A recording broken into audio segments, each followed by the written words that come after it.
Jiang Cheng awoke from his slumber, only to find himself reincarnated. He had also bound himself to a prodigious system, an extraordinary one at that, which credited his account with a dime for every second the world turned. It was akin to an automatic money-printing machine. As the system continued to upgrade, Jiang Cheng's wealth surged as if propelled by a rocket. Surrounded by aloof school beauties, commanding superiors, and playful internet celebrities, they all gravitated around him. Jiang Cheng laughed heartily, liberated from the constraints of his previous life, determined to disregard those archaic rules. Today is for revelry. Let us indulge first and ponder later. Chapter 1. The System of Transformation and Empowerment. In the year 2017, in the picturesque Tianfu Rongqing, Jiang Cheng found himself reborn. In the luxurious suite of the Yihing Hotel, he observed the unfamiliar woman beside him while glancing at his phone. A message from his current girlfriend, Zhao Jia, read, "Why the silence? Have you gained some audacity, such that you no longer fear my wrath?" Zhao Jia was a classmate from high school and his first love. Petite and charming, she possessed a glaring flaw: her materialism. Whenever Jiang Cheng failed to send her a red envelope, she would throw a tantrum, accusing him of not loving her and threatening to end their relationship. Once, he had cherished her like a precious jewel, ready to comply with her every whim, faithfully devoted for year after year. In the past, Zhao Jia would often say, "We are still students, we cannot hold hands or kiss. Give me a little more time. It will be fine once we are in university." Thus, he believed her to be an innocent girl. However, upon entering university, she became enamored with a wealthier scion, promptly discarding Jiang Cheng. It was then that reality delivered him a polite yet stinging slap. After breaking up with Zhao Jia in his previous life, Jiang Cheng chose to remain in a local university. Little did he know that after a brief slumber, he would find himself reliving the same cycle. Unlike before, upon returning, Jiang Cheng resolved to confront his challenges head-on, helping this woman shed her burdens. With a sigh of resignation, Jiang Cheng reflected that the most tragic fate is to lose oneself while still being haunted by the loathsome memories of the past. If only he were granted another season, perhaps he could ascend to greatness. How could he have forgotten to delete those videos of his romantic escapades from his computer before his rebirth? He pondered whether his father, Jiang Jianmin, and mother, Li Yin, had stumbled upon those mortifying recordings that could lead to his social demise. After a moment of contemplation, Jiang Cheng gradually accepted his circumstances. After all, being reborn was preferable to mere time travel. He could amend the regrets of his former life, particularly concerning Zhao Jia. He was aware that the old path was not one he could tread again. If all went as anticipated, Zhao Jia would soon demand another red envelope from him. "Read the room. I said we should break up." They had been together for nearly a year. In the past, whenever he slightly hinted at a breakup, Jiang Cheng would rush to apologize. Yet now, she truly proclaimed her desire to part ways? Zhao Jia, taken aback by this unprecedented declaration of separation, immediately called him. "Jiang Cheng, what do you mean?" "I mean exactly what I said. Is it difficult to comprehend?" Noticing the calmness in Jiang Cheng's voice, devoid of any distress, Zhao Jia began to panic. If they truly broke up, how would she manage her expenses at university? Her thoughts spiraled, realizing she had merely sought another red envelope, not an actual breakup. Caught in a dilemma, she softened her tone, asking, "Why do you want to break up?" "Our personalities differ, and our interests are not aligned." "What makes them different? Aren't we quite compatible?" Jiang Cheng chuckled. "Where's the compatibility? I am attracted to women, while you prefer men. Our values clash." Zhao Jia exploded with indignation at his reasoning, perceiving it as mockery. Did he really think her so naive? Angrily, she retorted, "Jiang Cheng, I'm giving you one last chance. Be serious." "Zhao Jia, I'm sincere. Let's part amicably." "Fine, you said it. If we break up, don't come to regret it." With that, she hung up, feeling a void of loss. Yet accustomed to Jiang Cheng's whimsical nature, she doubted he would truly sever ties. As Jiang Cheng gazed at the disconnected call, a wave of relief washed over him, and he promptly blocked Zhao Jia on his messaging app. "Congratulations, host, you have activated the Dream Come True system." Such a stroke of fortune. Was it time for him to seize this opportunity, unlock his potential, and embark upon a path of unprecedented success? Although Jiang Cheng's family was reasonably well off, with his father managing a small construction firm worth millions, their wealth was modest. Having just graduated high school and spent 3 years living at home, his mother, Li Yin, provided him with a weekly allowance of 1,000 yuan. She had promised that once he entered university, his monthly allowance would be raised to 10,000 yuan, which he deemed substantial at the time. However, After years of longing for genuine affection, he had unexpectedly stumbled upon this tremendous fortune. The activation of the system commenced. Every second you exist in this world, you shall earn zero point 0.1 yuan. Name: Jiang Cheng. Age: 18. Height: 182 centimeters. Appearance: 85 points. Level: 1. System reserve: 0 yuan. System earnings: 0.1 second. Experience: 4. Upgrade: 0.100,000.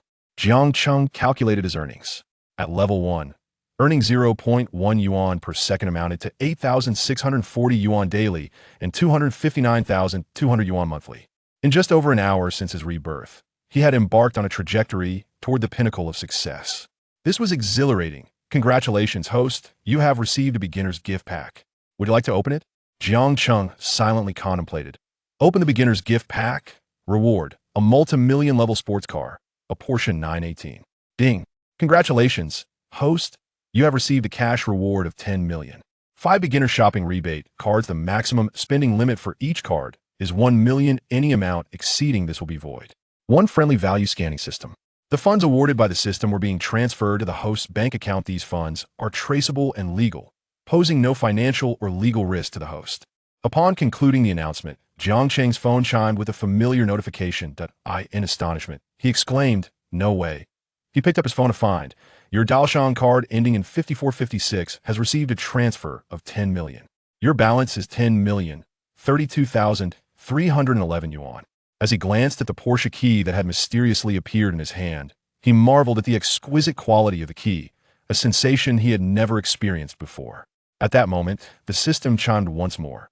"May I ask if the host has activated the friendly value scanning system?" Activate. Upon uttering these words, Jiang Cheng turned his gaze towards the unfamiliar woman embracing him. Friendly value scanning system initiated, acquiring the other party's information. Name: Yu Xiao.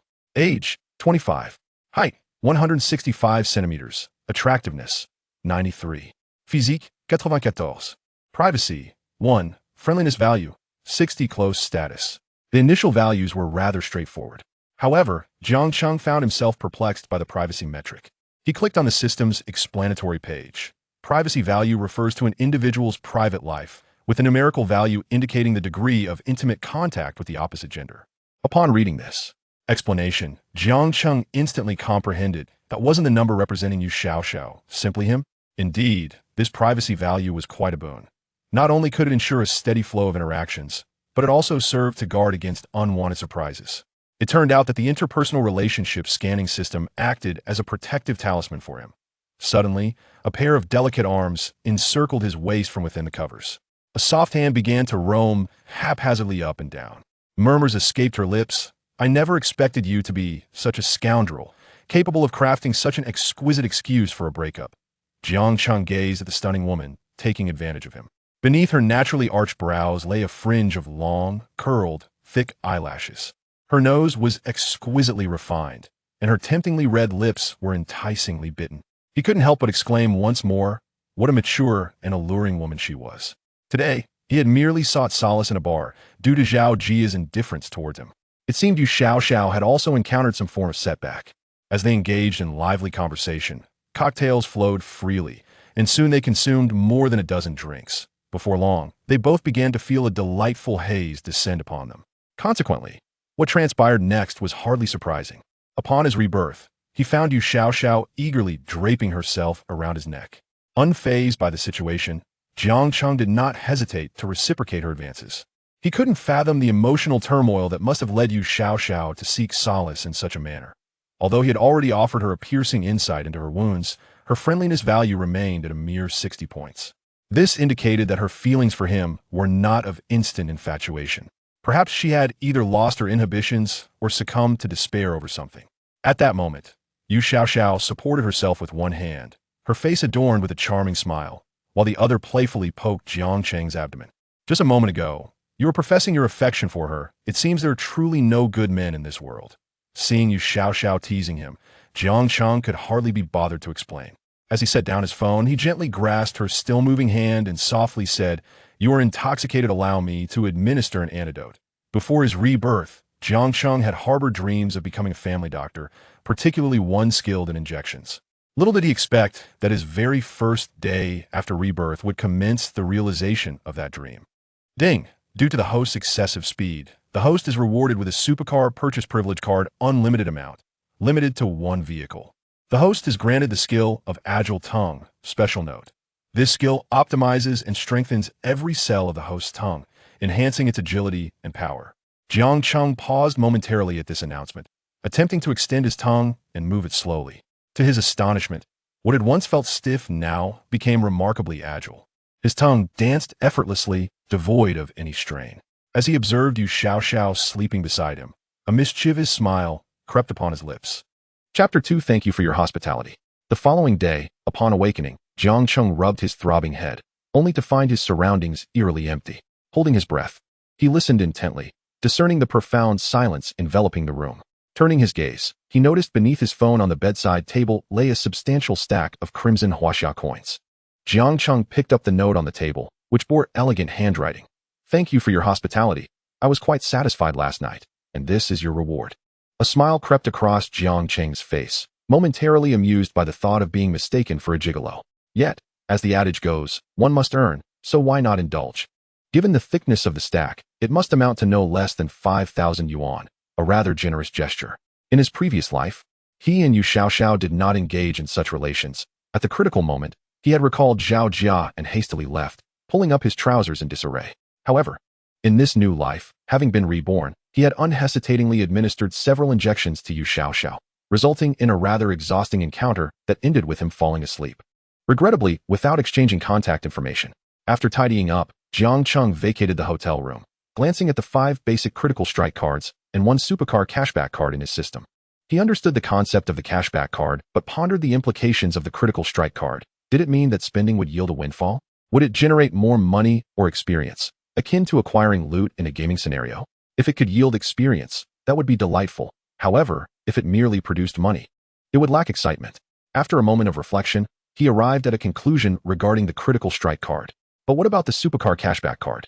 It dawned on him that this reward stemmed from his rapid actions the previous night, and recalling Yu Xiaoxiao's expression of wanting to strike him made him feel somewhat sheepish. Indeed, during their first encounter, he had been a tad too eager, given his lack of experience, focused solely on speed. This card was explicitly designated for purchasing supercars, and with only over 10 million in his account, he could only select models within the 10 million range.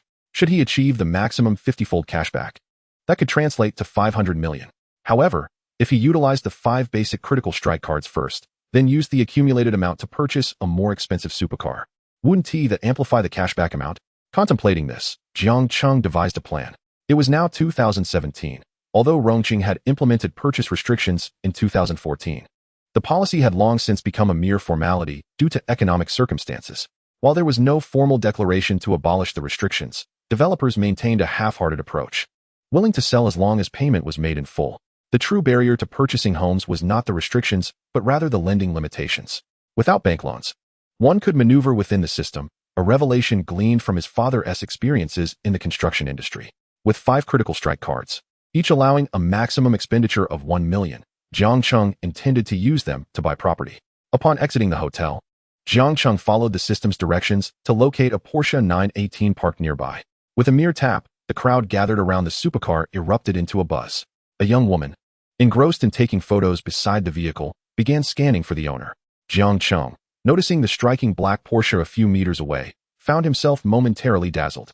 The vehicle's allure was such that any woman would likely feel a rush of excitement upon entering. He wondered about the air conditioning. The woman who had just been leaning against his car, upon spotting such a youthful and handsome man approaching, could not help but stare in awe. As Jiang Cheng approached the car, he cast a glance at the woman, who had been preoccupied with her photo session. From a distance, he could see her, and despite the onlookers, her expression remained unchanged as she posed with various angles on his car. Clad in a strapless top and a form-fitting patent leather skirt, she wore black high heels. Noticing Jiang Cheng's indifference, she promptly opened the car door and slid inside, quickly positioning herself by the window. With an exaggerated smile, she asked, "Hey there, is this your car?" Jiang Cheng, puzzled, replied, "I doubt it's yours." The woman maintained her composure, eagerly insisting, No. I just thought this car was too cool to resist photographing. Would you mind giving me a ride? Does this car look like a taxi?" "Certainly not. But you seem quite adept at plumbing. Would you like to come to my place to fix my pipes?" Jiang Cheng discreetly activated the friendly value scanning system. Name: Chinliqui. Age: 23. Height: 168 centimeters. Attractiveness: 65. Figure: 88. Privacy: 28. Friendliness: 90. Close status. While the privacy score of 28 was not particularly surprising, the friendliness score of 90 was quite excessive. This was precisely the type of woman who believed that wealth equates to connection, willing to ingratiate herself based on monetary allure.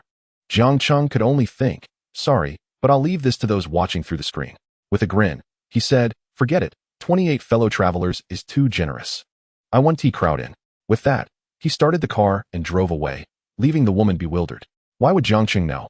The woman immediately pulled out a mirror to check her reflection, murmuring, my face doesn't say 28.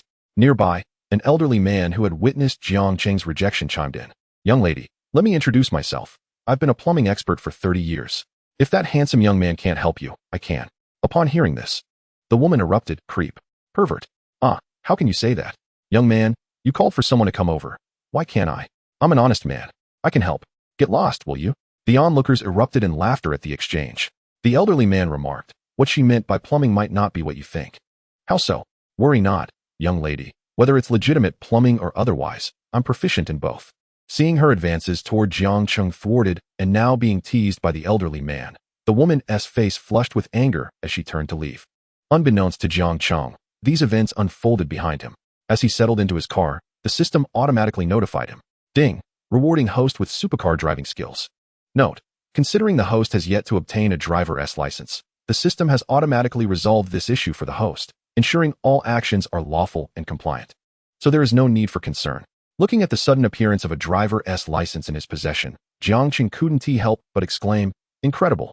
Now driving the Porsche 918, he truly grasped the essence of a status symbol. After all, in modern society, cars and homes have become emblematic of wealth. Some may argue that a car is merely a means of transport and not worth exorbitant investments, merely a tool for ostentation. However, in reality, when one's status has not yet reached a level recognized by the masses, possessions like cars, watches, and homes serve as the most effective indicators of a man's tangible strength.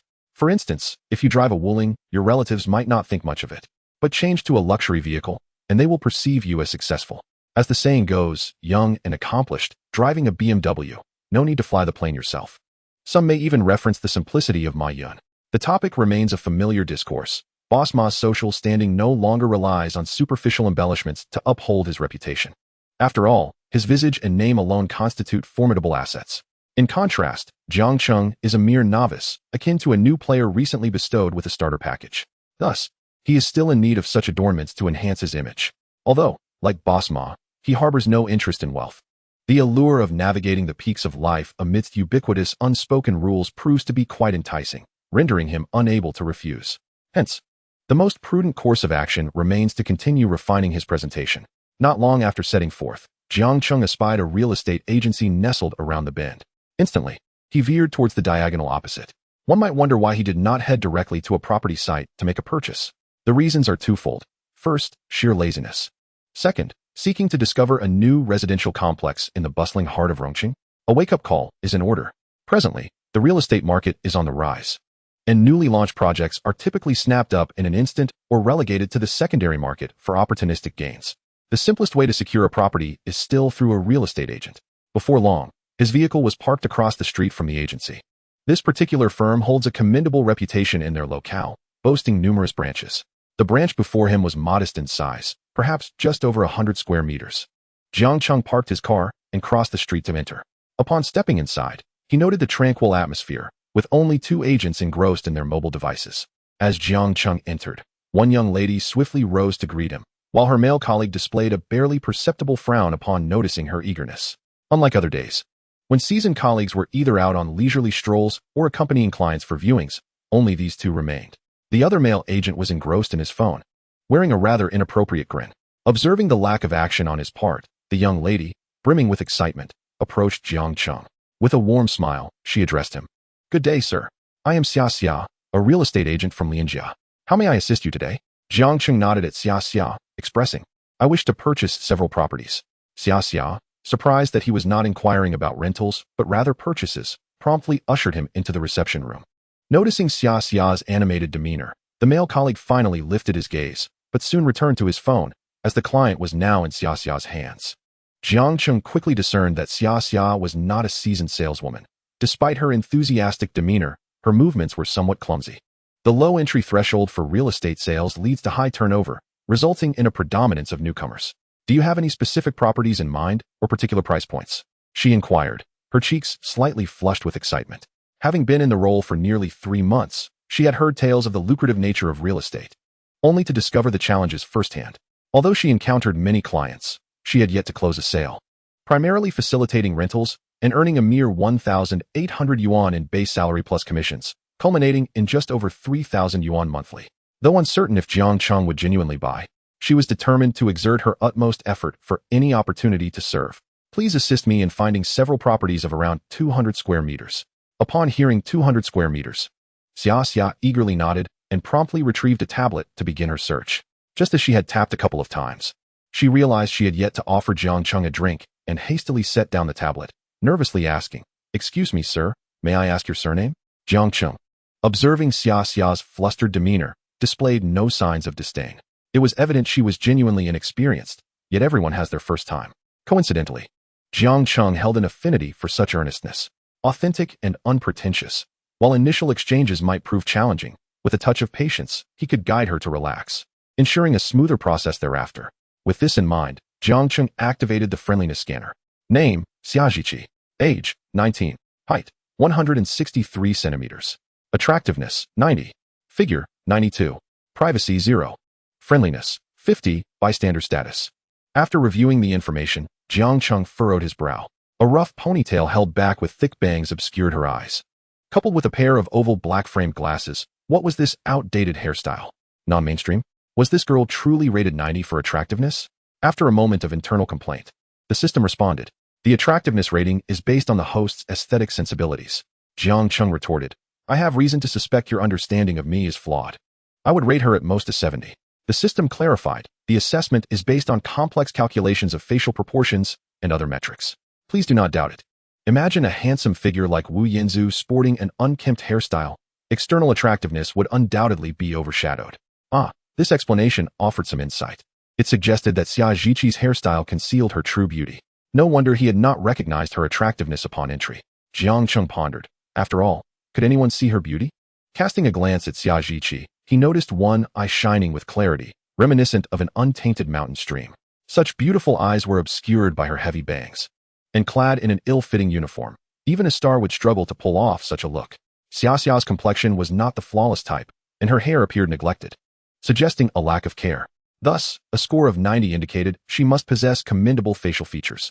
Mr. Jiang, would you care for tea or juice? Just some mineral water, please. Certainly, one moment. With that, she promptly dashed out. Soon enough, Xiaxia returned with the mineral water, eagerly twisting off the cap before offering it to Jiang Cheng. Please enjoy. Jiang Cheng nodded in appreciation. Thank you. You are too kind, Xiaxia said, momentarily shy as she stole glances at his handsome visage. After taking a deep breath, she resumed her search on the tablet, revealing that the prices of new properties in the Jincheng district of Rongqing had surged to around 20,000 yuan per square meter, while the average in the Jinyo district where Jiang Cheng resided was approximately 14,000 yuan. Other districts offered lower prices, averaging above 9,000 yuan per square meter, with even more affordable options in the outskirts. Of course, these were the prices for new properties. Second-hand ones were slightly less expensive by around 1,000 yuan. Do you have specific requirements for the area? She inquired. Would you prefer a furnished unit or a bare shell? It was apparent that Xiaxia's inquiry lacked finesse, bordering on chaotic. However, considering it was her first time, Jiang Cheng exhibited commendable patience and refrained from piercing her naivete. I would prefer a fully furnished one. Jiang Cheng's intention in purchasing a home was to capitalize on the benefits of 5 primary critical strike cards. After all, one cannot simply step out of the door and check into a hotel, right? It is essential to provide a home for the young lady, is it not? Regardless of what is being purchased, acquiring a few properties seems advantageous. Utilizing the consumption critical strike cards could yield several million in cash, and the mere thought of it left him exhilarated. Upon hearing Jiang Cheng's words, Xiaxia narrowed down her search area and selected several options to present to him. Mr. Jiang, please take a look at these options. The layouts and locations are quite commendable, with commercial streets and office buildings nearby. The design style is modern and fashionable, and these properties were originally high-end furnished apartments, listed for sale by owners who have never occupied them after purchase. Jiang Cheng accepted Xiao Xia's tablet and began to peruse the images, which clearly depicted the high-quality furnishings provided by the real estate company during the initial sale. Typically, the quality of such furnished apartments varies significantly, but compared to the hassle of purchasing a bare shell, this seemed far more appealing. With the 5 critical strike cards, the system indicated that the maximum amount for a primary card was 1 million. Therefore, Jiang Cheng planned to make a 1 million down payment on each of the 5 properties, using the cards before settling the remaining balance. Noticing Jiang Cheng's frown as he examined her selected properties, Xiao Xia anxiously inquired, "Mr. Jiang, is there something you find unsatisfactory? If so, I can help you find other options." Chapter 4. A Fortuitous Encounter.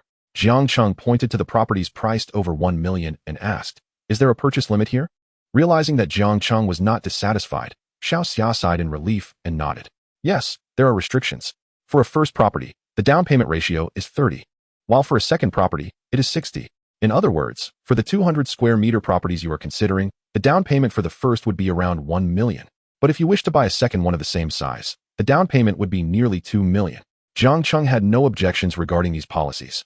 His focus was on payment matters, wanting to maximize the benefits from the critical strike cards, which required an upfront payment of 1 million each time before he could pay the remainder after the strikes. He nodded at Xiao Xia and said, "I intend to purchase 5 units. Can that be arranged?" Upon hearing that Jiang Cheng wished to buy 5 properties at once, Xiao Xia's eyes widened in shock, and she felt unsettled in her seat. Hesitantly, she stammered, "Are you saying you want to buy all 5? Jiang Cheng smiled and nodded. "Is that feasible?" "Mr. Jiang, currently, there are restrictions on real estate purchases and loans, so buying 5 may be complicated." Jiang Cheng interrupted her. "If it's possible to secure all 5, I can pay in full." Xiao Xia was taken aback by this statement, her astonishment evident as her breathing quickened. Full payment, though she found it hard to believe. Given that Jiang Cheng appeared to be around her age, it was astonishing that someone could afford to pay 5 million in cash for properties. Despite her doubts, she refrained from voicing them and nodded, "I will need to discuss this with my supervisor. Additionally, I will do my utmost to negotiate a better price for you." "Yes, please inquire. If it cannot be arranged, I shall seek other options elsewhere." Xiao Xia felt a wave of uncertainty wash over her. As a newcomer, she lacked confidence. However, there are exceptions to the purchase restrictions. It seems that those recognized as special talents or under special circumstances by the local authorities are not subject to such limitations and can acquire multiple properties. "I will give it a try." Though she was eager to secure a commission from these properties, her desire did not sufficiently bolster her confidence. "Don't you wish to view them first?" Jiang Cheng shook his head. "I cannot imagine how long that would take. Let's bypass that step and contact your supervisor directly." Xiao Xia, surprised by Jiang Cheng's decisiveness, nodded enthusiastically, her head bobbing like a chick pecking at grain. It was her first encounter with someone so nonchalant about purchasing real estate. His demeanor was as relaxed as if he were shopping at a market. The total cost for 5 200 square meter units would amount to 15 million. Was 10 million merely pocket change for individuals in large cities? Curiously, Jiang Cheng inquired. "You don't sound like a local." Xiao Xia shyly nodded, a humble smile gracing her face as she admitted, "I hail from the Tianfu Ganzi Tibetan region." Ganzi Tibetan region? With memories from his past life, Jiang Cheng recalled a social media influencer from that area whose skin tone resembled Xiao Xia's, yet her eyes were exceptionally clear. Her brief appearance of merely 7 seconds had caused an internet sensation, her natural beauty reshaping the aesthetic standards of male celebrities at that time. Despite its breathtaking scenery, that region felt isolated, populated only by mountains and rivers, which likely explained why Xiao Xia had begun working at the tender age of 19. Jiang Cheng observed Xiao Xia's old, cracked phone and asked, "If I purchase this property, what commission would you receive?" "If you buy this unit, our agency, Lianjia, charges a commission of 2% of the transaction price, while the seller pays 1%. Therefore, the total agency fee would be 90,000. Jiang Cheng nodded in acknowledgement. "I understand that. But how much does the referring agent earn?" Xiao Xia was uncertain as to why he posed this question, perhaps thinking she was demanding too much. Although she had not been in the area for long, she had witnessed clients negotiating agency fees. Some agents even promised to refund half their commission to clients in order to close a sale. Nervously, Xiao Xia fidgeted with her hands. "If this transaction goes through and is paid in full, I would receive approximately 15,000 as my commission." Hearing this, Jiang Cheng raised an eyebrow. "How many transactions does your office complete in a month?" "Last month, there were 5 sales, but those were mainly handled by veteran agents, and most were smaller units, ranging from 70 to 100 square meters." After speaking, Xiao Xia felt it was inappropriate and added, "Although I have yet to sell a single unit, I am truly grateful that you have chosen me today." I will exert my utmost effort to facilitate this transaction. Seeing her nervousness, Jiang Cheng smiled. Be bold in your discussion with your supervisor. If you manage to close the deal, I will provide you with an additional 15,000 commission for each property. Xiao Xia's eyes widened in disbelief. Are you serious? Why? Given her profound lack of self-confidence, she could not fathom why someone like Jiang Cheng would have any interest in her.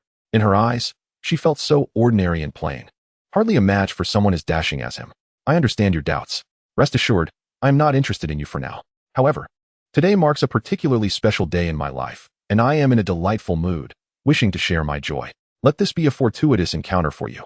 75,000 is a trivial sum for the wealthy. For many families earning 40 to 50,000 annually, it would be considered a significant fortune. Yet, at the same age, even his peers from ordinary families exuded optimism and cheerfulness. Jiang Cheng had never encountered a girl like Xiao Xia, who emerged from the mountains. He acknowledged that his recent acquisition of the wealthy system had indeed left him somewhat elated, akin to those who win the lottery, eager to share the news. Realizing this, he reminded himself to remain humble and grounded.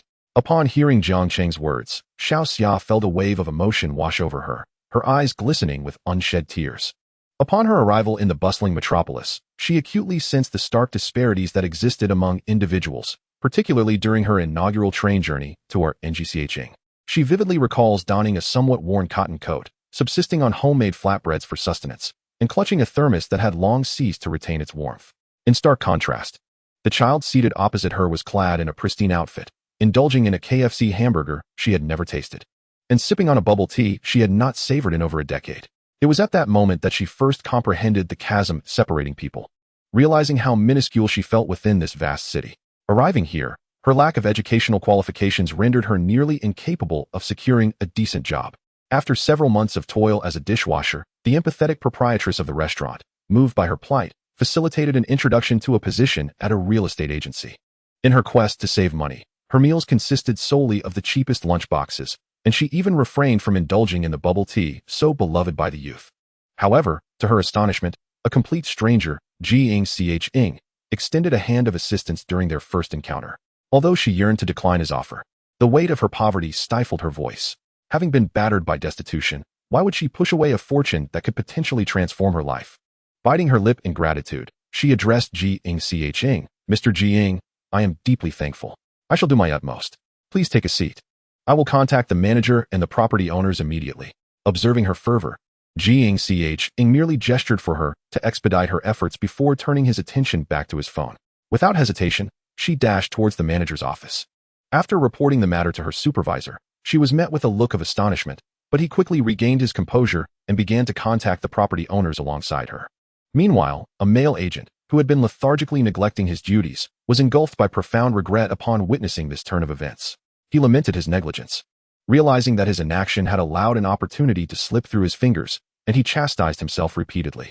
It was well known that even properties worth hundreds of thousands typically required loans. He could hardly fathom the implications of a 15 million deal. Cradling his aching face, he stared at his phone, furious that he had spent 100 yuan for a photograph that appeared less valuable than a single abalone, prompting him to contemplate shattering his device in frustration. Had he taken the initiative to attend to Jiang Cheng, he might have secured a commission amounting to several tens of thousands. Chapter 5. Packaging 5 properties. Observing the manager's keen interest in the transaction, it seemed plausible that these properties would indeed change hands. Upon entering the reception room, the male supervisor promptly extended his hand to Jiang Cheng, warmly greeting him. Hello, Mr. Jiang. I am Jiang Yuan, the manager here. Thank you for choosing our agency, Lianji. Greetings, Manager Jiang. Jiang Yuan noted the solitary bottle of water on the table and cast a disapproving glance at Xiao Shi, admonishing her. Why haven't you prepared tea for Mr. Jiang? Is this how you host guests? In a flurry of panic, Xiao Shi quickly opened the hot water kettle, exclaiming, I apologize, manager.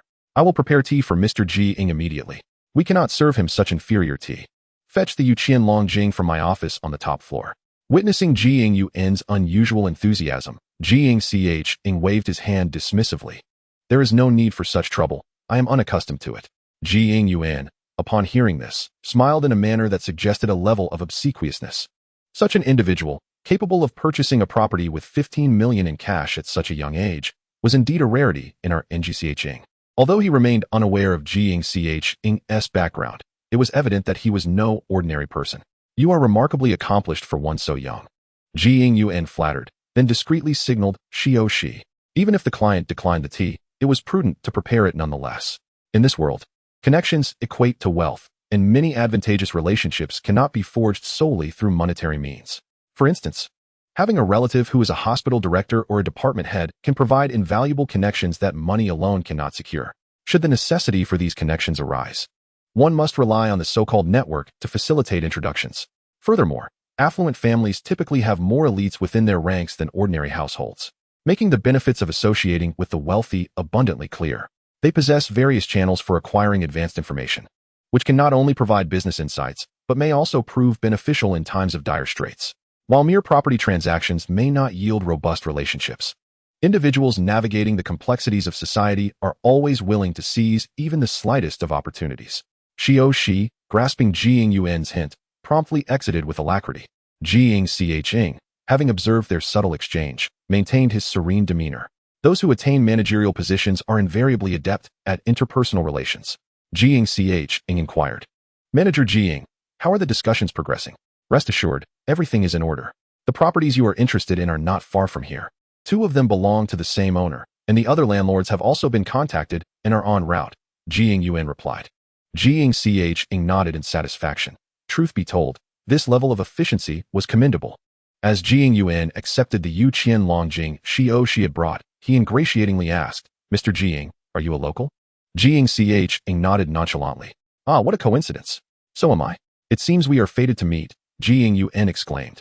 Jiang merely smiled gently, dismissing the manager's words. After all, where there are origins, there are connections.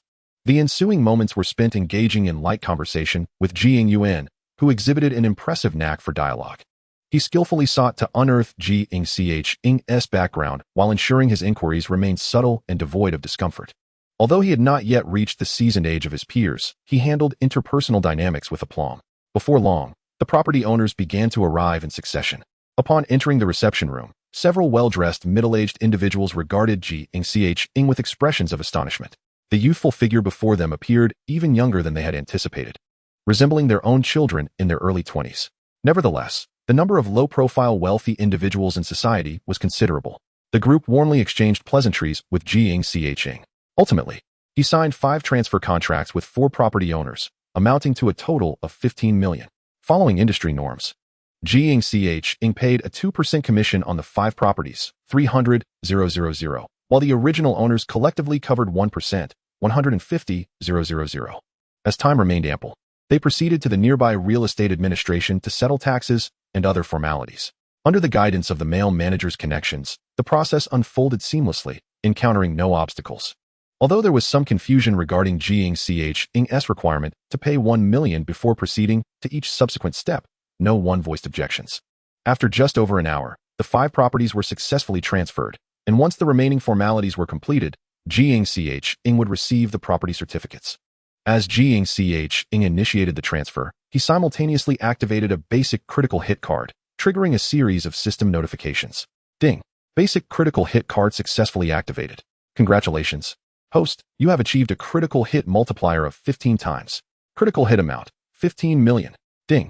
Basic critical hit card successfully activated. Congratulations, host. You have achieved a critical hit multiplier of 10 times. Critical hit amount, 10 million. Ding! Basic critical hit card successfully activated. Congratulations, host. You have achieved a critical hit multiplier of 40 times. Critical hit amount, 40 million. Ding! The initial use of the beginner critical hit card was successful. And congratulations to the host for achieving a 10-fold critical hit multiplier. The critical hit amount totals 10 million. Ding! The beginner critical hit card has been successfully utilized once more, granting the host a 10-fold critical hit multiplier. The critical hit amount is 10 million. Chapter 6. Meeting you is my fortune. Congratulations to the host for leveling up again. The host earns 0.08 yuan for every second spent in this world. Name, Jiang Cheng. Age, 18. Height, 185 centimeters. Appearance, 85 points. Level, 6. System Reserve Fund, 4890 yuan, withdrawable at any time. System, 0.08 yuan per second. Experience required for level up, 5 million to 10 million. Jiang Cheng gazed at the system's notification, his excitement palpable as he felt a rush of euphoria. After spending 5 million, he received a staggering 85 million in return, subsequently using this sum to cover the remaining 10 million. In just one day, with these 5 critical hit cards, he acquired 5 properties, instantly elevating his wealth to over 100 million. Jiang Cheng expressed his desire for more of such beneficial critical hit cards in the future. Moreover, the system had propelled him to a higher level, now reaching level 6. With every passing second, he earns 0.08 yuan, amounting to 48 yuan per minute and nearly 70,000 yuan daily. Is this what a life of privilege feels like? After completing the transactions, several former property owners and supervisors eagerly added Jiang Cheng's WeChat and contact information. Following this, they extended invitations for him to dine with them, which he gracefully declined. Jiang Cheng turned to Xiao Xia and said, "Xiao Xia, please come with me." Upon seeing Jiang Cheng reject their invitations yet call upon the young Xiao Xia, the others displayed expressions of sudden understanding. The male supervisor promptly remarked to Xiao Xia, "Xiao Xia, Mr. Jiang has helped you secure commissions for 5 properties. You must treat him to dinner tonight. You need not go to the office today. Please accompany Mr. Jiang." Xiao Xia, upon hearing this, nodded obediently yet nervously. "Yes, I understand, supervisor." After the group departed, Xiao Xia, feeling somewhat anxious, bowed to Jiang Cheng and expressed, "Mr. Jiang, I am truly grateful. May I treat you to a meal?" Jiang Cheng waved his hand. "Please provide me with your bank account number, and I shall transfer the funds to you." Xiao Xia understood his intention. Initially, she was indeed eager for the price difference Jiang Cheng had mentioned. However, with the transaction completed, she would receive approximately 75,000 yuan as her commission from the 5 properties. Moreover, she had not contributed much to the process. Having merely acted as a runner, the supervisor had played the pivotal role. Now, requesting money from Jiang Cheng felt inappropriate to her. "No need, Mr. Jiang. I have already received my commission, and I cannot accept your money," Xiao Xia sincerely stated. Jiang Cheng perceived the inner conflict within Xiao Xia. Although not all children from humble beginnings are innocent and guileless, he recognized her genuine nature. Consider this carefully. Opportunities like these do not present themselves often. You may not always encounter fortunate individuals like me. The next client could be dismissive or impose certain demands, such as requiring your company. I encourage you to accept this money. Life offers limited opportunities, and you should seize them rather than regret it when you find yourself in need. Jiang Cheng's pragmatic words jolted Xiao Xia into realization. Her once innocent and clear eyes now brimmed with apprehension. She understood the supervisor's suggestion to accompany Jiang Cheng, a common knowledge in their real estate dealings. Furthermore, she agreed with Jiang Cheng's sentiment. The world is not a sanctuary, and hard work, honesty, and kindness do not necessarily equate to financial gain. Instead, hardship often begets more hardship. Given her family's struggles, what right did she have to consider others?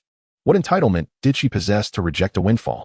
Lowering her gaze, she examined the small bag she had purchased from a roadside vendor.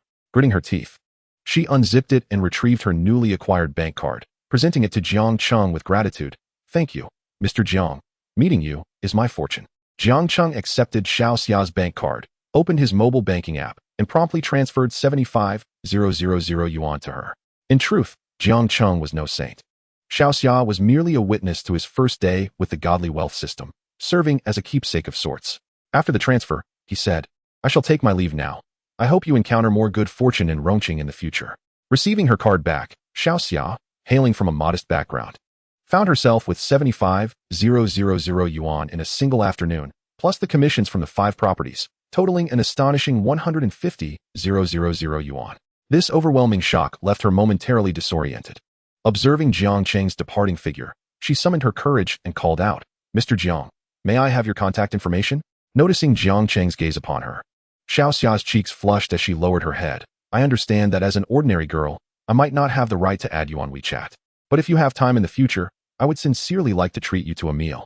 Would that be acceptable?" Xiao Xia clumsily expressed her gratitude. Jiang Cheng, watching her bashful demeanor, could not help but smile and shake his head. Upon checking Xiao Xia's friendliness score, he noted it had surged from 50 to 78 points. Jiang Cheng took out his phone and opened his QR code. "Please scan this. I have no time today, but I will reach out for a meal next time." Xiao Xia, thrilled by Jiang Cheng's agreement, quickly retrieved her phone, nervously opened WeChat, and scanned his QR code. At that moment, the system chimed with a notification. Due to your wise choice during your initial spending, the system rewards the host with a communication card. Using this card on any goddess with an appearance score exceeding 90 points will grant a double happiness function. The card will calculate cashback based on the frequency of use and the recipient's satisfaction level. This card can only be used once. Jiang Cheng looked at the card, feeling a mix of confusion and suspicion about the system's intentions. Was this really what he had envisioned? He wondered if he had misunderstood the purpose of the system. Nonetheless, compelled by the allure of wealth, he resolved to find an opportunity to utilize this card.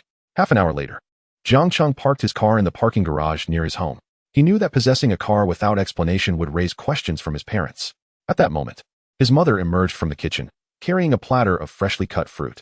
Hearing Li Yan's mild complaints, Jiang Cheng eagerly grabbed a slice of watermelon and took a bite. "Mom, this watermelon you bought today is quite sweet." Li Yan shot him a glance, snatched the platter, and walked into the living room, placing the watermelon in front of Jiang Jiaming. Jiang Cheng followed suit and cheerfully greeted Dad. Jiang Jiaming merely nodded, looking at Jiang Cheng before asking, "Did you not mention going on a graduation trip? Have you decided where to go?" Jiang Cheng remained unfazed by his parents' reactions, despite being their only child. They had largely adopted a hands-off approach to his upbringing. This could be attributed to Jiang Cheng's generally responsible behavior, which had earned him their trust.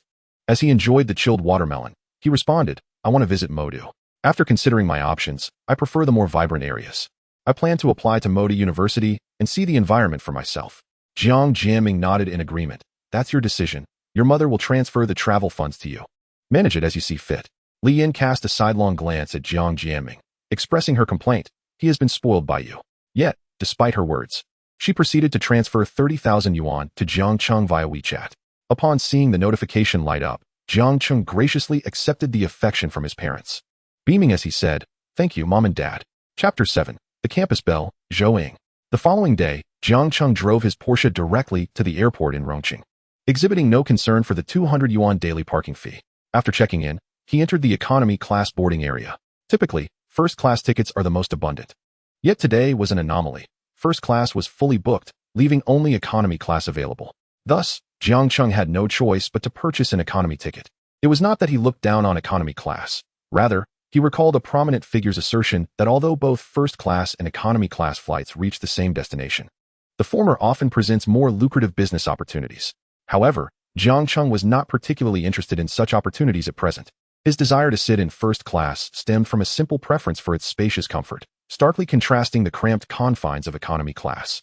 At 6 feet tall, he found the economy seat rather constricting, making it difficult for him to stretch his legs comfortably. As he sighed in frustration, a girl suddenly stood before him. With a melodious voice, she inquired, "Are you Jiang Cheng?" He looked up in surprise, recognizing her instantly. Zhouying, his former high school classmate and the belle of their cohort, stood before him. He was taken aback that she could recognize him. Despite being classmates for 3 years, they had never exchanged a word, as Jiang Cheng had been wholly devoted to Zhao Jia, adhering to his principles. Although Zhouying was stunningly beautiful in his youthful innocence, he had deemed Zhao Jia the fairest of them all. Yet, he was no longer the same Jiang Cheng. While Zhao Jia was indeed lovely, she paled in comparison to Zhouying, whose appearance today was striking. She wore a short white top paired with milk-colored pants and simple athletic shoes. Her ensemble, though commonplace, accentuated her tall frame and fair, long legs exquisitely. Coupled with her impressive bosom, she exuded an overwhelming presence. Her figure was both voluptuous and delicate, with a waist as slender as a willow branch, creating a striking contrast that left Jiang Cheng momentarily breathless, yearning to be enveloped in her embrace. Noticing Jiang Cheng's gaze, Zhouying slightly parted her lips, biting her soft pink lower lip in a charming manner. Her pristine skin, delicate features, and gently curled dark brown hair radiated an aura of divinity. Observing Jiang Cheng still seated, she pointed to the empty seat beside him, awkwardly stating, "I will be sitting next to you." "What a coincidence!" Jiang Cheng exclaimed, only for a young man seated in the aisle with slicked back hair to perk up at the remark. He immediately stood, instinctively performing a suave gesture as he brushed his hair aside, addressing Zhouying. "It is an honor to accompany such a beautiful lady. Please, take a seat." His overly dramatic and somewhat greasy demeanor rendered Zhouying's expression both awkward and stiff. After all, a campus belle like her was a beacon of beauty, drawing glances from fellow passengers. Just as Zhouying was about to sit down, Jiang Cheng called out, "Wait, I think I might be in the wrong seat. Your seat is 18, right? I'm 18 too. Are you supposed to be in the window seat?" Upon hearing this, Zhouying paused, quickly grasping Jiang Cheng's intention. A blush crept onto her cheeks as she smiled gratefully. "Yes, I'm 18. Sorry, it's my first time flying." Jiang Cheng feigned an apologetic demeanor as he stood to let Zhouying take her place. As he stepped aside, Zhouying's lips curled into a seemingly shy smile as she whispered, "Thank you." In her eyes, Jiang Cheng appeared both chivalrous and helpful in navigating an awkward situation. The young man, Witnessing the enchanting woman being replaced by Jiang Cheng, scowled. Hey buddy, that seat should belong to the lady, right? You can't just switch seats on a plane. Do I need to clarify this further? Our matters don't require your explanation. After being rebuffed by Jiang Cheng, the young man's expression darkened, but noticing the apparent familiarity between Jiang Cheng and Zhou Ying, he hesitated and remained silent. Clearing his throat, he persisted in his attempts to engage Zhou Ying. What brings you to Mo Do, beautiful? Are you already working at such a young age? I believe we are around the same age. I just graduated. My name is Qin Shun, and I'm traveling to Mo Do. Zhou Ying offered a polite smile, but seemed disinterested in continuing the conversation. Instead, her eyes sparkled as she turned to Jiang Cheng, asking, What about you, Jiang Cheng? He replied, I have some free time at home, just out for a stroll.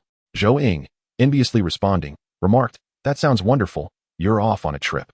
Before Jiang Cheng could respond, Qin Shun interjected, I've been to Mo Do many times. If you're looking for places to visit, I can recommend a few. Or I could take you around, beautiful. When Zhou Ying remained silent, Qin Shun pressed on, undeterred, I must say, Mo Do has its pitfalls.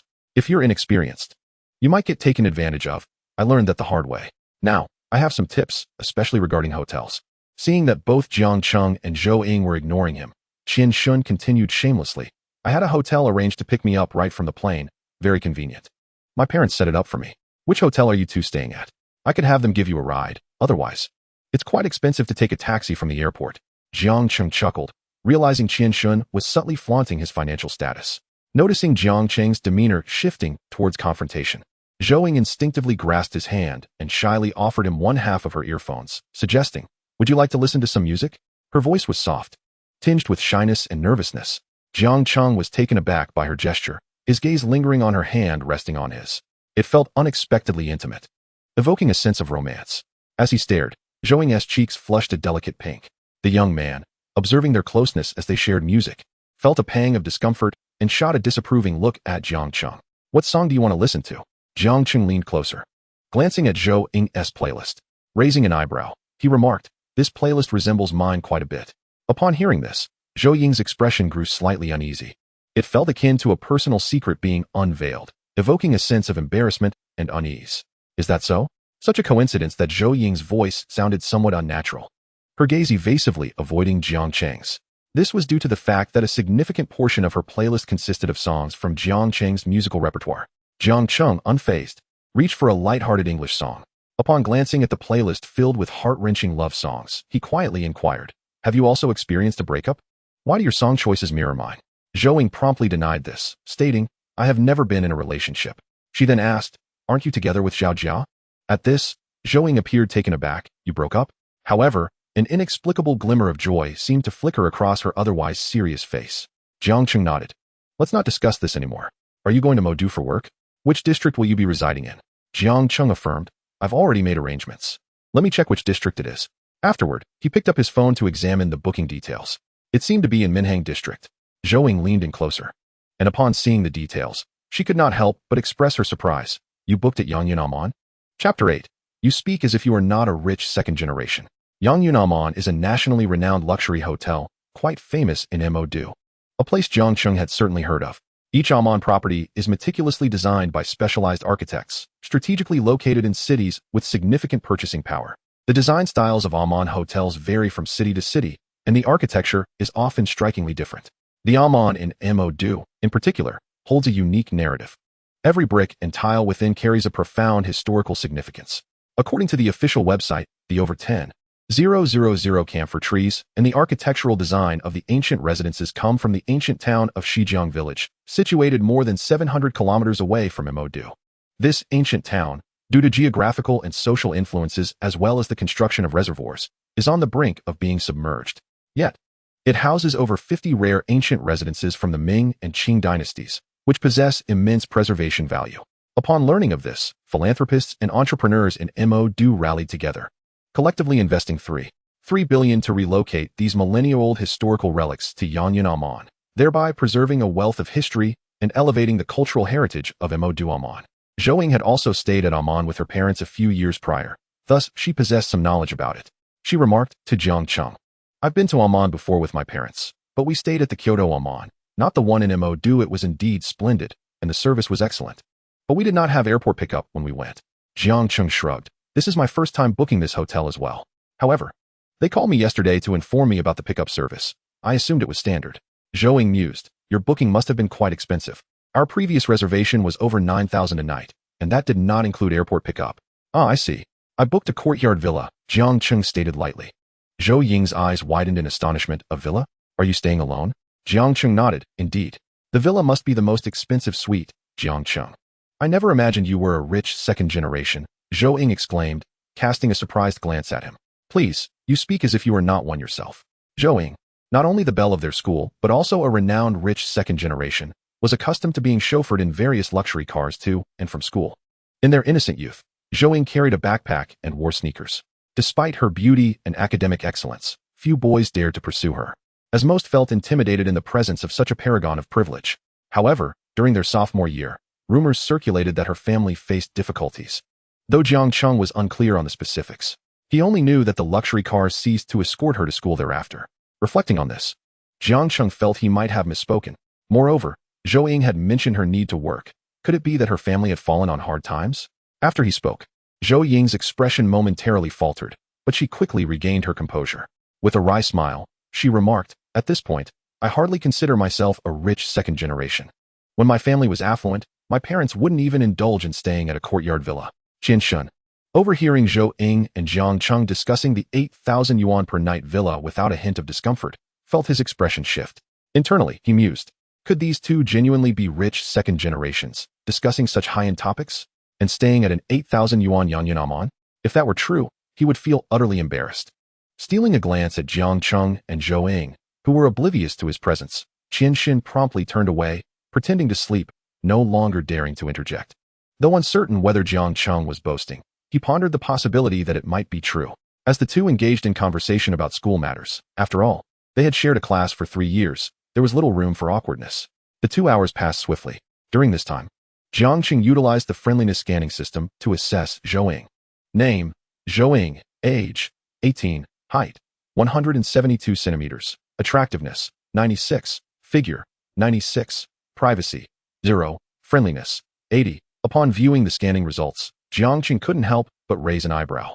He had not expected Zhou Ying to be so tall. If she wore 10-centimeter heels, she would nearly match his height.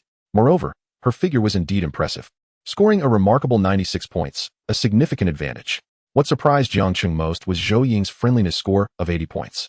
Did she actually pay attention to him? Amidst his astonishment, he felt grateful for the friendliness scanning system, as it revealed that he was somewhat favored by girls after all. Soon, the plane arrived at Mo Airport. At the baggage claim area, Jiang Cheng kindly assisted Zhou Ying in locating her suitcase, noticing that he carried only a small bag. Zhou Ying inquired in curiosity, You didn't bring any luggage? Jiang Cheng nodded, I only packed a change of clothes. Zhou Ying expressed envy.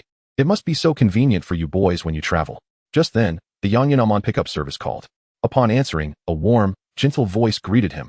Hello, Mr. Jiang. I am your private concierge, Wang Yuyin, for the courtyard villa you booked. I am currently waiting for you at the exit. All right, I will be out shortly. There's no rush, Mr. Jiang. We await your arrival. After hanging up, Jiang Cheng turned to Zhou Ying, asking, Where are you headed? Should I give you a ride? I am going to stay at a friend's house. It may not be on the way to Yanyan. That's fine. I have no plans today. And the pickup car is free. Zhou Ying considered for a moment before smiling. Thank you. It may be difficult to find a taxi now. We're classmates. There's no need for formality. Zhou Ying thought little of it, merely perceiving Jiang Cheng as a rather kind individual. Although Jiang Cheng had broken up with Zhao Jia, separation did not preclude reconciliation. After 3 years in the same class, Zhou Ying had yet to notice any romantic inclinations from Jiang Cheng towards her. Had it not been for their coincidental flight together, she doubted he would have initiated any conversation with her. Her impression of Jiang Cheng stemmed from his vibrant and cheerful personality, coupled with his tall and handsome stature. He excelled at basketball and maintained excellent relationships with many of the boys, while also being quite popular among the girls. This is why the songs on her playlist bore a striking resemblance to those of Jiang Cheng. Each time school was dismissed, she would eagerly check Jiang Cheng's updates, silently noting the songs he was listening to at that moment. As they approached the exit, a few individuals were seen holding a sign with Jiang Cheng's name. Jiang Cheng walked over with Zhou Ying. A quick glance revealed 2 girls of varying attractiveness. One, though fair-skinned and delicate, only rated around 65, while the other was significantly taller and, although not on par with Zhou Ying's 96, was undeniably a standout in a crowd. Jiang Cheng treated them equally, greeting both with a friendly, hello, I am Jiang Cheng. Good afternoon, Mr. Jiang. I am Wang Yuyan, the private butler manager for your booked villa. And this is my colleague, Huang Ling. The more attractive girl respectfully bowed to Jiang Cheng. Each villa at Yanyunamen is thoughtfully accompanied by a private butler manager. And seeing the more appealing of the two, Jiang Cheng felt a sense of satisfaction within. He had long heard that wealth not only attracts good people, but also makes beauty commonplace. He was now experiencing this firsthand. After all, an 80,000 a night villa was hardly comparable to a 200 a night economical room, and it would be absurd to expect anything less than high quality in service. Subtly, Jiang Cheng assessed Wang Yuyan, who was clad in a fitted black suit that accentuated her curves perfectly, particularly her long, fair legs clad in black stockings, which sparked the imagination. He averted his gaze after a fleeting glance, as he prided himself on being a good man, especially with Zhou Ying standing beside him. While he appreciated beauty, a good man knows not to stare openly. Zhou Ying noticed Jiang Cheng's focused demeanor and felt her affection for him deepen, believing he was not overly concerned with appearances, especially given his wealth and dedication. At that moment, Qianshan stealthily trailed Jiang Cheng from behind. Though he had ceased speaking after hearing about the 80,000 a night villa, he remained skeptical without first-hand evidence. Jiang Cheng seemed far too young and unassuming in appearance. Should he discover Jiang Cheng was merely boasting, he would not hesitate to ridicule him. However, reality afforded him no opportunity for such a confrontation. Observing Wang Yuyan assisting Jiang Cheng and Zhou Ying with their luggage as they boarded a Rolls-Royce, his face turned pale, and he quickly hid behind a pillar. Fearing Jiang Cheng might catch wind of his pursuit, he never imagined Jiang Cheng's claims were true. According to his research, only those who booked a villa at Yanyunamen were entitled to complimentary Rolls-Royce pickup. If one reserved a different room type but desired the luxury service, an additional 8,000 would be required. Though Qianshan cowered in fear, the reality was that Jiang Cheng had long since dismissed him from his mind, regarding him as an inconsequential passerby, unworthy of concern. Once seated in the Rolls-Royce, Jiang Cheng turned to Zhou Ying, inquiring about her friend's address. It's this one, Zhou Ying replied, handing him her phone. Manager Wang, please take her to this address. Certainly, Mr. Jiang, Wang Yuyan promptly affirmed. As a client of their villa, especially one who had booked for an entire week, Jiang Cheng's 600,000 in fees naturally included transportation. Wang Yuyan was obliged to fulfill any requests he made throughout the day. After delivering Zhou Ying to her destination, she took out her phone and said to Jiang Cheng, "Thank you, Jiang Cheng. Let's add each other on WeChat. I'd love to treat you to a meal sometime." Jiang Cheng, not one to refuse, agreed. "Sure, I think I might already have you." After Zhou Ying scanned his QR code, she smiled and nodded. "Yes. I added you in the class group, but we've never actually chatted. Indeed, we should catch up sometime. You go on ahead, I'll take my leave." Jiang Cheng replied. By the time he returned to Yanyunamen, it was already past 4 o'clock.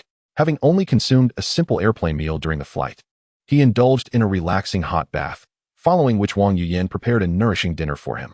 Jiang Cheng enjoyed a light vegetable porridge accompanied by various signature dishes from Ammon, while Wang Yuyan attentively introduced each culinary delight. "Mr. Jiang, this is South African abalone, a dish that artfully combines abalone with a Western-style tart, drizzled with a white seafood sauce. Its rating is exceptionally high. Do try it." Jiang Cheng's eyebrows raised as he observed the abalone, his taste buds awakening at the sight of the succulent dish. He picked up his fork and took a bite. "How is it?" "It's quite good. The meat is firm, though a tad salty." "Understood, Mr. Jiang. I will adjust the seasoning next time." Once Jiang Cheng finished his meal, Wang Yuyan inquired, "Mr. Jiang, we are hosting a soiree tonight at Ammon, and as our esteemed super client, you have an invitation. It's on the table. Should you be interested, you are welcome to attend." "What is the theme of the soiree?" Jiang Cheng asked. "This event is primarily for our platinum-level clients to network. There will also be a small auction featuring exquisite jewelry, with certified appraisers and notaries present. If you possess any valuable items, you may bring them for auction as well." Jiang Cheng nodded, understanding. "Has the soiree already commenced?" "Yes, it has begun. If you wish to attend, I can lead you there. Will my casual attire suffice?" Jiang Cheng queried, glancing at his white shirt. Wang Yuyan assured him, "Absolutely. Our soiree is exclusive to internal clients, so there are no special requirements." Rising from his seat, Jiang Cheng nodded, "Then let us go." Wang Yuyan signaled to him and led him to the shuttle at the entrance. The grounds of Anmen were expansive. Walking could take a considerable time. Soon, they arrived at the entrance of another section where several security personnel in black suits stood guard, while waitstaff moved in and out with trays of refreshments. Wang Yuyan respectfully gestured for Jiang Cheng to follow her. "Mr. Jiang, please." After which, she presented the gilded invitation to the security staff, stating, "This is Mr. Jiang Cheng, a titanium card VIP from our villa. The security personnel accepted the invitation without a glance, bowing to Jiang Cheng and extending a hand. "Good evening, Mr. Jiang. Please, come inside." Jiang Cheng nodded at Wang Yuyan. "Thank you, Manager Wang. You are too kind. Enjoy your evening," she replied. Jiang Cheng stepped into the courtyard of the wine party alone. Inside the courtyard, only a few individuals were casually wandering about, clutching glasses of red wine. On either side of the courtyard, long tables adorned with white tablecloths were laden with a sumptuous array of delicacies: king crab legs, lobster sashimi, salmon belly, steak, and salad. As he moved forward, he heard the host's voice calling out bids through the microphone. Upon entering the main hall of the house, he was greeted by a magnificent crystal chandelier hanging in the center, casting a soft glow that illuminated the entire room. In the middle of the stage stood a female host in a red gown, energetically calling bids for a green jade no-issue plate. 5 million once, 5 million twice, 5 million 3 times sold. Congratulations to this lady. At that moment, everyone was focused on the auction item on stage, leaving Jiang Cheng unnoticed. He discreetly surveyed his surroundings, and after a thorough glance, he casually took a seat on a chair towards the back. The arrangement of this auction was not extravagant, clearly indicating that it was not a solemn and grand auction venue. It appeared to be a small auction intertwined with a wine event. Yet many attendees were raising their hands to bid, creating a pleasant atmosphere. After several rounds of bidding, Jiang Cheng began to feel somewhat bored, primarily due to the lack of items that piqued his interest.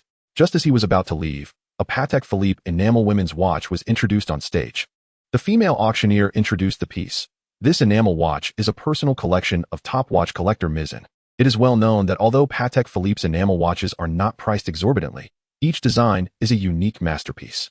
In other words, once a design is created, only one watch is made, so there is no need to worry about duplicate designs. The starting bid for today's auction of this enamel watch is 500,000, with each subsequent bid not less than 100,000. Let the bidding commence.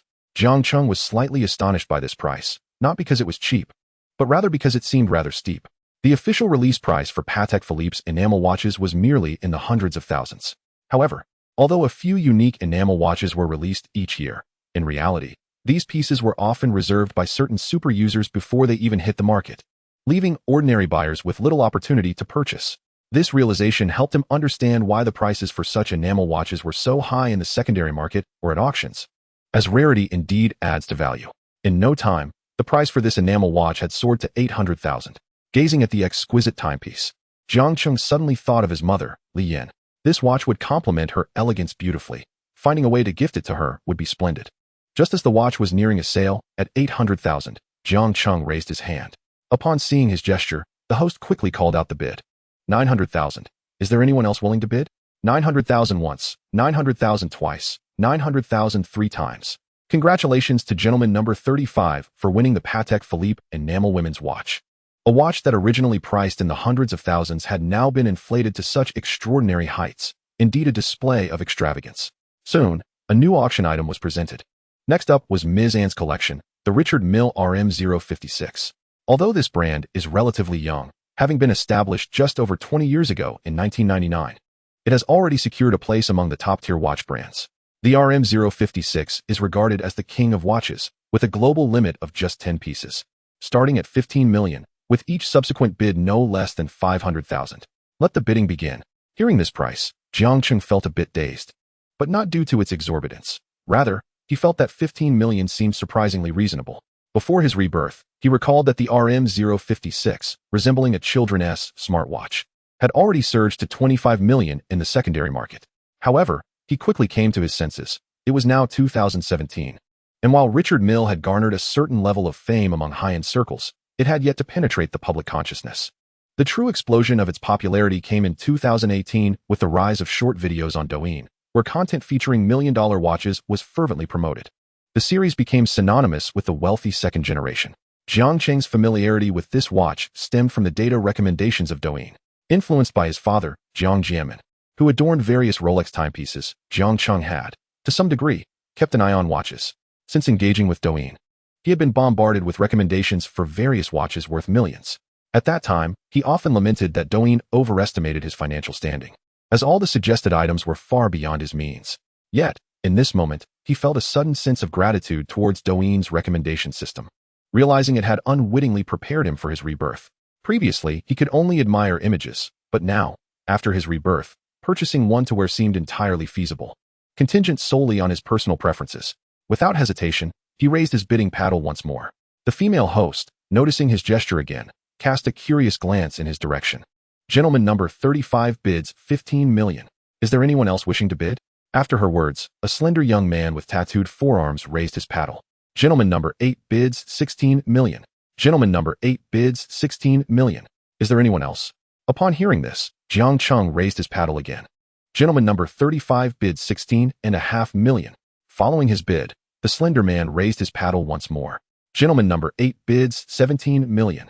Jiang Cheng furrowed his brow and raised his paddle again, surprised to find someone else as interested in the watch as he was. In fact, only the two of them were raising their hands. The others showed no interest in participating. Only those familiar with the Richard Mille brand were present, comprising the wealthy second-generation and affluent individuals. In a couple of years, as its popularity soared, one would see many affluent second-generation individuals and celebrities sporting this brand in nightclubs. Considering the skyrocketing prices in the future, the timing to acquire this RM056 was impeccable. After all, this model was heralded as the ticket to the Billionaires Club, a symbol of the elite second generation. Jiang Cheng raised his paddle twice more, increasing his bid by 1 million. Gentleman number 35 bids 18 million. After the host announced this price, the tattooed young man turned pale and quietly spoke to a boy nearby with white hair. Seeing that he did not raise his paddle, the white-haired boy, with a grin, asked, "Chin, are you not bidding?" The tattooed man replied irritably, "What are you talking about? Of course I'm bidding, but I don't have that much money." Upon receiving a glare from the tattooed man, the white-haired boy swiftly shifted the topic, saying, "Forget about the bidding for now. You don't have that much money." The tattooed man smacked his lips and shrugged. "It's not about the money. The key is that buying this at 18 million isn't worth it. With that money, I could buy 2 Patek Philippe's to enjoy." The tattooed man believed that purchasing this watch at 18 million was rather foolish, despite its appealing design, as it lacked the widespread recognition of Patek Philippe. The white-haired boy nodded in agreement. "I think so too. Who is this gentleman number 35? He seems younger than both of us and looks unfamiliar. I don't think I've seen him before." The tattooed man stroked his chin, a glimmer of intrigue illuminating his gaze as he seemed to contemplate something. He then remarked, "I don't recognize him, but he does have good taste. He chose the same watch as I did. Well, he stole your item, yet you praise him. I never expected you, Brother Chin, to be so magnanimous. His wealth is a testament to his capabilities. I have nothing to say but to commend him. Why should I envy him? Ah, this is indeed Brother Chin. Your stature leaves me in awe. Leave." Amidst their lively conversation, the Richard Mille watch was effortlessly claimed by Jiang Cheng. The subsequent auction items were rather mundane, consisting of jade and emerald artifacts, which bored Jiang Cheng to the point where he resorted to his phone. Meanwhile, the tattooed man and the white-haired fellow were also growing weary. After a brief exchange, they rose and approached Jiang Cheng. The white-haired man was the first to greet him. "Hey there." Jiang Cheng looked up to find 2 young men seated beside him. The one who spoke had bleached hair and donned an Armani outfit, exuding a somewhat rebellious charm. Aside from his hairstyle, the Patek Philippe on his wrist and his designer attire lent him an odd allure. The financial backing he possessed clearly indicated that he was no mere street thug. While Jiang Cheng did not recognize the young man, he immediately recognized the other slender man covered in tattoos. Wasn't this the famed Hushang Huang, Qin Fun, often seen on Douyin? "Hello, I am Qin Fun. And this is Wang Zheng. By the way, I was the one competing with you for the Richard Mille earlier." Qin Fun extended his tattooed hands towards Jiang Cheng. Indeed, he was the affluent second-generation heir from the magical city, known as the wealthiest of his kind in Shanghai. When the term rich second generation is mentioned, most people's first thoughts might be of Wang Tsung. After all, Qin Fun was not as ostentatious, partly due to a less pristine background. Wang Tsung once posted on Weibo, "I don't care if my friends have money, they can never be richer than I am." To which Qin Fun simply replied with 3 words, "What about me?"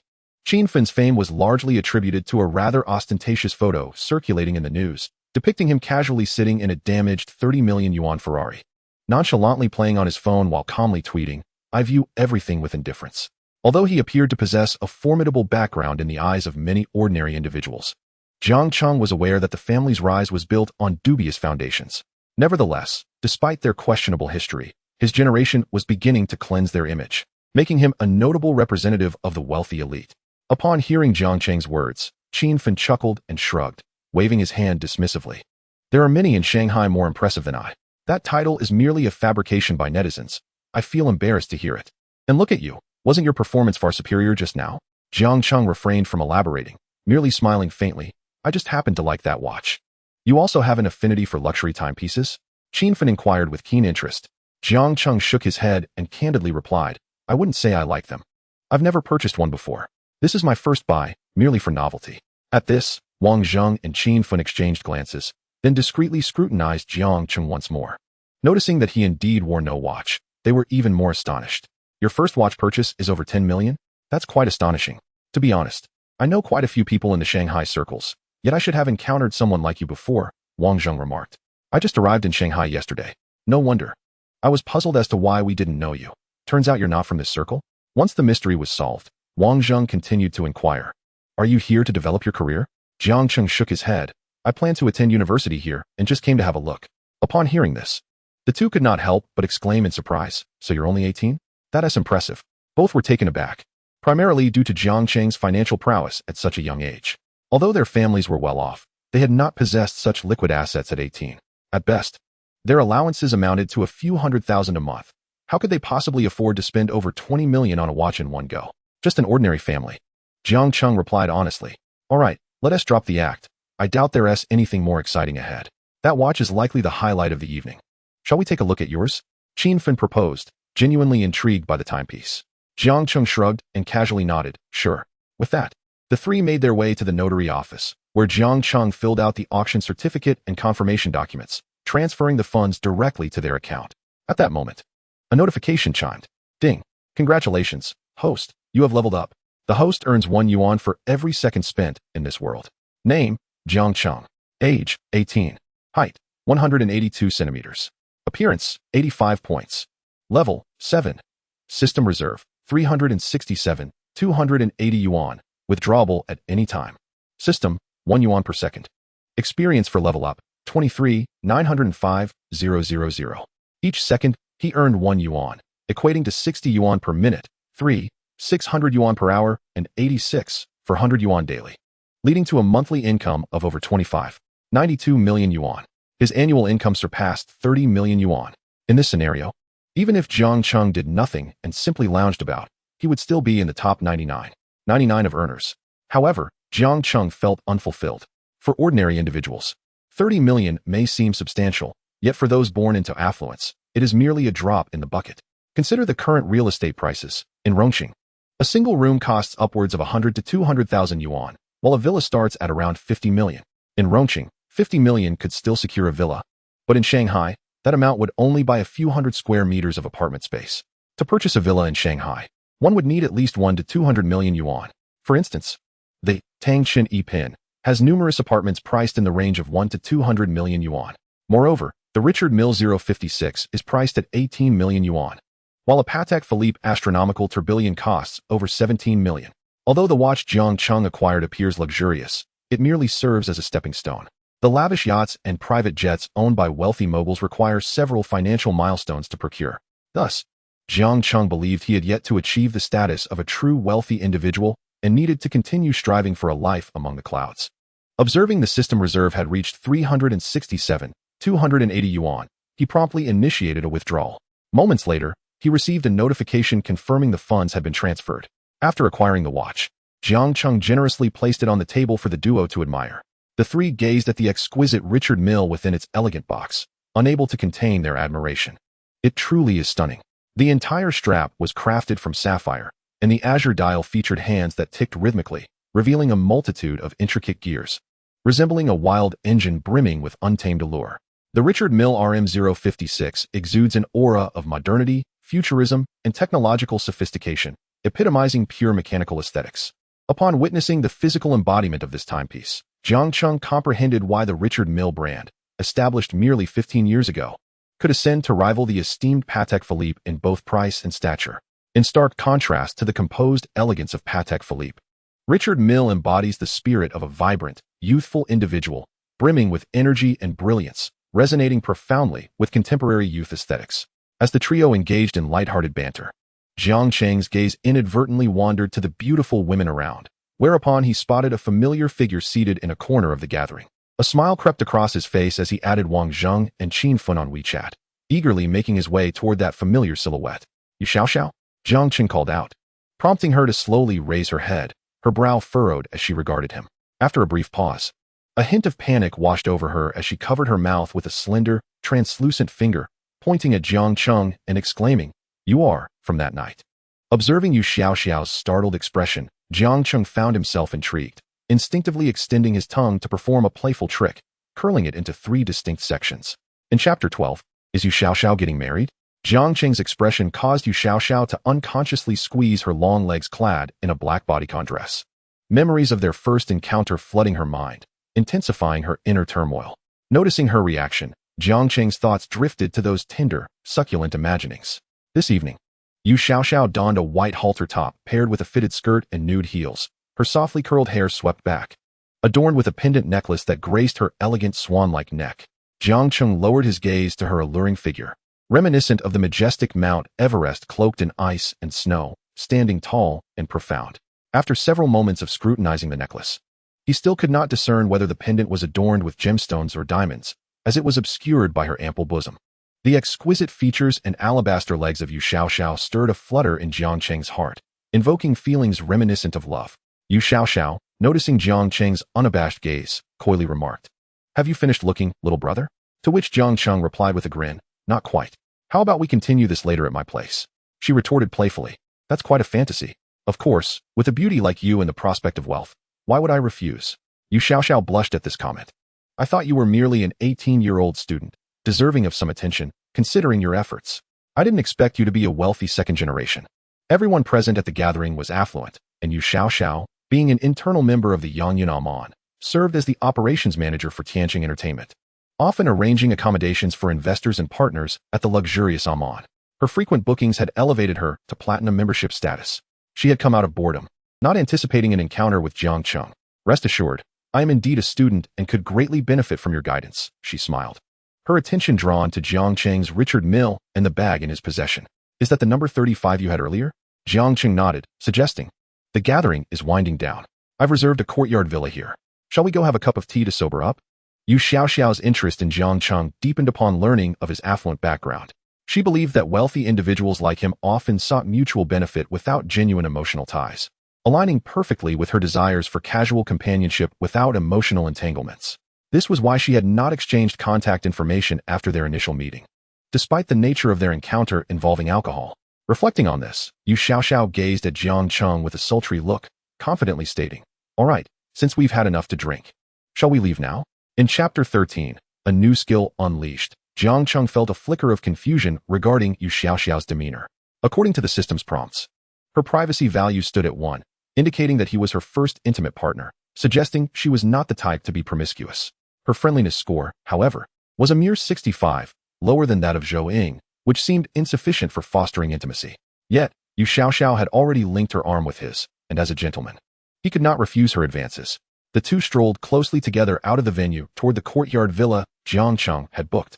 Once inside, after a brief tour, Yu Xiaoxiao remarked, "This is my first visit to the courtyard villa. It truly lives up to its price of 81,000 a night, exuding an antique charm. Even the chairs are made of agarwood." With only the two of them remaining in the room, Jiang Cheng retrieved a bottle of red wine and 2 elegant glasses from a nearby cabinet. After pouring, he handed 1 glass to Yu Xiaoxiao. She smirked and teased, "Little brother, are you trying to get me drunk again?" As she took generous sips from her glass, it seemed as though she was attempting to intoxicate herself. Jiang Cheng sensed her emotional state, but chose not to inquire further. The two soon settled into the outdoor chairs of the villa, sipping wine beneath the moonlight and engaging in conversation.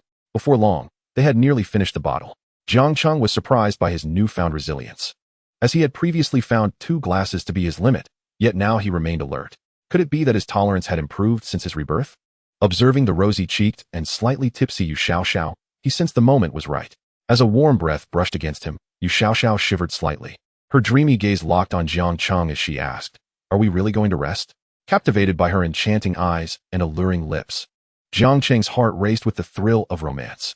"Of course, but first, let me administer a little remedy to sober you up," he replied, leaning in to press his lips against hers, slowly invading her territory. Moments later, Yu Xiaoxiao gently pushed his hand away but soon succumbed, responding with soft, passionate murmurs as she wrapped her arms around his neck. After over an hour, the system chimed, announcing, "Congratulations, host, you have acquired the milk extraction skill.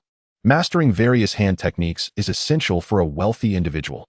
Please explore its intricacies thoroughly." Jiang Cheng wholeheartedly agreed with the system's statement. With a balance of 63 million in his bank account and the advantages of the wealthy system, financial concerns were no longer paramount. He simply desired a skill to call his own. Chapter 14. Su Wan.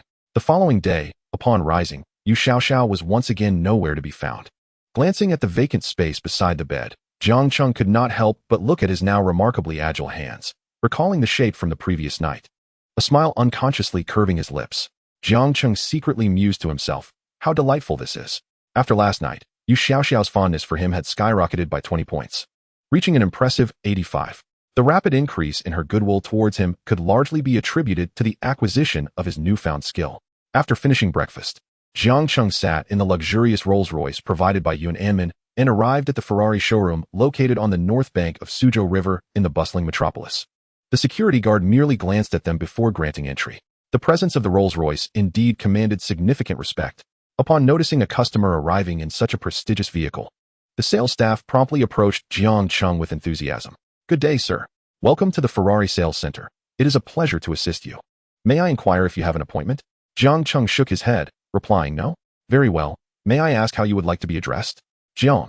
Hello, Mr. Jiang. I am the sales representative here. You may call me Xiao Yun. With a considerate tone, Xiao Yun inquired, do you have a specific model in mind? If not, I can escort you to the lounge for some tea and introduce you to various Ferrari models. Do you have any cars available for viewing? I wish to see one directly. Yes, right this way. Let me introduce you to our Ferraris. Although Xiao Yun did not underestimate Jiang Cheng due to his youthful appearance, Jiang Cheng felt a tinge of disappointment at her slightly more mature visage.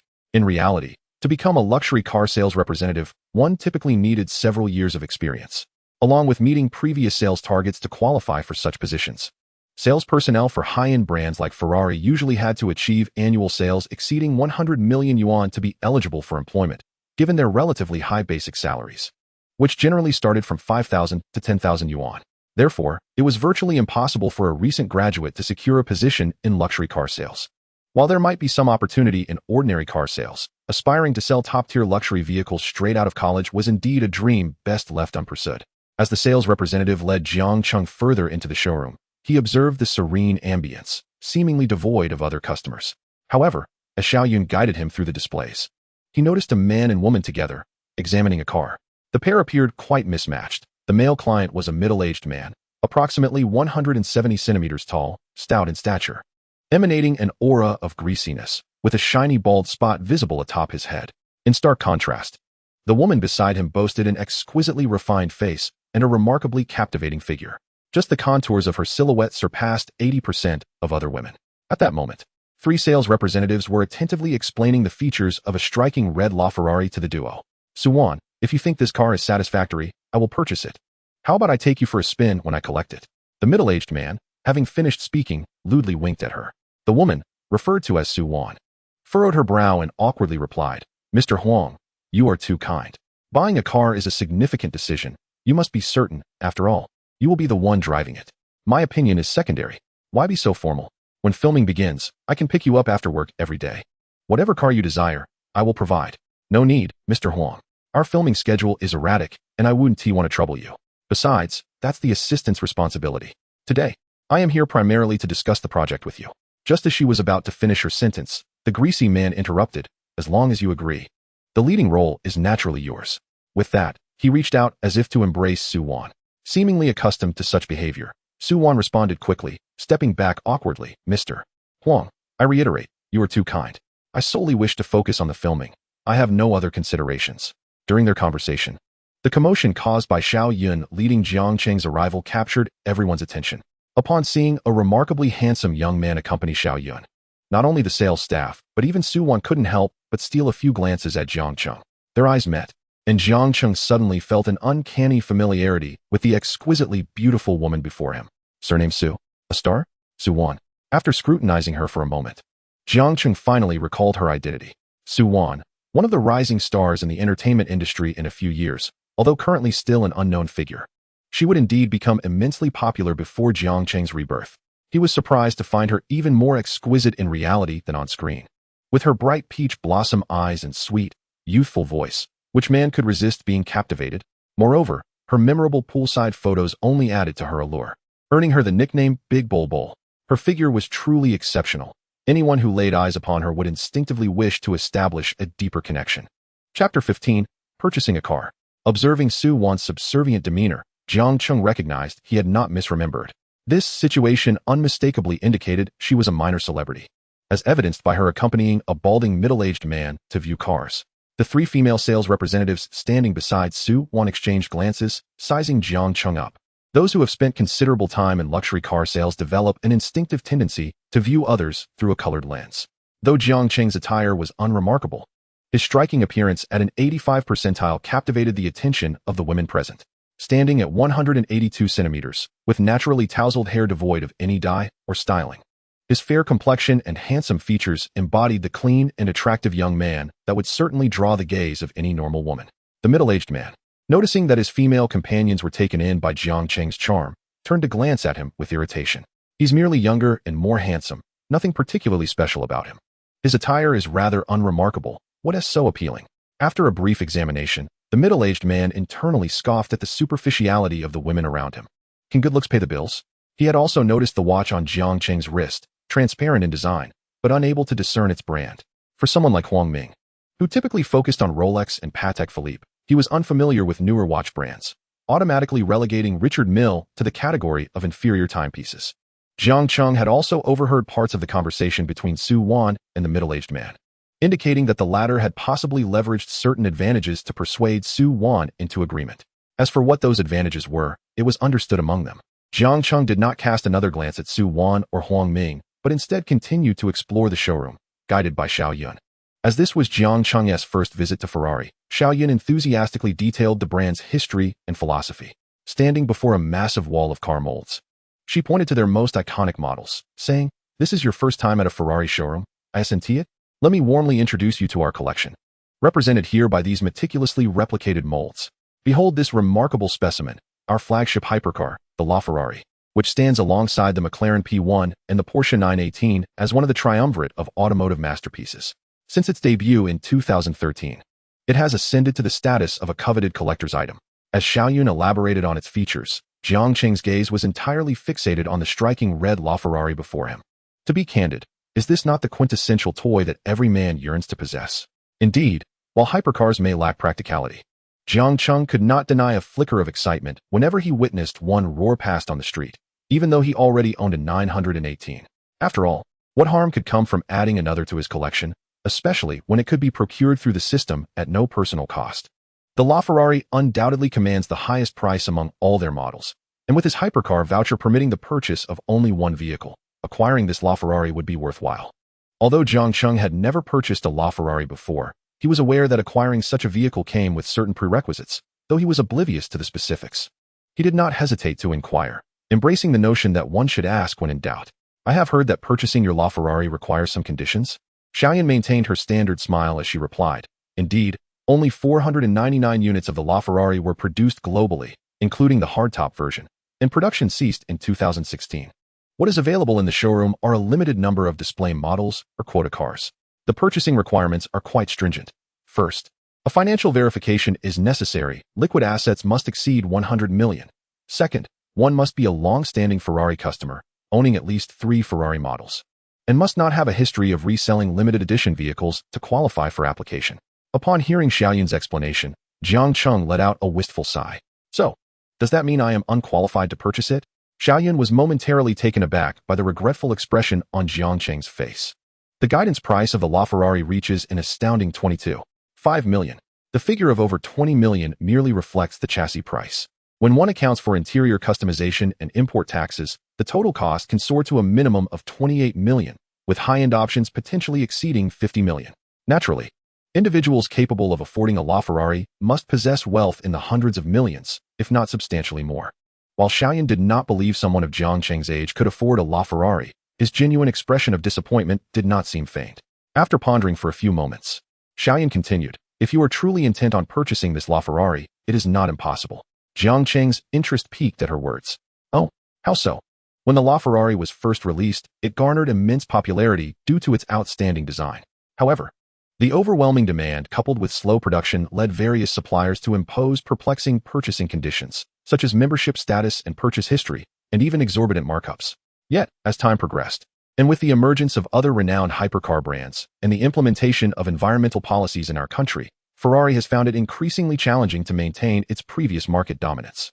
Many of the restrictions have since been lifted, including the imposition of markups, and in fact, discounts may now be available under certain conditions. After all, even the base price of a Ferrari is several million.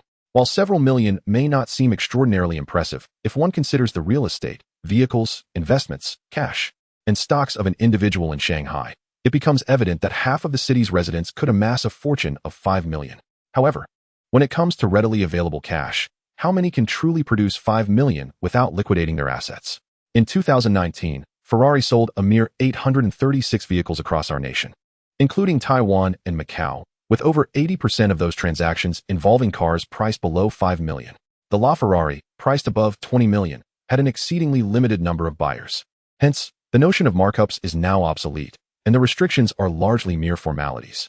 In principle, this is how it is stipulated. However, you are aware that Ferrari orders require time. Due to lengthy delivery timelines, some orders may not be fulfilled as anticipated. Therefore, certain special allocations can be substituted. If you are certain, you can register your order to replace those with delivery issues, but the deposit might be higher than standard orders. Would you be amenable to that? Upon hearing Xiaoyun's proposition, Jiang Cheng raised an eyebrow, realizing such a special arrangement was possible. After all, he was utilizing system funds for this purchase, not his own. So any additional costs were inconsequential. Yes, if such orders exist, I will pay the full amount up front, with no need for installments. Xiaoyun's eyes widened in astonishment. Full payment. Did Jiang Cheng truly comprehend the cost of this vehicle? Not only Xiaoyun, but also the others present were taken aback by Jiang Cheng's casual declaration. They found themselves lost in thought, unable to articulate their astonishment, merely gaping in disbelief. The prospect of such an immediate full payment left Xiaoyun both shocked and intrigued, especially considering that even her affluent associate, Huang Ming, an investor in the film industry, opted for installments when purchasing a vehicle. Huang Ming, the head of Huang Entertainment Company, while owning a business valued in the hundreds of millions, had liquid assets totaling only tens of millions. His film investments typically hovered around 5 million. To suggest he purchased a LaFerrari would be utterly implausible, and even the mere 3 million Ferrari before them warranted extensive consideration.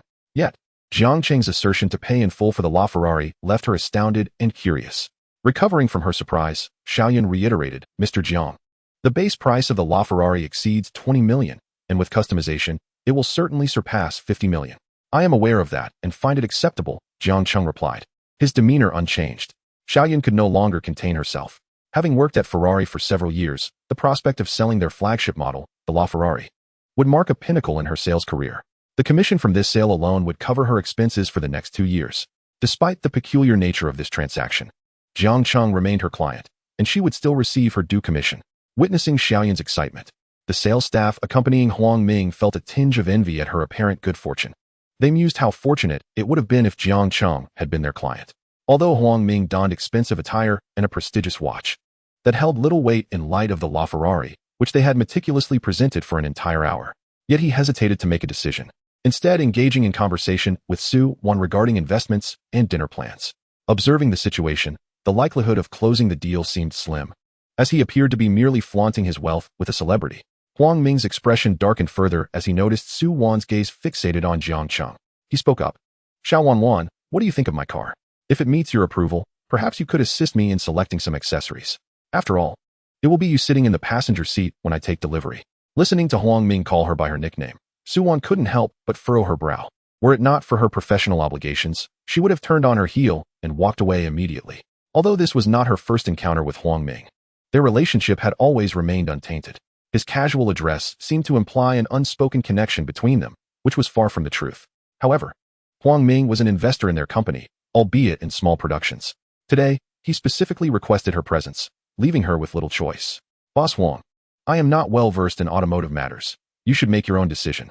Besides, my filming schedule is quite packed, and I lack the time to go out." Upon hearing Su Wan's continued refusal, Huang Ming's patience began to wane. He attributed his inability to win her over to the sudden emergence of Jiang Cheng. Ever since Jiang Cheng arrived, Su Wan's attention had increasingly gravitated towards him.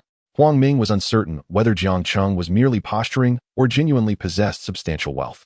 He felt an urge to deride him, but just as he opened his mouth, frustration silenced him. After contemplating, he decided to observe from the sidelines. If Jiang Cheng truly was a super-rich heir, then even if he stumbled, it would be wise to let the matter rest. After all, one could not afford to offend someone of such immense wealth. Suwan could be dismissed, and he could find another inconspicuous star.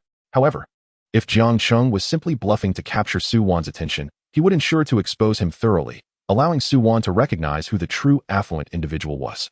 Soon, Xiao Yun hurried over with two individuals, a meticulously dressed middle-aged man and a stylish young man with bleached hair. As they approached, Xiao Yun addressed the middle-aged man, supervisor. "Mr. Wang, this is Mr. Jiang." Upon hearing this, Jiang Cheng turned and quickly recognized the young man with the white hair, Wang Zheng, whom he had met at the auction yesterday. The moment their eyes met, Wang Zheng exclaimed in surprise, "Oh, it's you, Jiang Cheng. I heard from Lao Wang that someone was purchasing a LaFerrari outright. I didn't expect it to be you." Chapter 17. The invitation. Jiang Cheng nodded casually. "Indeed. Quite a coincidence. I just arrived in Mo and thought I'd buy a car for convenience." Wang Zheng retorted with a hint of envy. "You call that convenient? A LaFerrari as a mere runabout is quite the display." The male supervisor, noticing Wang Zheng's familiarity with Jiang Cheng, cheerfully inquired, "Is this gentleman a friend of yours, Mr. Wang?" Wang Zheng excitedly stood on his toes, patting Jiang Cheng on the shoulder. "We just met yesterday. Brother Jiang. Look at the Richard Mille RM056 on his wrist, bought at the auction at Yanyunaman for 18 million. Originally, Brother Qin wanted to purchase that watch, but this tycoon snatched it up." The onlookers gasped in astonishment. How could Jiang Cheng possess such wealth at his young age? The male supervisor's demeanor shifted to one of respect and humility as he regarded Jiang Cheng. A person able to afford a watch worth over 10 million would surely have no trouble acquiring a LaFerrari, which costs over 50 million. He immediately bent slightly and extended his right hand toward Jiang Cheng. "Greetings, Mr. Jiang. I have already heard about your situation from Xiao Yun. Thank you for choosing Ferrari. I understand that purchasing our vehicles requires asset verification." Jiang Cheng glanced at Wang Zheng. Judging by the supervisor's attitude, Wang Zheng seemed to be someone of significance. After all, standard procedure for acquiring a LaFerrari involved certain prerequisites, meaning Wang Zheng must own at least 5 Ferraris registered under his name. Curiously, Jiang Cheng asked Wang Zheng, "Are you no longer interested in your customized LaFerrari?" Wang Zheng laughed heartily. "I was initially motivated by Brother Qin's influence to impulsively order this LaFerrari. He owns one, and it looks magnificent. However, the customization process has dragged on for months, and my enthusiasm has waned. I was hoping to see if I could transfer the order, but I never expected to find you." Jiang Cheng nodded. "How much longer until the car is ready for pickup?" The male supervisor promptly replied, "Mr. Jiang, it will be ready in approximately 2 months. Normally, a custom order takes at least 6 months, but if you take over Mr. Wang's order, you can have it in 2 months. After a brief discussion, they reached an agreement. Jiang Cheng's primary goal was to obtain a supercar quickly. Thus, he decided to purchase Wang Zheng's vehicle. Seeing that Jiang Cheng was genuinely interested in taking over his car, Wang Zheng grinned. "Thanks, buddy. To be honest, finding someone to take this car off my hands isn't easy. Although it is indeed stunning, the price is quite daunting. I spent over 20 million just on the interior customization, which often scares off potential buyers." Jiang Cheng understood Wang Zheng's implication. Such an expenditure could purchase a house. Spending over 20 million on an interior was not something most people could justify. "The color and interior you chose align perfectly with my taste. It seems like fate." Wang Zheng's eyes lit up, and he gave Jiang Cheng a thumbs up. "Excellent taste. Let's have Lao Wang arrange the paperwork for the car's transfer." The male supervisor, noticing their conversation had concluded, respectfully retrieved the documents Wang Zheng had signed when ordering the car and contacted the notary to handle the subsequent procedures. After the transfer and notarization, the customized LaFerrari officially belonged to Jiang Cheng. The supervisor then addressed Jiang Cheng. "Honored Mr. Jiang, from this day forth, you are the esteemed owner of a Ferrari. We will upload your information to Ferrari's headquarters, and you will be the first to know about any events or new releases." Wang Zheng cheerfully remarked, "Buddy, you can't take delivery right now, but I have a few spare cars. If you don't mind, you can borrow one in the meantime." Jiang Cheng shot Wang Zheng a surprised glance. This was only their second meeting, and he was already offering to lend him a car. After all, he had a principle. Neither his wife nor his car would be lent out. Wang Zheng discerned Jiang Cheng's apprehension. "Honestly, you helped me resolve a significant issue by purchasing this car, so I am quite grateful. If you're not averse, let's be friends and enjoy our time in Mo together." Wang Zheng's words left a favorable impression on Jiang Cheng. He appreciated straightforward individuals who spoke their minds without beating around the bush. When Jiang Cheng declined, Wang Zheng did not press the issue. There's a car exhibition at the Bund in a few days featuring brands like Ferrari, Lamborghini, Porsche, and McLaren. The great thing is that you can take delivery right there if you find a car you like. Would you like to go together? Jiang Cheng, pleased with Wang Zheng's invitation, casually nodded. Sure, when? Chapter 18. Su-won's shock. Meanwhile, Su-won stood nearby, witnessing the unfolding scene, and felt a wave of bitterness wash over her. To secure 500,000 in investment, she had to humble herself, while Jiang Cheng frivolously spent tens of millions in mere minutes. The stark contrast left her utterly astounded, her pair of lively fox-like eyes fixated intently on Jiang Cheng, as if attempting to see through him. Among the affluent heirs Su-won had encountered, Jiang Cheng's wealth and prowess undoubtedly stood out distinctly. It is worth noting that even those wealthy second-generation individuals typically only have a monthly allowance of at most several hundred thousand, with a few reaching $1 million. Countless heirs in their teens possess fortunes in the tens of millions. However, Su-won had never encountered anyone who could effortlessly produce over 50 million in savings to purchase a car. Furthermore, this amount merely represented the liquid assets within Jiang Cheng's mobile banking account. What would his total net worth amount to when considering his other assets?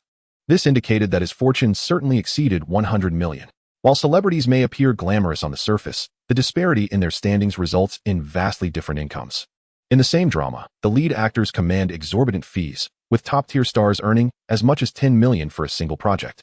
In contrast, supporting male and female roles generally receive around 1 to 2 million. The remuneration for other supporting characters declined sharply, with fees in the tens of thousands or even hundreds of thousands being commonplace.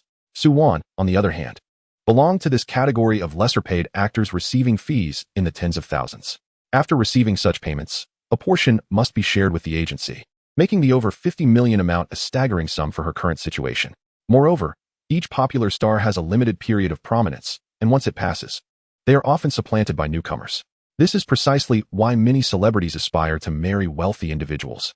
They hope to secure a stable economic foundation through marriage to maintain their quality of life. Congratulations, host, on leveling up again. The host earns 12 yuan for every second spent in this world. Name, Jiang Cheng. Age, 18. Height, 185 centimeters. Appearance, 90 points. Level, 8. System Reserve Fund, 86. 410 yuan, withdrawable at any time. System, 12 yuan per second. Upgrade experience, 68, 901, 000. Earning 12 yuan each second translates to 72 yuan per minute, 320 yuan per hour, and ultimately 103, 680 yuan per day, resulting in a monthly income of 11 million. The annual salary approaches 40 million. Concurrently, Jiang Cheng utilized the Supercar Purchase Critical Card during the transaction. Ding! The Supercar Purchase Critical Card was successfully activated.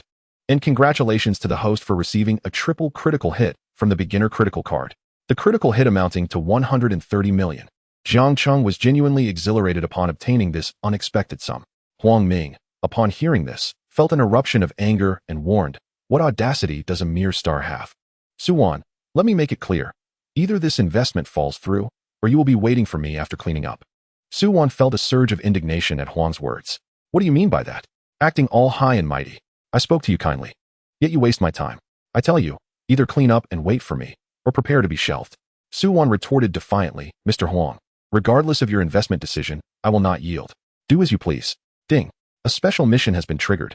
Assist Su-won in averting the crisis and secure her willingness to sign a contract. Upon completion, a special reward will be granted. Jiang Cheng chuckled at the system's announcement. "Mr. Huang, what a grandiose stance you take.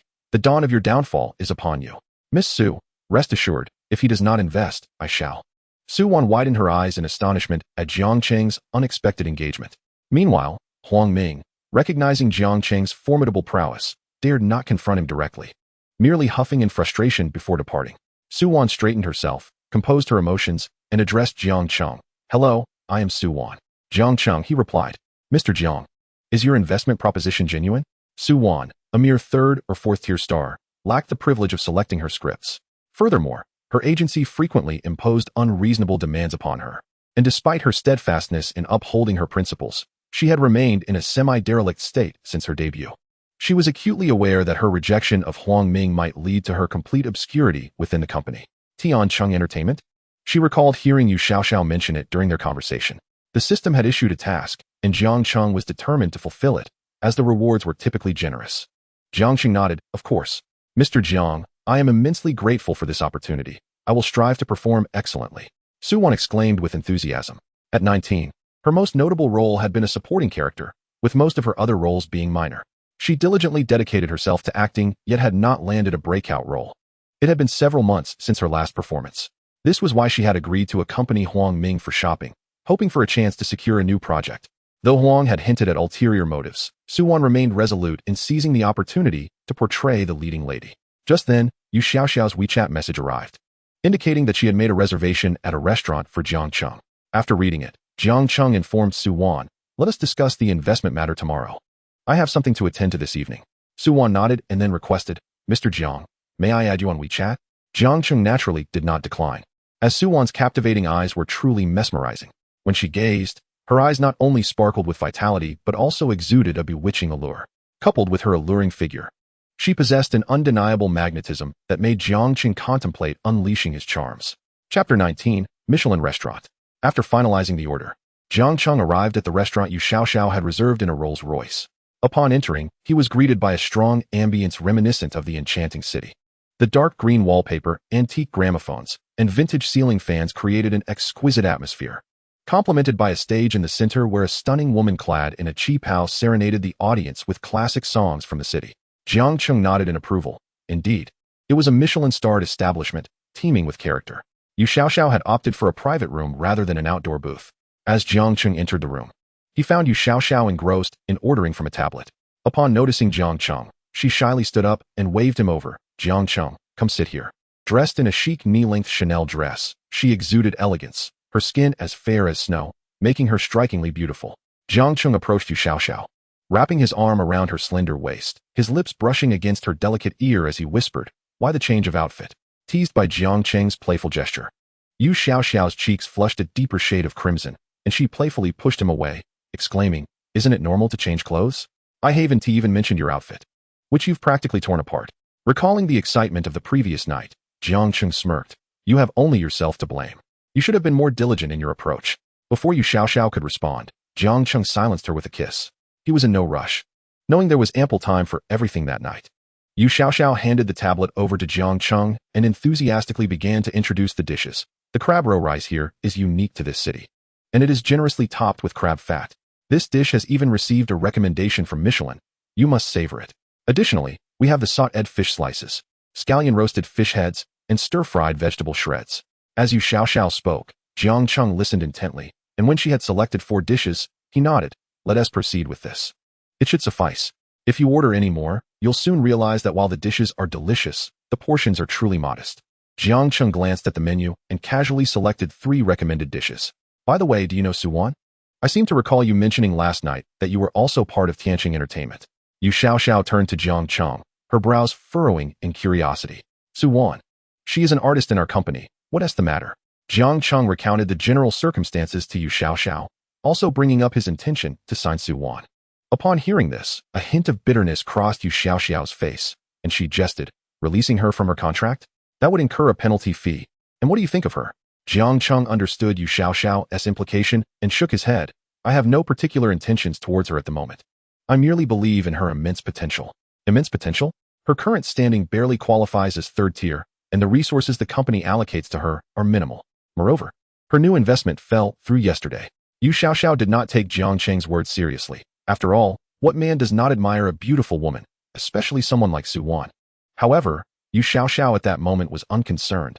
To her, her relationship with Jiang Cheng was merely transactional. If there came a day when Jiang Cheng no longer wished to engage with her, she could gracefully walk away. After all, she was an advocate for remaining unwed. As long as romance was off the table, everything else was acceptable. "I understand, but I still have high hopes for her. And I am planning to establish an entertainment company. She is the first artist I have encountered," Jiang Cheng stated earnestly. Through her exchange with Jiang Cheng, Yu Xiaoxiao revealed that she was, in fact, the manager of the operations department at Tianqing Entertainment, which greatly surprised Jiang Cheng. To achieve such a position at the age of 25 was quite impressive. Although she was merely a departmental manager, such a role was not easily attained without connections at that age. Yu Xiaoxiao claimed she relied solely on her own capabilities, having excelled academically since her university days, accumulating scholarships in abundance. A woman of such competence managing his company would mean Jiang Cheng could easily rest at ease. With this thought, a sly smile crept onto Jiang Cheng's lips. Suwan, though the company currently does not prioritize her, indeed possesses commendable attributes. If you are fond of her, I can assist you in terminating her contract. He was quite willing to undertake such a responsibility that required no commitment on his part. That would be much appreciated. Yu Xiaoxiao nodded, stating, Suwan's contract should not have expired yet. If you wish to sign her, the penalty fee could amount to several million. Our company typically employs 5-year contracts. I will need to review the detailed terms. As they conversed, the dishes began to arrive. Jiang Cheng gazed at the Jishir Hong Xiao row he had ordered for 138, finally grasping the meaning of Yu Xiaoxiao's earlier comment about portion sizes. What appeared substantial on the tablet turned out to be merely a small dish once served. The same applied to the Gao Lu Yupian. The numerous fish slices he had seen on the tablet amounted to just over 10. Thankfully, Yu Xiaoxiao had ordered a few extra dishes at the end, otherwise, they would have truly fallen short. Chapter 20, An Unexpected Turn. At Jiang Cheng's age, when appetites were particularly robust, he finished every single dish without exception. As Yu Xiaoxiao had suggested, proving that it was indeed a Michelin-starred restaurant recommended by the culinary guides of the Magic City. Although the portions were small, the flavors justified the price. Sated, Jiang Cheng nodded in satisfaction. Ding. Congratulations, host, on experiencing an unforgettable culinary delight. The system rewards you with a gourmet cashback card. The cashback multiplier is set at 1,100 times, in addition to the actual number of guests invited. Up to 5 can be counted. Jiang Cheng opened the detailed explanation of the system prompt, realizing that the card indicated he could invite others to dine.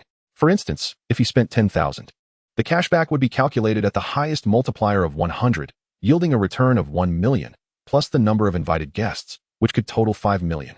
He anticipated that this seemingly ordinary gourmet cashback card would be so impressive. Even in the worst-case scenario, he could expect a return of 20 to 30 times. Earning 100,000 just from dining seemed almost too good to be true. Truly, the dream-fulfilling system was remarkable. Just as he was about to exit the hotel lobby, a flamboyantly dressed woman brushed past him and collided with Yu Xiaoxiao. Oh dear, a melodramatic voice rang out. Jiang Cheng looked at Yu Xiaoxiao, who was clutching her shoulder, and asked tenderly, Are you all right? Yu Xiaoxiao shook her head, but her expression suddenly turned crimson with anger, her gaze fixed on the woman before her. Zhang Yu, what are you doing here dressed like that? Upon realizing she had bumped into Yu Xiaoxiao, the woman's expression flickered with panic, but was quickly replaced by a forced calm. In a voice that was both affected and sharp, she retorted, Yu Xiaoxiao, what are you doing here? Who is this man? Seeing the woman before her point a delicate finger at Jiang Cheng, Yu Xiaoxiao's face flashed with disdain. Forget it. I can't be bothered with you. You had better clarify things with your relatives. Zhang Yu sneered at Yu Xiaoxiao. Don't forget we are already engaged. Even if you regret it, it is of no use. I will not call off the engagement. Engagement? Have you no shame? You, a grown man, dare to mention engagement while dressed like that? You are deceiving yourself, Yu Xiaoxiao retorted, both sarcastically and with agitation. Zhang Yu took a deep breath and glanced at Jiang Cheng. We have already informed our relatives. Even if you change your mind, it won't matter. Zhang Yu, have some dignity. I won't dwell on your issues, but you are actually involved with my close friend, and not just once. You two are simply heartless. If it weren't for my family pressuring me, I would never have agreed to this engagement. Since we are engaged, we should proceed with the marriage. Zhang Yu persisted obstinately. Hearing this, Yu Xiaoxiao urgently pulled away from Zhang Yu's grasp and wrapped her arm around Jiang Cheng's. The force of her withdrawal was somewhat strong, causing her considerable assets to collide against Jiang Cheng's arm. Spare me the theatrics. You don't even like me. Your pursuit of me is merely a ruse to cover your affairs with other men. What would my dear best friend think if she knew you were bisexual? You care too much. This was a prearranged engagement, and even if you regret it, it's of no use. You were just with someone else in a hotel room. What right do you have to criticize me? Upon hearing this, Jiang Cheng finally clarified the entanglement between them. He was somewhat surprised to learn of Yu Xiaoxiao's engagement. However, looking at Zhang Yu before him, Jiang Cheng began to understand Yu Xiaoxiao better. It turned out that this Zhang Yu was a man in disguise. No wonder there was an air of ambiguity about him.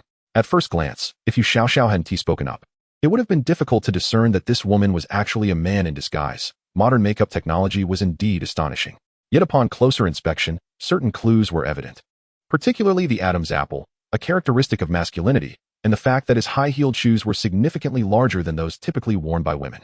After scrutinizing for a moment, Jiang Cheng finally grasped the allure behind those sensational news stories of discovering one's partner was a man after a night of passion. Beneath the heavy makeup and wig, it was indeed challenging to identify the truth.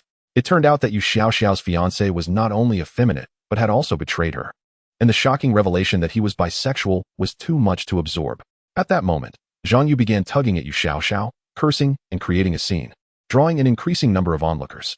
My friend, now that you understand our relationship, I suggest you leave. She is my fiancée. At this moment, a melodious, youthful voice rang out once more. Ding dong. Host, you are now faced with a choice. Choose option 1. Listen to Zhang Yu and leave, and you will receive a Ninja Turtle outfit. Choose option 2. Directly slap Zhang Yu awake, and you will gain 5 points of physical fitness and a bad luck card. Jiang Cheng stared blankly at the sudden choices before him. Naturally, he dismissed the first option outright. However, the second option, which offered points in physical fitness, piqued his interest. Upon reviewing the explanation of physical attributes, he discovered it encompassed strength, speed, physique, as well as eyesight, hearing, recovery ability, and resilience, not to mention the elusive abilities. This system was rather intriguing. The key was that enhancing physical fitness, combined with the clearing card, reward from purchasing a house, would significantly amplify the impact over time. After perusing the description, Jiang Cheng did not hesitate and promptly chose the second option. Instantly, he felt a warm current coursing through his body, filling him with an overwhelming sense of strength. Jiang Cheng couldn't help but feel exhilarated. This was simply extraordinary. While others toiled daily to attain 8-pack abs or resorted to drugs for enhanced physique, it seemed he had already made notable progress. His hearing had also escalated to a new level, as he could distinctly hear the trickling water from the nearby women's restroom. Jiang Cheng flexed his robust arms, cast a glance at Zhang Yu, and then launched a dual attack. With a resounding slap, he knocked Zhang Yu to the ground. The motion of his hands brushing against the close proximity of Yu Xiaoxiao's curves caused her to blush deeply, flustered by the electric sensation. Yu Xiaoxiao quickly released Jiang Cheng's arm. Zhang Yu, sprawled on the ground, covered his face in fury, rising to his feet without uttering a word, only to hear Jiang Cheng remark, "TSK, your skin truly is thick. You have the audacity to speak when you're the one at fault? My hand is sore from hitting your face." Yu Xiaoxiao was taken aback by the scene. She had never anticipated Jiang Cheng would act so suddenly.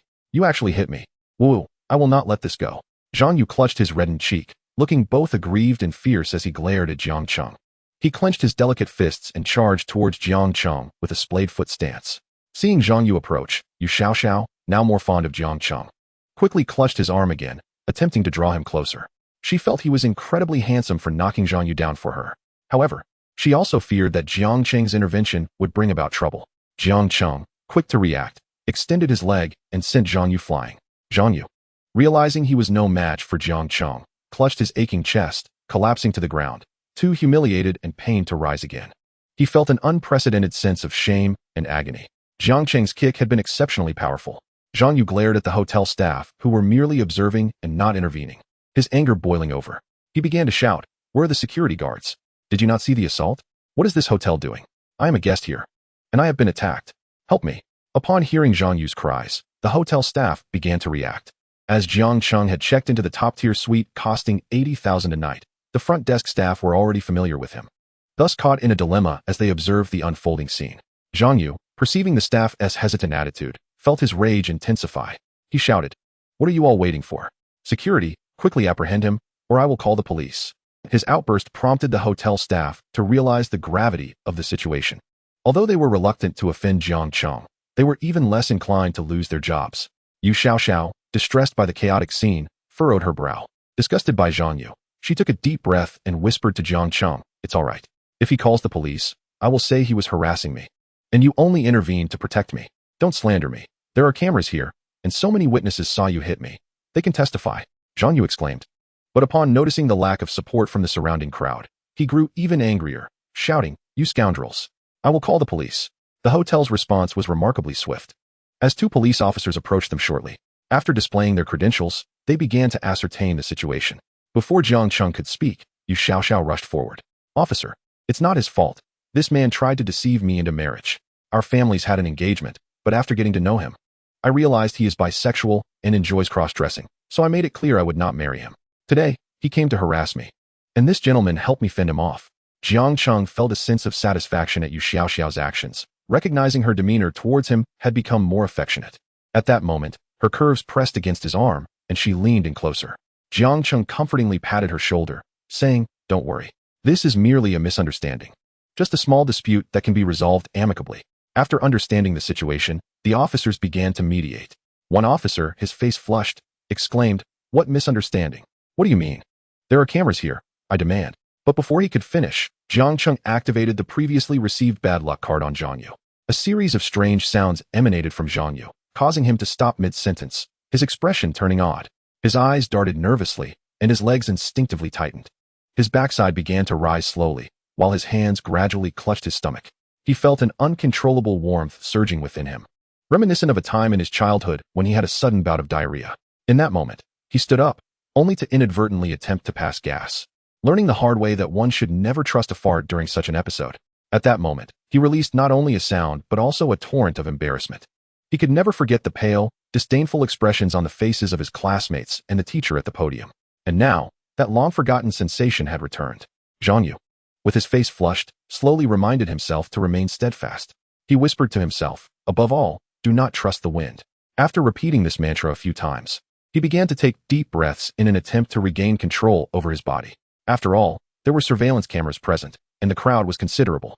He absolutely could not allow such an incident to repeat itself. However, the realities of the world are not always aligned with our desires. Jiang Yu soon realized that the gas within him was accumulating rapidly, and cold sweat began to bead on his skin. It suddenly struck him that he had eaten nothing since noon, having only indulged in pleasures with an old acquaintance at the hotel. Could it be that his companion's presence had somehow poisoned him, leading to such a drastic upheaval in his intestines? With a pale complexion, Jiang Yu turned to the others and asked, "Excuse me, where is the restroom on the first floor?" He exerted tremendous effort to control his breath as he uttered these words. Yet, despite his attempts at restraint, it was already too late. A familiar warmth, along with over 20 years of dignity, began to seep away. The officer, noticing his pale face and peculiar demeanor, inquired with concern, "Sir, are you all right? Do you feel unwell?" Jiang Yu clenched his buttocks tighter, inhaling slowly, attempting to speak. "I'm feeling a bit," but he could not finish, for he realized that the moment he opened his mouth, his sphincter would loosen further.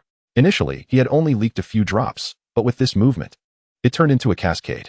Moreover, he sensed an impending explosion. Jiang Yu understood that, despite his utmost efforts to control the situation, he could merely postpone the inevitable. The inevitable was still on its way. He felt his groin growing increasingly damp. Others merely regarded his behavior as strange, but Jiang Cheng, who had utilized a stroke of bad luck, began to suspect Jiang Yu's predicament.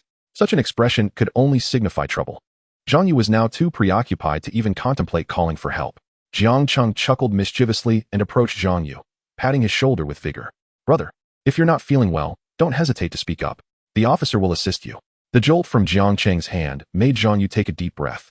Clenching his sphincter even more tightly, he slowly turned his head, his face flushed, eyes wide in disbelief as he glared at Jiang Cheng. Each nudge from Jiang Cheng brought him closer to the brink. "Take me to the restroom," Jiang Yu gritted out, but he dared not speak further. At that moment, an unpleasant odor wafted through the air. What on earth? Why does it smell so foul? Indeed, was there an issue with the restroom? It shouldn't be possible. It was still quite a distance from here. Could it be that a sewage truck had arrived? Good heavens, it felt fresh. Who had dared to relieve themselves? At this age, one should know better than to lose control. Chapter 22. Yu Xiaoxiao's past. He was at a loss for how to respond. All he wished for was to become invisible, to quietly slip away to the restroom and resolve his predicament. "Sir, let us first take your statement," the officers insisted, also overwhelmed by the stench. Eager to finish their duties and depart, the lead officer, disgusted, glanced around when suddenly he recalled his apprentice beside him. This rascal was always eating and had mentioned experiencing stomach issues that morning. Could it be him?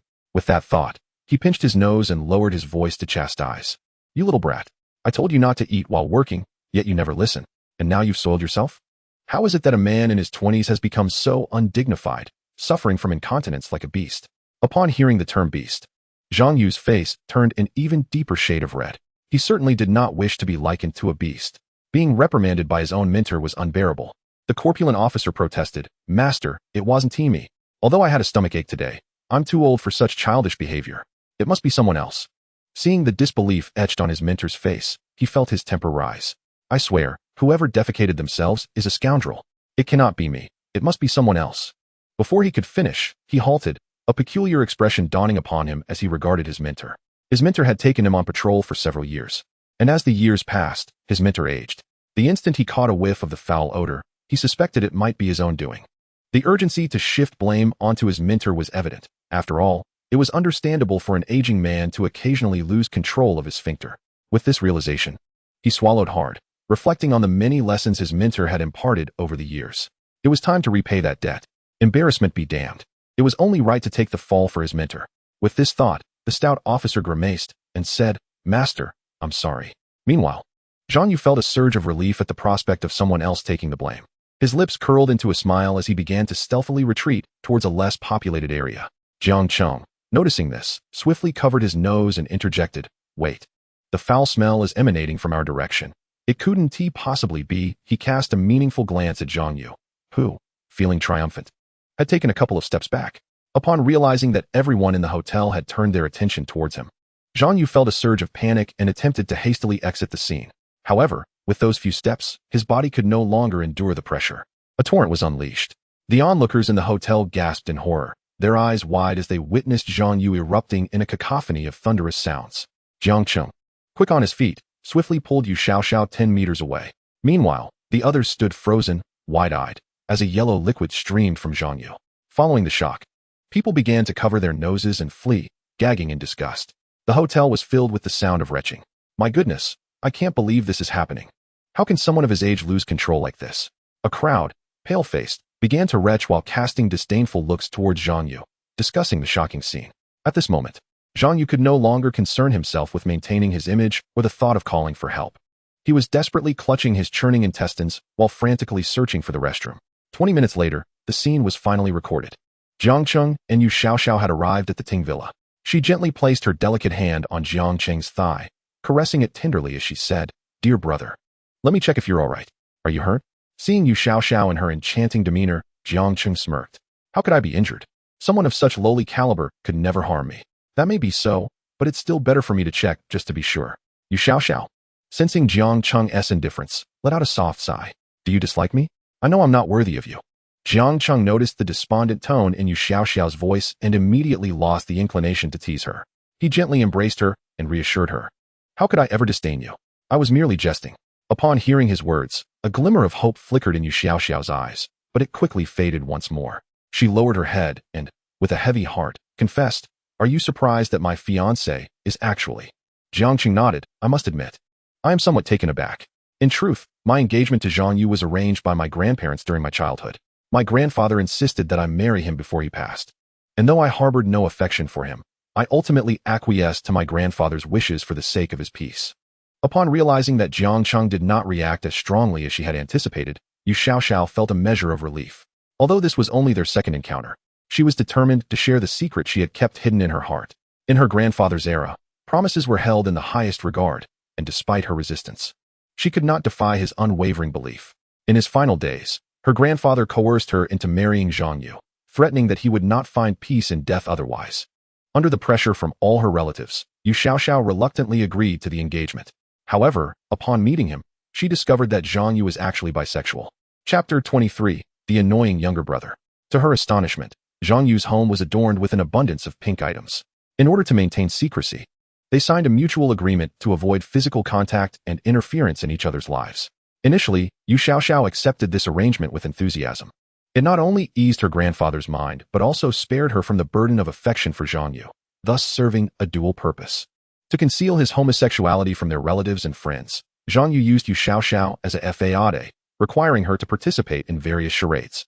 With Yu Xiaoxiao's tacit consent, Zhang Yu became increasingly self-absorbed, until she eventually discovered that he was indeed bisexual, as he had become involved with one of her close friends. Unable to bear this revelation, Yu Xiaoxiao chose to call off the engagement. Upon hearing her story, Jiang Cheng could not help but feel a sense of sympathy. It was truly a testament to the vast and strange nature of the world. He gently stroked Yu Xiaoxiao's hair and comforted her. "You have truly endured a great deal. Encountering such absurd circumstances.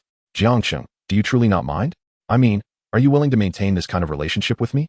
Seeing Jiang Cheng's surprised expression, Yu Xiaoxiao hurriedly clarified, "Please don't misunderstand. I am not suggesting I want to be your girlfriend.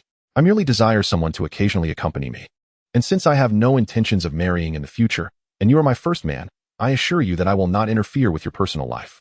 Yu Xiaoxiao, a remarkably accomplished career woman, was also a perfectly normal woman. Her grandfather had passed away 5 years prior. As a representative of the new generation of women, she yearned for a love that belonged solely to her. Jiang Cheng was her first man.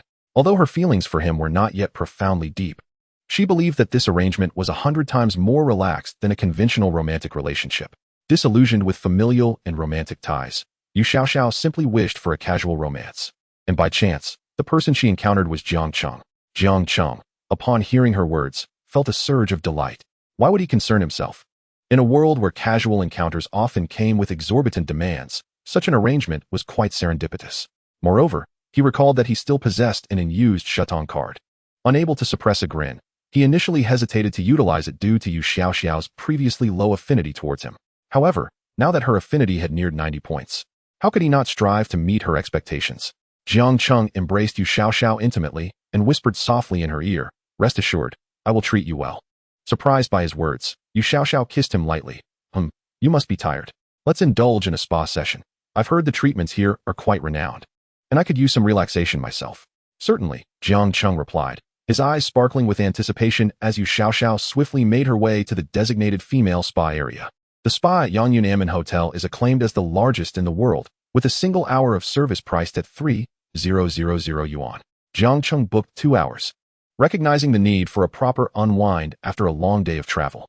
After luxuriating in the hot spring and spa treatments, Jiang Cheng found himself lying upon the sumptuous golden Nanmu bed in the villa. The ultra-soft imported mattress quickly lulled him into a deep slumber, offering an inexplicable sense of comfort. Upon awakening, Jiang Cheng pulled back the covers and was greeted by the sight of Yu Xiaoxiao's exquisite face, resembling a blooming peach blossom. Captivated by her natural allure, he felt a rush of urgency. He drew her close, enveloping her in his embrace. Losing all restraint, he fervently pressed his lips against hers, passionately kissing her. After 2 hours of fervent intimacy, Jiang Cheng sighed contentedly and rose to head towards the bathroom. Gazing at his reflection in the mirror, he opened the system page, which displayed a notification. Ding. Shuton card, used successfully. Given the partner's satisfaction level of 100 points. The host frequency count is 500 times. Total reward for the host, 250 million. Jiang Cheng's heart swelled with joy at the system's announcement, grateful for the effort he had expended to facilitate this lucrative transaction.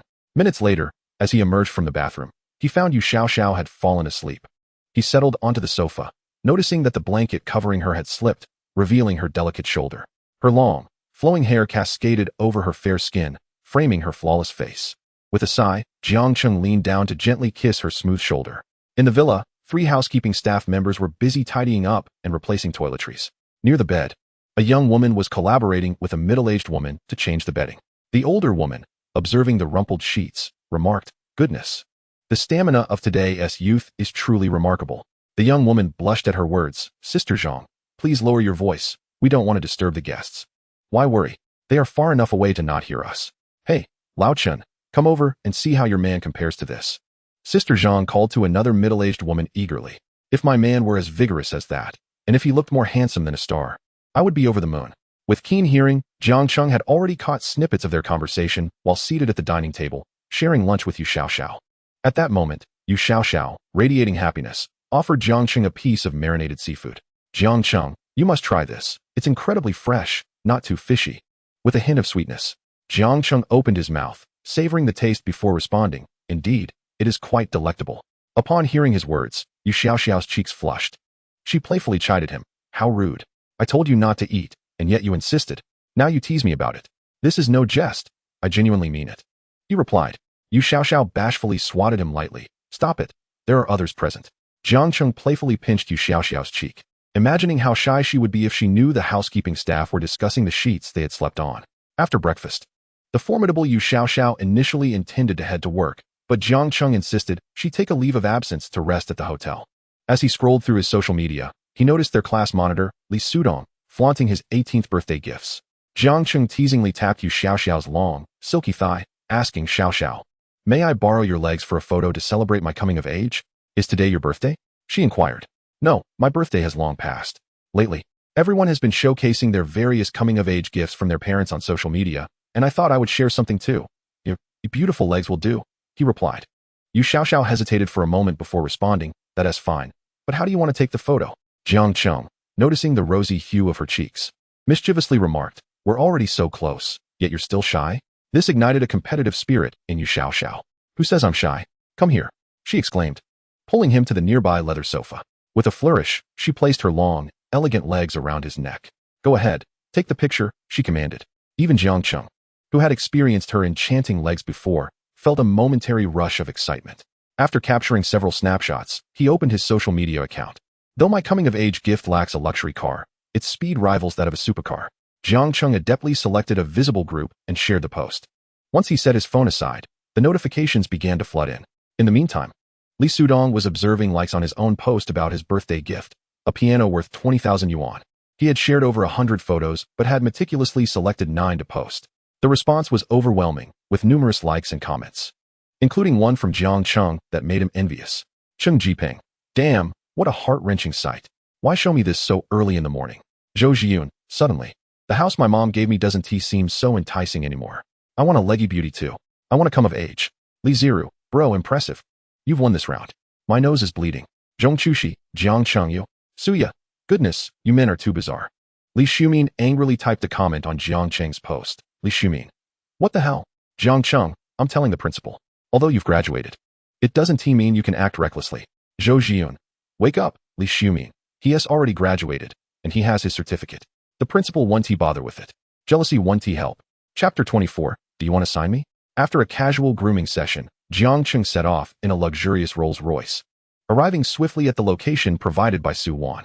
The apartment complex where Su Wan resided appeared to be a mid-range establishment, neither new nor old.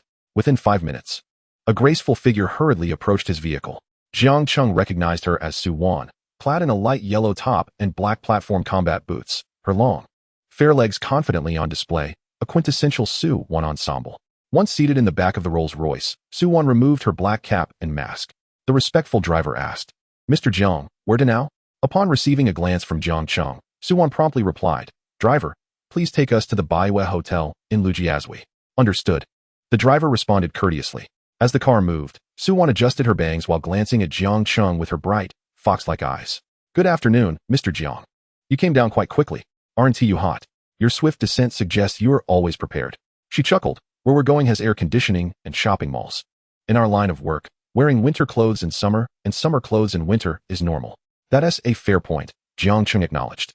You seem quite youthful. May I inquire what your profession is? Su Wan probed, curious about how a wealthy second-generation individual could manage such a cash flow at 18. Jiang Cheng merely smiled, prompting Su Wan to express her envy. Is it true your family is wealthy? Buying a Ferrari at such a young age seems extravagant. Jiang Cheng shook his head dismissively. Just an ordinary family.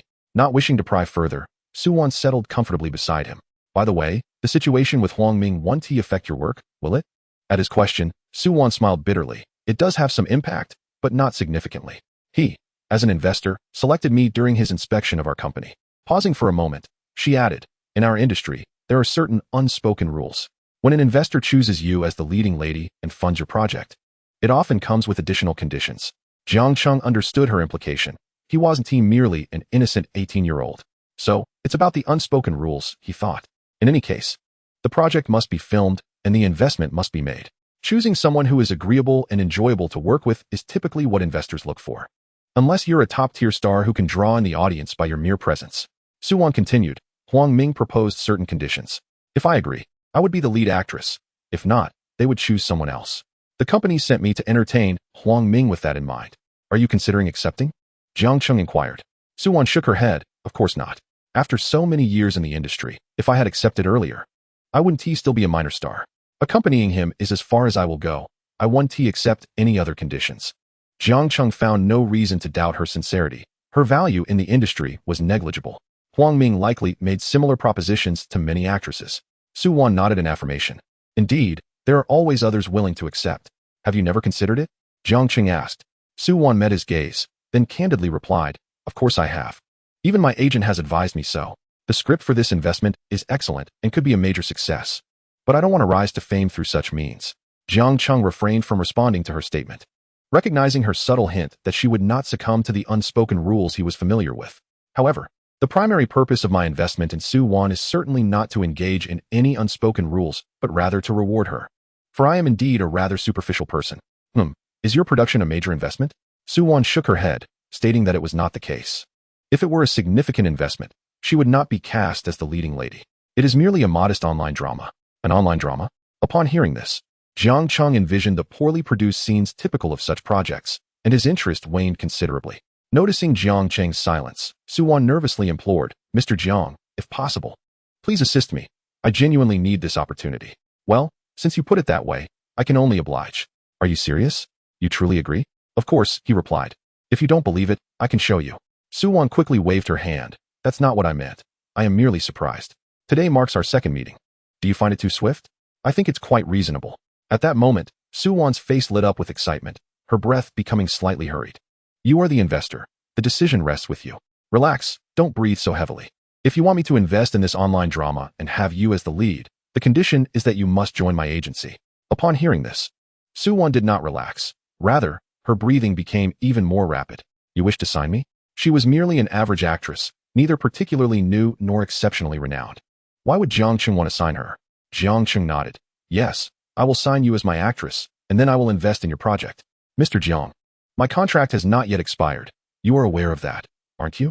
Su Wan's enchanting fox-like eyes scrutinized Jiang Cheng. Of course, but signing with me would require you to pay the penalty for breaking your contract. Su Wan's fingers unconsciously fiddled with her bag strap, her voice lowering. Mr. Jiang may not know how harsh our company's contracts can be. When she raised her eyes, a layer of resignation veiled the spark within them. I was just 19 when I signed with the company, utterly naive. My agent presented an 8-year contract as standard practice, and I signed it without understanding. At that time, I had no idea that those 8 years would become my shackles. As the car traversed the Huangpu River, the breeze slipped through the window, stirring her loose strands of hair. The company dictates everything. We must comply with their requests. If they ask you to accompany investors for drinks, you cannot refuse. If they assign you to subpar scripts, you must accept with a smile. Even demands like those made by Huang Ming, if the company approves, refusal is seen as insubordination. She let out a self-deprecating laugh. The consequence of defiance is simple. Either you are shelved, or you pay exorbitant penalties to leave. Jiang Cheng tapped his fingers on his knee, remaining silent. I have witnessed several seniors lose all their resources merely for declining to dine with an investor. Scripts were swapped, endorsements rescinded, and even minor roles became unavailable. The company holds on to your contract for 8 years, forbidding you from taking on any freelance work or engaging with other firms. Even live streaming sales counts as a breach. Su Wan's voice tightened. They wish to leave, but the penalties are astronomical. How can a newcomer afford such sums? They can only watch helplessly as time passes, and when the contract finally expires, they are long past their prime, having lost their charm, while the market has forgotten them. The skyline of Lujiazui drew nearer, the reflections on the glass walls flickering across her face. I do not wish to be defiant. I simply cannot afford to wait.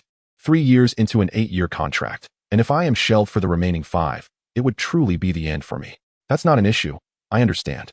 Jiang Cheng currently possessed over 430 million in funds, and with Su Wan's present value, the maximum loss would only amount to a few million. Upon hearing Jiang Cheng's words, Su Wan fell into silence. She knew that no one would support her without reason. After years in the industry, she was no longer the naive girl she once was. At this moment, she couldn't help but wonder if Jiang Cheng had ulterior motives. Could it be? A multitude of inappropriate images filled her mind. Chapter 25, Hung Chung Investment Company. She acknowledged that Jiang Cheng was exceptionally handsome.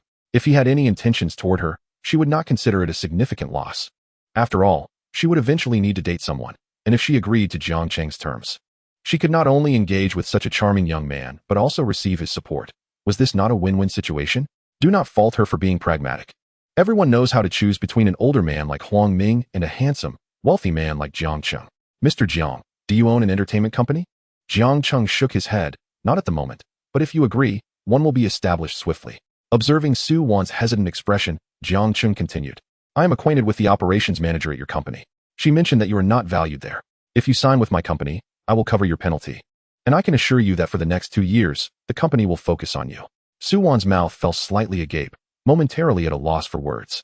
It was indeed true that she was not valued at her current company, which often assigned her to accompany various investors and producers, due to her consistent refusal to comply.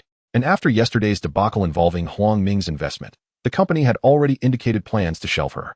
The window of opportunity for female stars is inherently brief. If she were truly shelved, achieving fame thereafter would be exceedingly difficult. Are you still unwilling? Seeing Jiang Cheng frown, Su Wan quickly waved her hands to express her willingness. No, I am willing. Such favorable conditions were impossible to refuse. She was not a top-tier star. If someone was willing to support her, how could she possibly hesitate? Furthermore, having witnessed Jiang Cheng's capabilities yesterday, who could afford to buy a Ferrari LaFerrari outright was unlikely to possess meager resources. Su Wan, after a moment of contemplation, bit her lower lip. May I ask if there are any specific requirements for your investment? At that moment, her alluring eyes fixed intently on Jiang Cheng, her face exuding an indescribable charm. Jiang Cheng understood the implication of her words, but feigned ignorance, asking, requirements? Such as those of Huang Ming? If I were to propose one, would you agree? Listening to Jiang Cheng, Suwon hesitantly shook her head. Her current level of goodwill towards him stood at only 50 points, still within the realm of mere acquaintances. Though one might say that a forced connection could still yield sweetness, there was no necessity for it. This made him appear as if he had never tasted fine cuisine. While Yu Xiaoxiao was not inferior to her, was she? Rest assured, as long as you are my company's artist, I will not require you to engage in any unsavory interactions with other investors. Jiang Cheng referred to other investors, excluding himself from that category. Seeing Jiang Cheng adopt a righteous demeanor, Suwon felt even more tempted. In this day and age, having a management company that made no demands while offering financial support was indeed a rare find. What was she still hesitating for? Suwon, goodwill level 10. Suddenly, her goodwill level surged to 60 points, officially placing Jiang Cheng in the realm of ordinary friends. Eagerly licking her lips, she asked, "When do you plan to sign me? This matter I will have Xiaoxiao assist with. You may discuss your salary and profit share with her." Upon hearing Jiang Cheng mention Yu Xiaoxiao, Suwon involuntarily raised an eyebrow. Yet, she wisely refrained from voicing any objections. "Very well, should I now address you as Boss Jiang?" Suwon cheerfully remarked. "Calling me boss feels too formal. Why not call me brother instead?" "Brother, how old are you?" 20. 20? Are you really that old?" Jiang Cheng nodded affirmatively. "Of course, don't believe me? Just take a look. Weren't you just saying you were in university? Shouldn't you be around 18? "Oh, I see. You were referring to age, I thought. What else could it be?" Suwon replied, baffled. Jiang Cheng cast a meaningful smile at Suwon. As a surfing aficionado, Suwon instantly grasped the nuance. Her face flushed crimson like a ripe apple, and she playfully glared at Jiang Cheng, exclaiming, "You little rogue." Ahem. Half an hour later, the two finally arrived at Baiwa Hotel. Suwon had chosen this establishment, located on the 87th floor of the Global Financial Center on Century Avenue, the pinnacle of Lujiazui. Upon entering, they were greeted by walls adorned with various prestigious accolades in the restaurant corridor. As Jiang Cheng walked, he admired the glass vistas outside. From the 87th floor, the view resembled a sea of clouds, evoking a sensation of soaring through the mist. Guided by the staff, they soon reached their reserved private room. After taking a seat, Suwon promptly handed the ordering tools to Jiang Cheng. He graciously accepted and declared, "Allow me to treat you today, as the host. It would be inappropriate for you to pay. That's not how it should be. I should treat you.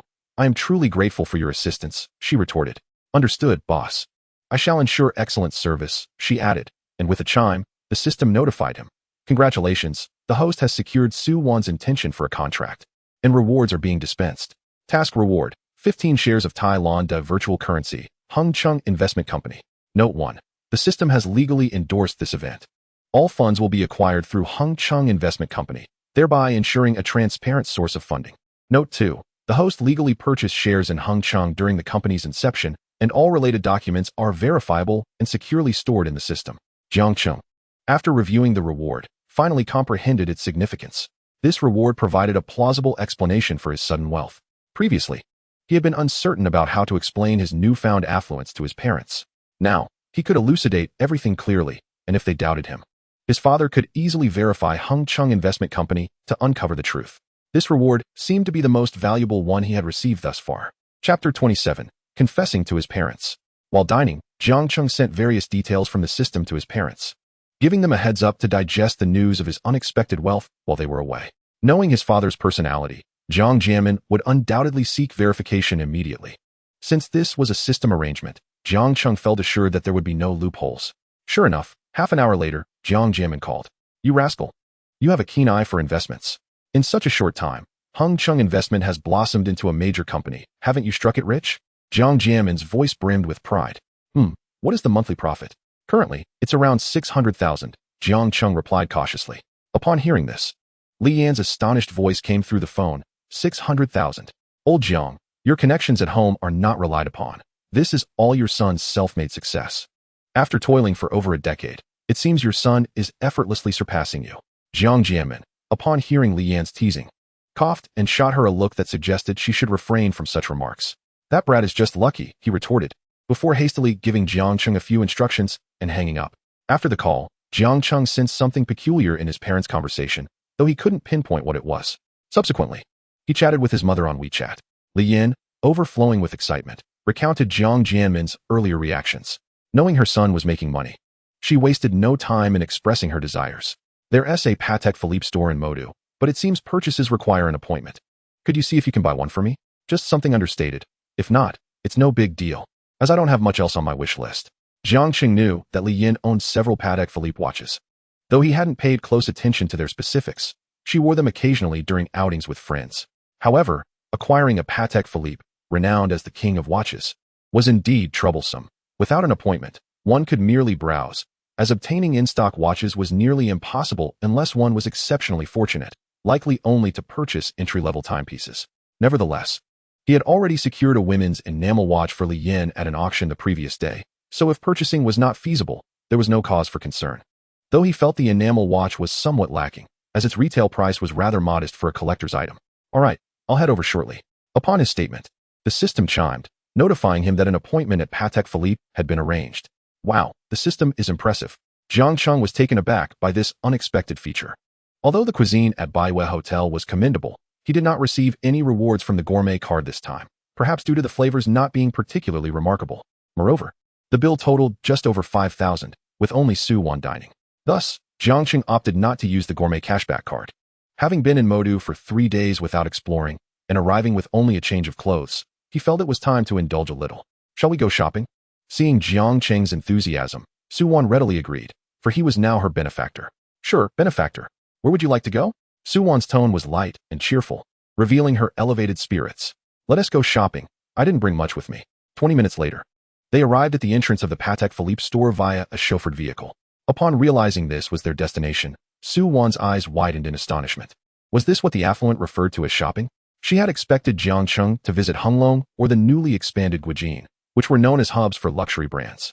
To her surprise, their first shopping stop was Patek Philippe, where entry-level watches started at a staggering 200,000. The slogan displayed outside the store exuded sophistication. No one can own a Patek Philippe. You are merely safeguarding it for the next generation.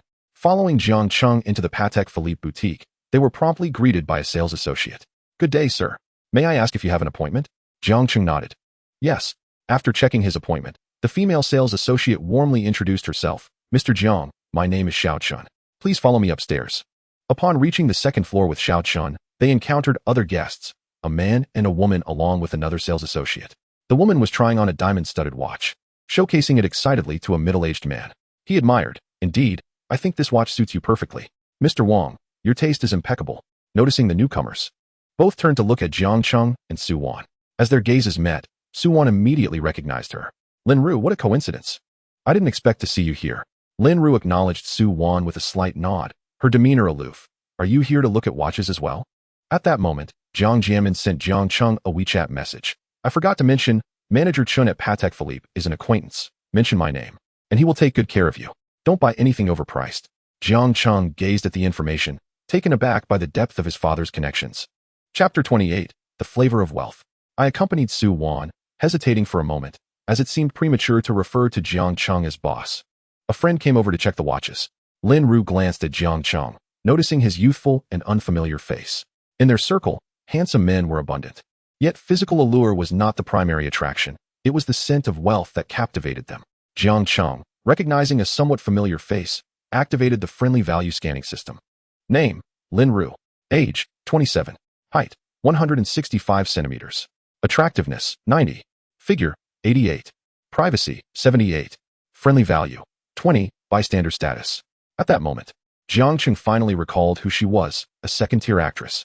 However, upon observing her privacy score, his interest immediately waned. Meanwhile, the middle-aged man beside Lin Ru appraised Suwon with keen interest, his eyes lighting up. Although Suwon and Lin Ru were comparable in beauty, Suwon's elegance naturally outshone Lin Ru's. The man, intrigued, turned to Lin Ru and inquired, Ru'er, who is this? Brother Wang. She used to play a maid beside me in the ancient drama I filmed. Her name, I believe, is something like Wan, Lin Ru replied dismissively, adopting an air of superiority. To her, Suwon was not in the same league. She could at least land a supporting role in a drama, and the investors would accompany her to purchase watches. But for Suwon, securing a role would likely mean settling for minor parts, and she would have to endure various forms of flattery and compromise. Wang Hai extracted a business card from his pocket and presented it to Suwon. Hello, I am Wang Hai, specializing in film investment. Should you require assistance in the future, feel free to reach out. Suwon, noticing Lin Ru's condescending demeanor, merely smiled nonchalantly. Over the years, she had faced numerous adversities, which had fortified her psychological resilience. In their industry, the reality was brutally harsh. When one was obscure, others would scarcely remember their name. Conversely, when one suddenly gained fame, a plethora of inexplicable friends would emerge, eager to bask in their limelight. Some even brazen enough to reach out on social media. Politely accepting the business card, Su-won replied, "Thank you, but I shall not disturb you further." Xiao Chun, having observed their conversation, promptly asked, "Mr. Jiang, do you have any particular goals today?" Jiang Cheng shook his head, stating, "No, I will purchase whatever seems suitable. Both women's and men's watches are fine. Which ones are in stock?" Upon hearing this, Xiao Chen pointed to the watch Lin Ru was examining. The two models they are looking at, the 7122 series in rose gold and platinum, are available, along with a few other options. However, popular models like the Starry Sky Edition require reservations. Jiang Cheng asked, "I'm not very familiar with these. How much is the one they are looking at?" The retail price for the 7122 series women's watch is 380,000. If you buy now, you can acquire it at the retail price. Upon hearing this price, Jiang Cheng instantly lost all desire to even look. Surely, a gift for his mother should be of better quality. A 300,000 watch was hardly impressive within the realm of Patek Philippe. He shook his head, requesting, "Please check if there are women's watches starting from $1 million. I prefer not to see the cheaper options." Seeing Jiang Cheng's preference for watches above $1 million, Xiao Chun nodded vigorously, responding, "Certainly, Mr. Jiang, please hold on a moment. I will fetch some for you. Bring several options, including men's watches." "Understood, right away." Xiao Chun bowed respectfully to Jiang Cheng before hastily exiting the VIP area. In contrast, the atmosphere around Lin Ru grew exceedingly awkward. She shot a disdainful glare at the two, feeling quite displeased. She had thought the 380,000 watch she selected was sufficiently luxurious, only to be dismissed by Jiang Cheng as too cheap. It was worth noting that she had persistently persuaded Wang Hai to accompany her for this purchase. Wang Hai, hearing Jiang Cheng's remarks, also darkened his expression. Although 380,000 may not seem like a lot, for an average person, it could purchase a decent small car. This young man was exceedingly arrogant. Jiang Cheng noticed Su-won, who was entranced by a simple women's wristwatch featured in a magazine. It was a timepiece adorned with a brown crocodile leather strap and a rose gold case, exuding elegance and refinement. The marked retail price was $17 million, a typical entry-level women's model from Patek Philippe, the Calatrava basic model. "Do you like this?" Jiang Cheng inquired, breaking the silence. Su-won waved her hand dismissively, replying, "Just browsing. I cannot afford it anyway." Ding. A random task was released. Gift a women's watch to Su-won. Task reward, to be calculated based on the outcome. Failure penalty, unspecified. Jiang Cheng, surprised by the system's prompt, recognized that following through could not lead to any missteps. "If you like it, I shall gift it to you," he declared generously. "No, thank you. I will buy it myself when I earn money," Su-won retorted politely. Lin Ru rolled her eyes nearby. In her view, Su-won, as a third or fourth-tier actress, could hardly earn 380,000 even with numerous minor roles. The disparity in actors' salaries was immense. Top-tier stars could command millions, while she, as a supporting actress, would earn at most $1 million. As for Su-won, with her scant screen time, her earnings ranged from tens of thousands to a few hundred thousand, and after sharing with her agency, the notion of buying a Patek Philippe was utterly preposterous. She secretly anticipated witnessing Jiang Cheng's indifference, allowing them to witness the essence of green tea rhetoric. Before long, Xiao Chen returned, presenting a tray of watches before Jiang Cheng and Su-won. "Mr. Jiang, these models are all priced above 500,000. For instance, this model 516-050-0001 is a super complicated chronograph with a distinctive hand-engraved case back that reveals the intricate workings of the movement, retailing for $1.27 million. Additionally, there's this model 527-0001, featuring a rose gold case paired with a golden dial, also a super complicated model, priced at $3.855 million. Xiao Chun meticulously detailed the 6 watches before Jiang Cheng, and afterward, he discreetly observed Jiang Cheng for any reaction. However, Jiang Cheng remained utterly unfazed, his expression unchanged, as if he were discussing a mere $50. After listening to the presentation, Jiang Cheng pointed to the 516-050-0001 and 5270 models. The price for 516-050-0001 was $1.27 million, while the 5270 with the golden dial and platinum case was $3.855 million. Having purchased a Richard Mille, Jiang Cheng felt indifferent towards watches priced over 100,000. However, he recognized that Richard Mille was not as well known as Patek Philippe. Aside from the likes of Wang Zheng and Qin Fun, most individuals would have no idea that the watch on his wrist was worth over $10 million. Let me try these too, Jiang Cheng instructed. Xiao Chen promptly retrieved the watches and helped Jiang Cheng try them on. Jiang Cheng did not decline. After all, why stand when one could sit, and why sit when one could lie down? Why not let others move when one could remain still? Chapter 29. Prefer it a bit snugger. With Xiao Chen's assistance, Jiang Cheng wore one watch on each wrist. How do they look?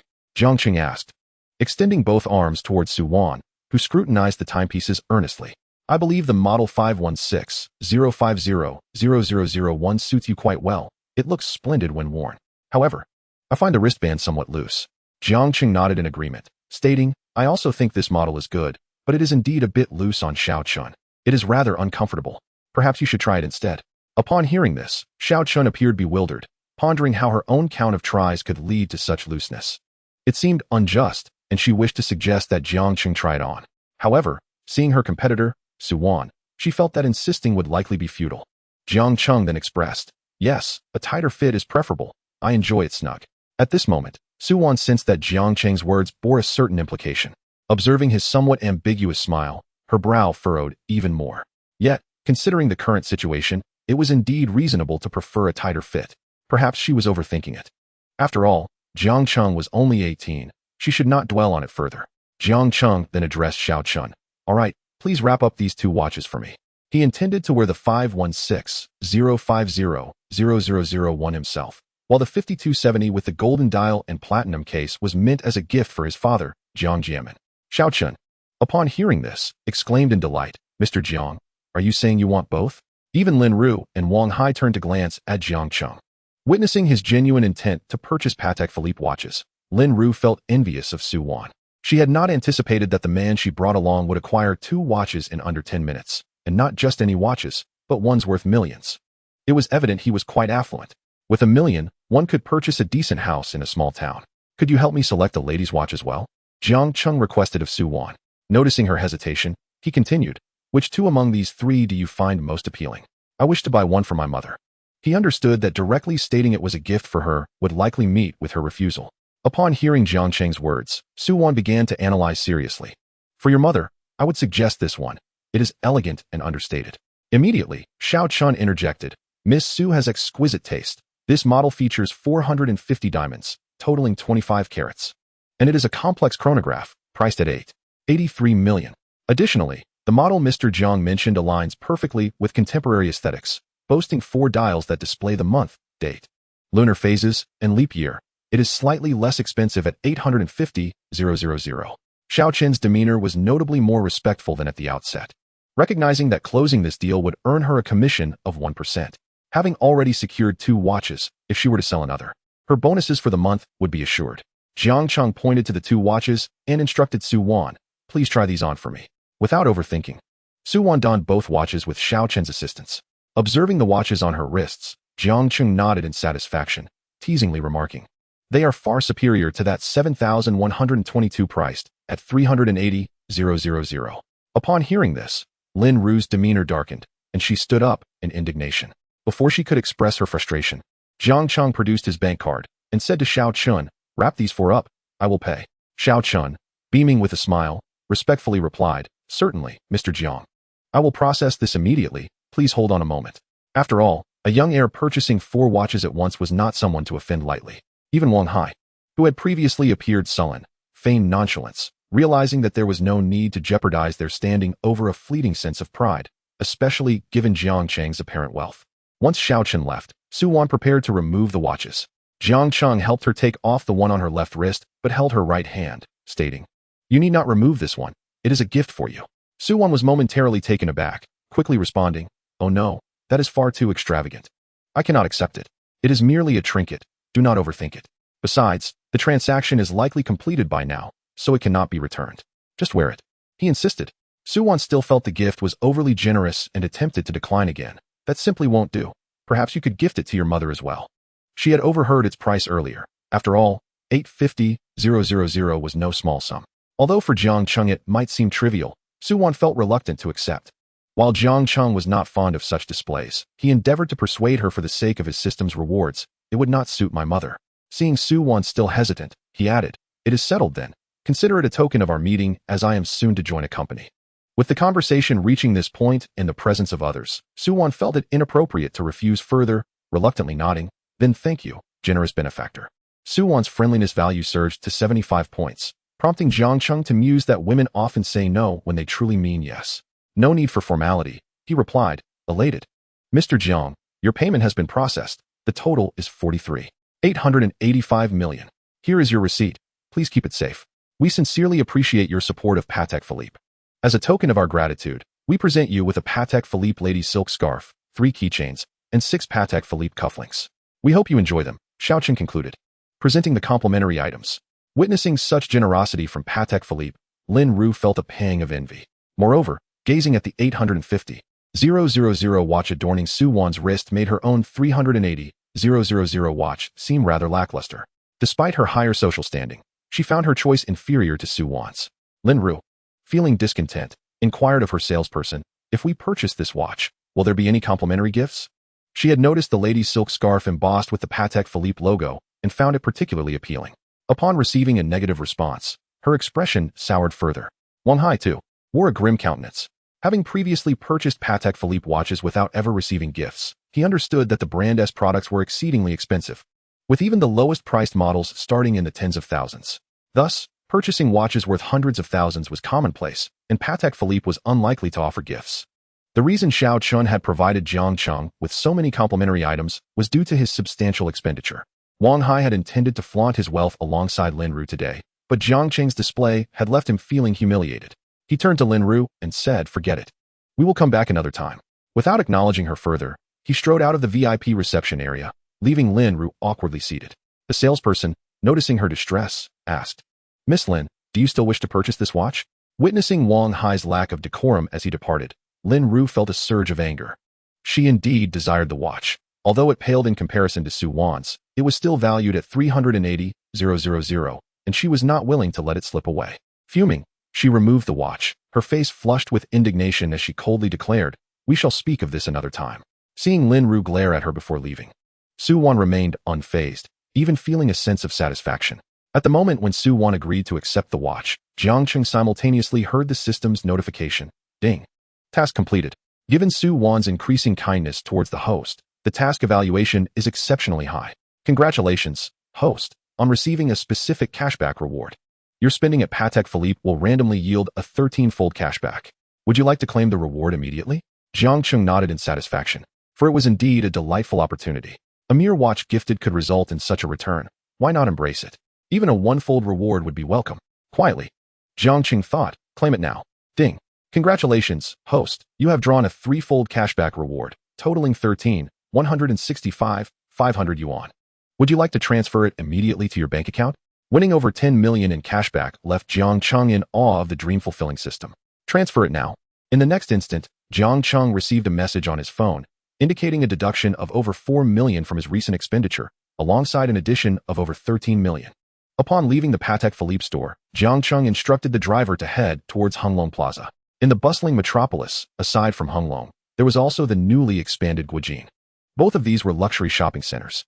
However, Honglong, located on Nanjing Road, was likely to be more vibrant. The Zhaoshang in Honglong is known for its strict brand control, positioning itself as a high-end luxury and fashion-forward locale. Numerous flagship stores of international brands, boutique shops, and concept stores abound here. As a long-established luxury department store, Honglong Plaza's decor epitomizes opulence, with remarkably high ceilings and an array of international luxury flagship stores, including esteemed brands such as, among others. Chapter 31. Under the eaves, one must bow their head. Whether domestic or international top-tier brands, everything is available here, as long as one possesses sufficient funds. Any desired brand can be acquired. Jiang Cheng, confident in his wealth, strolled through Honglong Plaza, marveling at the exquisite displays and grand advertisements of various brands, all of which captivated the eye. The true allure, however, lay in the latest seasonal fashion displayed in the stores. Each boutique featured a saleswoman clad in a black suit and white gloves, poised at the entrance, exuding elegance and charm, seemingly showcasing the brand's charisma and strength. Jiang Cheng entered Honglong Plaza with Suwon, who instantly became the center of attention among passers-by. Although she wore a mask, her long, exquisite legs and curvaceous figure drew the gaze of many men, their eyes glistening with admiration, even as their female companions pinched and tugged at them in jealousy. The allure of beauty remained irresistible. Despite Jiang Cheng's ordinary attire, his financial background allowed him to meet the eager stares of the saleswomen with a sense of calm. The two meandered casually through the plaza. 1-1. What brands do you typically enjoy shopping for? Jiang Cheng imitated Huang Ming's tone, addressing Su Wan. Upon hearing Jiang Cheng call her that, Su Wan shot him an exasperated glance, unable to suppress her reaction. She recognized his playful jest, but refrained from correcting him. For after all, he was her future benefactor. Under the eaves, one must bow their head. Jiang Cheng noted Su Wan's subtle eye roll, but meant no harm. It was merely light-hearted banter. I pay attention to the trending colors and styles of the season. In our line of work, we must stay in tune with fashion trends. However, I also choose styles that suit me. I'm not particular about brands. As long as the clothing has a sense of design, I'm inclined to purchase it. Personally, I prefer not to wear conspicuous luxury brands from head to toe. Plus, I can't afford such high-end labels, Su Wan replied, shrugging. Jiang Cheng chuckled at her candidness. Today, Su Wan indeed wore only a Chanel handbag, while her attire appeared rather ordinary. From Jiang Cheng's perspective, Su Wan's fashion sense was consistently distinctive, embodying a blend of everyday practicality and style. All right then, help me select a few pieces. Brand names are of little concern as long as they suit me. Su Wan chuckled. Come on, why would you come to Hunglong if not to buy luxury brands? There are indeed many beautiful and well-designed pieces among the big names. With your physique and looks, you could pull off anything, and you certainly have the means. As she spoke, Su Wan led Jiang Cheng into a nearby Louis Vuitton store. Compared to other brands, the store was relatively quiet. Upon entering, a sweet-faced sales associate approached them. Welcome, sir and madam. I am the sales associate Sally, she greeted warmly. Su Wan guided Jiang Cheng towards the display of newly released expensive attire. She pointed to a particular casual outfit and said, this ensemble would suit you perfectly. Why not give it a try? Chapter 32. An unremarkable college student. Jiang Cheng glanced at Louis Vuitton, arching an eyebrow at Su Wan. Did you not say you disliked wearing conspicuous luxury brands? Yet, among high-end labels, this one was undeniably renowned. Its designs not only extravagant, but also heavily branded. Whether shoes, outerwear, or their iconic luggage, the branding was omnipresent. This strategy propelled them to unprecedented success. Nowadays, when ordinary people mention luxury brands, this one is likely the first that springs to mind, compelling even Hermès to adopt a more visible branding approach. After all, if a brand is too understated, who would recognize that you are adorned in a Hermès piece worth hundreds of thousands? Thus, the latest Hermès offerings prominently display their signature logo. Observing this, Sally promptly chimed in. Miss, your taste is impeccable. This new piece is indeed perfect for this gentleman. Su Wan playfully remarked, I say this, but the crux is that I am too poor to afford many luxury garments. Were I able to, I am certain my taste would evolve as well. And besides, it's not you wearing it. I believe this brand is currently the best in this style, with both design and avant-garde appeal. Conversely, the offerings from that other store are rather lackluster. So, you're implying that one cannot generalize? Su Wan nodded in agreement. Precisely. A high-profile businessman like you cannot afford to be too understated. I nearly mistook you for an ordinary college student at first. I am indeed just a rather unremarkable college student, Jiang Cheng replied, eliciting an incredulous look from Su Wan. She jested, look at what you just said. If you are unremarkable, what does that make me? As they bantered and selected clothes, Su Wan reflected on the enthusiastic sales associate, recalling, I remember my first experience shopping for luxury brands. I was once treated coldly. Really? Such a thing occurred? Although Jiang Cheng had seen many videos about sales associates judging customers based on their appearance, he had yet to encounter such an experience himself. Yes, I recall wanting to try on a gown, but the associate remarked that it was their most expensive piece and asked if I could afford it. If not, I shouldn't bother trying it on, Su Wan recounted, pouting slightly. She shook her head. At that time, I was too timid, and given the price, I truly couldn't afford it, so I left. Su Wan gasped in surprise. Jiang Cheng's words instilled in her a sense of enlightenment, prompting her to involuntarily give him a thumbs up. The high-end sales associates at luxury boutiques often possess a rather unpleasant trait, seemingly believing themselves to be superior simply by virtue of their employment. Most of them tend to act based on one's attire, resulting in a majority being met with indifference, while only a select few receive proper attention. Jiang Cheng found such behavior particularly distasteful prior to his financial success, even when visiting a regular clothing store. The salesgirls would affectionately call him handsome. Yet, in a branded store, he had to endure their incessant chatter. Before long, the two had procured their desired items, concluding their shopping spree with a bill totaling 12,000 yuan. Chapter 33. Daydreaming.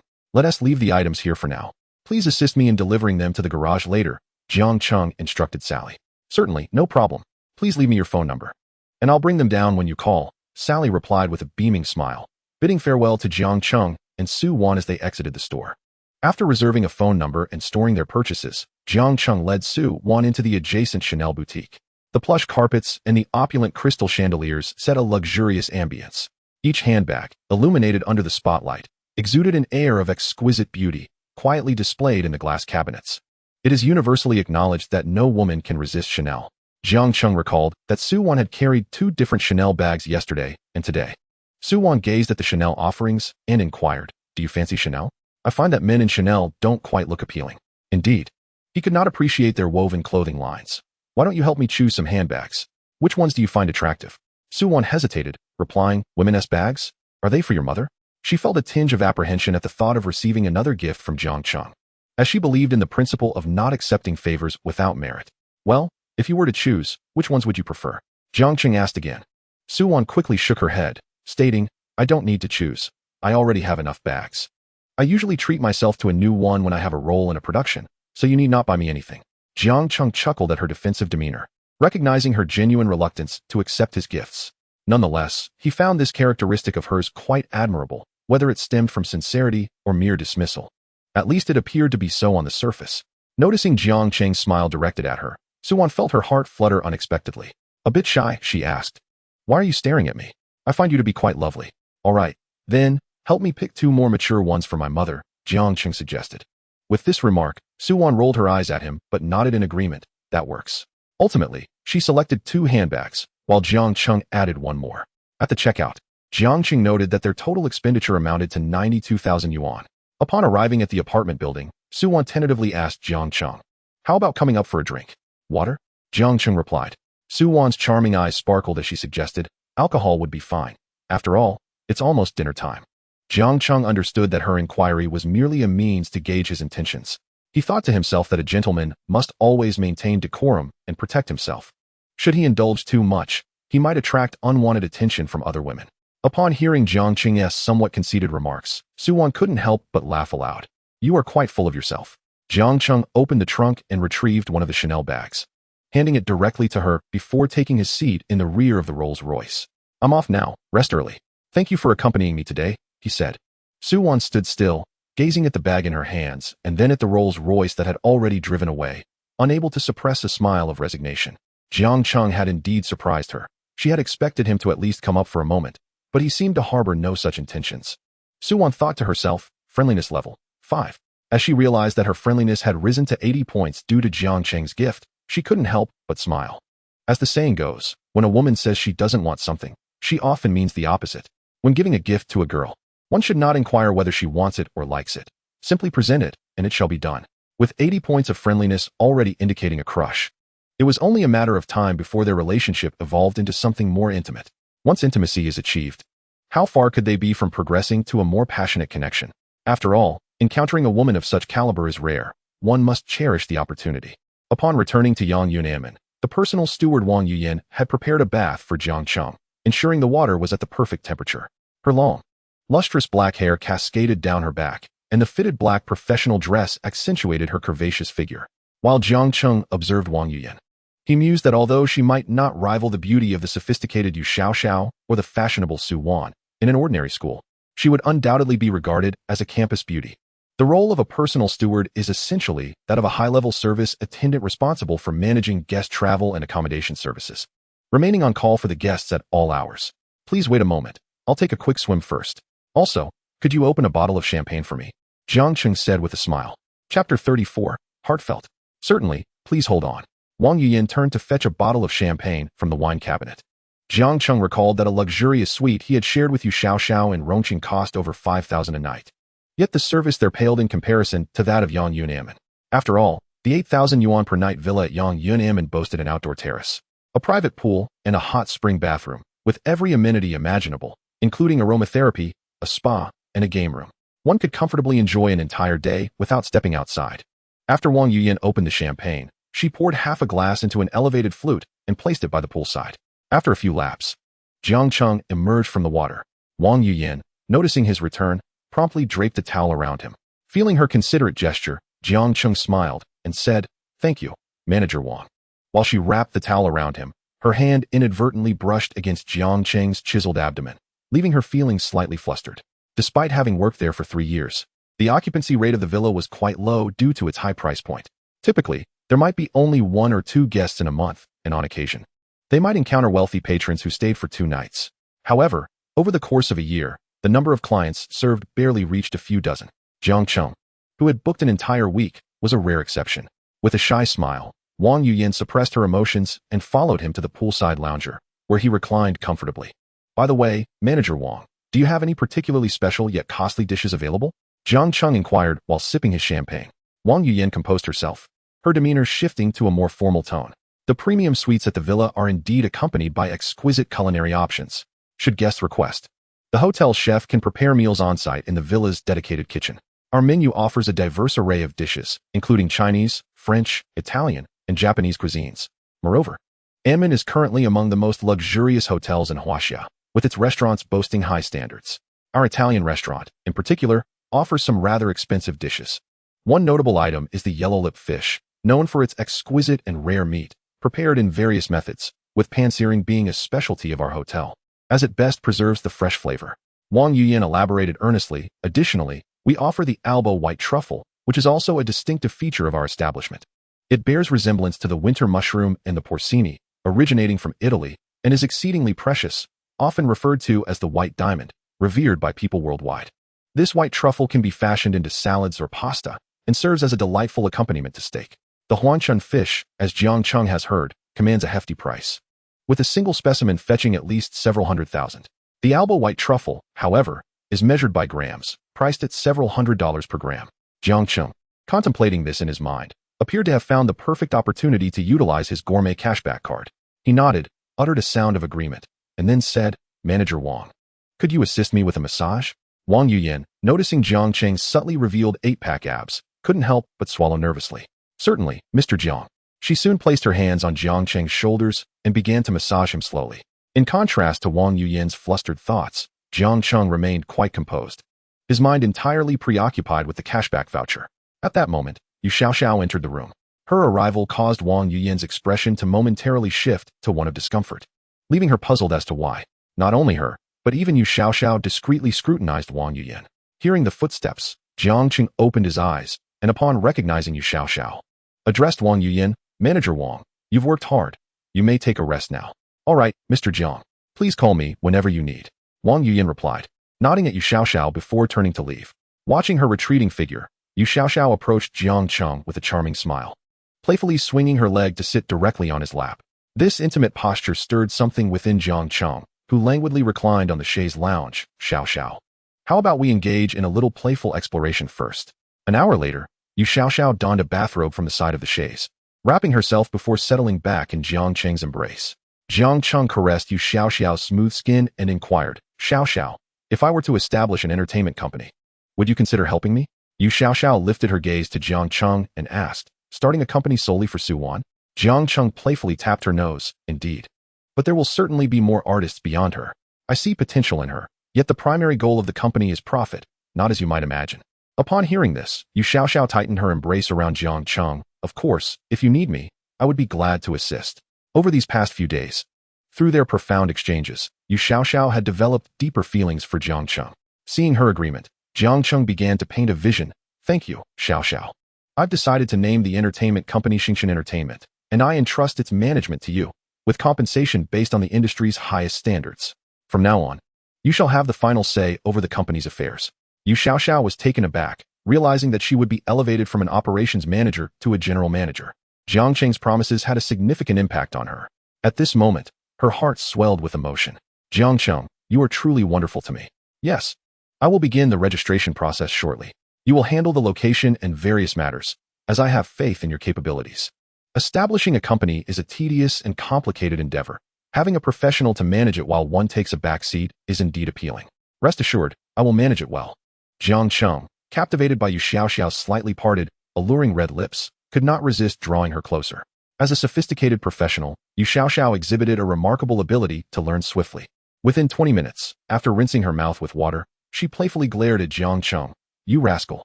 Jiang Cheng chuckled mischievously. You seem well fed. I haven't eaten yet. Yu Xiaoxiao shot him an exasperated glance before tidying her hair. Gazing at Jiang Cheng's handsome and exuberant visage, she reached out to caress his cheek. Good husband. Slow down a bit. That won't do. Speed is what excites. Soon, I'll take you to see someone with the surname Gao. The following noon, Jiang Cheng received a message from Wang Zhang, stating that he could not attend their appointment due to an unforeseen circumstance. Jiang Cheng was indifferent. Arriving in a Rolls-Royce at the entrance of the auto show, it was around 2 in the afternoon. Observing the throngs of people at the entrance, he understood the grandeur of this event. Being an international exhibition, it attracted waves of spectators. Despite not everyone being able to afford a vehicle, it did not deter them from attending to see the sights and enjoy the atmosphere. Whether it be luxury cars, attractive saleswomen, or car models, the allure of merely watching was free. Wang Zhang had already arranged tickets for Jiang Cheng to enter the exhibition. Presenting the ticket confirmation, he swiftly gained access to the venue. As he gazed at the promotional banners inside, he couldn't help but exclaim, "Indeed, the Shanghai Auto Show is remarkable." As Wang Zhang had indicated, renowned automotive manufacturers from around the globe were in attendance. Not only were Ferrari, Lamborghini, McLaren, and Porsche present, but even the relatively niche Pagani showcased their vehicles. Jiang Cheng strolled leisurely through the exhibition, his senses overwhelmed by the array of vehicles. High-end Audi models, the Audi 7, the latest McLaren, and the BMW 8 Thunder Edition. Although these models boasted impressive specifications, their prices still fell short of Jiang Cheng's expectations. For instance, the BMW 8 Thunder Edition, while a standard 4-seat comfort sports car with a commendable 0 to 60 time of merely 3.2 seconds, still priced at $2,200,000, was rather dissuasive for Jiang Cheng. It was simply too affordable. He shook his head and departed from the BMW and Mercedes display, heading toward the bustling Ferrari section. Despite having just purchased a LaFerrari, he found no harm in taking a look at the available models. Upon reaching the Ferrari display, he spotted several familiar faces. They were Zhang Yun, Suya, Ma Xiaoli, and Cheng Jiping, gathered around a car model clad in a form-fitting black dress, none other than Zhou Ying. Jiang Cheng was taken aback to discover that Zhou Ying's work in Shanghai involved modeling for Ferrari. He stood still, furrowing his brow as he scrutinized her appearance. The first thing that caught his eye was her long, slender legs, adorned with chic black high heels crafted from goat suede. Ascending his gaze, he noticed her simple black off-shoulder dress, which featured a revealing back design that showcased a third of her shoulder. The form-fitting dress accentuated her curvaceous figure beautifully. Her angelic visage paired with a devilishly alluring form elicited admiration. How could such perfection exist in this world? His gaze lingered on her gently rising and falling bosom. Quite honestly, Zhou Ying's attire was relatively conservative compared to other models. Yet her beauty shone so brightly that she stood out amidst the more daringly dressed competition. However, at this moment, Zhou Ying's expression lacked the previous air of confidence and superiority, replaced instead by a hint of shyness and insecurity in front of familiar classmates. As Jiang Cheng approached, he overheard Li Sudong say to Zhou Ying, "Zhou Ying, shall we go together? I will pick you up after work." As soon as Li Sudong finished speaking, Suya beside him immediately interjected with a slightly acerbic tone, "Let it go, Sudong. Just look at Zhou Ying. Her worth has skyrocketed. She is a car model now, and we shouldn't disturb her. Besides, you invited her to join your graduation trip, and she turned you down, didn't she? A young lady of her stature wouldn't deign to acknowledge us. Why would you even invite her?" Upon hearing Jiang Cheng's voice, several heads turned in his direction. "Jiang Cheng, what brings you here?" Suya, her earlier sharpness replaced with surprise, exclaimed, "Old Jiang, I hadn't heard you were coming." Zhou Zhiyun also cast a surprised glance at Jiang Cheng, then hurried over, excitedly patting Jiang Cheng on the shoulder. Zhou Zhiyun was a close friend of Jiang Cheng, and they often spent time together at school. Jiang Cheng then exchanged a meaningful look with Li Sudong. "What do you mean? Are you alluding to some clandestine gathering that I am unaware of?" Li Sudong had a tendency to exclude Jiang Cheng from events he organized, primarily because Jiang Cheng often overshadowed him. Seeing Jiang Cheng's reaction, Li Sudong shrugged with an air of satisfaction. "It's not a class event. We have already graduated. I merely invited a few classmates I am close with for a graduation trip. What's the matter? Didn't Zhou Zhiyun inform you?" "Ah, Li Sudong. Don't stir the pot. Even if I had told Jiang Cheng, he wouldn't join us. You two aren't particularly close. So why would I even mention this to him?" Zhou Zhiyun retorted, igniting Li Sudong's indignation. "Then why did you come over here yourself?" Suya, noticing the argument reigniting between Li Sudong and Zhou Zhiyun, covered her ears, exclaiming impatiently, "Why are you two starting again? Can't you keep the noise down? It's been nothing but bickering all along." Jiang Cheng glanced at Zhou Zhiyun, aware that their relationship had always been tumultuous, primarily due to the enchanting Suya. Zhou Zhiyun harbored feelings for Suya, while she reveled in attracting attention from affluent suitors. Any young man with a bit of money and decent looks was a target for Suya, including Jiang Cheng and Li Sudong, with Zhou Jiyun trailing behind them. Jiang Cheng had subtly urged Zhou Jiyun several times to awaken to the situation, but sadly, his words fell on deaf ears. After Suya spoke, she looked at Jiang Cheng with curiosity. Jiang Cheng, it's only been a short while since we last met, yet you seem to have become more handsome. Indeed. It's no wonder I felt something was off about Jiang Cheng. He hasn't undergone cosmetic surgery in Shanghai, has he? Chimed in Jiang Yun, a short-haired girl known for her straightforward demeanor, as she examined Jiang Cheng closely. Yes, although you still can't compete with my looks, you certainly do appear different. Zhou Jiyun added. Surrounded by their banter, Jiang Cheng helplessly waved his hand, acknowledging that his newfound aura was indeed a result of his elevated status. What are you all doing here? Shopping for cars? We certainly cannot afford a Ferrari. We just ran into old classmates and wanted to catch up. Jiang Cheng, are you also here to see our class beauty? She is quite the prominent car model now.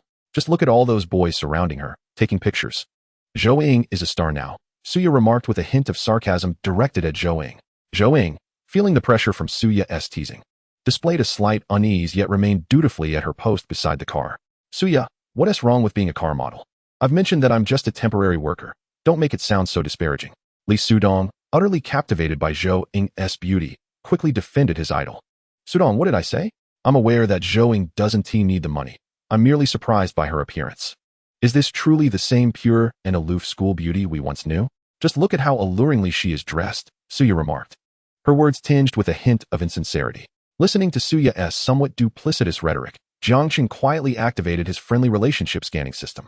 Name, Suya. Age, 19. Height, 163 centimeters. Appearance, 75. Figure, 88. Privacy, 30. Friendly value, 90 points. Intimate relationship. Name, Jiang Yun.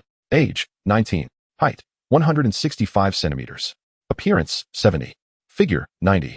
Privacy, 2. Friendly value, 75. Close friend. Looking at the scan values, Jiang Cheng felt a complex mixture of emotions and sympathy for Zhou Jiyun. Suya's privacy rating was surprisingly high at 30. How many intimate partners has she had? According to the system, that number was undeniably 30. What baffled him further was her friendly value toward him, which reached an astonishing 90 points. This was perplexing, considering their interactions were limited to mere conversations. Zhou Jiyun, noticing Jiang Cheng's inexplicable gaze, was momentarily taken aback and inquired, "What's wrong? Brother, let me remind you to take care of yourself. Have you taken something?" Zhou Jiyun pushed his hand away, bewildered. After the jest, Jiang Cheng took the initiative to greet Zhou Ying, saying, "Zhou Ying, it's been a few days since we last met, and you've become even more beautiful." His candid compliment elicited no trace of disdain from Zhou Ying. "Jiang Cheng, are you also here for the car exhibition?" Zhou Ying nodded in acknowledgement. "Yes, I just came to have a look. Are you all gathered around the goddess here to purchase a Ferrari?" Li Sudong, noticing Zhou Ying's amiable demeanor towards Jiang Cheng, darkened his expression and interjected, "Jiang Cheng, if you don't understand, it's better not to speak out of turn. This is a Ferrari 488, one of the latest models developed this year. And it's the highest positioned among the new models. You can't just buy it on a whim. Indeed, our class leader is quite knowledgeable about Ferraris. I didn't expect you to know so much," Jiang Cheng complimented Li Sudong. Li Sudong, feeling buoyed by Jiang Cheng's rare praise, continued to showcase his knowledge. Of course, this Ferrari 488 boasts a 3.9-liter V8 twin-turbo engine, capable of exceeding 640 horsepower and reaching 100 km/h in just 3 seconds. All its controls are electronic touch, giving it a distinctly futuristic feel. Furthermore, the interior is composed of high-end materials, with the entire vehicle and custom interior costing around $5 million after taxes. Impressive, isn't it? Quite remarkable indeed. You've put in a lot of effort without even planning to buy one, Jiang Cheng teased. As the atmosphere grew increasingly chaotic, Zhou Ying glanced toward the supervisor with an uneasy expression and said, "I apologize, everyone, but I am currently working. Let us catch up later, all right? It's not appropriate to linger here." Seeing the goddess in distress and recalling his prior exchange with Jiang Cheng, Li Sudong promptly boasted, "Zhou Ying, I came to the car exhibition to see if there's a suitable car for me to purchase. After all, I'm about to start college, and my parents have decided to reward me with a car for my excellent college entrance exam score of 625. If you could help me with information about this car, I might just buy it. I'm not well versed in these matters. If you want to know about the car's performance, you should ask the sales assistant over there." Zhou Ying replied with a somewhat awkward smile. "Isn't it the same to ask you?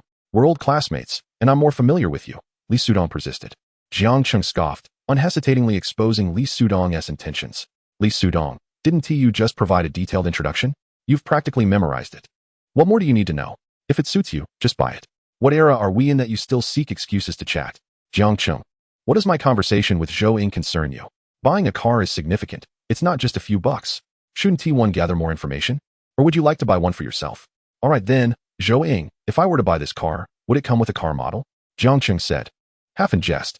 As Jiang Cheng playfully teased Zhou Ying, Li Sudong's expression darkened further. With evident annoyance, he remarked, Jiang Cheng, could you refrain from showing off? It's affecting Zhou Ying's work. Upon hearing this, the male supervisor from Ferrari, maintaining a stern demeanor, approached. He had been observing the scene. Noticing a group of students surrounding the area and chatting, it was immediately clear to him that Li Sudong and his companions were not potential customers for Ferrari. Their presence could only hinder sales. Zhou Ying, working part-time as a car model, earned a salary of 2,000 yuan per day.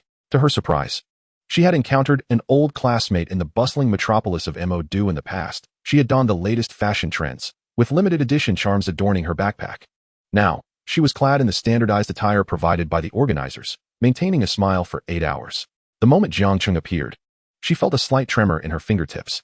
The boy who once filled her diary with secret musings was now unexpectedly before her. Zhou Ying instinctively wanted to hide, but found no refuge. This modeling job was crucial for her, serving as a significant source of her university tuition. The supervisor's authoritative stance in reprimanding Zhou Ying also served as an implicit warning to Jiang Cheng and his friends to disperse. Chapter 37. What is there to discuss? Li Sudong, look. I told you to stop flirting with Zhou Ying. Now she's getting scolded because of you. Look at the trouble you've caused. When Jiang Cheng shifted the blame onto him, Li Sudong exploded with indignation. Jiang Cheng, are you deliberately targeting me? You haven't disrupted Zhou Ying, have you? You've been watching for quite some time. Am I not allowed to take a look? If you have the means, buy a car. Jiang Cheng nodded, gazing at the Ferrari 488 beside Zhou Ying, priced at over 5 million. The car's striking appearance was certainly to Jiang Cheng's liking, although the price was relatively modest. With Zhou Ying standing beside it, the allure was undeniable. He mused aloud, if I purchase this car, can I have a model like Zhou Ying included? Having been at a distance before, he now noticed the exquisite Patek Philippe watch adorning Jiang Cheng's wrist. The male supervisor, with his discerning eye, immediately recognized that this was no ordinary timepiece. It must be worth at least 500,000. Although Jiang Cheng understood that the supervisor's mention of car model was not synonymous with car model, he still nodded in agreement. As you say, let us swipe the card. With that, he produced his bank card and handed it over to the supervisor. The onlookers were momentarily taken aback by Jiang Cheng's actions. Old Jiang, are you serious? Impressive. This car alone costs over 5 million, and with the configurations we've discussed, it could easily exceed 8 million. Cheng Jipeng, who had remained silent until now, exclaimed with excitement. A passionate enthusiast of supercars, he could speak at length about them, even if he couldn't afford one. The rest of the group looked on in disbelief. Their expressions a mixture of shock and admiration. Even Suya, who had previously rated Jiang Cheng's friendliness as a solid 90 points, furrowed her brow. After all, this was a Ferrari, not a car in the hundreds of thousands. Though Jiang Cheng's family was well off, no one truly believed he could suddenly produce over 8 million. In fact, that amount could buy a decent apartment in Rongqing. Li Sudong was the first to break the silence with laughter. Jiang Cheng, stop pretending. Zhou Ying is working here, and I advise you to be considerate. Don't jeopardize her job. Jiang Cheng retorted. Li Sudong, are you not using your brain? How does buying a car affect her? I'm buying the car because of her. Supervisor, isn't that right? The supervisor quickly responded with a smile. Indeed, esteemed guest. If you purchase this vehicle, the commission will go directly to Zhou Ying. What a perceptive man. Zhou Ying's face flushed with embarrassment. She looked up to meet Jiang Cheng's joyful gaze. The boy who once stirred her heart, now standing before her, his eyes still bright and clear. She realized that without Jiang Cheng's words, the commission would have never reached her, as she was merely a model, not a salesperson. Of course. But let's agree that buying the car comes with a model, Jiang Cheng teased, causing Zhou Ying's cheeks to redden further. Li Sudong's face turned an ashen shade of anger. The supervisor, amused by Jiang Cheng's playful banter, cheerfully added, Yes, Mr. Jiang, shall we proceed with signing the purchase agreement? I'll fetch the contract. All right, let's go with a full payment. It will simplify the process. By the way, this car is available immediately, right? The supervisor's surprise was palpable upon hearing Jiang Cheng's intention for a full payment, and he eagerly took the device handed to him by a female sales associate. Soon, a lengthy receipt emerged from the machine, followed by the sound of a successful transaction. The atmosphere fell into a brief silence as everyone processed what had just transpired. Even Li Sudong, who had been mocking Jiang Cheng moments ago, now silently clenched his fists, his face flushed with embarrassment. He had just been explaining the impressive qualities of the Ferrari, only to find Jiang Cheng purchasing it in an instant. At that moment, Li Sudong felt akin to a dog. Observing Zhou Ying's gaze fixed on Jiang Cheng, he suddenly understood. Someone capable of affording an 8 million yuan Ferrari was in an entirely different league than him. What right did he have to feel resentful? And how could he possibly contend with Jiang Cheng? If he were to confront him now, it would only result in humiliation. With this realization, Li Sudong sighed inwardly and slowly retreated. The supervisor, beaming with a long receipt in hand, returned Jiang Cheng's bank card. Mr. Jiang, I will arrange the necessary paperwork for the vehicle immediately. Thank you for choosing Ferrari. Please, allow us to escort you to our VIP lounge for some tea. Jiang Cheng shook his head, indicating he did not require it. No need. You can continue your duties. Very well, Zhou, please take good care of young Master Jiang. Zhou nodded in acknowledgement. Understood, supervisor. As the supervisor departed, Zhou Zhiyan quickly came to his senses, excitedly patting Jiang Cheng on the shoulder. Who would have thought? Old Jiang, that you are a super wealthy second-generation heir, maintaining such a low profile during school. Suya, her eyes sparkling with admiration, gazed at Jiang Cheng. Indeed. Jiang Cheng, I've never been in a Ferrari. You must let me have a ride later. Everyone was aware that Jiang Cheng's family was not impoverished, but none expected him to possess wealth to this extent. Suya, now rating his friendliness at 5 points, was clearly enamored. Jiang Yun, observing the interaction between Jiang Cheng and Zhou Ying, teased, Suya, Jiang Cheng bought this car for Zhou Ying. Besides, this Ferrari only seats 2. There's no place for you. Why wouldn't there be a place for me? I can sit in the passenger seat. Zhou Ying has to work, and as a model, surely many men have had the pleasure of letting her try their cars.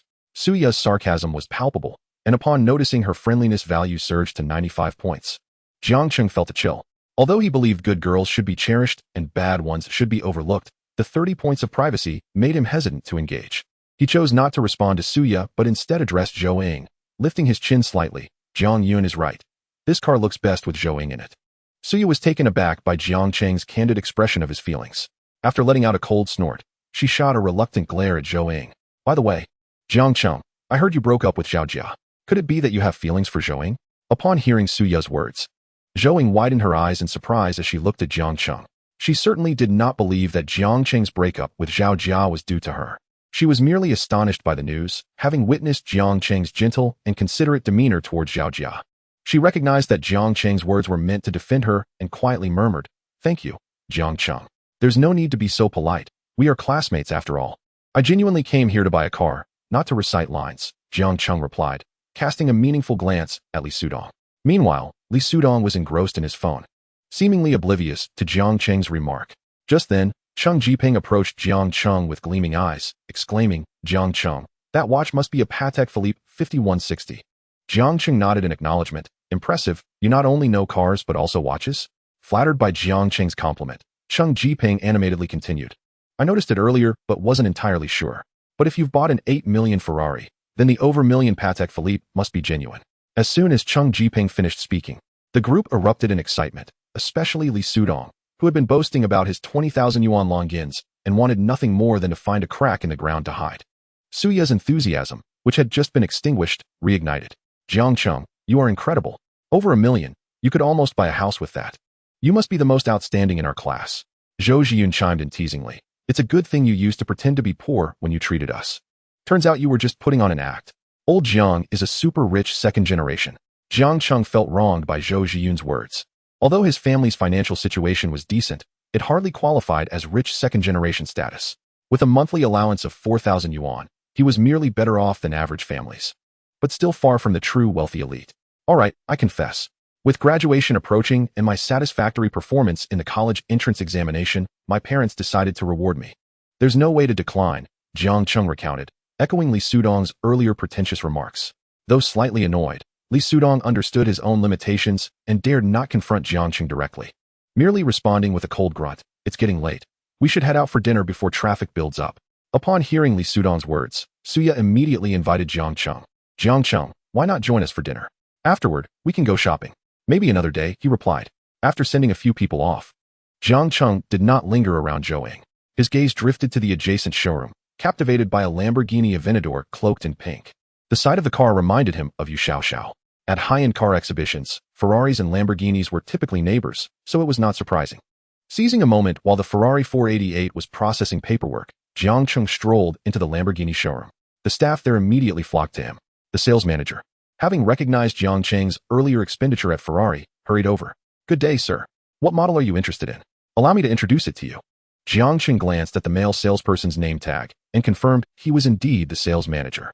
He pointed at the pink Lamborghini. "This pink one is quite nice. It suits a woman. Sir, you have an excellent eye. This pink Aventador is quite rare and incredibly eye-catching.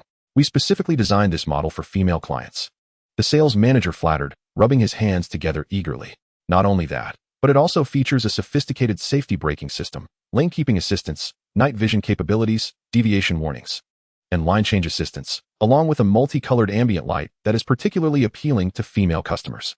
Seeing the sales manager was about to continue, Jiang Cheng raised his hand. "All right. How much is this car?" The sales manager, now visibly excited, replied, "Given the high specifications of this vehicle, the total price is $9,500,000. Should you choose to purchase it, we will include 3 years of maintenance and a special $200,000 custom car cover." "All right, just swipe the card," Jiang Cheng stated decisively. The sales manager was overjoyed, processing the transaction in under 5 minutes. "Excellent. I will take care of that right away. By the way, would you like a delivery ceremony?" "It's no problem."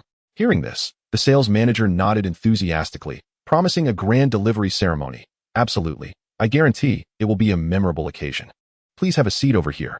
"No need. I'll just take a look myself." "Please expedite the process and have it delivered to a specific location," Jiang Cheng instructed. Just then, a charming female live streamer, who had been filming and broadcasting, noticed the pink Lamborghini and hurried over.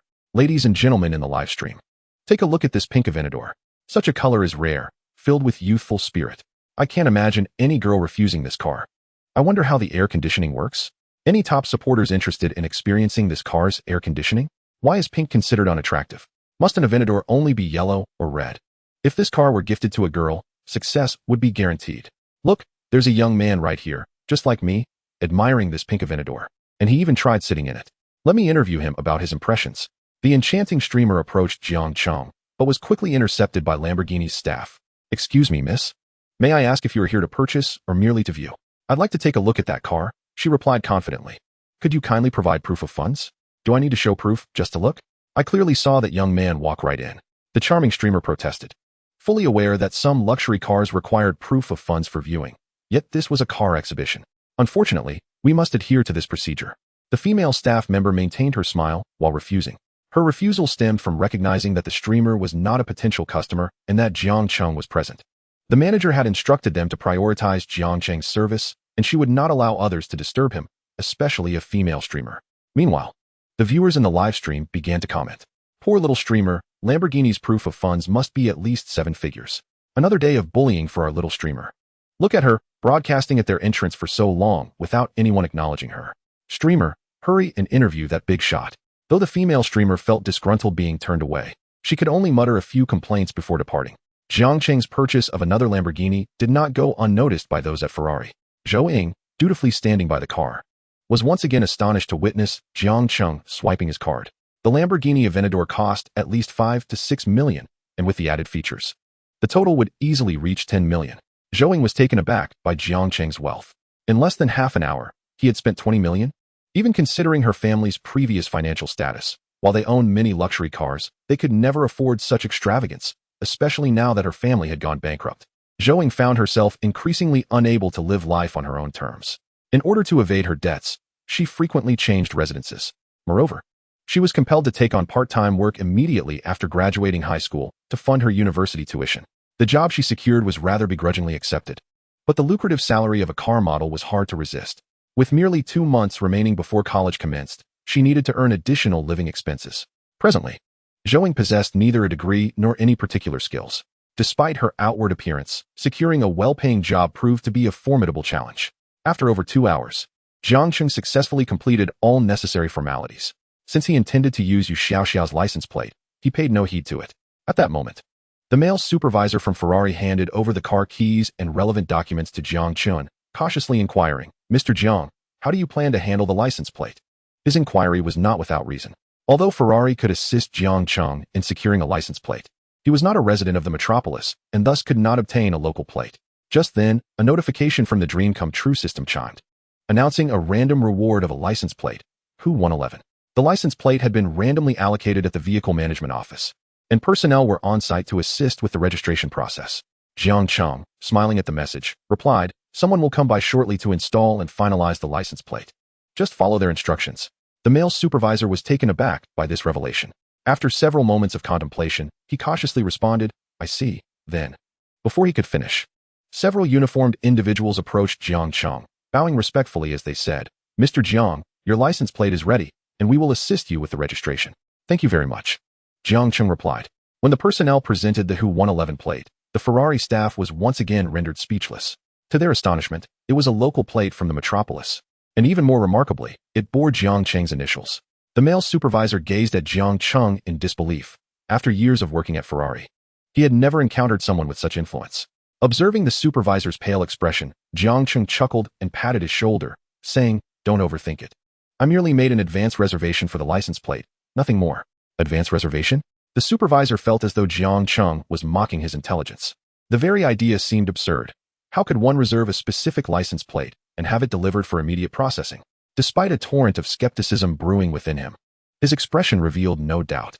"Indeed, Mr. Jiang, your luck is truly remarkable. Even your chosen license plate carries such significance. I am genuinely impressed." Meanwhile, Zhou Ying's inner monologue mirrored that of the supervisor. Who exactly was Jiang Cheng? Why did he possess such formidable influence? As she regarded him, a hint of curiosity flickered in her eyes. Within 10 minutes, the license plate was affixed. Noticing that Jiang Cheng was nearly finished with the process, Zhou Ying approached him. Expressing her gratitude, "Jiang Cheng, I am truly grateful for your help today. May I treat you to a meal?" Just as he was about to accept, Zhou Zhiyun's call interrupted him. "Jiang Cheng, I just suffered a heartbreak. Do you have time to join me for a drink?" "Heartbreak? Where are you?" After ending the call, Jiang Cheng turned to Zhou Ying and explained, "Zhou Zhiyun seems to have experienced a breakup and wants me to join him for a drink. Let's have dinner tomorrow instead. He's heartbroken. I think he has feelings for Suya." Jiang Cheng shook his head in resignation. "I'm not entirely sure of the situation, but I will go see him." "All right, I will treat you another time." Deal. Chapter 40. The Beautiful Designated Driver. Jiang Cheng expertly maneuvered the newly acquired Ferrari 488 toward the address Zhou Zhiyun had sent him. After more than half an hour, he parked near an inconspicuous hot pot restaurant. Upon arrival, he noticed Zhou Zhiyun had already ordered food but had yet to touch his chopsticks. Seated alone in a corner, he gloomily sipped from a bottle of Budweiser. Zhou Zhiyun looked up, taking a deep breath of frustration, and began to lament, "That Li Sudong has been provoking me ever since the car show. You know how it is. When he insults me, I can't just back down. We go back and forth, but Suya keeps siding with him." As he took another swig from his beer, he continued, "I could tolerate that, but the worst part is, they went to the restroom together during dinner. I watched them exchanging glances, and it felt so wrong. So I decided to follow them discreetly. And just as I suspected, they were in the alley by the restroom, kissing. It was utterly disgusting. Damn, I just realized I'm nothing more than a pathetic backup." Seeing Zhou Zhiyun's eyes redden with emotion, Jiang Cheng comfortingly patted his shoulder. "Try to look at it from a different perspective. Witnessing that is actually a blessing. If you hadn't seen it, imagine how much worse it could have been." "I know, but it still hurts. I'm heartbroken, Jiang." Zhou Zhiyun's face reflected his sorrow. "You two weren't even dating. How can you call it heartbreak? Damn. You really are a sharp-tongued one. All right, enough. Listen to your brother. While we adhere to the principle of cherishing good girls and not wasting time on bad ones, Suya is not worthy. Did you know this all along? Though she may be flawed, she is undeniably attractive. Isn't that contradictory to your own principle?" Jiang Cheng naturally refrained from disclosing what he had learned about Suya's private life. "I meant bad girls, not damaged ones. I've heard she leads a rather chaotic personal life." Zhou Zhiyun glanced at Jiang Cheng and suddenly understood, slapping his forehead in frustration. "I must have been out of my mind. Come, let us drink." Zhou Zhiyun downed 5 bottles of beer before becoming inebriated, while Jiang Cheng had barely touched his drink. After settling the bill, Jiang Cheng addressed Zhou Zhiyun. "Since you've had a drink, I can't let you drive. Shall I call a ride for you? Where do you live?" "Wei Yina, how much is it? I'll transfer you the money. Given your state, don't worry about the money. Let us go?" Zhou Zhiyun looked at Jiang Cheng with a silly grin. "Oh right, I forgot you're a tycoon. Next time you have a heartbreak, I'll treat you." "Who is going to have a heartbreak? Get lost." After seeing Zhou Zhiyun into the car, Jiang Cheng ordered a designated driver through an app, waiting for the driver to accept while making his way toward his Ferrari. As he approached his vehicle, he noticed a girl dressed provocatively leaning against the car, taking pictures with her phone. Jiang Cheng felt no attraction toward such a woman. A minute later, the girl raised her head. Disdain etched across her face as she addressed Jiang Cheng. "Sorry, I don't have WeChat. You can leave. This car belongs to my boyfriend. And I'm just waiting for him." Jiang Cheng was taken aback. When did he acquire such a girlfriend? Name: Chunli. Age: 25. Height: 168 centimeters. Appearance: 60. Figure: 90. Privacy: 65. Friendliness: 30. Casual acquaintance. After reading this, Jiang Cheng chuckled lightly, pulled the car keys from his pocket, and pressed the unlock button. As the Ferrari's lights illuminated, Chun-Li's expression shifted dramatically, her previously stiff face transforming into a beaming smile as she ingratiatingly remarked, "I knew you looked just like my boyfriend." Chun-Li, friendliness 30. Chun-Li, friendliness 30. Oh really? I find that you bear little resemblance to my girlfriend. Although the girl, enhanced by the power of technology, possesses a certain allure, her appearance is far too reminiscent of an internet celebrity, which leaves Jiang Cheng utterly unimpressed. Furthermore, upon learning that he is the owner of a Ferrari, her friendliness skyrockets by an astonishing 60 points, rising from a mere 30 to an impressive 90.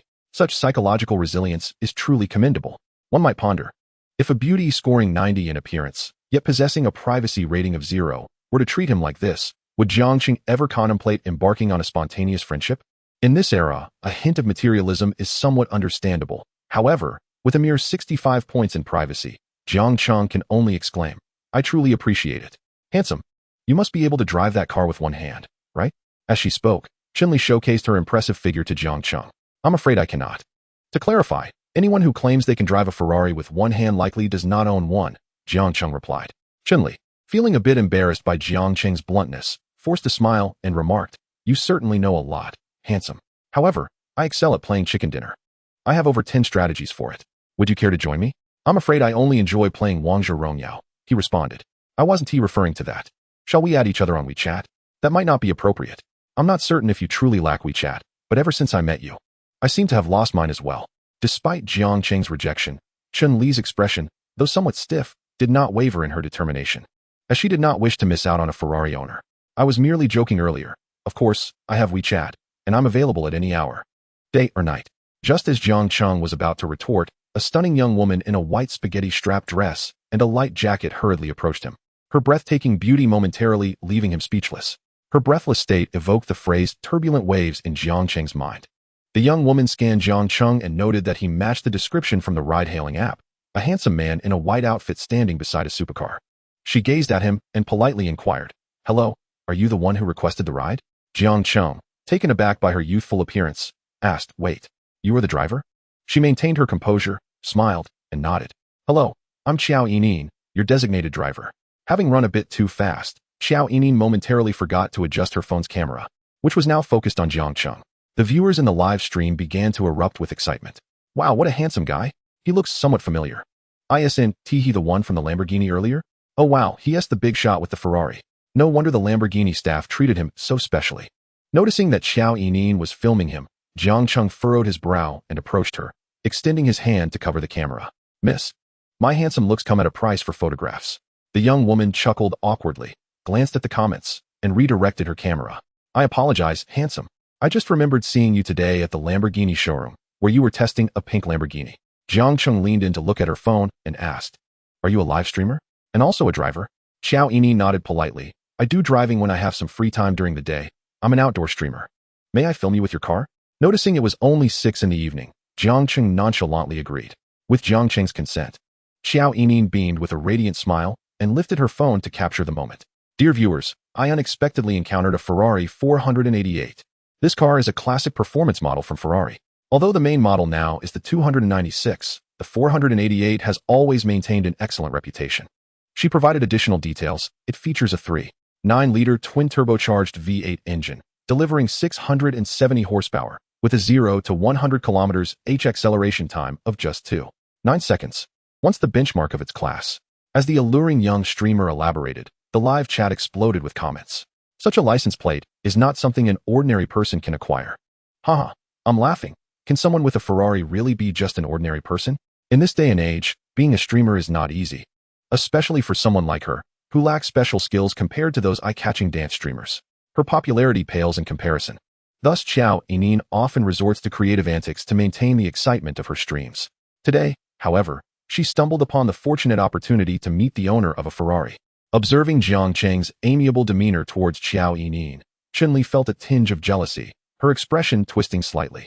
Unwilling to concede, she insisted, "Handsome, I can also drive. And it's free. No, thank you.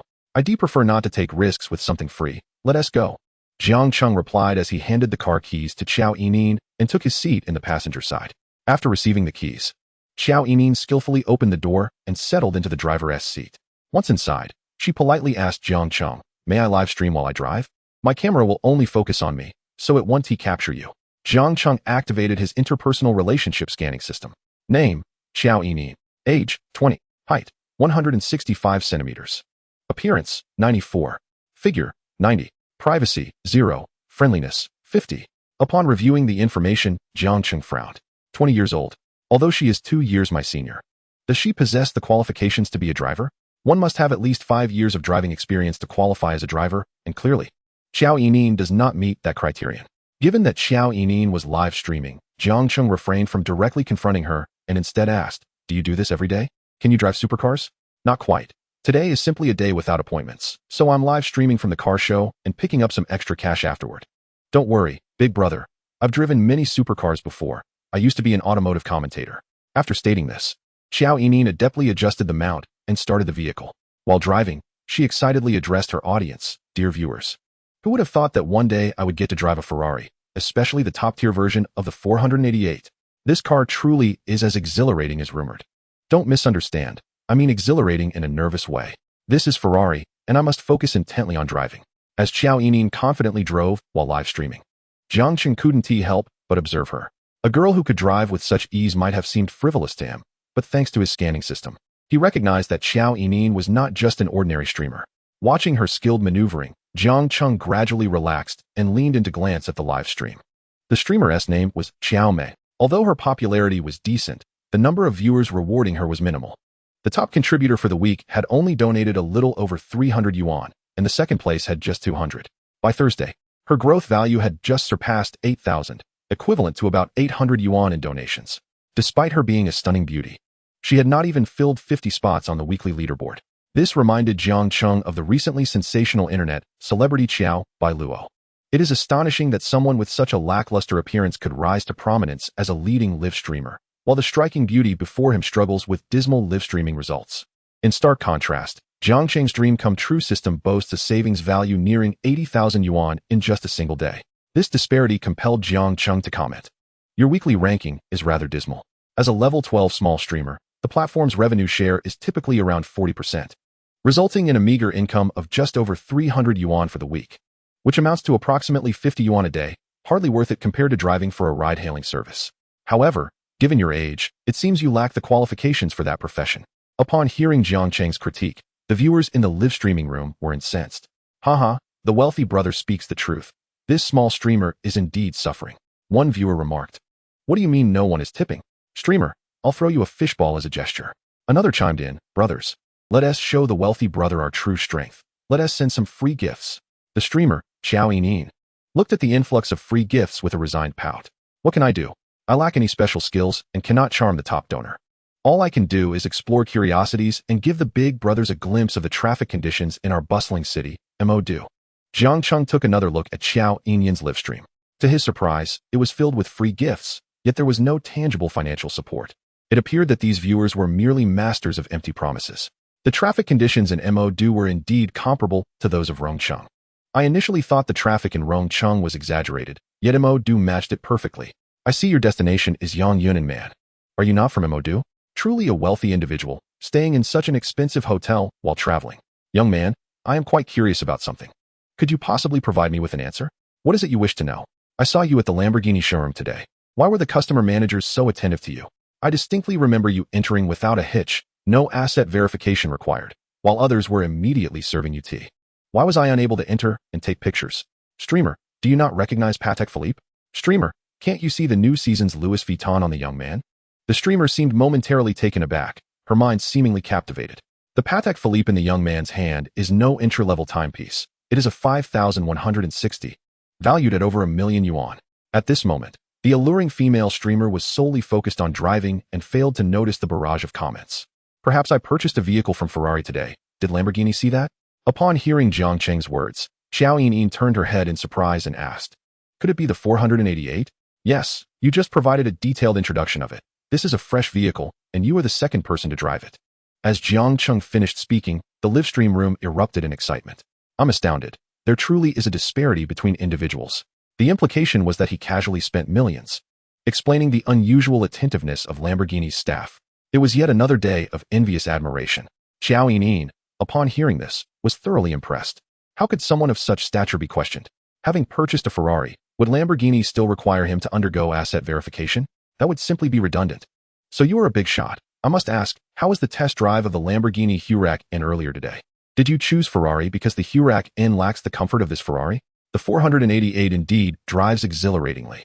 If it weren't for being on the main road and the fact that the car isn't hers, Xiao Yinyin would have been tempted to race. Who said I only chose Ferrari? Although I haven't driven the Huracan, it is quite comfortable to sit in. And I have yet to notice any issues with the air conditioning. However, I will soon find out if it becomes warm for other girls. Xiao Yinyin shifted slightly in her seat, unable to contain her curiosity. Are you implying that you also purchased that pink Huracan? Indeed, is there a problem? Jiang Cheng replied, prompting Xiao Yinyin to falter momentarily before retorting, of course not. Look, everyone, this exemplifies the difference between the wealthy and myself. I take ages to decide between a bowl of snail noodles and spicy hot pot, while a big shot can order both at once. The viewers in the live stream echoed her sentiments with similar reactions. In the parking lot of Yang Yun and Man, after concluding her driving duties, Jiang Cheng teased Xiao Yinyin, I never expected this small streamer to drive so adeptly, maintaining a steady pace, perfectly balanced and comfortable. I would certainly seek your services again. At that moment, Xiao Yinyin's face visibly flushed crimson. Although she typically exudes confidence during streams, it was only in front of faceless viewers that she felt at ease. Standing before a strikingly handsome Jiang Cheng, making such playful remarks about speed made her shy. Ignoring his comment, she pivoted the conversation, Wealthy one, what type of live streams do you enjoy watching? Naturally, I prefer watching beautiful women. Haven't you noticed that the wealthy also enjoy beauty? I assumed you would be more inclined to watch cars. Why watch cars when one can directly purchase them? As the saying goes, watching beautiful women is good for health, prolongs life, and alleviates depression.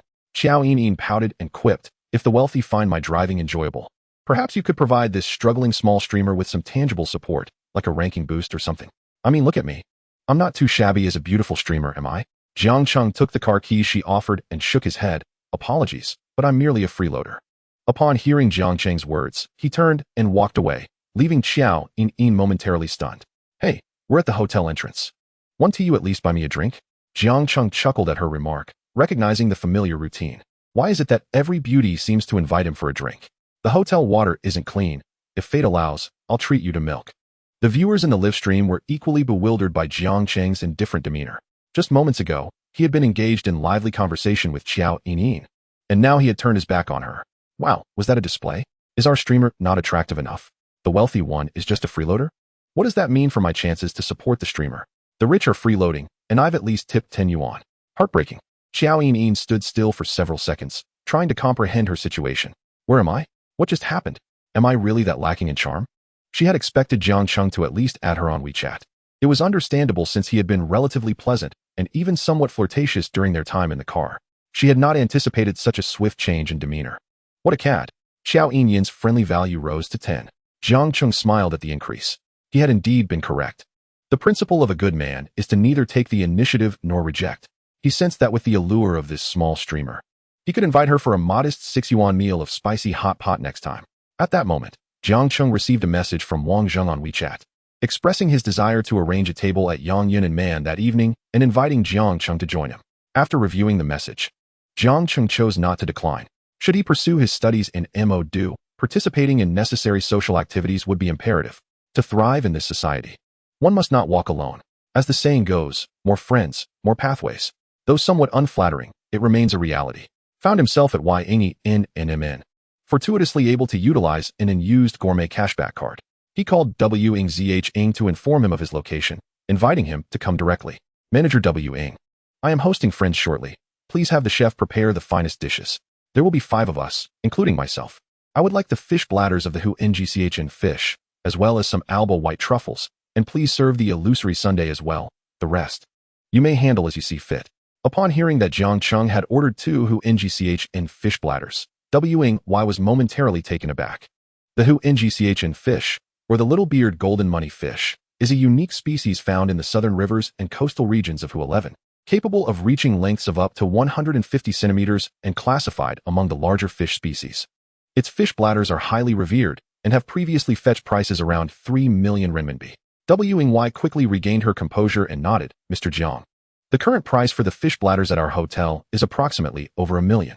For your order, it would only require a portion of that, estimated around 500,000. Would that be acceptable to you? 500,000 posed no issue, were it not for the concern of appearing ostentatious. He could have easily ordered 10. However, even while indulging, one must engage in reasonable consumption. Enjoying life is the true hallmark of a wealthy individual. Given his current situation, even with extravagant spending, his needs were comfortably met. Jiang Cheng smiled and nodded. That works. Arrange as necessary, and if it's insufficient, do order more. It will be more than enough. I will prepare it right away. Half an hour later, Wu arrived at Jiang Cheng's courtyard villa with 3 chefs and several waitstaff, pushing carts laden with fresh ingredients. Wiping the sweat from her brow, she asked, Mr. Jiang, shall we begin preparations now? Satisfied with the vibrant array of ingredients, Jiang Cheng nodded. Let us commence. Wu had just sent a message indicating they were nearing in 10 minutes later. Jiang Cheng instructed Wu to greet Wu at the entrance. As the private butler stepped out to welcome them, Wu and another well-dressed young man appeared quite composed, while the 2 accompanying women seemed utterly awestruck by the opulence of the in lobby, leading them to the courtyard villa where Jiang Cheng resided. The 2 women's eyes widened in astonishment at the panoramic open-air terrace, swimming pool, and hot spring area, complemented by a natural stream flowing nearby. This was a far cry from the hotels they were accustomed to, prompting them to silently exclaim, "This is the presidential suite at in." Truly an eye-opener. Just as their amazement peaked, Jiang Cheng emerged with a smile, welcoming them warmly. Wu approached Jiang Cheng with a grin, casually draping his arm around his shoulder. My apologies, brother. I was supposed to treat you to a meal, but I ended up bringing so many people along. What's the difference? Whether you treat or I do, it's just a meal. Please, everyone, come inside. Jiang Cheng's words granted Wu ample face, instantly warming the atmosphere. Allow me to introduce you. This is my brother, Cho, the young master whose family deals in coal, transporting goods by train daily.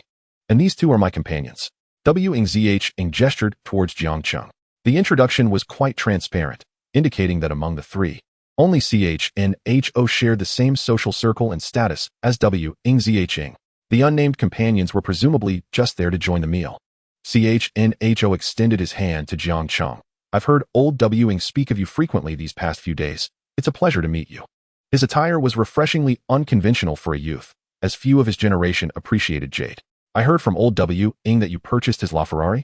Jiang Cheng nodded. It was serendipity. Haha, such luck is rare. Had you bought it later, he would have had to pick it up himself, and then he would have been short on funds, leading to a discount, quite a loss. Frankly, old Wu should be grateful to you. Wu immediately interjected, Hey, don't say that. Who sells a car right after picking it up? You're cursing me. Jiang Cheng and I are destined to know each other. The 3 engaged in light conversation as they walked inside. Jiang Cheng glanced at the 2 young women, both possessing beauty that exceeded ordinary standards, each around an 80 on the attractiveness scale. Their friendliness towards Jiang Cheng registered at 60, categorizing them as friendly acquaintances. A commendable score for a first meeting. Once inside, Jiang Cheng beckoned. Manager Wu mentioned the culinary offerings here are quite distinctive. Let us all sample them. Cho nodded in agreement. The cuisine at NMN is indeed exceptional. I have yet to experience their live cooking. It's a privilege today, Jiang Gu. How long have you been in MD? Jiang Cheng waved his hand. No need for Gu. You both are probably older than me. Just call me by my name. I believe this is my 4th day here. Jiang Cheng was unable to tolerate being addressed as brother by older men, especially since Wu and Ho hailed from affluent families. Such familiarity was merely a polite exchange typical of a first encounter. Pretending to be affluent could jeopardize potential friendships. All right, let's skip the formalities, Wu said, his straightforward nature evident. Jiang Cheng found this demeanor refreshing, preferring it over more calculating personalities. Wu then inquired, did you spot any desirable cars at the auto show? I ended up purchasing a Ferrari 488 and a Lamborghini Huracan. Wow, buying 2 at once. Truly extravagant. When will those beauties hit the road? Ho asked after taking a sip of red wine. The Ferrari is already arranged, Jiang Cheng replied. That was quick. The 488 costs over 8 million. And normally it takes at least 2 days to process. You must have gotten it on the spot. Upon hearing this, Ho exchanged knowing glances with Wu. They both understood that Jiang Cheng was not lacking in financial resources. After all, anyone who could buy a LaFerrari outright would hardly resort to financing for the other two vehicles. The two women, overhearing their conversation, were equally astonished. At that moment, Wing arrived with the first course. As a sumptuous array of dishes was laid out, Jiang Cheng encouraged everyone to partake. Wing gazed at the table, taking in the extravagant spread, and exclaimed, "Brother, this is quite generous of you. I feel a bit embarrassed. Is this Alba white truffle? And, this must be the fish bladder." Jiang Cheng confirmed. Indeed, it is the fish bladder from the ngchn fish. Wing leaned in closer to inspect, nodding appreciatively. Jiang Cheng, this is extravagantly luxurious. It must be quite expensive. One of the women cautiously inquired. Is the ngchn fish bladder really that costly? The other woman licked her lips in anticipation of the answer. And this is the Italian Alba white truffle, which is equally precious, priced at several $100s per gram. Upon hearing Wing's description, both women's eyes widened in astonishment. Jiang Cheng noted a sudden increase in their friendliness scores by 20 points.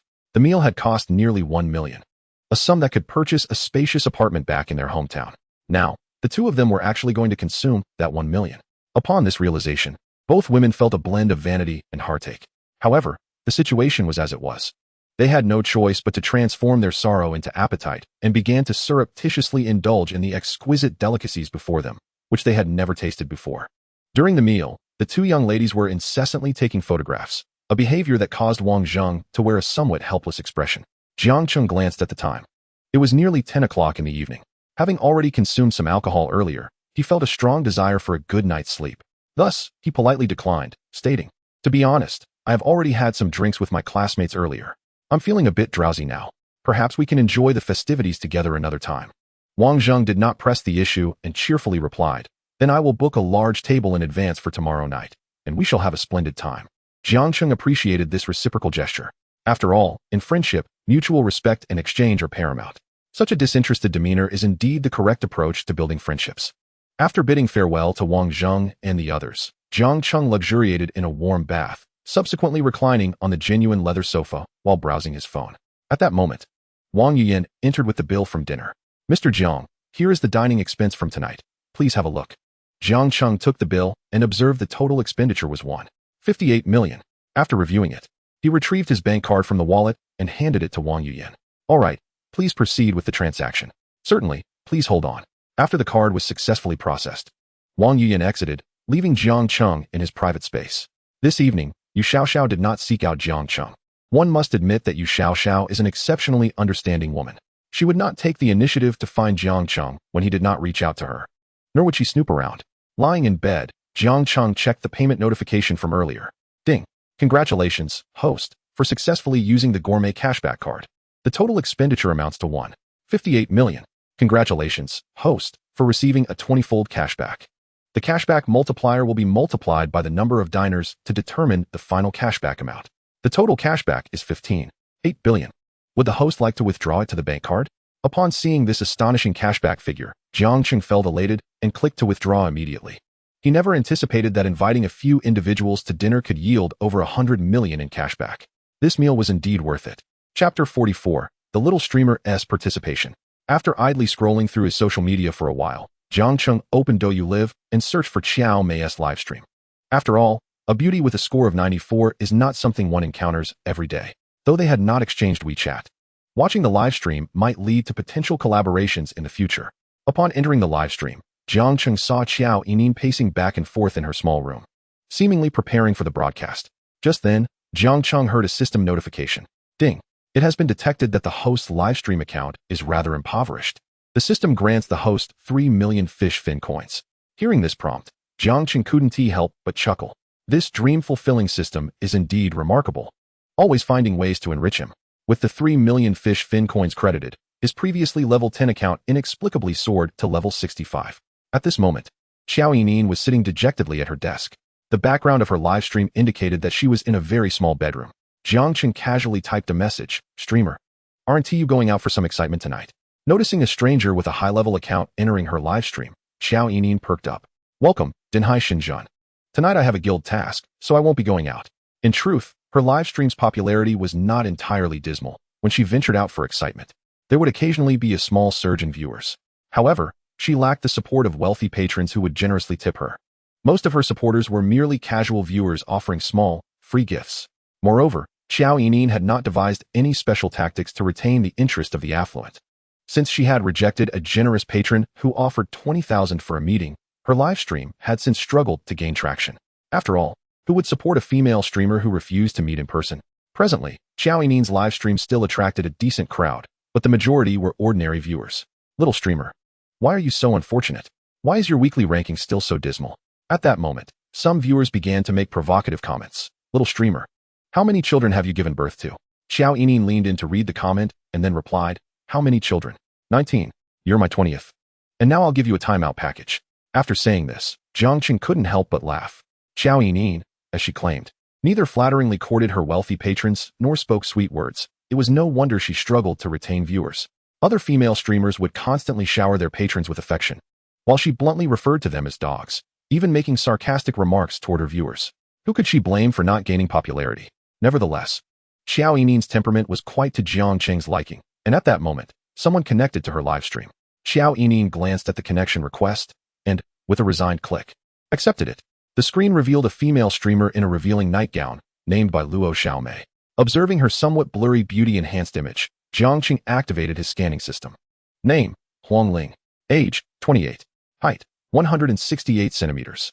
Appearance score, 55. Figure, 89. Privacy, 70. Friendliness, 10. Passerby status.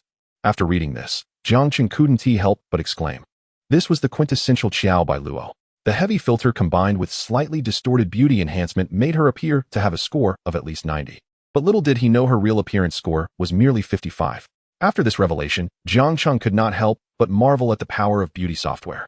Upon seeing Xiao Yining, by Luo Xiaomei smiled, her eyes sparkling with suppressed joy. She began to cover her mouth and spoke in a teasing manner. Xiaomei, it's you. I can't believe my luck to connect with you on my first try. This time, you must help me win the first round like last time. Okay? Although Xiao Yining felt quite displeased internally, her skills were limited, and throughout her live streaming career, she had never won a connection against her. Consequently, many streamers enjoyed connecting with her, as the outcome was invariably a win for them. Though Xiao Yining did not overly concern herself with winning or losing, she had just received a call from her guild insisting that she win at least 2 rounds, or her full attendance bonus for next month would be jeopardized. Typically, her meager income relied on this attendance bonus, along with her earnings from driving. If she lost that bonus next month, maintaining her small apartment would likely become unsustainable. Xiao Yining forced a polite smile and said, hello, please have your top patron go easy on me. Hee, no problem, does your brother. We'll take it easy in the first round to save energy for the next one. By Luo Xiaomei confidently replied to her top patron. Observing this insincere exchange, Jiang Cheng shook his head in disbelief, preparing to exit the stream, but at that moment, the system chimed in. Ding! If you lead Xiao Yining to victory, you will receive a reward with a 150-fold cashback. After recently receiving over 100 million in cashback, Jiang Cheng felt intrigued by the system's notification. After all, it was free money. Why not seize the opportunity? Jiang Cheng swiftly typed, little streamer, after all this time, you've only received 5 yuan? How unfortunate. Xiao Yining, unfazed, cheerfully remarked, Dinghai Shenzhen Go, seeing me in such a plight, would you consider supporting me with a bit of medical expenses for comfort? Your weekly leaderboard should only require a single coin to ascend, right? In response to Jiang Cheng's inquiry, Xiao Yining suddenly felt a breach in her defenses, stating, indeed. In other streams, there are emperors, dukes, earls, and viscounts. My stream lacks even a knight. While she usually found solace in her own words, the continuous mockery today, compounded by pressure from her guild, rendered her spirits somewhat low. I take pride in enjoying without spending. I shall never pay. Do you look down upon us freeloaders? I'm merely here to witness the host's downfall. Observing the barrage of comments, Xiao Yining rolled her eyes. Having already prepared for a hiatus next month, her purpose for streaming was to earn money. If she wasn't making any and had to spend instead, what was the point? Host, what skills do you possess? Me? Driving counts, right? I often serve as a designated driver. Then if you lead us to victory in the guild war, will you be my driver? Xiao Yining took Jiang Cheng's words lightly, nodding. All right, Dinghai Shenzhen Go. If you can ensure my victory, I will drive for free. I drive steadily, you can rest assured. Okay, then let me see how steady your driving is tomorrow. At that moment, time was dwindling to mere seconds. The opposing player, by Luo Xiaomei, had already garnered over 300 coins in donations, while Xiao Yining had only received 20. Watching the dwindling health bar, Jiang Cheng promptly donated 3 of the most expensive super rockets, each worth 2,000 coins. After all, the DU coins he possessed were gifts from the system. Akin to free rewards, should Xiao Yining win, he would receive a return of 150 times. Thus, he felt no pain in donating. Xiao Yining, who had lost hope, was suddenly elated to see 3 super rockets soaring in her stream. Ah, thank you, Dinghai Shenzhen Ogu, for the 3 super rockets. I am truly grateful. What performance would you like to see? I shall present it. She never anticipated that this level 65 powerhouse would bestow such a generous gift upon her. Though her stream occasionally attracted affluent patrons, they would typically just drop by, exchange a few words, and depart. She had grown accustomed to this, so she rarely solicited gifts, only to be surprised by Jiang Cheng's generous 6,000 coin donation. The score swiftly transformed to 6,238. Wow, has our little host struck luck? Finally, a benefactor has taken notice. Isn't it more delightful to enjoy without spending? By Luo Xiaomei, who was on the verge of victory, glared at the unexpected benefactor in Xiao Yining's stream. Oh, Xiaomei, a benefactor has graced your stream. Hello, Dinghai Shenzhen Gu, you've dealt quite a blow to her. Boo-hoo, I seek comfort. Do visit me when you have time. Seeing Bai Luo Xiaomei attempting to charm Jiang Cheng, Xiao Yining quickly interjected, Dinghai Shenzhen Gu, let me make you a moderator. Once you're a moderator, you're part of my family, so please don't wander off to others. Noticing Jiang Cheng's silence, she continued, Gu, are you still there? My dancing isn't that graceful. Perhaps I could sing for you instead? Upon uttering these words, the comments flooded in. Host, I beg you don't sing. You'll scare the Gu away. Perhaps dancing would be better. Amidst the barrage of banter, Jiang Cheng chuckled, feel free to do as you wish. All right, Gu. I shall sing you are my good brother, for how could I have such a wonderful brother? Xiao Yining, filled with enthusiasm, began to sing, casting aside any semblance of modesty or concern about her pitch. After all, someone had just gifted her 6,000 coins. What need was there for restraint? Other female hosts would offer a squat for a mere 66 coins. She was performing a genuine 3 super rockets show. Should Jiang Cheng request she squat, she would undoubtedly comply without hesitation. Wow, Xiaomei can sing such songs too. Something seems off. Xiaomei has turned into a sycophant. Ignoring the comments, Xiao Yining continued her exuberant performance, fueled by her long-standing discontent towards Bai Luo Xiaomei. Meanwhile, Bai Luo Xiaomei was quite vexed. The previously solid victory had been disrupted by the sudden appearance of a wealthy patron. Noticing Jiang Cheng's indifference, she began to whine to her top supporter. Dezhu Gu, please ensure my victory in the first round. If we lose the next, I'll be eliminated, sob sob. No problem. Just let me know when to input. It's a best of 5, easy peasy, don't worry. As expected of Dezhu Gu. I know you're the most reliable and never falter moi. Soon, the second round commenced, and as in the previous round, Jiang Cheng launched 2 super rockets into the sky. Dezhu promptly followed with 3 super rockets of his own. Jiang Cheng wasted no time and immediately sent 3 more super rockets in pursuit. Seeing Jiang Cheng's rockets approaching, Dezhu steeled himself and added 5 more. Wow, are we really going this big in the first round? Who would have thought such a display of super rockets would occur in a little host stream? It seemed the host was about to be whisked away. Ultimately, after Jiang Cheng's 20 super rockets were unleashed, Dezhu quietly logged off. Xiao Yining joyfully addressed by Luo Xiaomei, apologies, but it seems I've unexpectedly triumphed in the first round, huh? Although Bai Luo Xiaomei was momentarily embarrassed, she still smiled and said, Xiaomei, your luck is truly remarkable. With Dinghai Shenzhen Gu's support, you're in good hands. Go. Do come by and watch me sometime. I can dance and drive, and my legs won't tire at all. After hinting at some suggestive remarks to Jiang Cheng, Bai Luo Xiaomei quickly consoled Dezhu, who had also donated 15 super rockets earlier. Although she lost, she still came out ahead. Once finished, she swiftly entered Xiao Yining's stream under a different account, for such a genuine benefactor was rare. After disconnecting, Xiao Yining stood up and said to Jiang Cheng, Thank you, Dinghai Shenzhen Gu. It has been ages since I received super rockets, and to have 20 at once is truly overwhelming. How can I express my gratitude? What would you like to see me do? 20 super rockets equated to 40,000 coins, allowing her to pocket over 10,000. With Jiang Cheng's super rockets dominating the screen, Xiao Yining's stream experienced a surge of popularity, with viewership soaring beyond 10,000. I wish to see you turn off the beauty filter. Xiao Yining's beauty rating reached an impressive 94 points. This skin smoothing and face slimming filter not only failed to enhance her beauty, but perhaps even detracted from her natural allure. Were it not for Jiang Cheng's knowledge that her live stream was named Xiaomei, he might have found it challenging to recognize her at first glance. This situation is akin to certain celebrities who, despite their inherent good looks, become utterly unrecognizable in the heavily filtered environments of online sales broadcasts. Wow, brother, that's impressive, exclaimed a viewer. Streamer, turn it off. let us see the true beauty of the host. There was a lingering fear that if she turned it off, the esteemed guest might leave. This felt like a punishment. The esteemed guest was simply showing off. Xiao Yining found Jiang Cheng's request somewhat absurd. How could one possibly livestream in this day and age without beauty filters? However, given the substantial amount of money Jiang Cheng had gifted her, she felt compelled to comply, lest she face dire consequences. "Oh dear, DNGHISHNZHN brother, I hope I haven't frightened you," she said, reluctantly complying with Jiang Cheng's request and turning off the beauty filter. Without the smoothing effects and enlarged eye filters, Xiao Yining glanced at her unfiltered self in the camera and felt a wave of insecurity wash over her, just as she braced herself for the inevitable barrage of comments. She was taken aback when the viewers erupted with excitement. "Wow, she's stunning," one exclaimed. "How did I never notice how beautiful this host is before?" Another chimed in. "I'm definitely following." This time the esteemed guest made a wise bet. "Miss, you should stop using beauty filters. They can be quite misleading." Xiao Yining was astonished to find that not only had she avoided a backlash, but she had also garnered a significant influx of fans and positive feedback. Feeling elated, she turned to Jiang Cheng and said, "DNGHISHNZHN brother, please grant me another round of luck. If I succeed this time, I can continue streaming next month. I beg you." If it weren't for the system's cashback tasks, Jiang Cheng would not be spending his time here, considering the financial stakes. He typed, "Let us get started." Upon receiving confirmation, Xiao Yining eagerly nodded, right away. One must understand that those who directly send super rockets are true magnates.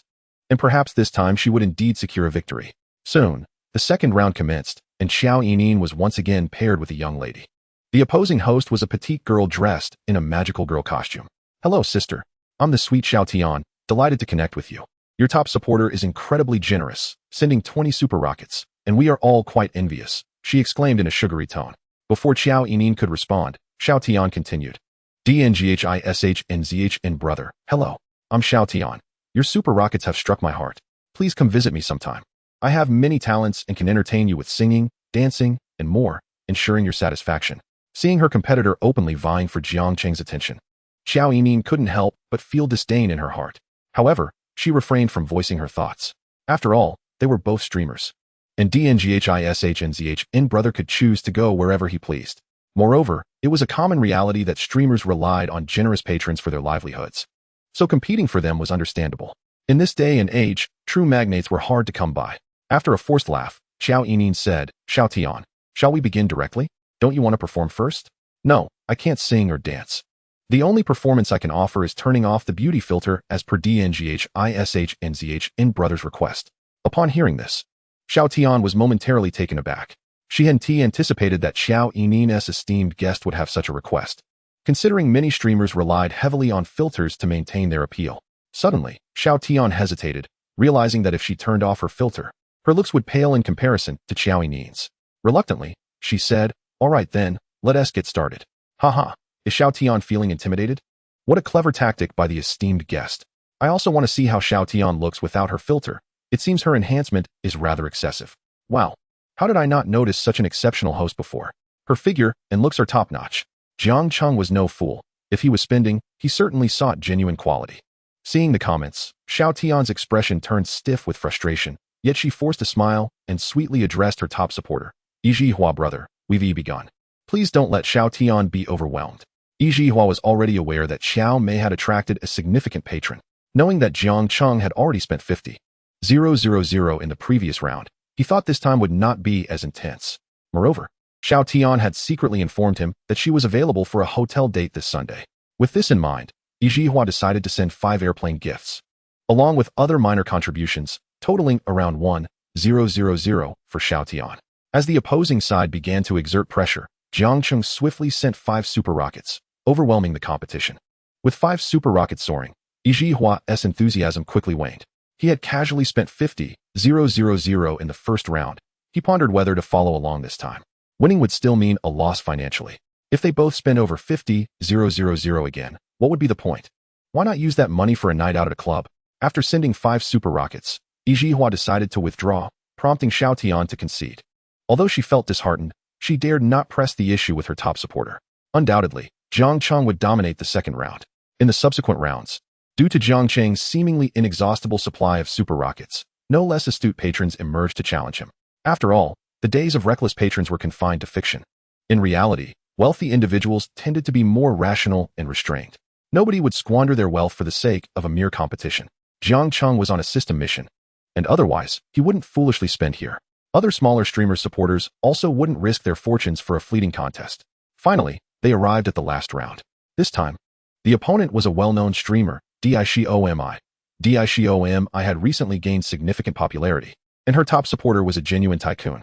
Upon connecting with Xiao Yining, she enthusiastically greeted, "Hello, Xiao Jia. I'm Tycoon. Thrilled to connect with you for this final round. Should we start directly, or would you prefer a talent showcase first?" Xiao Yining replied flatly, "Hello, sister. I can't sing or dance. I have no talents. Perhaps we should just begin?"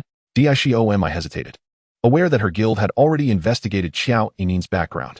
Xiao Yining was merely a small streamer, fortunate to have attracted a wealthy benefactor for this contest. That benefactor had already sent nearly 800,000. With a sweet smile, Tycoon said, "All right, since you have no talents, I'll perform a dance for my esteemed patrons now, and the gentleman on your side can enjoy it as well." Once Tycoon finished her dance, Jiang Cheng immediately typed, "That was wonderful. I truly enjoyed it. You've captivated me, making me consider visiting your side." After Jiang Cheng's comment, the viewers began to cheer. Tycoon's beauty and talents were commendable. Meanwhile, Xiao Mei, aside from her appearance, seemed to offer little else. Her presence in the finals was undoubtedly a stroke of luck.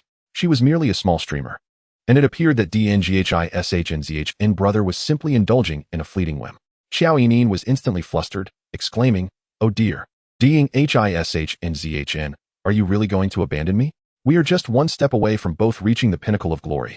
Jiang Cheng continued his playful banter, "Don't even go there. Just look at what the other streamer, Tycoon, calls her elder brother. You only refer to yours as big brother, teaming up with you to conquer the realm of kings? If you were speaking of a different kind of multiplayer engagement, I might consider it. What a dazzling spectacle. Having already spent over 800,000, indulging in a multiplayer match of WNGZH seems quite reasonable, doesn't it? One might wonder if the streamer is feeling anxious right now." Xiao Yining quickly grasped the implication behind Jiang Cheng's words. Without pretense, she directly addressed her benefactor, "Daddy, please ensure our victory in this final match. After the stream ends, I will enroll in a dance class. Whatever dance you wish for, I shall learn." A friendly reminder to DNGHISHNZHN. The elder brothers of the opposing Tycoon are indeed formidable, boasting 300-level titans among them, while DNGHISHNZHN is quite exceptional. It remains uncertain whether he can hold his ground against 3 true titans. It all comes down to who possesses greater resolve. Chapter 47. When the money I spend is mere air. Once the competition commenced, Tycoon's side began to exert pressure. The 3 illustrious emperors from the opposing team unleashed a barrage of 3 powerful rockets each, totaling 9 meteoric strikes. Following this, one named BT and even ventured into Xiao Yining's stream to unleash 2 more rockets, tauntingly declaring, "Please accept this small medical fee." Unfazed by the provocation, Xiao Yining responded with a sarcastic smile, "Thank you, brother BTN, for the 2 rockets. Without your generous contribution, I would simply be unable to continue my broadcast." Upon hearing this, Jiang Cheng was left speechless, bombarding the chat with a flurry of question marks. "Did you just imply that the hundreds of rockets I sent earlier were mere candles, mere air?" The chat echoed his confusion, showering the screen with exclamations. Who would have thought that Xiao Yining could be so sharp-tongued? Just moments ago, DNGHISHNZHN had generously gifted you hundreds of thousands, and now you claim you can no longer continue? Xiao Yining dared to mock the illustrious emperors. She is certainly floating high. Observing the provocations from the opposing side, Jiang Cheng retaliated by sending 20 rockets to Xiao Yining and then 5 to Tycoon, with 3 million fish fin coins charged to his account. He still had 2 million left. In this final round, he was confident he could secure victory. If not, his bank account still held a fortune. At this moment, Jiang Cheng felt no trepidation. Tycoon, witnessing the heated battle, felt a surge of joy. After all, when deities clash, the mere mortals like them benefit. With a cheerful grin, Tycoon addressed Jiang Cheng. "Thank you, Daddy DNGHISHNZHN, for the medical fee. You are so generous." The subsequent rockets soared as if they were free, as the 3 seasoned emperors clashed head-on with Jiang Cheng, the newly emerged emperor of the night. As the first round approached its end, Jiang Cheng had already spent 150,000. While on Tycoon's side, the top player had contributed 50,000, and the second and third place players had each sent 20,000, totaling 90,000. Yet, they still trailed Jiang Cheng by 60,000. After deliberation, the 3 decided to withdraw. Their previous contributions amounted to merely tens of thousands. But Jiang Cheng had multiplied his efforts in this first round. Seeing her benefactors halt their support, Dishom eagerly called out, "Brothers, why have you stopped? Please, do not cease. Push harder." Although she swayed enticingly while making suggestive remarks, they simply could not maintain their resolve. The top player conceded. "Let us call it a day, Dishom. We shall try again next time." Without the top player's backing, Dishom's side quickly succumbed. The second round was even easier. Jiang Cheng secured his victory after sending just 2 rockets. Despite Dishom's fervent attempts to rally support, the results remained unsatisfactory. When Xiao Yining achieved victory, she was momentarily dazed, covering her mouth as she gazed at her rapidly growing audience. It felt surreal. She never expected to win the guild battle and gain over 50,000 new followers, including more than 1,000 who ranked highly. No longer was she surrounded by cold, lifeless fans. More importantly, she received a staggering 2.5 million in gifts, from which she would earn approximately 700,000, as stipulated in her contract. Suddenly catapulted to the pinnacle of her career, Xiao Yining found herself enveloped in a whirlwind of complex emotions. Is this little streamer daft? Why isn't she speaking, just covering her mouth? Surely she is overjoyed. If it were me, I would be even more bewildered. The extravagance of the wealthy is beyond my comprehension. It's enough to buy a house.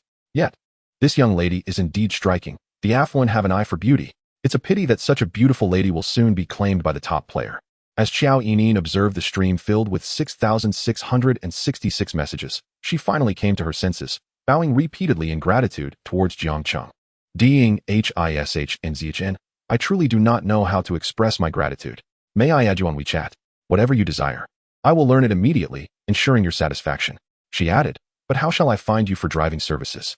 If you could drive me to YingYNNMN, I would be ever so grateful. I will be here for the next few days. Goodbye for now. Upon hearing Jiang Cheng's words, Xiao Yining's eyes widened in realization. It was him. The world of the affluent is truly beyond my understanding. He spent over 2 million, yet does not wish to connect on WeChat. Does this esteemed figure still require trinkets? Could he possibly be the Ferrari gentleman from today? At this moment, Xiao Yining was astonished. Are you truly the Ferrari gentleman? Not only was Xiao Yining perplexed, but the chat was also abuzz with excitement. Everyone was filled with curiosity about the family background that could afford such extravagance, casually spending over 2 million on a stream. Some even began to question whether this live broadcast was merely a ploy by the guild to promote Xiao Yining. But would a guild genuinely invest such considerable resources in a streamer lacking any remarkable talent? The viewers began to debate amongst themselves. Meanwhile, Jiang Cheng was unfazed by the discussions taking place online. He opened the system to examine his expenditures closely. Indeed, this time's gifts did not count against his daily spending. It appeared that as long as the funds were provided by the system, his subsequent spending would not be included in his upgrade costs. Jiang Cheng accessed his Douyu background, and after gifting over 2.5 million to Xiao Yining, he still had 490,000 fish fin coins remaining. Simultaneously, his notifications were overwhelmed with friend requests and private messages from various female streamers. After scrolling through, he found a message from Xiao Yining, who was indeed seeking to add him on WeChat. Jiang Cheng promptly sent her his WeChat ID. Earlier, he had checked Xiao Yining's friendliness score and noted that it had soared to 85 points. He certainly would not be overly formal with a charming young lady rated at 94 points. Chapter 48. All Good Girls Ding. Congratulations to the host for successfully leading streamer Xiao Yining to victory in the guild battle. Given the host's high satisfaction level, the system rewards the host with a super critical hit multiplied by 100. Ding! Congratulations to the host for receiving a 100-fold critical cashback, totaling 230 million. The host may withdraw immediately. Jiang Cheng, upon seeing the sum displayed by the system, promptly clicked to withdraw. Though he was unaware of how the system generated such critical amounts, he could not help but feel a rush of excitement as he realized he had earned over 200 million in just one night. Jiang Cheng suddenly felt that money was indeed easy to acquire. After flaunting his wealth online and reveling in the joy of spending, he also received a cashback. This was truly absurd. The following day, waking naturally, Jiang Cheng noticed a friend request from Xiao Yining. With a smirk, he accepted it, as there was no reason to refuse a beautiful woman who had taken the initiative. Moments later, Xiao Yining sent him a private message. Dear DNGHNZHN, do you need a chauffeur today? I am on call 24 hours. After sending the message, Xiao Yining stared intently at their chat interface. Since discovering that Jiang Cheng was the handsome owner of a Ferrari, she had been unable to sleep. She wondered why such an attractive man would suddenly take an interest in her and generously gifted her over 2 million. Reading her message, Jiang Cheng pondered for a moment. Indeed, he required Xiao Yining's chauffeur services that evening. He had already made plans to meet Wang Zheng, and there would undoubtedly be drinking involved at the bar. Driving under the influence was certainly ill-advised, so he promptly sent Xiao Yining the time for her service. Having spent over 2 million, it would be unreasonable not to have a driver, after all. At 8 o'clock that evening, after casually tidying himself up, Jiang Cheng arrived at the underground parking lot of Amon. Upon arrival, he found Xiao Yining waiting by his car, her long, elegant legs standing straight as she focused on her phone. Jiang Cheng raised an eyebrow in surprise, then whistled at her and said, "Wow, you arrived so early. Didn't I ask you to join me after you finished your drink?" Hearing his voice, Xiao Yining quickly looked up. Dressed in all-black casual attire and sporting sunglasses, Jiang Cheng appeared strikingly handsome, his chiseled features leaving Xiao Yining mesmerized. She admitted to being captivated by looks. And Jiang Cheng was undoubtedly the most handsome man she had ever encountered, with a physique that was simply impeccable. After undergoing system enhancements, Jiang Cheng's attractiveness had soared to over 90 points. With a slight blush, Xiao Yining replied, "You helped me so much last night. How could I let you drive? I'm here to be your chauffeur." Today, she donned a sultry outfit, ultra-short shorts paired with a black tank top and distinctive silver jewelry. Clearly prepared for a night out at the club, her attire accentuated her voluptuous figure, and her slender arms and long, shapely legs made Jiang Cheng's heart race. Steadying himself, he slid into the driver's seat and gestured for her to get in, saying, "Since you're here, hop in." With the invitation from the affluent young man, Xiao Yining complied without hesitation. The cold, ominous gray Ferrari 488 drew numerous gazes as it hit the streets, its roaring engine an undeniable presence. The silver sports car looked exceptionally dazzling under the magical, brilliant lights of the metropolis. "Which bar are we heading to?" Xiao Yining asked with anticipation, as it had been a long time since she had visited a bar. "Wow, we're going to the biggest and liveliest bar in the city, reportedly opened by a celebrity called Little Cheetah. I've heard it's a lot of fun, filled with handsome men, beautiful women, and internet celebrities, and even Principal Wang often visits." Noting Xiao Yining's eager expression, Jiang Cheng chuckled. "You seem well informed." He admitted, "I learned about it while surfing the internet. I haven't been there in person yet, so I'm looking forward to it." Upon his arrival, the entrance was lined with luxury cars, and fashionable young people posed in various stances to capture the moment. Several internet celebrities were even live-streaming at the entrance. Observing the vibrant atmosphere, Jiang Cheng thought it would be wonderful to open a bar himself. A place where he could help ladies unwind and engage in a bit of philanthropy. As soon as the young women spotted Jiang Cheng stepping out of the Ferrari, their eyes sparkled with intrigue. "Who is this handsome guy? I don't think I've seen him here before. Look at that outfit and the Patek Philippe on his wrist. He must be a wealthy heir." Regardless of who he was, his striking looks commanded attention, and they rushed toward him, disregarding Xiao Yining standing beside him. "Hello, handsome. I'm Hailey. Can we exchange WeChat? Brother, I want to add you on WeChat too. I'm always available. Is this your first time here? I can show you around." The scene left not only Xiao Yining speechless, but also the nearby onlookers, particularly the men, envious of the preferential treatment Jiang Cheng received due to his wealth. "I've been here many times, and it's always me making the first move on these internet celebrities. If only I drove a car like that. I could try my luck too." Jiang Cheng found himself surrounded by 5 or 6 women as they made their way to the entrance, his gaze inadvertently wandering. "Oh dear, I'm so sorry. I bumped into you. It's all right. It doesn't hurt, and it feels quite nice. Ladies, could you please allow me to enter first?" Jiang Cheng chuckled helplessly. After just a few steps, he noticed the plunging necklines of the women surrounding him. If this continued, he feared he might lose control. Chapter 49, the most popular bar in the city. Seeing so many women flocking toward Jiang Cheng, Xiao Yining felt a twinge of discomfort. To claim that she had genuinely developed feelings for him in such a short time would be untrue. Perhaps she was still somewhat dazed from the money he had showered her with last night. And the fact that he fit her criteria for an ideal partner as a super-rich heir only added to her attraction. After glancing at Jiang Cheng, she stepped forward to separate the girls, smiling as she said, "Please step aside. He has already taken." After being pushed aside by Xiao Yining, the girls glared at her in displeasure, but since Jiang Cheng did not object, they had no choice but to disperse. Jiang Cheng, observing the ample softness pressed against his arm, curiously inquired, "I'm taken?" Noticing Jiang Cheng's gaze on her, Xiao Yining smiled, aware of her advantages. Yet she did not let it linger too long. She then stepped away from his arm, saying, "Seeing that you couldn't refuse them, I decided to lend a helping hand." Jiang Cheng found Xiao Yining's mix of modesty and materialism appealing. After all, he was not lacking in wealth. However, he understood that to win her over quickly, he needed to employ a strategy of both attraction and distance. He chuckled nonchalantly, "Thank you. But there's no need next time. I think I quite enjoy their attention." With that, he brushed past Xiao Yining, heading toward the entrance. Just as he broke through the crowd, he quickly spotted Wang Zheng and Chun Hao waiting outside. "Wow, it turns out it was you who was surrounded just now." Wang Zheng said with a grin. As soon as the two spotted Jiang Cheng, they rushed over, glancing in the direction of the ladies surrounding him, teasingly asking, "Were you scared?" "Not at all, it's quite nice. Everyone is incredibly enthusiastic." Jiang Cheng replied with a smile. "Haha, when I arrived, it wasn't as exaggerated as this. Those ladies didn't even pay me any attention." Chen Hao shook his head in resignation, looking at Jiang Cheng with a hint of envy. "With your reputation, those ladies must be intimidated. Look who's talking, you're not in a much better position. You can only charm the new arrivals." Seeing the two bantering, Jiang Cheng chuckled and shook his head. "So these ladies prefer strangers, huh? Old Jiang, that 488 must be yours." Wang Zheng pointed to the Ferrari behind them. "Indeed." Jiang Cheng replied casually.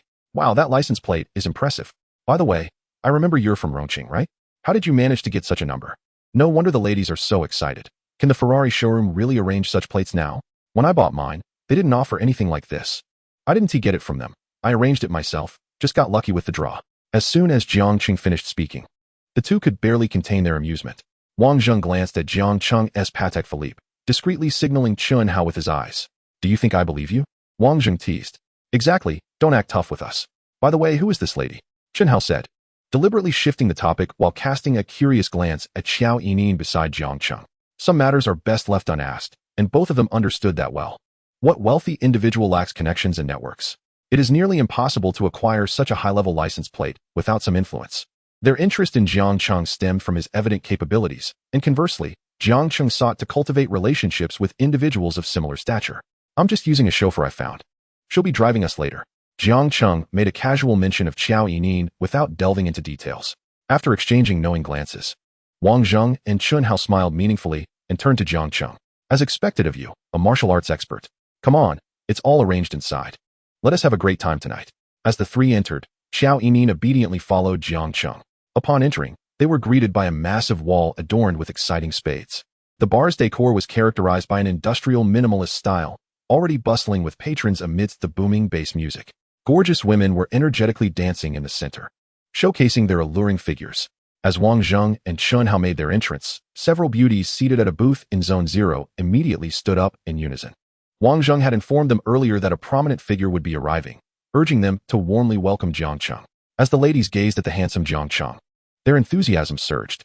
"Call him Jiang Xiao," Wang Zheng instructed. The elegantly dressed ladies immediately complied, calling out in unison, "Hello, Jiang Xiao?" Most of the girls displayed a mix of eagerness and shyness, for who doesn't appreciate a handsome man? Jiang Cheng, observing the beauties with an average score of around 85, nodded in satisfaction. "Thank you. This arrangement is perfect," he graciously remarked to Wang Zheng and Chen Hao. After Wang Zheng spoke, the bar sales manager promptly approached them. "Good evening, Wang Xiao, Chen Xiao." Wang Zheng introduced, "This is my brother, Jiang Cheng." "Hello, Jiang Xiao. I'm Xiao Li, the sales manager here. Welcome. If you need anything, feel free to ask. I'm here to assist." Having been around the bar scene for a while, Xiao Li possessed a keen eye. He could tell from Jiang Cheng's attire and the luxury watch he wore that he belonged to the same circle as Wang Zheng and Chen Hao. Their wealth seemed comparable, especially since Jiang Cheng occupied a prime seat, warranting special treatment. While many patrons sported designer labels, some were clearly outdated or worn. The items mentioned earlier were typically those purchased with effort, only to be worn on special occasions and then discarded when they became too old. In contrast, Jiang Cheng's ensemble comprised the latest styles, valued at tens of thousands, complemented by a watch worth millions, true markers of a significant figure. "Xiao Li, let us arrange 2 sets of the Shun Long to liven things up." Wang Zheng's request for 2 sets, costing nearly 100,000, made Xiao Li's eyes light up with delight. "Certainly, gentlemen, I'll arrange that immediately. Additionally, we'll send over various appetizers, fruits, and chilled beer for you. Please hold on." Xiao Yining gazed at the consumption card on the table, unable to suppress a gasp. It was no surprise that this was the liveliest bar in the city. It was expensive. Each booth had a minimum spend requirement, with their Zone 0 booth starting at 10,000, and on weekends, it soared to 40,000. Even the most basic booths had a minimum of 3,000. Once Xiao Li departed, Xiao Yining whispered to Jiang Cheng, "Wow, Shun Long. I've never seen it in person, only in videos." Jiang Cheng replied generously, "I haven't seen it either." "Thanks, Wang Ge, for being so generous." Hearing this, the girls immediately chimed in, "Thank you, Wang Xiao. You're so generous." Chapter 49, Feigning Attitude? Seeing Jiang Cheng giving him face, Wang Zheng waved his hand dismissively. He certainly didn't take it seriously. Such remarks were mere pleasantries. He could easily afford 20,000. This Deshun Long pales in comparison to the Huang Chun you treated me to last night. Do you know how much that dinner cost? Over $1 million for a lavish feast. Wang Zheng intentionally positioned Jiang Cheng at the center of attention. Networking is about associating with those of similar status. Wang Zheng elevated Jiang Cheng's standing because he felt Jiang Cheng's displayed prowess indicated they were equals. Individuals at their level naturally sought friendships with others of similar stature. Otherwise, associating with those of lesser means could lead to constant demands for assistance, creating unnecessary burdens. Over $1 million. The moment Wang Zheng finished speaking, the women present gasped in unison. Their gazes toward Jiang Cheng became even more fervent. From their observations, it was clear that Jiang Cheng and Xiao Yining were not in a romantic relationship, as she continually sought opportunities to converse with him. While Jiang Cheng's demeanor remained somewhat aloof, this sparked a flicker of hope among the women present. In truth, Jiang Cheng had intentionally crafted this dynamic. He wanted to convey that he was not in need of her companionship, subtly letting Xiao Yining realize she wasn't a priority, thus instilling a sense of insecurity within her. After a while, Xiao Li entered with a grand procession of several alluring bunny girls, each holding a cocktail tray adorned with spades. Sitting at the booth, Jiang Cheng felt a wave of self-consciousness wash over him amidst the cheers and gazes directed at him. However, seeing Wang Zheng and Chun Hao's excited expressions, he smiled and refrained from dampening the mood. After all, this is the standard attire for flaunting in a nightclub. As the saying goes, if one does not show off in a nightclub, one might as well go sing. At this moment, the bunny girls slowly swayed their bodies, placing bottles of liquor onto the table. The table was densely packed with over 10 bottles of varied colored heitao. The air was filled with expressions of gratitude and shouts of excitement. The dark ambience of the club, infused with the scent of wealth represented by heitao, created a vibrant and dazzling scene that elevated the atmosphere to a fever pitch. As the atmosphere reached a euphoric crescendo, some bolder girls began to gravitate towards Jiang Cheng. One girl, clad in a champagne-colored mini-skirt, provocatively sauntered over to Jiang Cheng, her sultry gaze fixed upon him, and promptly sat down in the empty seat to his right, with one hand gripping a glass and the other draping over her voluptuous figure. She leaned in close to Jiang Cheng, her arm brushing against his as she sweetly toasted, "Jiang Xiao, my name is Xiao Qing. I raise my glass to you. Delighted to enjoy this evening together." Jiang Cheng felt the remarkable softness of Xiao Qing leaning against his arm and could not help but nod in quiet satisfaction. He discreetly activated his friendly value scanning system. Name, Xiao Qing. Age, 22 years. Height, 168 centimeters. Appearance, 85. Figure, 98. Privacy, 5. Friendliness, 70. Intimate state. Although Xiao Qing's appearance rated only 85, with makeup, it could easily reach 90. A privacy value of 5 is not particularly high for someone frequently found in nightclubs. The key point remains in her figure, rated at 98. A dairy cow level, it is truly rare for any man to withstand such allure. Jiang Cheng shook his head, reflecting on his hands ensconced in such softness, recognizing that he too could hardly bear it. In this setting, it wasn't entirely appropriate to place his hands here. There were more suitable positions that allowed for movement. The sudden appearance of a strikingly attractive girl made Xiao Yining's expression darken. She could not hide her displeasure as the other girl unabashedly leaned against Jiang Cheng. Faced with such formidable competition, Xiao Yining felt a sudden sense of crisis. Jiang Cheng was indeed her top choice, yet he had never made any demands of her. Now, in her presence, he appeared to be quite intimate with another girl, leaving her puzzled about his intentions. Logically, Jiang Cheng should hold some interest in her. Otherwise, what was the purpose of his actions? If Jiang Cheng truly had no interest in her, why spend so much money? Xiao Yining sought an opportunity to approach Jiang Cheng. Yet the enticing figure of the dairy cow continued to sway suggestively before him, making her grit her teeth in frustration.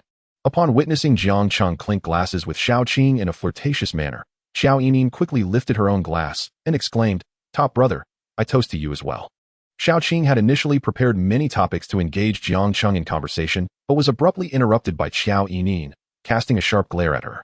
However, she wisely refrained from disrupting Jiang Cheng's dialogue. Jiang Cheng arched an eyebrow at Xiao Yining, inquiring, "What will you drink?" He then playfully handed her a bottle of Wangzai milk, teasing, "Look at others, then look at you. Drink this to replenish yourself." Xiao Yining recalled that she would need to drive Jiang Cheng later, so she reluctantly accepted the Wangzai milk from him. Glancing at Xiao Qing, she pouted, "I'm fine as I am, no need for replenishment." "Oh, I didn't expect that you're doing well. Why don't you take a closer look?" Xiao Yining retorted, straightening her back defiantly. Jiang Cheng chuckled at her earnest demeanor. Although he found Xiao Qing's allure irresistible, his primary objective for the evening remained Xiao Yining. Regrettably, he must momentarily set aside Xiao Qing. As Jiang Cheng withdrew his arm, Xiao Qing leaned toward Xiao Yining, who promptly stood up. feeling disinterested and joining her other friends to dance to the music. With so many people around, Xiao Yining felt her cheeks flush. No one had ever acted so towards her before. In a flustered state, she pushed Jiang Cheng away, exclaiming, "What are you saying? Do you think I am such an easy woman?" Upon hearing Xiao Yining's words, Jiang Cheng's expression turned icy. After spending over 2 million, she still dared to speak to him like that. If she did not wish to be here, why come at all? Was she merely putting on an act? Did she expect him to flatter her? She ought not to think of him as one of those backup boys, those little sycophants. If she desired such treatment from him, she could forget it. He knew Xiao Yining's privacy value was 0. However, for Jiang Cheng at this moment, that held little significance.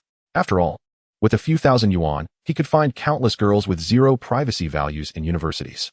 Jiang Cheng released Xiao Yining and took a sip from the heitao on the table, gazing at Xiao Qing as she swayed beside him. Truly a dairy cow. Her fiery and sensual figure swaying left him entranced. With a smile, he playfully gave her and another girl's peachy bottoms a couple of light pats. Chapter 50, proceeding as planned. The two girls, caught off guard by the sudden pat on their backsides, squealed in surprise, their faces flushing, even as they became slightly annoyed. However, upon turning to see it was Jiang Cheng, their expressions instantly transformed into one of delighted surprise. "Jiang Xiao, you startle me," one exclaimed. "Yes, I thought it was someone else. You're quite the player." If it were an ordinary man who had done such a thing, it would be deemed lewd. But coming from a wealthy and handsome figure like Jiang Cheng, it was viewed as playful flirtation. Jiang Cheng gestured to the seats beside him, inviting, "Stop being shy. Come sit down and share a drink with me." Upon receiving an unexpected invitation from Jiang Cheng, Xiao Qing instinctively glanced at Xiao Yining beside him. It must be something Xiao Yining did to upset Jiang Cheng. Otherwise, why would he suddenly seek me out? Given that Xiao Qing frequently frequented bars, she understood that it was best not to act aloof in front of a man like Jiang Cheng, who had no shortage of female admirers. Otherwise, one might end up like Xiao Yining, recognizing they were all out to earn. She dropped all pretenses and quickly pulled her good friends to sit on either side of Jiang Cheng. With a triumphant smile, she leaned against Jiang Cheng's arm, fully aware of how to leverage her physical advantage to make him feel her uniqueness. After dancing, she let her hair down, her exquisite makeup complemented by cascading waves, enhancing the allure of her figure. "Jiang Xiao, how did you find my dancing?" Jiang Cheng nodded approvingly. "Not bad at all. You didn't see my friends applauding for you. Is that so? I haven't seen your friends yet." "Jiang Xiao is so handsome. Your friends must be equally impressive." "How annoying. What do you mean by showing off? I don't understand. It makes me so shy." "Jiang Xiao, my name is Sun Yan. You made me feel so good just now. I'd like to meet your friends. My sisters are in need of a show-off." The other sweet-looking girl quickly chimed in, addressing Jiang Cheng with a flirtatious tone. Her figure, though not as voluptuous as Xiao Qing's, is complemented by her sweet voice, especially when she sings at night. No man can resist her charm. Jiang Cheng gazed at Xin's innocent and adorable face, his hand instinctively reaching out to pinch her slightly chubby cheeks. However, just as he was about to do so, he noticed her foundation appeared somewhat thick. Hesitating for a few moments, he casually turned his hand and gave her a playful slap on the backside, the sound crisp and clear. "No problem. Showing off is something I can do twice over. It's a trivial matter." Nearby, Xiao Qing immediately tugged at Jiang Cheng's hand, her voice a playful whine. "Jiang Sho, you can't be biased. I want to turn too." With that, the two rounded figures moved closer to Jiang Cheng, resulting in 2 more resounding slaps. Jiang Cheng, still wanting more, remarked, "What? Are you able to perform magic? Why is your backside up front? How rude. I'm just a bear." "Really? I don't believe it. Unless I take a look." "Oh, Jiang Sho, you're so naughty. I assure you, it's the real deal. You'd know if you tried." "How would I try? Like this or like that?" Jiang Cheng, caught between the two women, couldn't he help but shake his head. Indeed, wherever there are women, there is bound to be rivalry. The term plastic sisters was derived from such experiences. Although other girls also wished to approach Jiang Cheng, they hesitated upon seeing Xiao Qing and Xin, realizing it would be self-deprecating to intrude. Thus, they wisely turned their attention to Zheng and Chnho, who were equally captivating figures. As Jiang Cheng and the two women continued their playful banter, the atmosphere began to heat up. Seated nearby, Xiao Yin observed Jiang Cheng, Xiao Qing, and Xin laughing and frolicking, embodying the essence of a flamboyant young master. Strangely, she felt no discontent in her heart. Though not particularly troubled, a hint of defeat began to rise within her. "Jiang Sho, what do you usually do?" "Nothing much, just passing time, idly waiting for death, living off my resources. Occasionally, I fix some plumbing." "Oh my, you fix plumbing?" "Of course. I excel at unblocking those eternally clogged drains. A poke, and they flow freely. Ah, Jiang Sho, you're so cheeky. What about hobbies? Do you work out? Your physique is impressive, almost like you have an 8-pack. Not quite. I suppose I have only one hobby, and that is networking. Networking? How obnoxious. Please don't separate the words. Xiao Q-ing and XNI and nestled into Jiang Ch-ing-s embrace, giggling shyly. What? Did you misinterpret? Aren't you all here to socialize tonight? Oh, so naughty. We simply came here to unwind. Who would have thought I'd run into you? What a coincidence. So, is this relaxation serious relaxation? Jiang Sho, you're so annoying. Whether it's serious or not depends on you. Nearby, W-ing ZH-ing and CH-and-H-O couldn't help but laugh at Jiang CH-ing's earnest delivery of those words. Yin tried several times to engage Jiang Ch-ing in conversation, but he offered her no opportunity, treating her as if she were invisible throughout the evening. The feeling of being coldly ignored left her gritting her teeth in frustration, feeling a wave of suffocation. She truly didn't understand why her simple declaration of not being a casual girl was problematic. While she remained steadfast, if Jiang Ch-ing were to propose something, she would consider it. She had mentally prepared herself for the night. At that moment, Yin felt genuinely disheartened. She knew what she should do. She just didn't know how to do it. Why couldn't she be given a little time? Yin, affability level 5. Jiang Ch-ing noticed her affability level suddenly soared to 90 points, causing him to secretly smile. 90 points. Had she not reached the threshold of intrigue?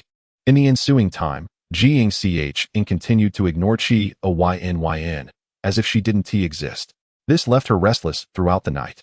Initially, Jiang Ch-ing's demeanor towards Xiao Q-ing was lukewarm, even wrapping his arms around her. However, due to her single remark, he shifted his attention to Xiao Q-ing and another girl, stealing away the spotlight that should have belonged to her. How could Yin find balance in her heart?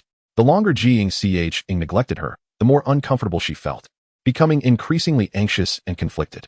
Not only Yin felt this way, Xiao Q-ing initially felt similarly.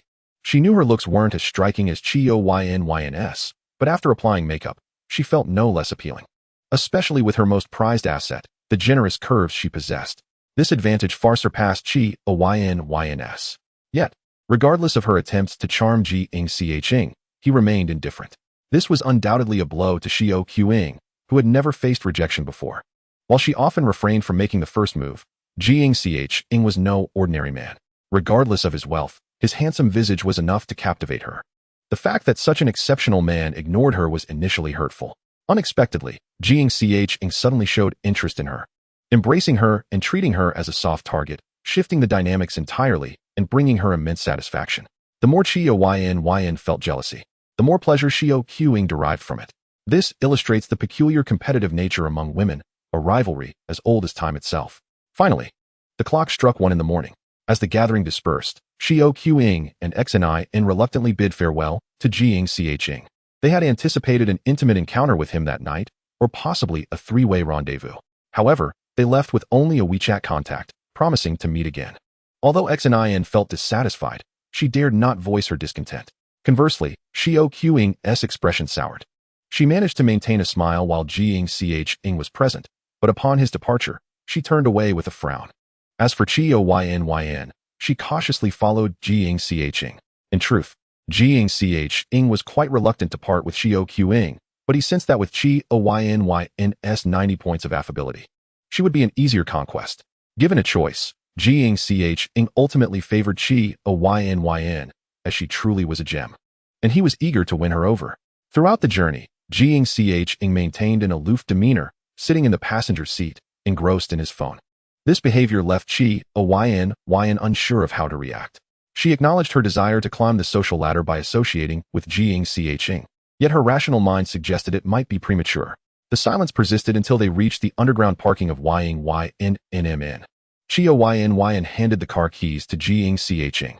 Watching him turn to leave, she stamped her foot in frustration and followed him.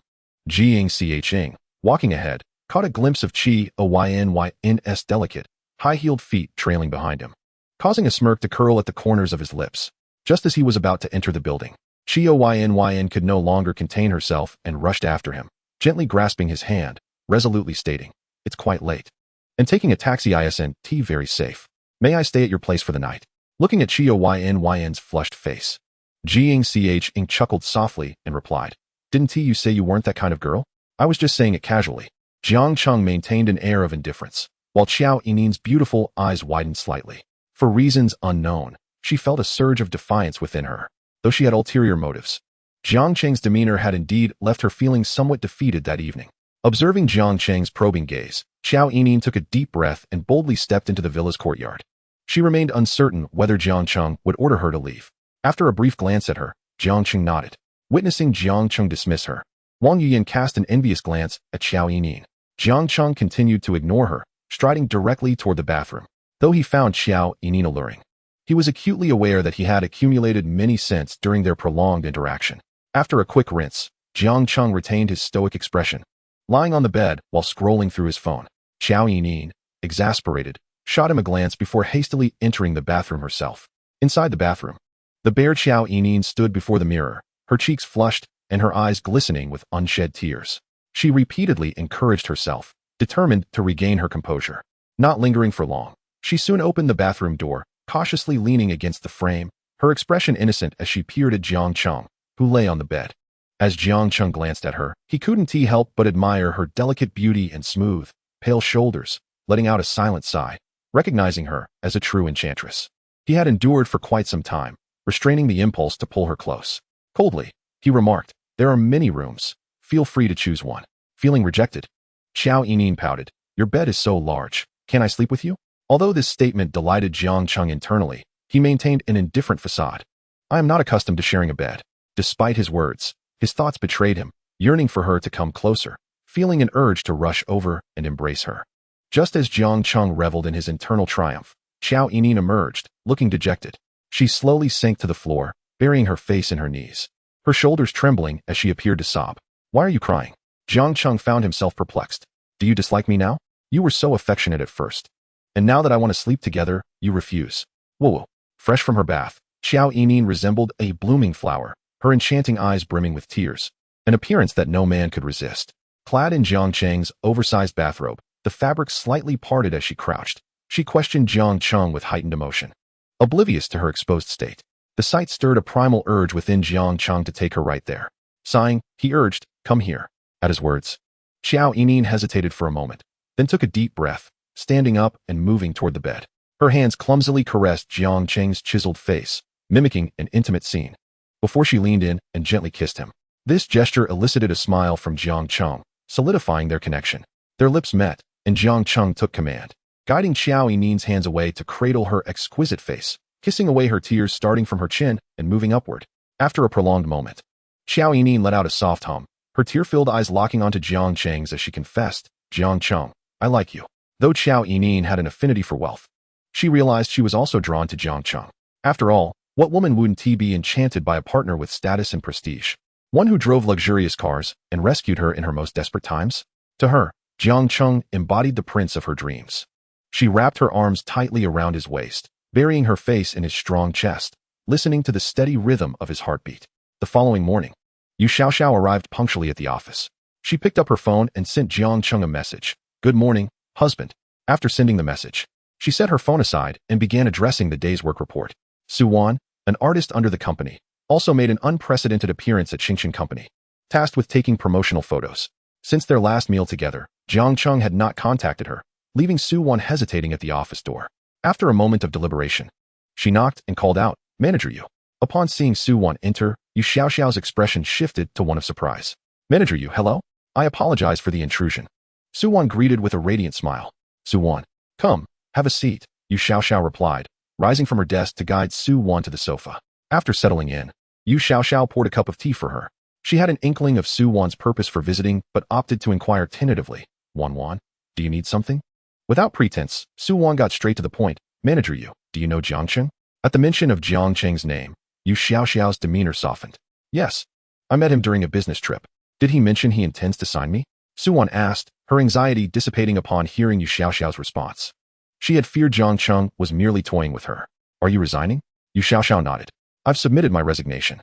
I will be assisting Jiang Cheng at his company, which has already been registered. When the time comes, I will help you with your contract termination, and you will be our first artist." "Manager Yu, that's a new company. You have worked hard to reach your current position. Are you truly willing to trust Jiang Cheng?" Yu Xiaoxiao understood Su Wan's concerns and gently patted her hand, adopting a sisterly tone. Wan, I understand your worries, but I have complete faith in Jiang Cheng. You will see. He is a person worthy of trust and commitment. We are all sisters now. You can call me Sister Yu. Just as Su Wan was about to respond, an employee knocked and entered. Manager Yu, the front desk called. Someone has sent you a surprise that is currently downstairs. Please go down to sign for it. Yu Xiaoxiao frowned slightly, noting that she often received gifts, typically flowers or jewelry, none of which required her to go downstairs for acceptance. What surprise? Who sent it? Tell them to refuse it. I don't want it. It seems to be a car. Refusal is not an option. The payment has already been made. Upon hearing this, both Yu Xiaoxiao and Su Wan gasped in astonishment. What? A car? Yu Xiaoxiao's mind raced through various faces, ultimately settling on Jiang Cheng's handsome visage. Sister Yu, someone actually sent you a car? That's incredible. Should we go down to take a look? Su Wan exclaimed with excitement, though a sudden frown crossed her face as an ominous premonition struck her. Could it be Jiang Cheng? Not only Su Wan, but Yu Xiaoxiao also felt her heart racing with anticipation. Upon witnessing Yu Xiaoxiao's expression of sheer delight, Su Wan couldn't help but express her envy, exclaiming, I want to go too. I want to go too. Soon after, Su Wan accompanied Yu Xiaoxiao as they ascended in the elevator to the grand hall on the first floor. Upon their arrival, a young man dressed in a suit and adorned with white gloves approached Yu Xiaoxiao, stating, Miss Yu, greetings. There is a vehicle that requires your signature. A bit dazed, Yu Xiaoxiao followed the staff to the entrance of the company. There, a car draped in a red cover awaited, surrounded by a throng of onlookers. As Yu Xiaoxiao stepped out, 6 staff members from Lamborghini positioned themselves on either side, raising colorful confetti cannons and fireworks, which they promptly discharged. With a smile, a Lamborghini staff member addressed Yu Xiaoxiao, saying, Hello, Miss Yu, please unveil it. Watching the vibrant confetti scatter across the entrance, Yu Xiaoxiao felt momentarily bewildered. Slowly, she began to unravel the cover, revealing a pink vehicle, which subsequently showcased the Lamborghini emblem. The sight of such a stunning car left Yu Xiaoxiao in awe, covering her mouth in astonishment. Heavens, a pink Lamborghini, how exquisite! She exclaimed, feeling a pang of jealousy, remarking on how fortunate Manager Yu was. Rumor had it that Manager Yu had recently parted ways with her fiancé, who now had a new partner. If only I could have such a boyfriend, Su Wan mused, glancing at the pink Lamborghini and recalling Jiang Cheng's Ferrari LaFerrari. For reasons unknown, she felt a strong conviction that this car was a gift from Jiang Cheng. After all, who else could afford such a lavish gesture? Miss Yu, here are your car keys, a staff member announced. Who sent this? Yu Xiaoxiao asked, hesitating to accept the keys, her tone laced with suspicion. It is from Mr. Jiang Cheng. He instructed us to present it to you, hoping you would enjoy it. Upon hearing Jiang Cheng's name, Yu Xiaoxiao eagerly accepted the Lamborghini keys, her heart overwhelmed with emotion, tears streaming down her cheeks. Never had a man treated her with such kindness as Jiang Cheng had. Friendliness value, 5. The system's prompt jolted Jiang Cheng awake. Ding. Due to Miss Yu's friendliness value reaching 99 points, the title, Inseparable, has been unlocked. The host has received a special reward package. Would you like to open it? Jiang Cheng silently contemplated. Open. Ding. Congratulations. The host has received a cashback card. Maximum spending amount, 5 million, with a cashback multiplier of 1,100 times. Congratulations. The host has obtained a card reward. As the host, Jiang Cheng reflected on the system's notification, chuckling at its cleverness. This reward was inventive. With a significant stipulation, although it was a single card, the system imposed no limit on how many different partners could be utilized simultaneously. Thus, if Jiang Cheng were to engage with one partner and then use the card, it would still apply. However, if he were to engage with multiple partners simultaneously, a question arose. Would he be able to maintain satisfaction levels with each? Jiang Cheng pondered the implications of this card, recognizing that whether in solo or group engagements, it could yield rewards exceeding millions. Ding. Congratulations, the host has acquired a stable boutique investment company. A minimum investment of 10 million is required. Upon investment, the system will assign a gold-level investor and an elite management general manager to ensure stable profits for the investment company. Note, the investment company must achieve a minimum annual return rate of 10. Jiang Cheng, excited by the system's announcement, quickly sat up. This reward was indeed promising. After glancing towards the bathroom, he answered Yu Xiaoxiao's call. Xiaoxiao. Jiang Cheng. Thank you for your gift. I love it, Yu Xiaoxiao said, her voice choked with emotion. I'm glad you like it. Why are you crying? Jiang Cheng replied, a hint of helplessness in his tone. He felt a particular fondness for Yu Xiaoxiao, not only because she was his first love, but also due to her understanding and generosity. With her friendliness value now at 99 points, how could he not cherish such a considerate and alluring woman who stood steadfastly by him? You are too kind to me. I don't know how to repay you. If you wish to repay me, just improve your gaming skills, he teased. All right, I understand. After exchanging sweet sentiments with Yu Xiao, Jiang Cheng ended the call and turned his attention back to the bathroom, estimating that Xiao Yining would soon finish her preparations. Switching to the system interface, Jiang Cheng realized that establishing an investment company would significantly elevate his status. While wealth was important, learning to invest was equally crucial. Otherwise, he would merely consume his resources. Creating a company would not only enhance Jiang Cheng's social standing, but also provide a solution to real estate limitations. For instance, when he purchased the Ferrari, it would have been impossible to obtain a license plate in the city without the system's intervention, as he lacked local residency. However, if he established a company there, the issues surrounding purchasing property would be resolved. Considering the system's guidelines, which stipulated a minimum investment of 10 million, Jiang Cheng reviewed his bank balance. After careful deliberation, he resolved to invest 500 million into the investment company, recognizing that a larger investment would correlate with a higher social standing. Once his company's financing reached the hundreds of billions or trillions, he would truly become a significant figure. Jiang Cheng declared, launch the investment company. Commencing the establishment of the investment company for the host. Please provide the location, investment amount, and company name. Location, the city, investment, 500 million, company name, Xingchen Investment Company. Ding. The investment company has been established. The gold-level investor and elite management general manager will contact the host within 3 days. Please pay attention to their correspondence. Congratulations. The host has leveled up again. The host earns 15 yuan for every second of existence in this world. Name, Jiang Cheng. Age, 18 years. Height, 185 centimeters. Appearance rating, 92 points. Level, 10. System reserve funds, 786 for 110 yuan. Withdrawable at any time. System, 15 yuan per second. Experience for level up, 6, 331, 700, 000. His decision to invest 500 million in establishing the company propelled the system to elevate him 2 levels. Reaching level 10. Now, he earned 15 yuan per second, translating to 90 yuan per minute, 5, for 100 yuan per hour, and a staggering 129, 600 yuan daily, resulting in a monthly income of 388 million and an annual income nearing 46 million. A few minutes later, Xiao Yining emerged from the bathroom, wrapped modestly in a towel, her face adorned with a hint of bashfulness as she gazed at Jiang Cheng. Did I wake you? She inquired. Jiang Cheng shook his head. Aren't you tired? To which Xiao Yining replied, I slept quite well last night. Despite Jiang Cheng's hands resting on her sensitive areas under the guise of healing her, she had surprisingly enjoyed a deep and peaceful slumber, feeling remarkably secure. Hearing her words, Jiang Cheng's gaze darkened slightly. Is that so? Then you must be hungry. I have a culinary delight that requires the discerning palate of a newly minted food blogger such as yourself for evaluation.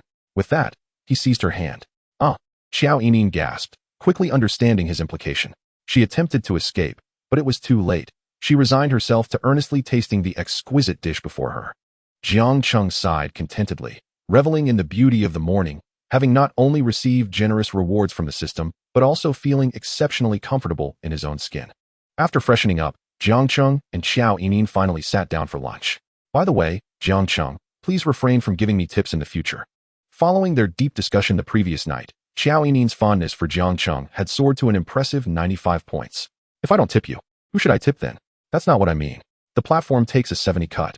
You tipped me over 2 million, which is quite wasteful. Last night, after tipping Xiao Yining, he had received over 200 million in return. Such fortune was not something he could easily refuse. Jiang Cheng pinched Xiao Yining's puffed cheeks playfully. What if I just transfer it directly to you? That's not what I meant. It's just that I feel bad about such a large sum. Wang Yuyan, who was waiting nearby, widened her eyes at the staggering amount being discussed. Could this be the life of the wealthy? Over 2 million as a tip for a female streamer? Wang Yuyan could hardly believe her ears. While she acknowledged Xiao Yining's exceptional figure and beauty, 2 million seemed utterly extravagant. Don't think too much about it. It's merely a small sum. Upon hearing Jiang Cheng's words, Xiao Yining hesitated before quietly asking, will I still be able to stream in the future? I want to know if you mind my identity as a female streamer. If you do, I won't stream anymore, especially since I'm still in school. Jiang Cheng was aware that some female streamers would withdraw from the scene once they caught the eye of a wealthy patron. However, Xiao Yining was not the type to engage in suggestive antics. Her straightforward demeanor was far from flirtatious. Thus, her streaming could be considered harmless. What are you thinking? If you want to stream, then do so. You're not the kind of streamer who engages in inappropriate behavior. I trust you. Xiao Yining exhaled a sigh of relief at Jiang Cheng's reassurance. She smiled charmingly and declared, I've decided. I shall either stream food or showcase peculiar experiences and see how that goes. Yes, pursue what you desire. I want to interfere, but remember, if any other streamers dare to bully you, you must tell me, understood? Xiao Yini nodded. All right, most streamers are quite nice, only a few are rather snobbish. Besides, my skills are average, so I don't interact much with those streamers. Where do you attend university? Mo duly gong. Jiang Cheng nodded, pleased that it differed from his own school. Perhaps I will visit before the semester begins. Will it be difficult for me to see you in the future? Xiao Yinin felt a twinge of disappointment at this newfound realization. Difficult? It only takes a few hours from Tianfu to Mo Du, and I'll be here for school. Enrolled at a Mo Du institution. Really? That's wonderful. Xiao Yinin's eyes sparkled with excitement. Jiang Cheng then recalled something and glanced at Wang Yuyan, who was pouring juice for him. Manager Wang, my room fee is due today, correct? Wang Yuyan nodded. Yes, Mr. Jiang, it's due tomorrow morning. Then please extend it for another 2 months. Moreover, during the recent large package promotion, he had obtained a cashback card with a maximum limit of 5 million. Frankly, 5 million wouldn't secure much property in Mo Du, and he had no means of overcoming the city's purchasing restrictions in the short term. It's often said that wealthy individuals have their ways of circumventing such restrictions, but Jiang Cheng only knew a handful of people, and those were merely acquaintances. He always remembered his father's advice. Handle what you can resolve yourself. Don't rely on others for what you can pay for, when there are no strings attached. Avoid wasting goodwill. The concept of goodwill is notably intricate in Huaxia. However, 5 million was a trivial matter that would yield a cashback reward. It had only been a few days since he received the system. He would only grow stronger from here on. There was no need to trouble himself over such minor issues. Upon hearing Jiang Cheng's words, both Wang Yuyan and Xiao Yinin were left speechless, their minds flooded with questions. They could hardly believe their ears. Wang Yuyan licked her dry lips, attempting to articulate, Mr. Jiang, did you say for 2 months? Renewing for another 2 months? Seeing their astonished expressions, Jiang Cheng calmly nodded. Indeed, but this won't affect my room renewal, will it? Chapter 53, Wang Yuyan's Inner Thoughts. With Jiang Cheng's statement, both Wang Yuyan and Xiao Yinin were momentarily at a loss for words. While it was true that it wouldn't affect the renewal, who in their right mind would conduct such a transaction? They were about to depart in a few days. Why extend the room fee for another 2 months? The room rate here was 80,000 per day, not 80. Even Wang Yuyan, who held the title of Gold Star Concierge, was taken aback, her legs feeling weak. Usually, there were few clients who would rent a villa for even a week, let alone 2 months. This was unprecedented. Jiang Cheng was the first. Although she recognized that, professionally, it was inappropriate to pry into a guest's affairs, she could not resist advising Jiang Cheng, Mr. Jiang, if you find this place comfortable, you can contact me directly before your arrival, and I will reserve this room for you, so you won't need to keep renewing. Xiao Yinin chimed in. Nodding in agreement, Jiang Cheng, I can also help you make a reservation in advance.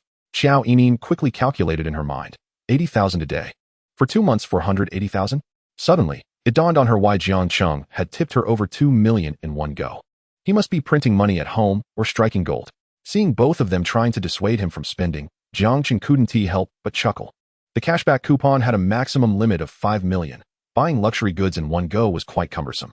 However, using it to purchase property in Mo Du would likely only cover a down payment. After all, what could 5 million buy in this city? Regardless, the coupon's purpose was merely to facilitate cashback. Why be stingy over such a sum? Moreover, he had just received that Zisen card due to Xiao Xiao. By simply presenting that card to a lady with a score exceeding 90, and then surpassing her, he could at least secure over 100 million in returns. Once he acquired that fortune, he could buy a larger residence. Wasn't that more appealing? Interrupting Wang Yuyan's analysis, he sighed, Manager Wang, you really shouldn't be doing this. Shouldn't the hotel be pleased with the business? If I were your boss, I would certainly be displeased. Jiang Cheng's reminder made Wang Yuyan feel somewhat flustered as she responded, You are right, Mr. Jiang, I merely. She attempted to justify herself, but upon speaking, she realized she could find no reason for her actions. Jiang Cheng's words held truth. Why should she consider Jiang Cheng's perspective in saving him money? Clearly, the longer Jiang Cheng stayed, the higher her commission would be. She should be pleased in her current situation. Why, then, did she feel compelled to hinder Jiang Cheng? Even she could not fathom the reasoning behind her own thoughts. Noticing her distress, Xiao Yinin furrowed her brow and looked at Wang Yuyan. As a fellow woman, she understood the dilemma. It was akin to when Jiang Cheng rewarded her, initially, unaware that he was Jiang Cheng. She wished for this stranger to bestow upon her as much as possible. However, once she was truly with Jiang Cheng, she did not want him to squander money on her in such a manner. Xiao Yinin perceived that Wang Yuyan was in a similar predicament. Exceptional men often attract the attention of women. Jiang Cheng, too, was quick to notice the subtle tension and promptly activated the friendliness value scanning system. Name, Wang Yuyan. Age, 24. Height, 165 centimeters. Attractiveness, 89. Figure, 94. Privacy, 0. Friendliness value, 80. Closed state. Jiang Cheng was somewhat surprised by Wang Yuyan's privacy value of 0.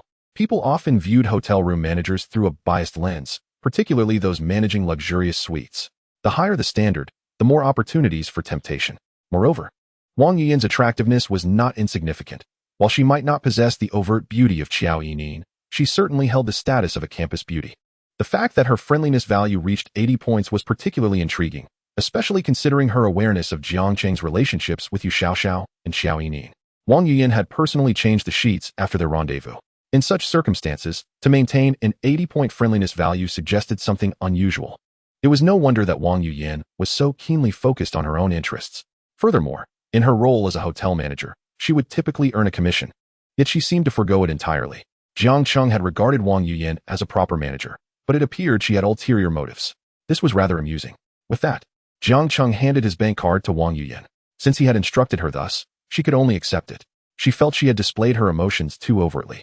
All right, Mr. Jiang, please wait a moment. I will step out to handle this, she said quickly before exiting the Ting Villa. Once outside, Wang Yuyan shook off her unrealistic thoughts and, frowning, made her way toward the lobby with the bank card. As she walked a few steps, she encountered another woman in a similar uniform greeting her. Yin, why do you look so troubled? Is the guest difficult to serve? Wang Yuyan shook her head in response.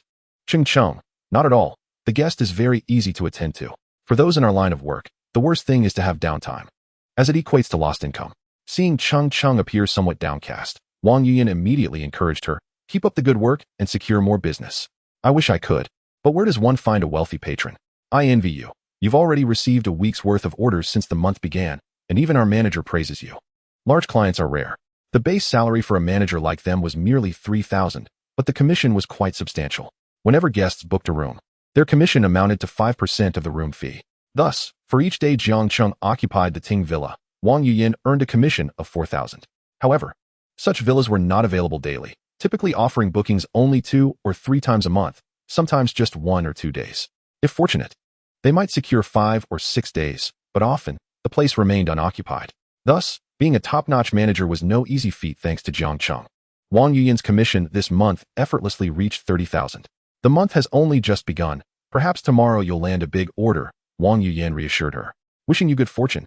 By the way, isn't your guest room fee due today? You can finally take a well-deserved break tonight. Chapter 55. Is the wealth of the rich blown in by the wind? Wang Yuyan truly did not wish to dampen Cheng Cheng's spirits, so she could only manage a wry smile. I wish I could rest. Do you think the money of the wealthy simply blows in from the wind?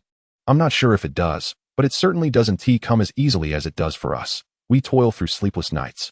You have no idea. My guest was awake from 2 to 5 last night, constantly requesting new sheets and champagne. It was exhausting.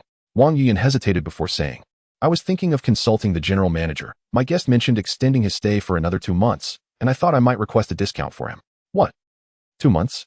Yuyan, are you serious? Cheng Cheng exclaimed, shocked, covering her mouth. Yuyan, are you out of your mind? Don't let the guest leave. That commission amounts to 240,000. You're about to strike it rich.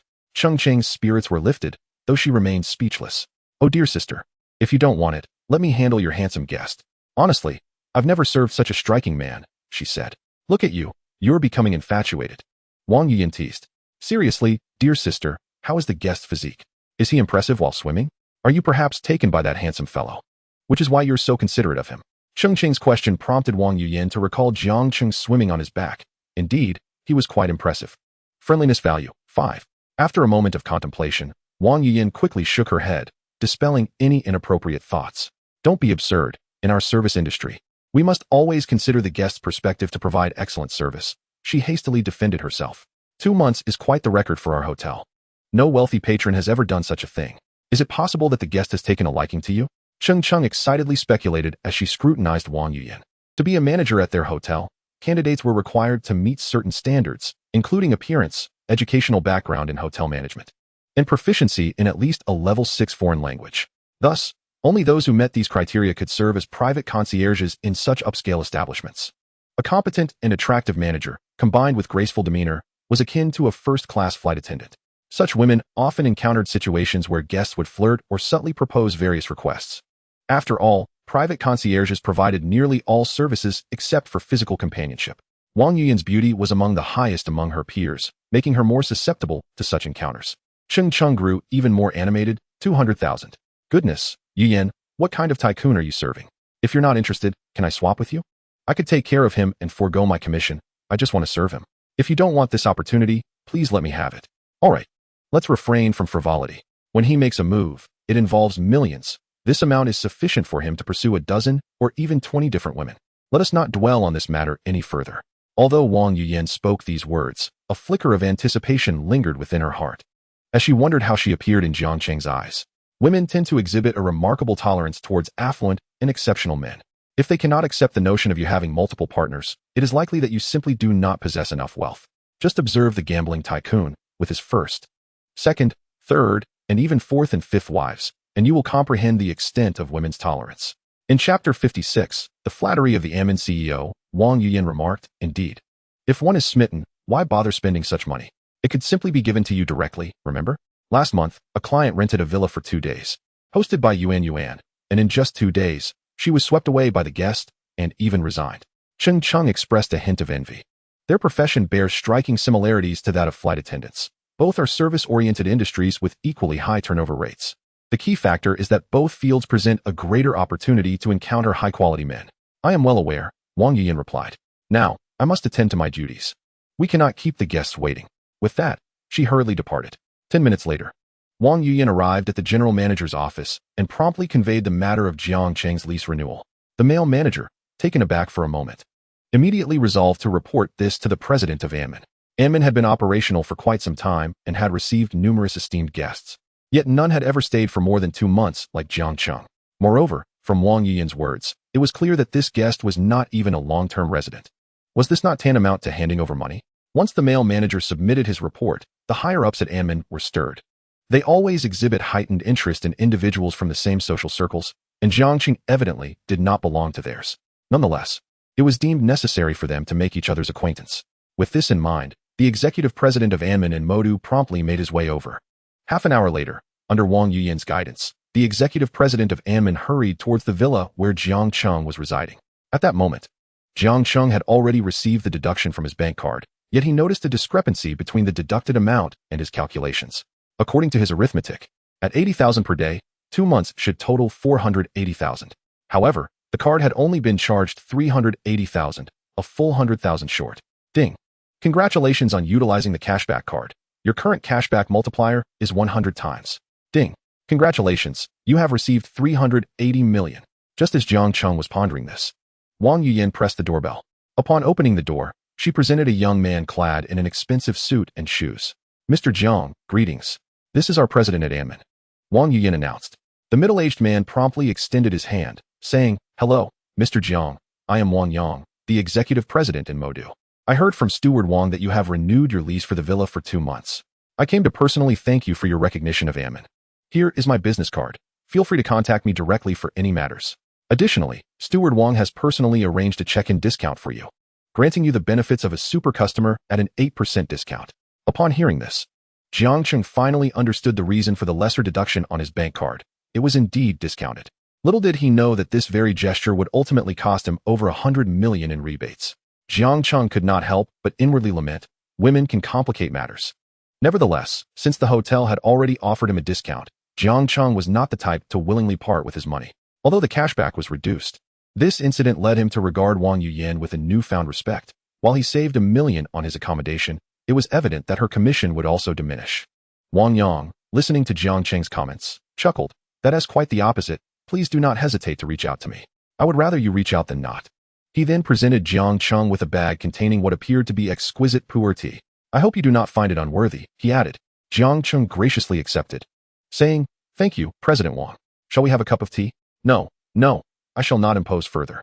If you don't mind, may I add you on WeChat? We can communicate about any matters there." Jiang Cheng initially thought Wang Yang was merely being polite, but he was taken aback when Wang Yang proactively suggested adding him on WeChat. They scanned each other's QR codes, and Wang Yang turned to Wang Yuyan, instructing, "Steward Wang, please ensure that Mr. Jiang receives the utmost service and that all his needs are attended to with diligence. Yes, President, I understand, she replied. Wang Yang, realizing that his visit had taken enough time, addressed Jiang Cheng. Mr. Jiang, I shall take my leave now. I wish you a pleasant stay. Jiang Cheng nodded. Thank you. President Wang. In chapter 57, are you going to jump? Wang Yang, having noted that his interruption of Jiang Cheng's time was nearing its end, reiterated, Mr. Jiang, I shall not intrude any longer. I wish you a delightful stay. Jiang Cheng nodded again, expressing his gratitude. After Wang Yuyin bid farewell to Wang Yang, Jiang Cheng remarked, Thank you, Manager Wang, for saving me so much on accommodation. Jiang Cheng genuinely appreciated Wang Yuyin's well-intentioned but misguided efforts, and he felt quite satisfied with her actions. Receiving Jiang Cheng's acknowledgement, Wang Yuyin was filled with joy.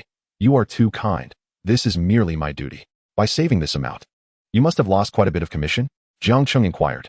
Indeed, it is somewhat less, but since you do not stay here every day, it is still a gain for me, she replied.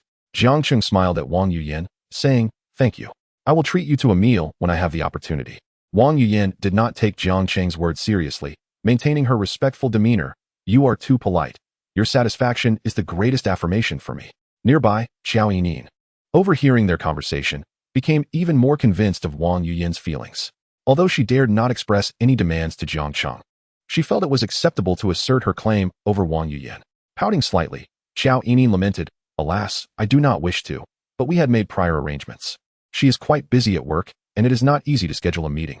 I suppose I shall go. Seeing Jiang Cheng and Xiao Yinin becoming cozy again, Wang Yuyin's gaze dimmed. An hour later, Xiao Yinin, helpless, stood before the mirror, rinsing her mouth repeatedly.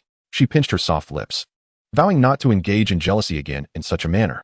After an evening filled with multiple meals, she feared that she would become accustomed to overindulgence, which could lead to mouth ulcers in the future. Upon arriving at the company's building, Jiang Cheng dialed Yu Xiaoxiao's number. It wasn't long before Yu Xiaoxiao answered, albeit hesitantly, offering vague responses and ultimately claiming to be busy, asking Jiang Cheng to wait. Just as the call ended, a commotion from Zhang Yu could be heard in the background. With his acute hearing, Jiang Cheng discerned that the noise seemed to be emanating from nearby. Fearing the sound might be connected, Jiang Cheng instinctively moved towards the direction of the commotion. As the roar of a Ferrari approached, the nearby onlookers turned their attention towards Jiang Cheng. After the car came to a halt, Jiang Cheng spotted Yu Xiaoxiao and, alongside her, Zhang Yu. Quickly exiting the vehicle, he approached Yu Xiaoxiao's side. Upon recognizing Jiang Cheng, Yu Xiaoxiao's expression shifted to one of panic. Jiang Cheng, what brings you here? Standing by the riverbank, Zhang Yu felt a surge of excitement upon the arrival of Jiang Cheng. How delightful! You are brazenly together, he exclaimed. Yu Xiaoxiao, you wretched woman, I warn you. It is best for you to marry me obediently. Observing Zhang Yu, Jiang Cheng furrowed his brow and said, Xiaoxiao, did you not say you had resolved this? At this, Yu Xiaoxiao lowered her head, replying, Jiang Cheng, he has been persistently pursuing me. Today he even caused a scene at my company. I did not want you to be troubled by someone like him, which is why I kept it from you. Fool, what is there to worry about? Jiang Cheng said tenderly as he gently stroked Yu Xiaoxiao's head. Jiang Cheng, do not mind him. He is merely a scoundrel. He even threatened to jump into the river. I have already called security. A few security guards in black uniforms were patiently trying to calm the agitated Zhang Yu. Am I a scoundrel? What are you two? You dog couple. Upon hearing Zhang Yu's insults, Jiang Cheng's expression turned icy. Sensing the chill radiating from Jiang Cheng, Yu Xiaoxiao quickly grasped his arm, saying, Jiang Cheng, ignore this person, he is talking nonsense. Let us go. Yu Xiaoxiao, today I shall expose everything about you two. If you dare to leave, I will jump in. You know I cannot swim. If I die, you will be implicated, Zhang Yu threatened dramatically. The nearby security guards immediately interjected, Sir, please remain calm. Let us discuss this rationally. Jiang Cheng chuckled softly. You intend to jump? Why not? As Jiang Cheng approached, Zhang Yu instinctively clenched his fists and said, What are you doing? Do not come closer. In chapter 58, Money Can Move Mountains, the lingering trauma from a previous incident still haunted Zhang Yu. You want to jump? Go ahead. Jiang Cheng observed Zhang Yu with a playful smirk, causing Zhang Yu's expression to darken as he mustered his courage. Do you think I dare jump? If I do, how will I explain to my relatives? Jiang Cheng replied dismissively, Enough of your bluster. If you do not wish to jump, shall I assist you? He then addressed the nearby security guards. How about this? I will pay each of you 500,000. You four pretend to hold him back, but in the process, due to his heightened emotions, he accidentally jumps in. When he drowns, you will attempt to rescue him, but ultimately, he will perish. What do you think? Upon hearing Jiang Cheng's nonchalant proposal, Zhang Yu's expression turned pale as he realized the implication of Jiang Cheng's words. he intended to have him killed. Jiang Yu, trembling, pointed a delicate finger at Jiang Cheng, exclaiming, "What are you saying? This is a society governed by law, and you dare to plot murder in public?" The security guards, initially shocked, exchanged glances, contemplating the lucrative offer. They recognized Jiang Cheng's affluent appearance and the allure of such wealth. The lead guard, clearly intrigued, cautiously asked, "Sir, are you joking?" Jiang Cheng replied, "If you are unwilling, rest assured, if anything goes wrong, I will hire the finest lawyer for you, ensuring your names are cleared. Should you find yourselves incarcerated, I will provide your families with an additional 500,000. What do you say? If you do not believe me, I can transfer the funds now." As Jiang Cheng pulled out his phone, Jiang Yu's complexion paled further, realizing the guards' inner conflict and eagerness. The guards, whose salaries barely reached 4 to 5,000, were clearly tempted by the offer. It was Jiang Yu who was threatening to jump if something were to occur. As long as they kept quiet, they might escape unscathed while receiving a substantial reward. The guards began to look around, seemingly confirming that no one else was listening. "What are you planning? Do you intend to commit murder in broad daylight?" Jiang Yu finally panicked and stepped away from the river, heading towards safety. Jiang Cheng, observing Jiang Yu's cowardice, scoffed. "What? No longer willing to jump?" Jiang Yu bit his lip, his face flushed with anger as he pointed a trembling finger at Jiang Cheng. "Do you realize that murder is a crime? I will report you." Jiang Cheng replied calmly, "Of course I know, which is why I won't lift a finger. Besides, I have already stated, should you jump, it will merely be an accident, your own choice. Money can indeed move mountains. I trust you have heard this saying." As Jiang Yu retreated from the river, the security guards felt a wave of regret, chastising themselves for not acting sooner. The allure of 500,000 was substantial. "You dare? I will report you and expose your sordid affair." Jiang Yu blustered. "Try cursing again, and you will find yourself unable to speak the next time we meet." With Jiang Cheng's piercing gaze fixed on him, Jiang Yu shivered. "Huh? Do you think I will be frightened by your threats? If you have the guts, come and strike me." Jiang Cheng disdainfully replied, "I wouldn't bother. I find you beneath contempt. I have no interest in quarreling with a dead man." At this moment, Jiang Cheng had already made a decision. Jiang Yu could no longer exist.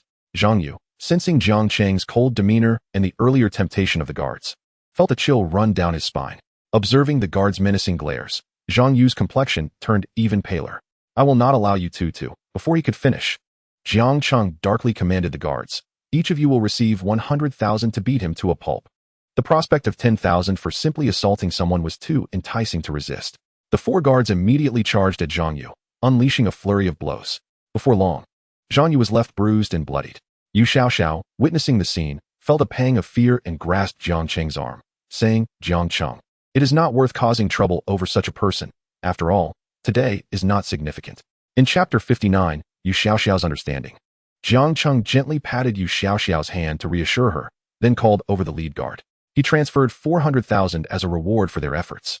Observing Jiang Yu's battered state, Jiang Cheng smiled with satisfaction, saying, "Thank you for your hard work. You may split this money among yourselves."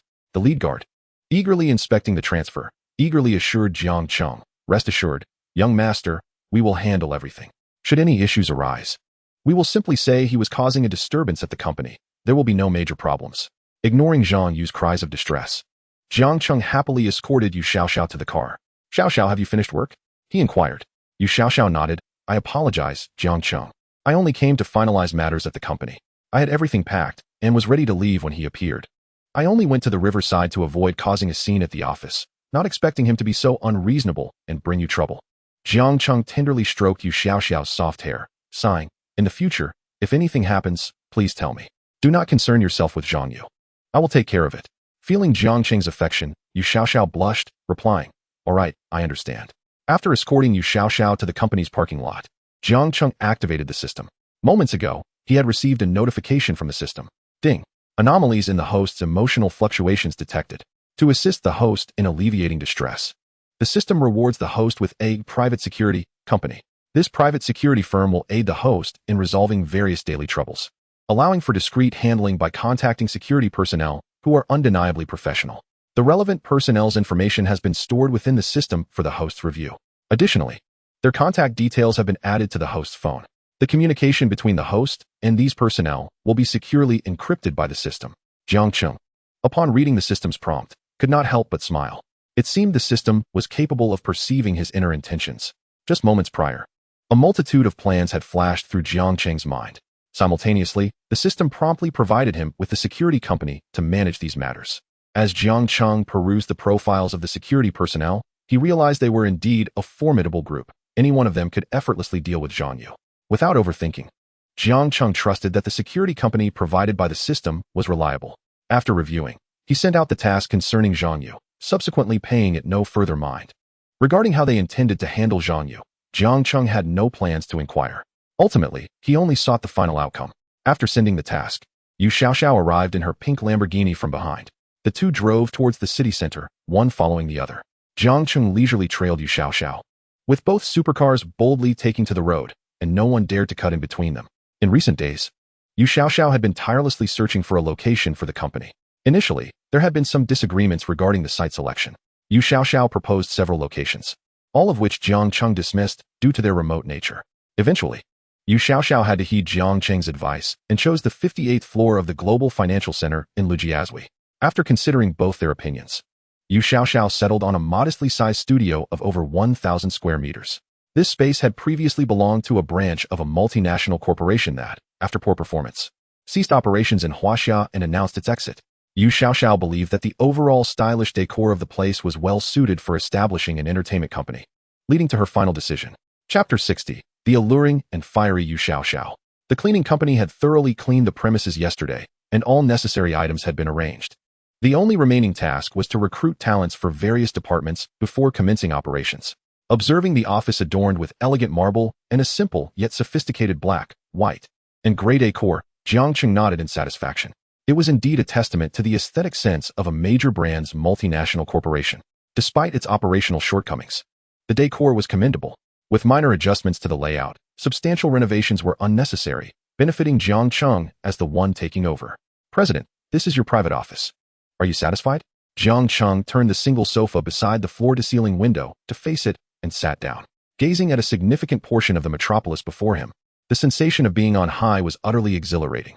This was precisely the prestige Jiang Cheng desired, which is why he had opposed Yu Xiaoxiao's suggestion of locating the company in another district. Lujiazui and Mo is indeed one of the three major financial centers in Huaxia, alongside Yangcheng's Zhujiang New Town and Yanjing's Central Business District. Establishing the company in such a landmark building as the Global Financial Center undoubtedly elevated their status. This would be immensely beneficial for the company's future development. Jiang Cheng patted his thigh and said to Yu Xiaoxiao, "Come over and have a seat." Yu Xiaoxiao glanced at Jiang Cheng's gesture, playfully shot him a look, and promptly turned around to lock the office door. With a click, she lowered the Venetian blinds. Swaying her alluring hips, she sauntered over to Jiang Cheng and sat directly on his lap. Jiang Cheng, taken aback by Yu Xiaoxiao's perceptiveness, smiled and said, "Xiaoxiao, what do you mean by this?" "I merely suggested sitting down." Upon hearing Jiang Cheng's teasing, Yu Xiaoxiao's cheeks flushed slightly as she playfully punched him, saying, "You're incorrigible. If you keep teasing me, I want to talk to you." Despite her words, she leaned even closer to Jiang Cheng. "All right, let me see if you need a larger size," Jiang Cheng remarked with a mischievous glint in his eye, eyeing Yu Xiaoxiao's professional attire. It has a milky scent." Jiang Cheng inhaled deeply and couldn't help but exclaim, "How annoying. This fits me perfectly. If I wear a larger size, it wouldn't look good," Yu Xiaoxiao replied, tilting her neck back shyly. "You're right. It does look good now, but this way it looks even better." Over an hour later, Yu Xiaoxiao suggested to Jiang Cheng, "How about we find a place to take a break?" "Sure. Shall we go to a hotel?" Upon hearing Jiang Cheng's suggestion, Yu Xiaoxiao's eyes sparkled, and she nervously licked her lips, shyly proposing, "Let us not go to a hotel. Let us go to my house." Jiang Cheng had no objections to this proposal and nodded in agreement. Receiving Jiang Cheng's affirmation, Yu Xiaoxiao beamed with delight and shyness, even taking a deep breath as if to encourage herself. 20 minutes later, they arrived at Yu Xiaoxiao's apartment. Observing the clean and minimalist decor of the suite, Jiang Cheng nodded approvingly. It was his first visit to a girl's residence, and indeed, as rumored, it was fragrant. After Yu Xiaoxiao poured him a glass of water, she bashfully said, "You sit for a moment. I'll go wash up." "Why not wash up together?" Jiang Cheng suggested, holding Yu Xiaoxiao back. Yu Xiaoxiao gently pushed him away, saying, "Today, I want to wash by myself." With that, she turned and entered the bathroom. Noting her unusual behavior, Jiang Cheng furrowed his brow in confusion. After exploring the apartment, he lay down on Yu Xiaoxiao's bed, scrolling through his phone. A little over 10 minutes later, he heard the bathroom door click open. Soon after, Yu Xiaoxiao stepped into the room. Upon hearing the noise, Jiang Cheng looked up, his eyes widening in astonishment. She was fiery, sexy, yet undeniably charming. Jiang Cheng couldn't help but marvel at the allure of an older sister. Chapter 61. A ceasefire for today. Around 6 o'clock in the evening, the battle-weary Yu Xiaoxiao remained fast asleep. Observing her fatigued appearance, Jiang Cheng chose not to wake her and quietly left. He anticipated that if he stayed the night, he would likely be leaning against the wall to exit the next day. After some contemplation, he ultimately decided to leave Yu Xiaoxiao's home. Upon returning to Yang Yunnan, he was immediately greeted by Wang Yuyan, who seemed to have been waiting for him. Jiang Cheng couldn't help but notice that Wang Yuyan's chest appeared slightly lower than usual. This was indeed the case. After being provoked by Qiao Yinin that morning, Wang Yuyan had ignited her competitive spirit. Having just engaged in some physical activity, Jiang Cheng was in need of nourishment after Yu Xiaoxiao had meticulously cleaned up for him. Jiang Cheng said to Wang Yuyan, "No need for a shower, let us eat first." Upon hearing that Jiang Cheng did not require a bath, Wang Yuyan felt a pang of disappointment. She had been hoping for an opportunity to assist Jiang Cheng. To prepare for this, she had even researched various resources online and mentally rehearsed several scenarios. Observing Jiang Cheng's fatigued demeanor, Wang Yuyan quickly reined in her thoughts and promptly arranged dinner for him. At this moment, Jiang Cheng, seated at the dining table, was blissfully unaware of Wang Yuyan's subtle intentions. Even if he were to discover them, he would feign ignorance today. One could only remark that the young lady's timing was rather ill-judged. A decisive ceasefire was in order for the evening. The following day, after a good night's sleep, Jiang Cheng finally regained his vigor. Once he arrived at the agreed time with Chun Hao and Wang Zheng, he drove towards the auto show. It was the final day of the exhibition, and the two of them expressed a desire to peruse any vehicles that might be worth acquiring. Upon reaching the entrance of the auto show, Jiang Cheng successfully reunited with Wang Zheng and Chun Hao. "Old Jiang, over here," Wang Zheng waved at Jiang Cheng. "Wang Gu. Chen Gu, it seems the crowd is noticeably thinner today," Jiang Cheng observed as he surveyed the attendees. The two nodded in agreement. Indeed, fewer people is preferable. Though we are uncertain about what vehicles remain, let us take a look together. The trio wandered through the exhibition, admiring the displays. Chen Hao, clearly enamored with supercars, chattered incessantly about various models. This Pamela could easily be mistaken for an Audi if one doesn't scrutinize it closely. "This must be the model," he remarked. It is well known that Porsche and Audi hail from the same manufacturer, hence the inevitable design similarities. This Porsche Pamela does bear a resemblance to Audi's Model 6. Jiang Cheng added, recalling his father's enthusiasm for supercars. His home was adorned with several promotional books on these vehicles, providing him with a modicum of knowledge. However, Jiang Jiamin had yet to make a purchase, primarily due to the fact that supercars did not quite align with his age. More importantly, his wife, Li Yan, forbade him from buying one, fearing that his ownership of a supercar would attract undue attention from young women, given that he was a successful individual. As Jiang Cheng gazed at the Porsche Pamela and the Porsche 911, he felt a flicker of desire. What is this? Jiang Xiong desires a Porsche? Indeed, it appears quite appealing. The performance of a Porsche is undeniably impressive, and compared to other brands, it offers greater value for money. Especially considering its supercars under $1 million can outpace a plethora of other sports cars, Wang Zheng elaborated. "You are quite right, Jiang Xiong. Take this top-tier model, for instance. It accelerates from 0 to 100 in just 4 seconds, and it's priced at a little over 800,000. Moreover, the driving experience surpasses that of a Ferrari," he added. Jiang Cheng nodded in agreement. "Certainly, I felt exceptionally comfortable while driving a Porsche. The Ferrari was a bit restrictive." "Do you own a Porsche? What model?" Chun Hao inquired with keen interest. "A Porsche 918. 918? Wow, I'm envious. The 3 great cars, and you own 2 of them. From now on, you and Wang Zhenggu are my brothers. When can I borrow your Porsche 918 for a spin? That car accelerates in just 2.6 seconds. And I've yet to experience it. That is not impossible, but I reside in Tianfu, so you'd need to come there to enjoy it," Jiang Cheng replied. Chun Hao nodded. "All right, I'll definitely make the trip. You must lend it to me for a thrill." But truth be told, while the 918 is exhilarating, I believe this 911 offers better value for money. Priced at just over $1 million, with a 0 to 100 time of 37 seconds, the price discrepancy is quite significant, Jiang Cheng remarked, as both men turned their gaze towards the Porsche 911 on display. Indeed, while the 911 is less expensive, it is a thrilling ride. However, you know that a 911 priced over $1 million cannot be purchased without optional upgrades. Despite its lower base price, the cost can multiply significantly with add-ons, Chen Hao commented. Wang Zheng nodded in agreement. Their supercars have a high order volume, and they have no trouble selling. This particular vehicle, when considering the optional upgrades, is likely to reach around $3 million. Optional upgrades are a hallmark of their brand. My father has mentioned that purchasing a Porsche without a certain level of optional upgrades is nearly impossible, Jiang Cheng stated. The trio deliberated for a while over the top-tier version of the 911, ultimately deciding against it. as the design of the Porsche 911 seemed more suited for the youthful rather than for Jiang Cheng's father. They then strolled over to the McLaren exhibit. Although the new McLaren models were impressive, they ultimately concluded that the Porsche still offered better value. After departing the McLaren booth, they swiftly arrived at the Ferrari display.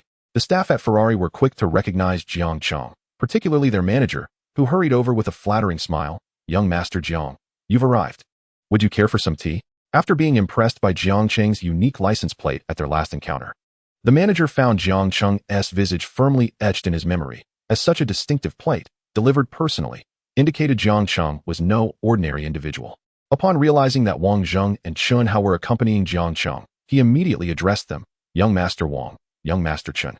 Have you also come to view the cars today?" "Manager Huang, how has the auto show been this year?" "It has been satisfactory, thanks to young Master Jiang. Please, the three of you, come this way." He gestured hospitably as they entered the Ferrari booth. Jiang Cheng glanced around and spotted Zhou Ying still positioned beside the Ferrari vehicles. Today, she donned a champagne-colored backless gown, exuding an angelic charm. Her exquisite makeup paired with her icy demeanor rendered her captivating, making it difficult to divert one's gaze. At that moment, several young men surrounded her, fervently snapping photos. For those interested, the code is 928184160. Come and get it, gentlemen. Chapter 62, Justifiable Defense. Observing Jiang Cheng's fixation on Zhou Ying, Chun Hao jested. Ferrari has truly outdone itself this time by securing such a beauty. Her height and legs are simply extraordinary. Wang Zheng nodded, feeling a twinge of pressure, being the shortest among them at around 1.72 meters. He mused that she must stand at least 1.75 meters without heels. Though her striking features could easily incite affection, her height was somewhat daunting.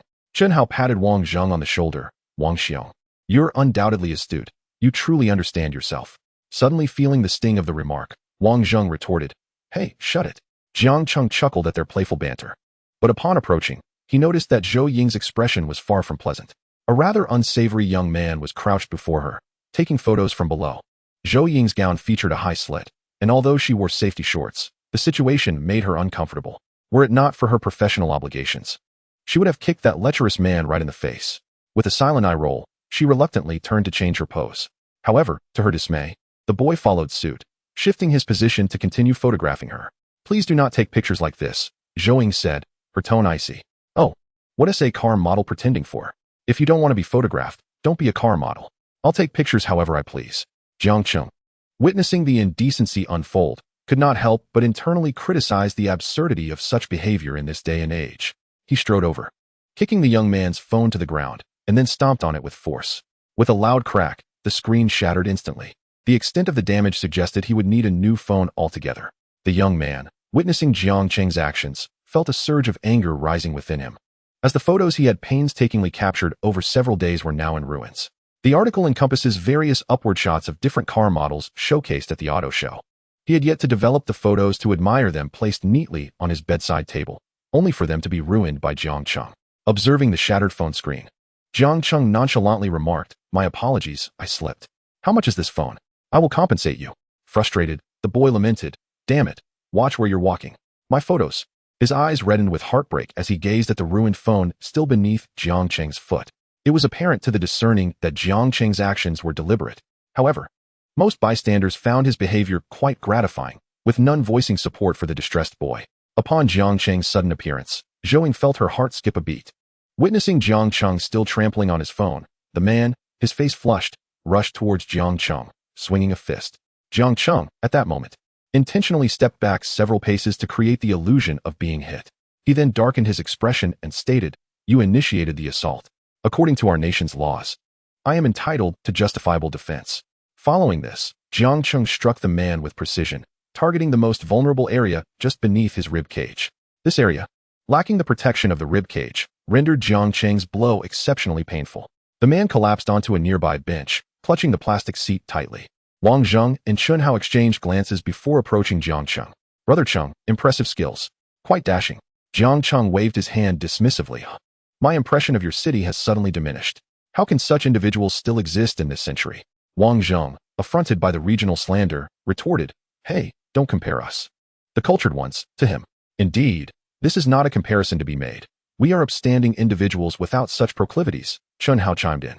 Seeing Jiang Cheng still engaged in idle chatter, the man seethed, "What justifiable defense? I didn't even touch you. Do you believe I'll demand millions for this punch? Jiang Cheng felt no trepidation. Though his father was merely a typical construction company owner, he had gleaned some wisdom from years spent by his side.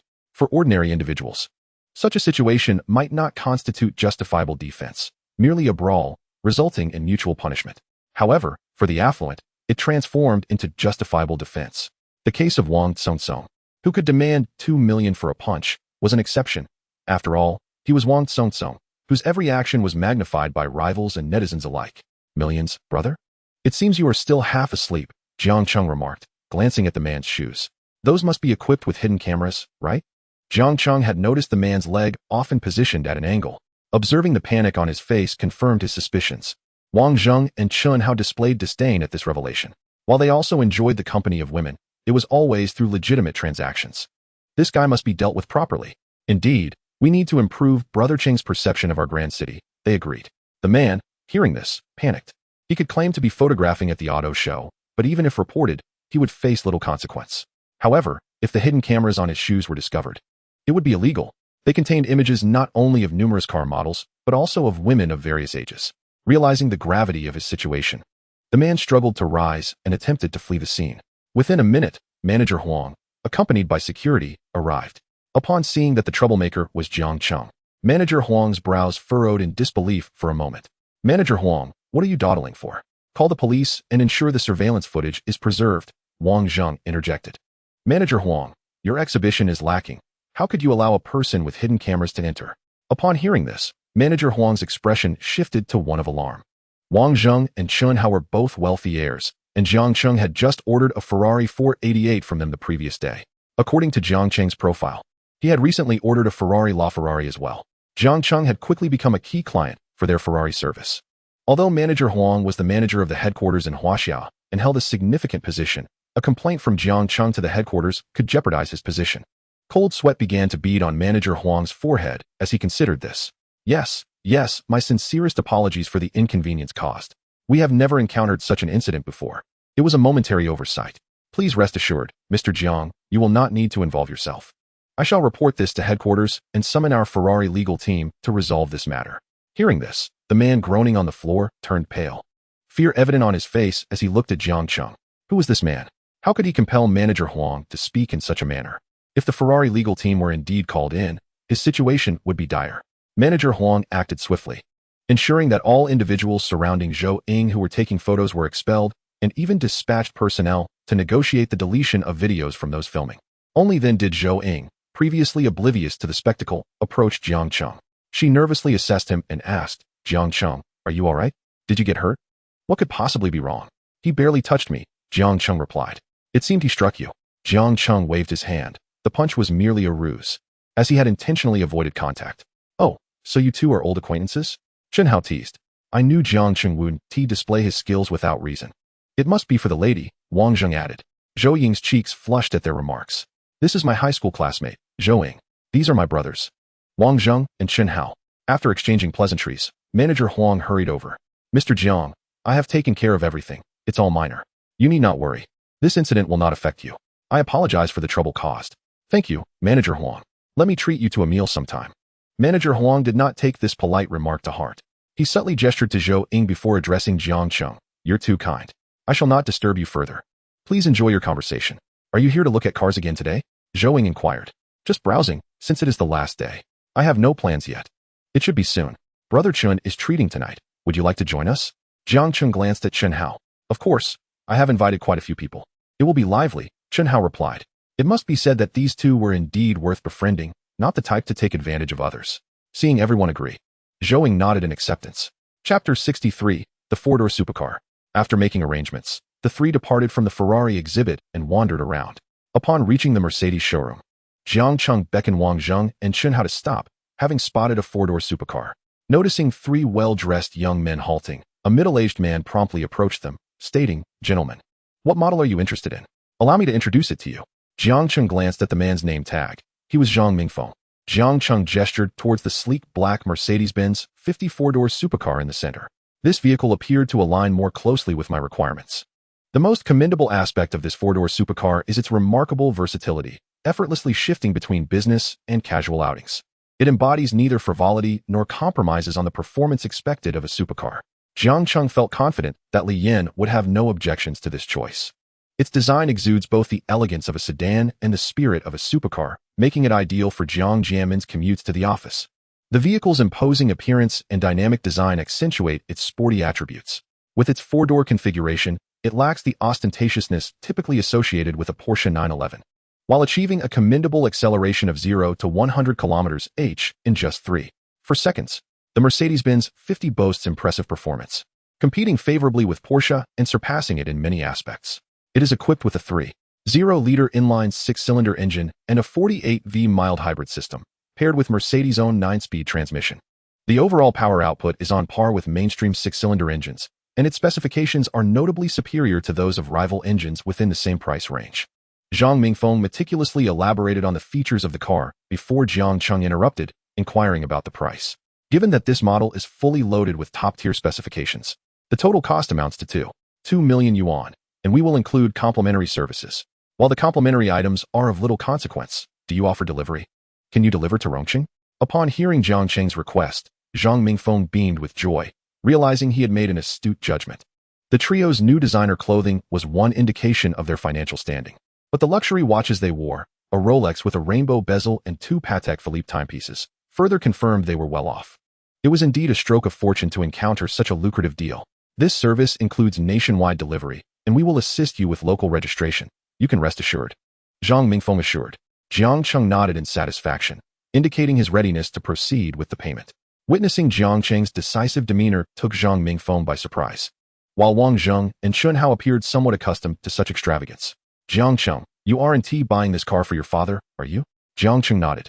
I believe my mother will have no objections. It's sufficiently understated. Is this what you consider understated? A four-door supercar with a sedan appearance? You certainly have the final say when you possess wealth. Jiang Cheng chuckled, shaking his head, then turned to Zhang Mingfeng. This car is a gift from my father. Could you help me arrange a handover ceremony? I wish to surprise him. Zhang Mingfeng, upon realizing Jiang Cheng was about to present a bank card, instinctively swallowed hard and replied, Of course, that's no problem. I'll ensure the arrangements are splendid and filled with ceremony. After a nod of agreement, Jiang Cheng handed over his bank card. Please process the full payment.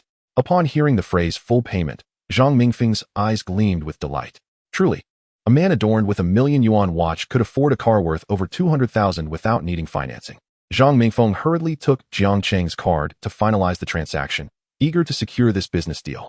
Despite the bustling car exhibition, actual buyers were few, primarily opting for vehicles priced around 500,000 yuan.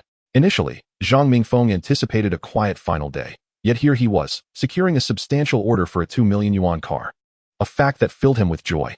As Zhang Mingfeng returned the receipt and bank card to Jiang Cheng, Wang Zheng and Chun Hao exchanged glances.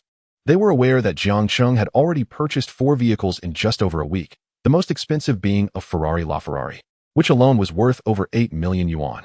Indeed, his lifestyle warranted the term extravagant. Jiang Cheng, I must say, you've opened my eyes. Back when I bought my first supercar, I had to plead with my father for ages. I never imagined you could buy one for yours at your age. And in full payment no less. I'm envious, Chun Hao remarked. Can we even compare ourselves to him? It's impossible. I'm envious as well, Wang Zheng concurred. All right, if you both feel that way, I suppose it's time I reveal my cards, Jiang Cheng jested. All right, Jiang Gu, go ahead, we're all ears, Chun Hao replied, propping himself up on the chair, ready to listen intently. Enough of this melodrama. What's for dinner tonight? I'm feeling a bit hungry, Jiang Cheng redirected the conversation. The two men refrained from probing further, recognizing that in the realm of friendships, overly intrusive inquiries could seem presumptuous. Thus, they opted for sincerity in their camaraderie. I've reserved a farmhouse feast featuring their signature pork dishes, sourced from their own black pigs. I assure you, the flavors are exceptional, Chun Hao announced. Wang Zheng nodded in agreement. Their top-tier banquet is indeed the pork feast, with all ingredients cultivated on their own farm, guaranteeing organic quality without pesticides. The reputation in Modu is stellar, rivaling that of high-end hotels. Well, since you both endorse it, I am certainly looking forward to it. The flavors of farmhouse dishes often surpass those of the pretentious, over-embellished meals served at grand hotels, Jiang Cheng replied. He recalled a previous visit to a farmhouse while discussing business with his father, where the cost of 10 abalones exceeded 1,000 yuan. A single perch was priced in the hundreds, and a plate of shrimp was similarly exorbitant. Ultimately, a simple meal could easily reach thousands of yuan.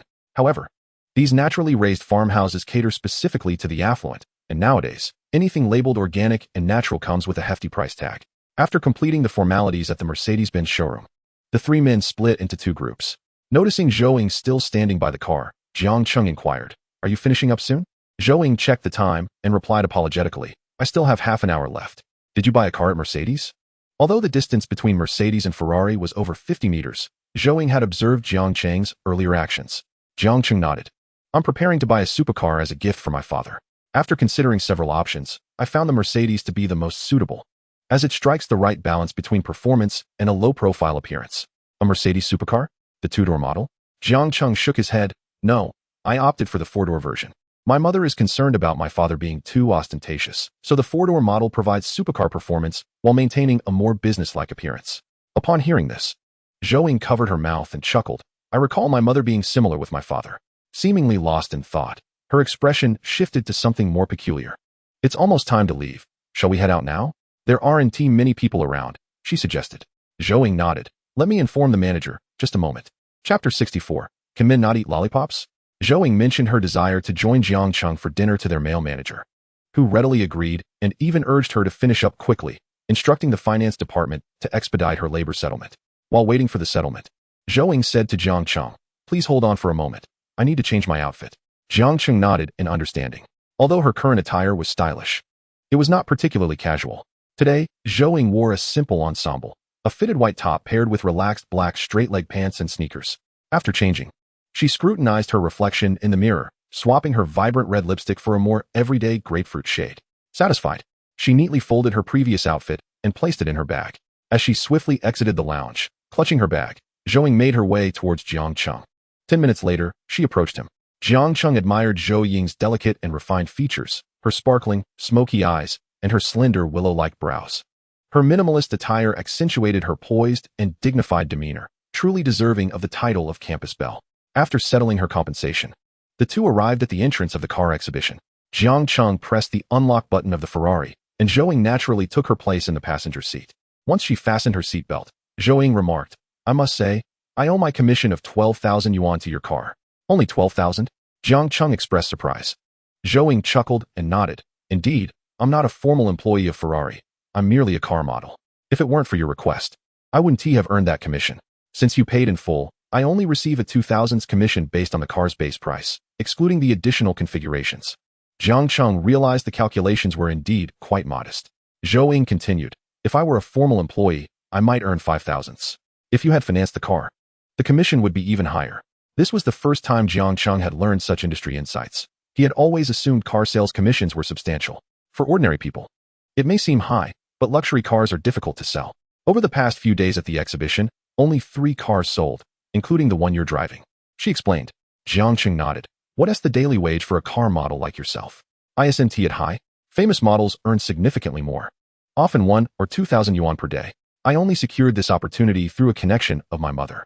With my decent looks, I could command a slightly higher rate, while those with average conditions might earn only 5 or 800 a day." Jiang Cheng agreed. "Given your attributes, I believe 1 or 2,000 is quite appropriate." "Really? It seems I possess considerable potential," Zhou replied with a smile. Jiang Cheng appreciated her candid attitude and inquired, "What inspired you to seek work? Is it a summer job?" Zhou anticipated this question and replied honestly, "You must know my family has gone bankrupt. To cover my college living expenses, I have to earn some extra income." Noticing Jiang Cheng's stunned expression, she attempted to lighten the mood. "Surprised?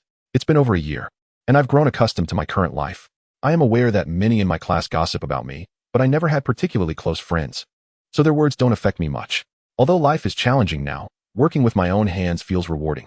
Jiang Cheng remained silent, continuing to drive steadily. "A beauty like you shouldn't have trouble earning money," he remarked. "People say beautiful women have no trouble making money, but they never specify where that money comes from."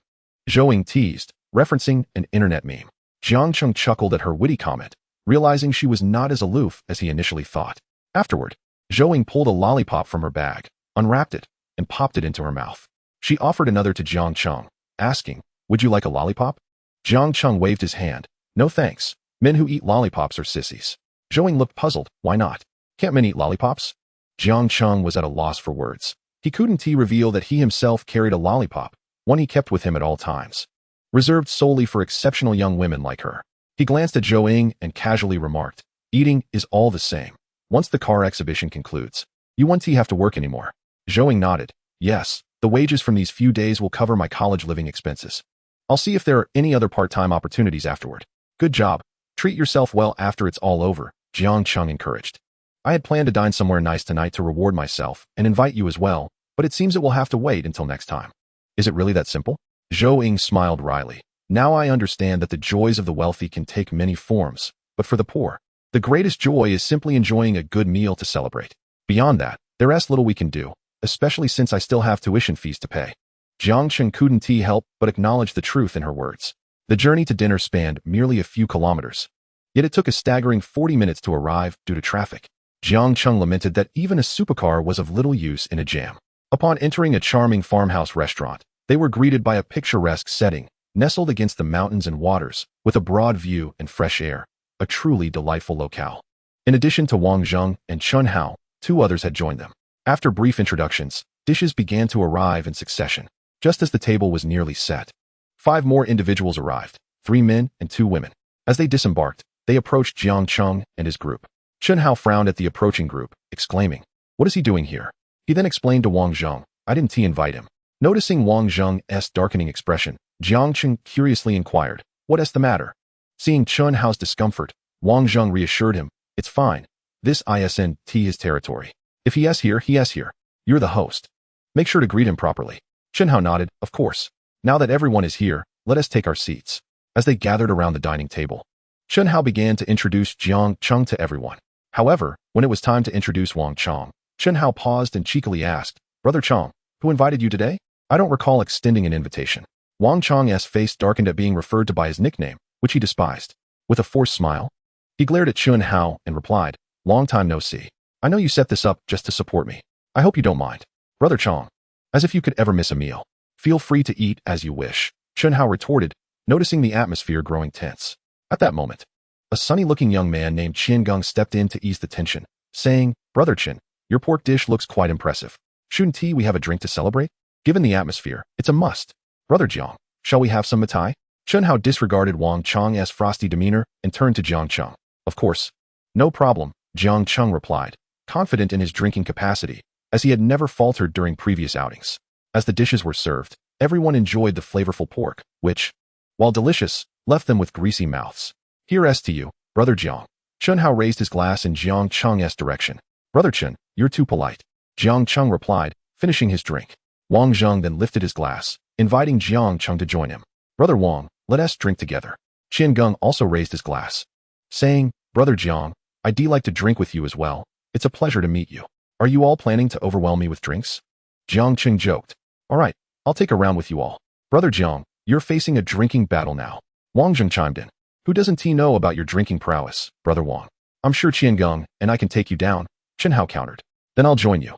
It'll be 3 against 2. Another participant, named Lin Feng, declared, joining Chun Hao's side. The atmosphere in the room grew lively, with some joining in while others quietly observed the unfolding events. Wang Cheng glanced at the few people around him, snorted coldly, and pulled the remaining individuals to join him in drinking. Half an hour later, everyone began to feel a slight intoxication.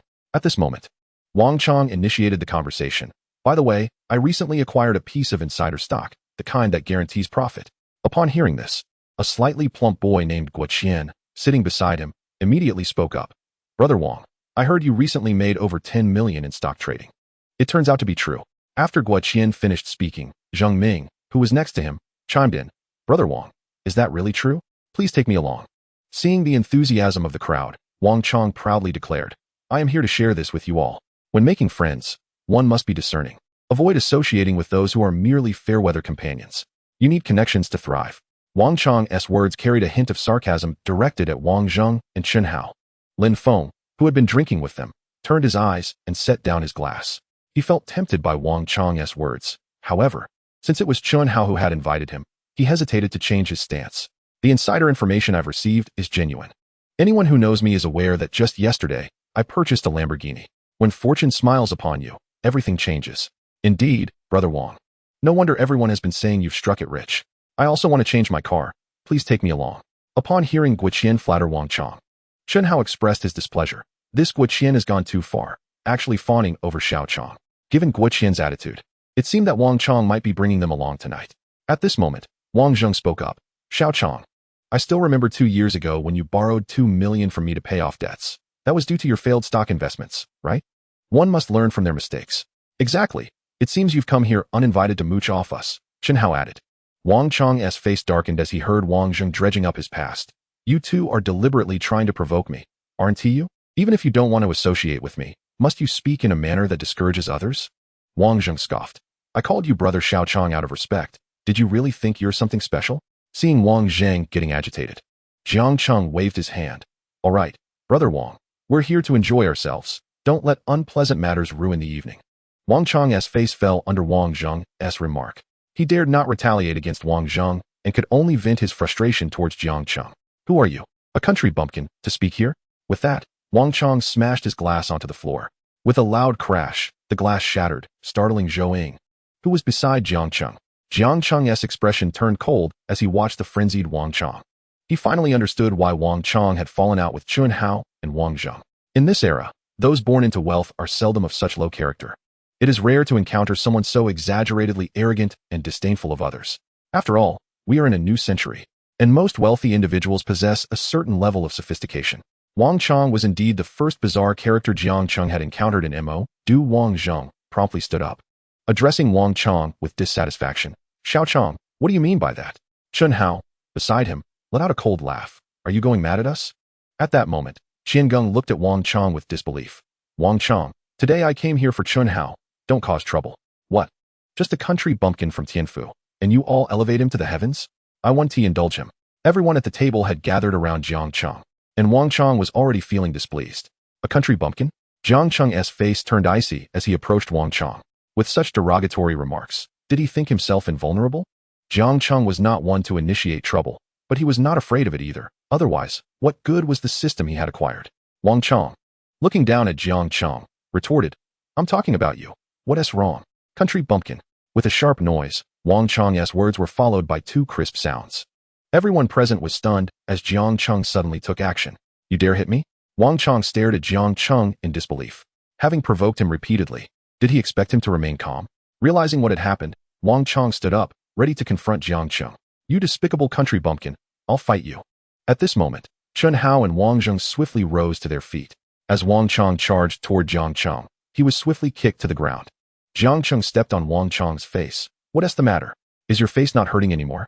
Wang Chong, whose mouth was notoriously foul, was now silenced under Jiang Cheng's foot, unable to make a sound. Wang Zheng and Chen Hao approached Wang Chong, saying, Wang Chong, this is your own fault for having a foul mouth. Now, we're giving you a chance to leave. However, under the influence of alcohol, Wang Chong was unwilling to concede to Wang Zheng and Chen Hao, furiously pointing at Jiang Cheng. You wait, I want to let you off. Jiang Cheng smirked. I'm curious to see how you intend to not let me off. He then turned to Wang Zheng and Chen Hao. What's this kid's background? Wang Zheng, upon hearing this, glanced at Wang Chong and shook his head. His family owns 2 publicly traded food companies. Over the past 2 years, they've been gaining significant market share, which has made him increasingly arrogant. Is that so? I look forward to seeing just how capable his family is. Upon hearing Jiang Cheng's words, Wang Zheng immediately understood. He glanced at Chen Hao, whose expression seemed to say that Wang Chong was in for a rough time. The others at the table fell silent, sensing the atmosphere. Although Wang Chong was unwilling to accept it, seeing that no one was siding with him, he could only utter a harsh remark before storming out. Zheng Ming and Guo Qian, witnessing Wang Chong's departure, awkwardly stood up and said, We've had enough to drink. I should take my leave. Me too. You all enjoy yourselves. I'll take my leave. Thank you for the hospitality. Observing their indecisiveness, Chen Hao snorted and waved his hand. Zhou Ying nodded. I thought he might actually confront you. That's impossible. If there's a fight, it'll be me fighting him. Don't be too impulsive.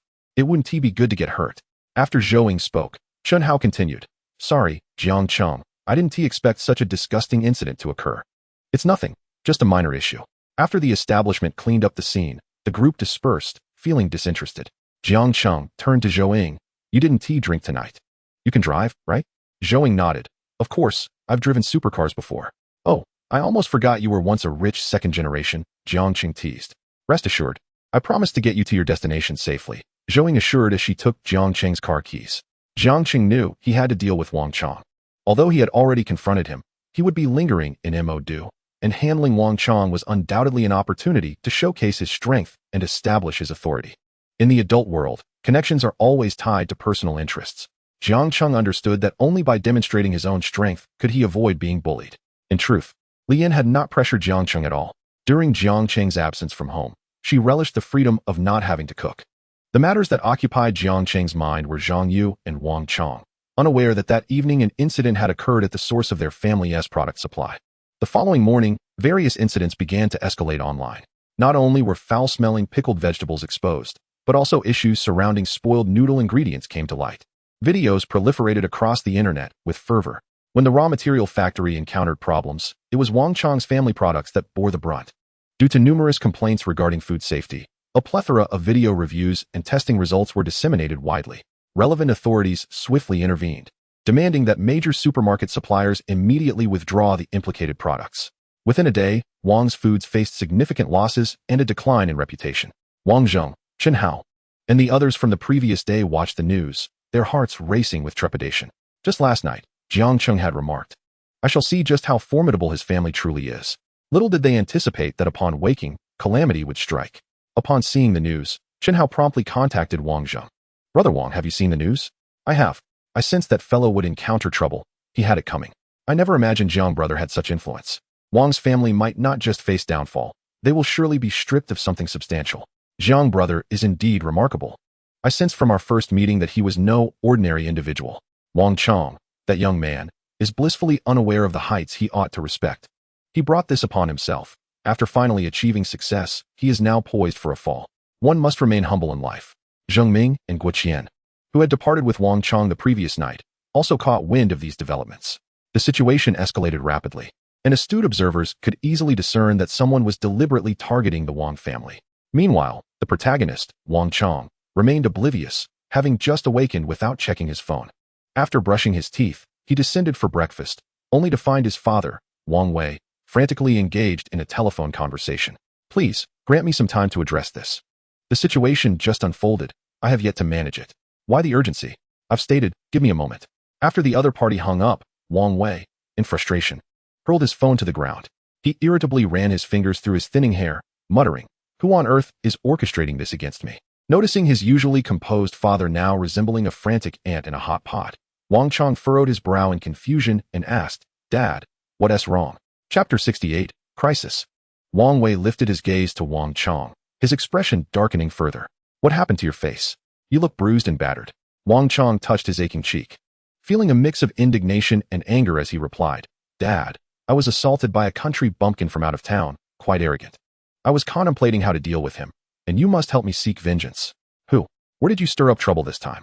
"I warn you, refrain from causing chaos. I am extremely busy lately and cannot cover for you," Wang Wei admonished, rubbing his temples in exasperation. "Dad, I didn't provoke trouble. It was just a bumpkin from Tianfu. I merely exchanged a few words with him, and he lashed out, leaving me like this. If I don't give him a taste of his own medicine, how will I survive here?" Observing Wang Chong's demeanor resembling that of a street thug, Wang Wei rose and delivered a sharp slap to Wang Chong's head. "What nonsense! You're out here all day, spouting nothing of substance. Are you part of a gang? How could I have fathered such a son?" The slap landed heavily, causing Wang Chong to stumble into the nearby tea table. Clutching the back of his head with one hand and his injured knee with the other, he stifled the urge to curse his father and exclaimed in exasperation, "Dad, why are you treating me like this when I'm already hurt?" Just then, his mother, Lin Lian, rushed in, concerned, and began soothing Wang Chong's head while reproaching Wang Wei. "What is your problem? Why are you hitting our son this early?" After glancing at Wang Chong, she gasped, "Oh my dear son, how did you end up like this? Who did this to your handsome face?" Wang Wei, observing their exchange, felt a surge of anger and, with a disdainful huff, pointed at Wang Chong, expressing his disappointment. "Look at him. Just last month, he caused trouble, and I spent so much on medical fees. That issue had barely passed, and now he's in trouble again. Watch me not discipline him." "Dad, I didn't strike anyone. I was the one attacked. If you won't help me, at least don't hit me." Wang Chong clung to Lin Lian, adopting a pitiful demeanor. "Old Wang, look, your child has been beaten. And you still blame him," Lin Lian complained. "Indulgent mothers spoil their sons. You'll ruin him eventually. Isn't he always the one who initiates trouble? Today, there's a significant issue at the company. I don't know who is deliberately targeting me, and I don't have time to deal with you too. You'd best keep quiet." Seeing that his words had no effect, Wang Wei, frustrated, clutched his chest, and turned away from them. Wang Chong scoffed, "Dad, how could this be? He just a bumpkin from Tianfu, mingling with Wang Zheng and Chen Hao." He recalled Jiang Cheng's final remark about Wang Chong's family. Suddenly, a chill ran down Wang Chong's spine. Wang Zheng and his cohorts typically viewed themselves as the center of their circle. Yet they seemed to treat Jiang Cheng with unusual respect. Could it be that Jiang Cheng held an extraordinary status? As Wang Chong's face turned pale, Wang Wei's chest heaved with indignation. "Am I not correct? You brought this misfortune upon yourself, didn't you? I said everything was fine. Yet this incident arose out of nowhere. It turns out it was you, my wayward son." Wang Wei moved to reprimand Wang Chong again.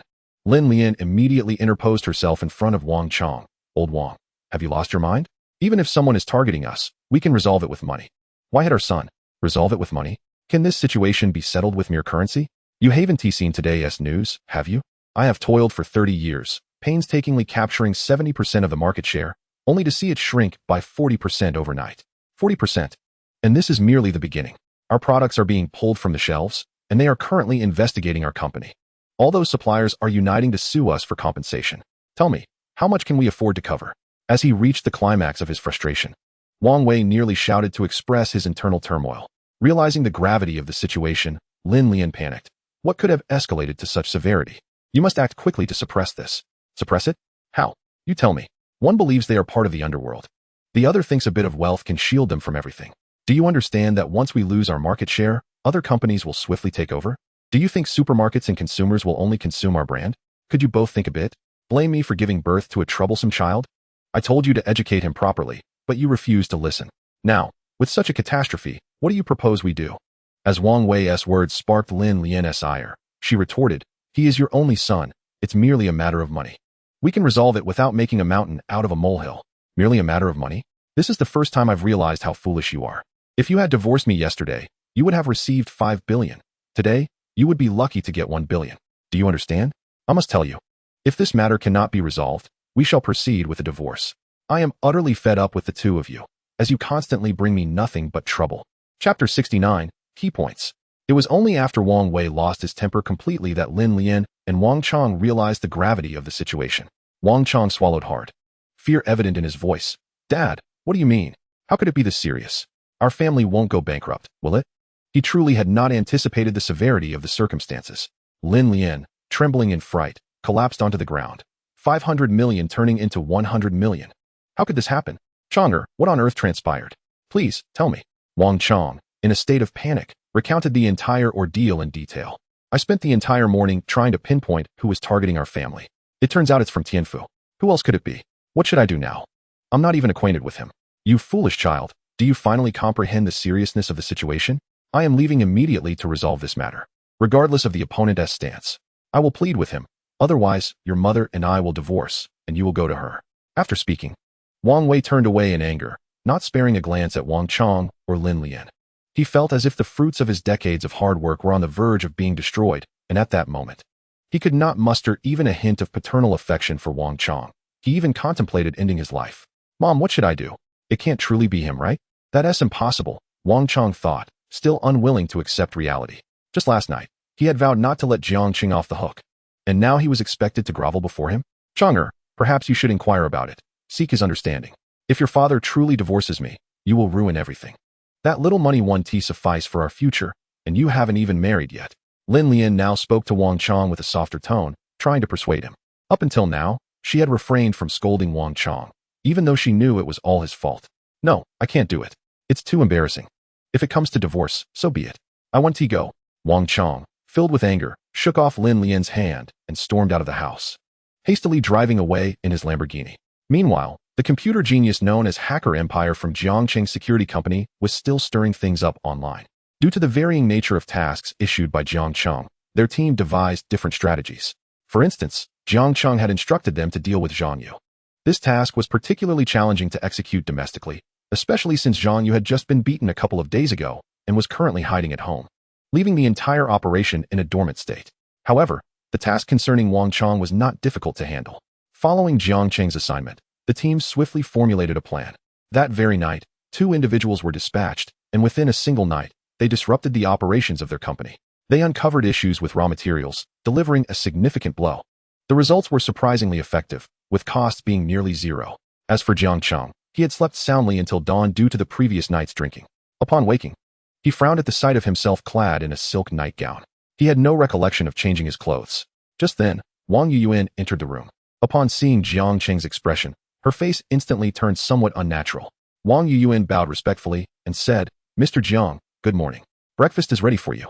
How about some vegetable and lean meat porridge? If you don't like it, I can prepare something else." Jiang Cheng smiled at Wang Yuyuan's slightly low neckline and replied, "Manager Wang, this arrangement is excellent. After drinking, something light is just what I need. By the way, did you help me change into this nightgown?" Upon hearing this, Wang Yuyuan's face flushed even more. Even when she was helping him clean and change clothes, Jiang Cheng had been completely unaware. Reluctantly, Wang Yuyuan meticulously tended to every part of Jiang Cheng's body.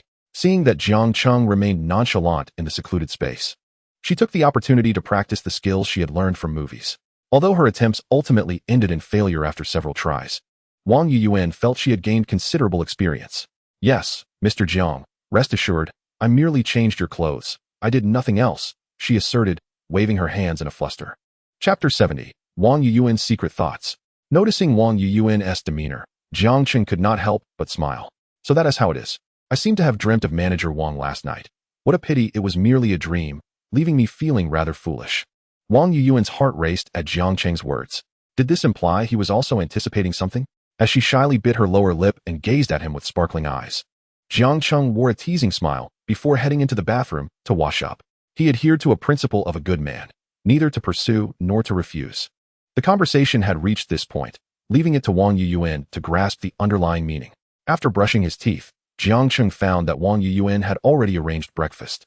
She thoughtfully presented a bowl of very light vegetable and lean meat porridge to him. After he finished eating, Wang Yuyuan suggested, "Mr. Jiang, since you drank so much last night, your body must be feeling a bit drained. I recently learned a new massage technique.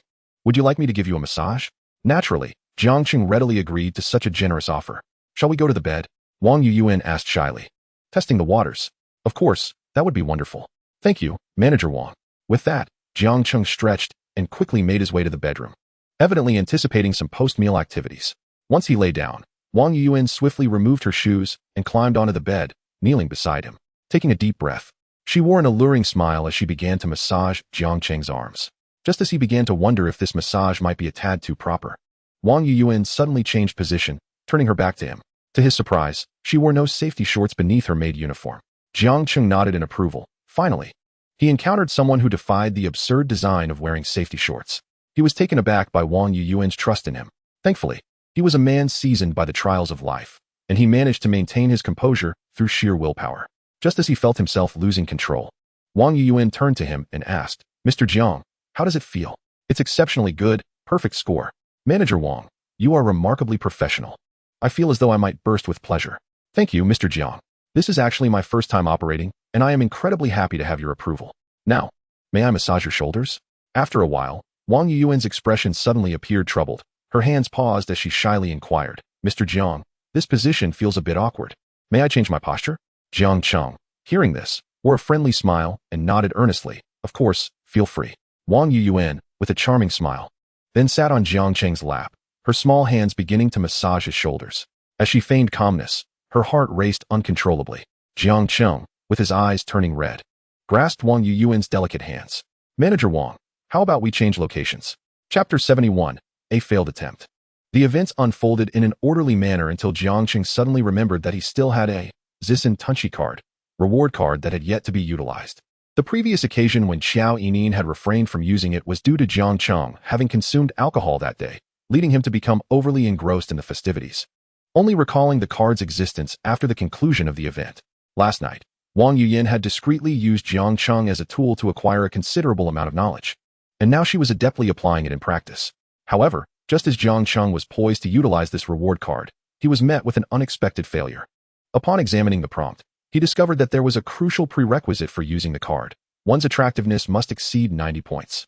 Wang Yuyuan's attractiveness score was a mere 89, just 1 point shy, which took Jiang Cheng by surprise. It was indeed rare to encounter beauties scoring above 89 points, and for someone of Wang Yuyuan's caliber to only score 89 was astonishing. Faced with this setback, Jiang Cheng could only shake his head in disappointment and put the card away, subsequently focusing on his enjoyment. Meanwhile, Wang Cheng continued his routine as usual. effortlessly charming a girl by the roadside and escorting her to a nearby hotel. Embracing the girl clad in revealing attire, he addressed the front desk attendant, saying, "Miss, please arrange a splendid boutique room for me." After taking Wang Chang's credit card, the front desk lady politely replied, "Certainly. Please hold on a moment."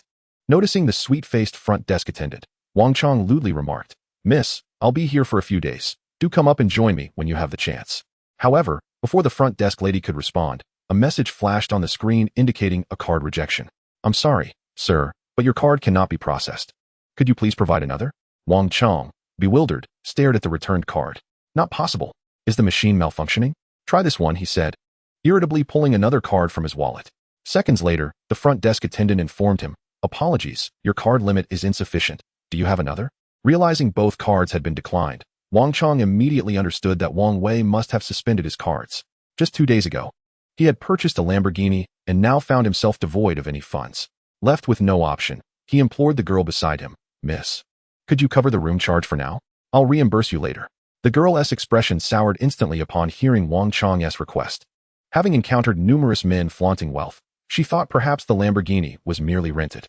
Unable to afford the room fee, he certainly wouldn't be able to provide her with anything afterward. With that thought, she snapped back, "You think you can get a free ride? If you're broke, don't pretend to be rich. Renting a luxury car, what a worthless act, wasting my time." After giving Wang Chang a disdainful glance, she turned and walked away. Witnessing Wang Chang's cold, furious demeanor, the front desk attendant couldn't help but silently criticize him. Truly, what a worthless individual. He had the audacity to flirt with her, only to reveal himself as a pretentious pauper. "Are you still checking in, sir?"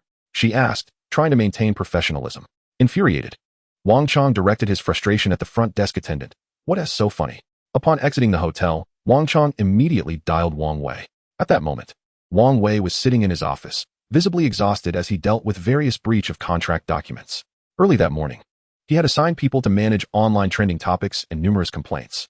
From the intelligence he gathered, it appeared that the true mastermind behind the turmoil was someone his son had offended. Strangely, he had been unable to uncover any substantial details about Jiang Cheng, only knowing that he had recently established an investment company with a capital of 500 million. Beyond that, Wang Wei had no further information, all thanks to the system. Observing Wang Chang's lack of remorse, Wang Wei clenched his teeth in anger. "Let me tell you once more, resolve the mess you've created. Stop assuming the world revolves around you. If you don't reflect on your behavior and temper, you're on your own from here on out.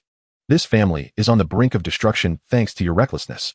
Believe it or not, I can ensure you and your brother receive nothing." With that, Wang Wei scoffed coldly and hung up.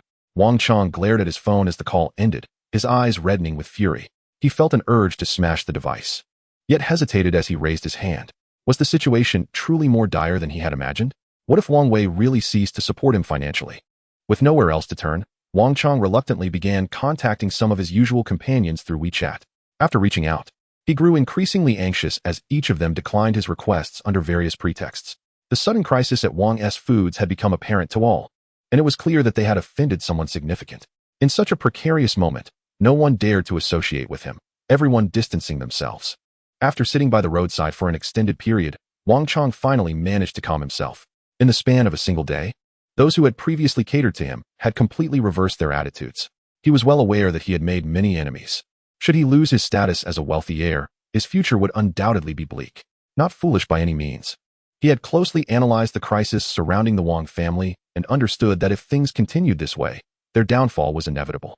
After some contemplation, he promptly called Zheng He and Guoqian, recalling their amicable demeanor that night. Once the call connected, Wang Chang expressed his desire for them to reach out to Jiang Cheng on his behalf to arrange an apology. Zheng He and Guoqian, already feeling regretful after Wang Chang's predicament, realized they had chosen the wrong side that evening.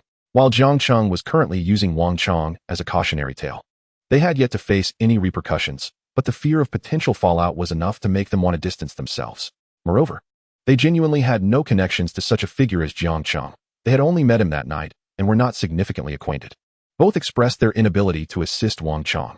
Ultimately, Wang Cheng had no choice but to contact Chen Hao. When Chen Hao received the call from Wang Cheng, he gestured to the man seated across from him, Wang Zheng, as they sipped tea together. Chen Hao pressed the speakerphone button and answered, "Little Cheng, what brings you to call me today?" "Chen Hao, I need to get in touch with Jiang Cheng. Can you help me?" "Little Cheng, it's not that I don't want to help, but we aren't that close, and besides, you did interrupt my dinner last night." Given my relationship with Wang Zheng, it wouldn't be appropriate for me to assist you. Perhaps you should seek help elsewhere. With that, Chun Hao ended the call. Wang Zheng scoffed and shook his head. This guy actually has some awareness. I thought he was just being arrogant. He deserves it. He has been so boastful. I heard last month he even stole a high school student's girlfriend and ended up breaking the guy's leg, sending him to the hospital, with his father footing the bill for over 100,000 in medical expenses. After Chun Hao spoke, Wang Zheng's phone rang as well. Seeing it was Wang Chong calling, he answered and switched to speaker mode. Hello, Brother Wang, it's me, Little Chong. The sound of Wang Chong's dejected voice came through the line. Observing Wang Chong's submissive demeanor, Chun Hao couldn't help but stifle a chuckle. Brother Chong? What a rarity to receive a call from you. Brother Wang, I acknowledge my previous mistakes and now deeply realize my errors. Could you possibly assist me? I am truly at a loss. Wang Chong pleaded with a quivering voice. No, it is my fault. Who has Xiao Chong ever feared? Brother Wang, I understand I have acted poorly in the past. I am genuinely at my wit's end. Given our long-standing acquaintance, could you lend me a hand? After a moment of silence, Wang Zheng replied, I can inquire on your behalf, but I cannot guarantee anything beyond that. Upon hearing this, Wang Chong immediately expressed his gratitude. Thank you, Brother Wang. After Wang Zheng hung up, Chun Hao furrowed his brow in confusion and asked, Lao Wang, are you truly going to help him? Wang Zheng chuckled. Why would I help him? Isn't Lao Jiang already after him? Now he has come to us, presenting an opportunity for a public apology. Chun Hao understood Wang Zheng's intention. Yes, however, even if Lao Jiang spares him now, his family is akin to bankruptcy. The market has already been infiltrated by 2 other companies, leaving Wang Chong unable to recover. Wang Chong is simply too arrogant. He fails to comprehend that there are always greater forces beyond oneself. After saying this, Wang Zheng sent a message to Jiang Cheng to seek his opinion. At that moment, Jiang Cheng was busily engaged in various tasks, sitting, lying down, and standing. He only ceased when Wang Yiyan finally fell silent. After sending the message, Jiang Cheng inquired via WeChat with Zhou Ying, do you have plans tonight? Please join me. Rest assured, I will bring you some Wangzai milk. What time?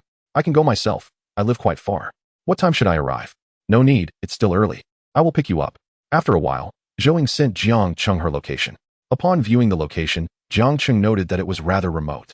Glancing at the slumbering Wang Yiyan, he gently caressed her rosy cheek. The first time had indeed been somewhat violent. After tenderly kissing her, Jiang Cheng rose to head towards the bathroom. Chapter 73, Exercise Restraint. After freshening up, Jiang Cheng drove to Zhou Ying's residence. It took nearly 40 minutes to reach their destination. Jiang Cheng observed that it was an exceedingly old community. Upon receiving the call, Zhou Ying quickly appeared. She donned a pair of transparent high-heeled sandals, and her upper attire was a mint green, tight-fitting, slit-hem dress that accentuated her alluring figure. As Zhou Ying gracefully approached, Jiang Cheng suddenly felt as if he were in love. Without a doubt, Zhou Ying was the most captivating woman he had ever encountered. Her angelic visage, coupled with a serene and elegant aura, possessed an enchanting allure. Moreover, her personality was quite agreeable. Once seated in the car, Zhou Ying initiated the conversation. It's been a while, hasn't it? I mentioned I could go by myself, but you didn't believe me. It's all right. It's just that your place is rather secluded. Is it safe to live here? It's quite safe, albeit old. There is a security guard, and a bus station is conveniently located across the street. I often take the bus, and the rent here is affordable. Zhou Ying spoke in a somewhat delicate tone. Hearing this made Jiang Cheng wish to hold her close and cherish her. A gem like her should be treasured at home, as the outside world is too perilous. Zhou Ying smiled at Jiang Cheng. I sometimes work late, but it's not a problem. Soon, around 9 o'clock, Jiang Cheng arrived with Zhou Ying. Wang Zheng and Chun Hao had already arrived ahead of him, and Jiang Cheng noticed Qian Geng was also seated in the booth. Upon seeing Jiang Cheng with Zhou Ying, the 3 of them immediately greeted her. Qian Geng was the first to speak. Brother Jiang, sister-in-law, greetings. Zhou Ying blushed at Qian Geng's address, yet she merely smiled and nodded without objection. Observing their playful banter, Jiang Cheng chuckled. You all arrived quite early. There is nothing much. Just heard Brother Jiang was hosting tonight, so we came right over. Thank you for your support. Not long after Jiang Cheng's arrival, Chun Hao called over Xiao Chun. Once Xiao Chun approached, he promptly greeted everyone in sequence. Young Master Jiang, Young Master Wang, Young Master Chun, Young Master Qian. What's on the agenda for tonight? Wang Zheng pointed at Jiang Cheng. Tonight, it's Brother Jiang's turn. Let us order 3 bottles of Deshun Long, a few bottles of foreign wine, and some snacks and fruits. Jiang Cheng then glanced at Zhou Ying. By the way, let us also get 10 cans of Wangzai milk. Understood, Young Master Jiang. Do you need me to arrange for an atmosphere crew? Chun Hao interjected. Xiao Chun, you lack perception. Brother Jiang brought his sister-in-law tonight, and you still want to arrange an atmosphere crew? Isn't that inviting trouble? Xiao Qing glanced at Zhou Ying and then slapped his own cheek. Oh dear. How foolish of me. That was my oversight. I will arrange it immediately. Please wait a moment. Zhou Ying, seeing everyone laugh, felt her cheeks redden even more. Noticing Zhou Ying's genuine shyness, Jiang Cheng nudged Chun Hao. Brother Chun, exercise some restraint. All right, I understand. Soon, several others arrived, with Lin Feng arriving a few minutes before Guoqian and Zheng He. Lin Feng was fine. He had behaved himself yesterday, merely observing. However, Guoqian and Zheng He appeared somewhat awkward, as they had chosen to leave with Wang Chong the previous night. When Wang Zheng invited them, they dared not decline, but now felt uncomfortable, greeting everyone before quietly sitting aside. Before long, the 3 bottles of Da Shun Long were prominently presented, and the bunny girls swayed in a line, while the stage erupted with excitement. To young Master Jiang, 3 bottles of Da Shun Long. Wishing the big brother a prosperous journey. Zhou Ying, observing the black label on the table, curiously inquired, what does this wine taste like? I haven't tried it yet. I've only heard of it. Aside from being expensive, the flavor isn't remarkable. Were it not for my role as your designated driver later, I would sample it now. Noticing that Jiang Cheng made no attempt to persuade her to drink, Zhou Ying felt a surge of admiration for him. Zhou Ying, Friendliness Level 5. Chapter 74, A Bottle of Empty Promises. When the black label and various foreign wines arrived, Xiao Chun dutifully asked, young Master Jiang, how many bottles shall we open first? Why open a few? Open them all. Jiang Cheng declared grandly. Upon hearing Jiang Cheng's command to open all 3 bottles of Da Shun Long, Xiao Chun privately scoffed. Wealthy individuals truly do not regard money as an object. As dozens of bottles of black label were opened, the atmosphere began to heat up. Numerous attractive young women in the audience approached, eager to flirt. If they could charm their way into a drink with the black label, even if it meant being taken advantage of, they would welcome it. Initially, their target was Jiang Cheng, but upon realizing he was accompanied by Zhou Ying, they swiftly redirected their attention. In contrast, Wang Zheng, Chen Hao, and Xian Geng did not hold back. Soon the 3 were mingling with several attractive ladies. Meanwhile, Lin Feng, Guoqian, and Zheng He were less at ease, remaining quietly seated and attempting to flatter Jiang Cheng, fervently expressing their loyalty. After half an hour, Wang Chong finally made his entrance, albeit hesitantly.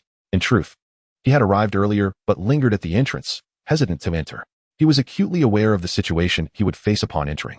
After considerable mental preparation, he slowly walked in, resigned. Zhou Ying felt a twinge of fear at Wang Chong's arrival, instinctively moving closer to Jiang Cheng. She softly asked, why is he here too? Jiang Cheng gently patted Zhou Ying's hand. He is my guest. Upon noticing that Jiang Cheng had invited so many people, all of whom were present the previous night, Wang Chong immediately grasped Jiang Cheng's intention. Although he was seething with anger inside, he dared not display it on the surface at that moment. He approached Jiang Cheng with a dejected demeanor, bowed, and said, Jiang Xiao, I was wrong last night.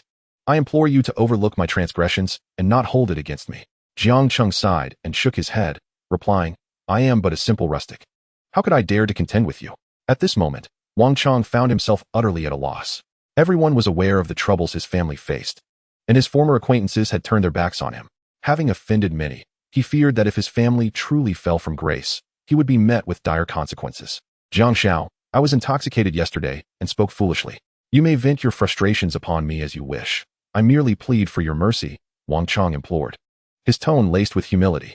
Jiang Cheng cast a glance at the bottle of liquor on the table and remarked lightly, were you not quite boisterous when you smashed that bottle last night? Wang Chong met Jiang Cheng's gaze, took a deep breath, and resolutely declared, Jiang Xiao, if it would appease you, you may smash me in return. Jiang Cheng countered, that will not do. We have all received 9 years of compulsory education. We are not the same. How about this? I shall treat you to 3 bottles of Heitao.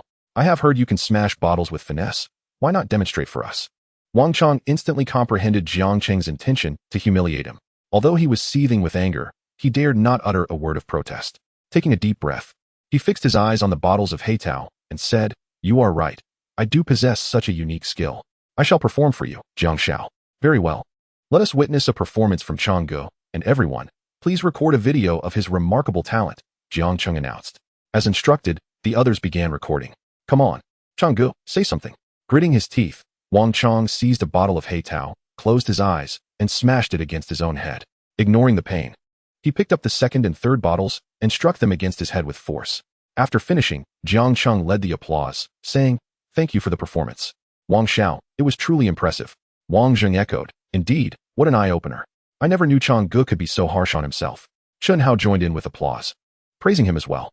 At this point, Wang Chong was dizzy, and blood began to trickle from his forehead. After thanking Jiang Cheng, he succumbed to unconsciousness. Xiao Chen, who had been observing, quickly approached and asked, Jiang Xiao, should we call an ambulance for him? Yes, please do, and clean up the area to avoid any injuries. Jiang Cheng replied calmly. Understood, Xiao Chen responded, promptly arranging for the cleanup. Once the area was tidied, Jiang Cheng raised his glass to the crowd, saying, Thank you all for coming today. I toast to you. Upon seeing Jiang Cheng raise his glass, everyone, eager to save face, lifted their glasses in unison. Even the frightened onlookers trembled as they hurried to grab their glasses. Internally, they felt a mix of despair and regret, wishing they hadn't approached the Heitao. This handsome figure before them, with an enchanting voice, was indeed formidable. With a few casual words, he could compel someone to smash bottles upon themselves. Truly terrifying. Wang Zheng, Chen Hao, and Xian Geng remained relatively unfazed, but Guo Qian, Zheng He, and Lin Feng, however, trembled slightly as they held their glasses. Wang Chong was a quintessential bully, but in the presence of Jiang Cheng, he had crumbled, shattering his self-esteem into fragments. After the gathering dispersed, Jiang Cheng informed the security team via WeChat to cease their retaliatory actions against Wang Shifu. Wang Chong was hastily transported to the hospital. Soon, a notification reached Wang Wei and Lin Lian, and they rushed to the hospital. Upon seeing their son, bandaged and battered, Lin Lian broke down in tears. Who could dare do this to my son? Wang Wei, you must avenge him. He is your son. Wang Wei, receiving her blows, swiftly retaliated. His current state is entirely your doing. When he harmed others, you remained silent. Did you visit others in the hospital? Why is it that your son is so precious while others are not? Wang Chong's pride had been ruthlessly shattered by Jiang Cheng, and now he regretted his actions. Unable to muster a defense. Mom, I brought this upon myself. Let it go, he said. Lin Lian looked at him in disbelief. Son, have you lost your mind? You truly are impervious to pain. Though the trending topic has been retracted, our family is forever altered. In just one day, it has come to this. Do you finally understand how to conduct yourself? I could tell you 1,000 times, but it pales in comparison to this one fall. If there is a next time, you too shall leave. Remember, this is your final warning. After admonishing them, Wang Wei sighed and turned to leave, hoping his son would learn from this lesson. Though Wang Wei was filled with rage, his investigations throughout the day yielded no information on Jiang Cheng's background, leaving him to swallow his grievances in silence. Fortunately, the opposing party had not eradicated them entirely, leaving a glimmer of hope. Meanwhile, after the gathering, Zhou Ying supported Jiang Cheng as they sauntered toward the hotel entrance. With his arm draped around her shoulder, Jiang Cheng appeared inebriated. Although he maintained a facade of calmness, internally he mused, how delightful. Her skin is so smooth. I could just take a bite. Zhou Ying carefully assisted Jiang Cheng into the passenger seat of a Ferrari. Observing his inebriation, she expressed concern. With how you treated him tonight, will Yao Yaoling come after you? Jiang Cheng shook his head. Do not worry, I did not strike him. And he would not dare report it. Zhou Ying hesitated, contemplating whether to voice her thoughts, ultimately deciding against it, as she was merely his classmate. The vehicle soon arrived at Yang Yunanmen, and Jiang Cheng watched Zhou Ying's retreating figure, shaking his head in regret. In an instant, the seemingly intoxicated Jiang Cheng transformed into a carefree individual as he made his way to his reserved villa. He playfully embraced Wang Yuyan and teased, Manager Wang. It's been a while since we last met. Why so distant? Mr. Jiang, please, there are others around, Wang Yuyan replied bashfully, pushing him away and glancing at the nearby hotel staff. Why not be this way instead? Jiang Cheng, unfazed by her protests, continued his advances. At the same time, deep into the night at the Ben Say bar, Zhang Yu, clad in a pink shirt, entered with a made-up face to conceal his bruises.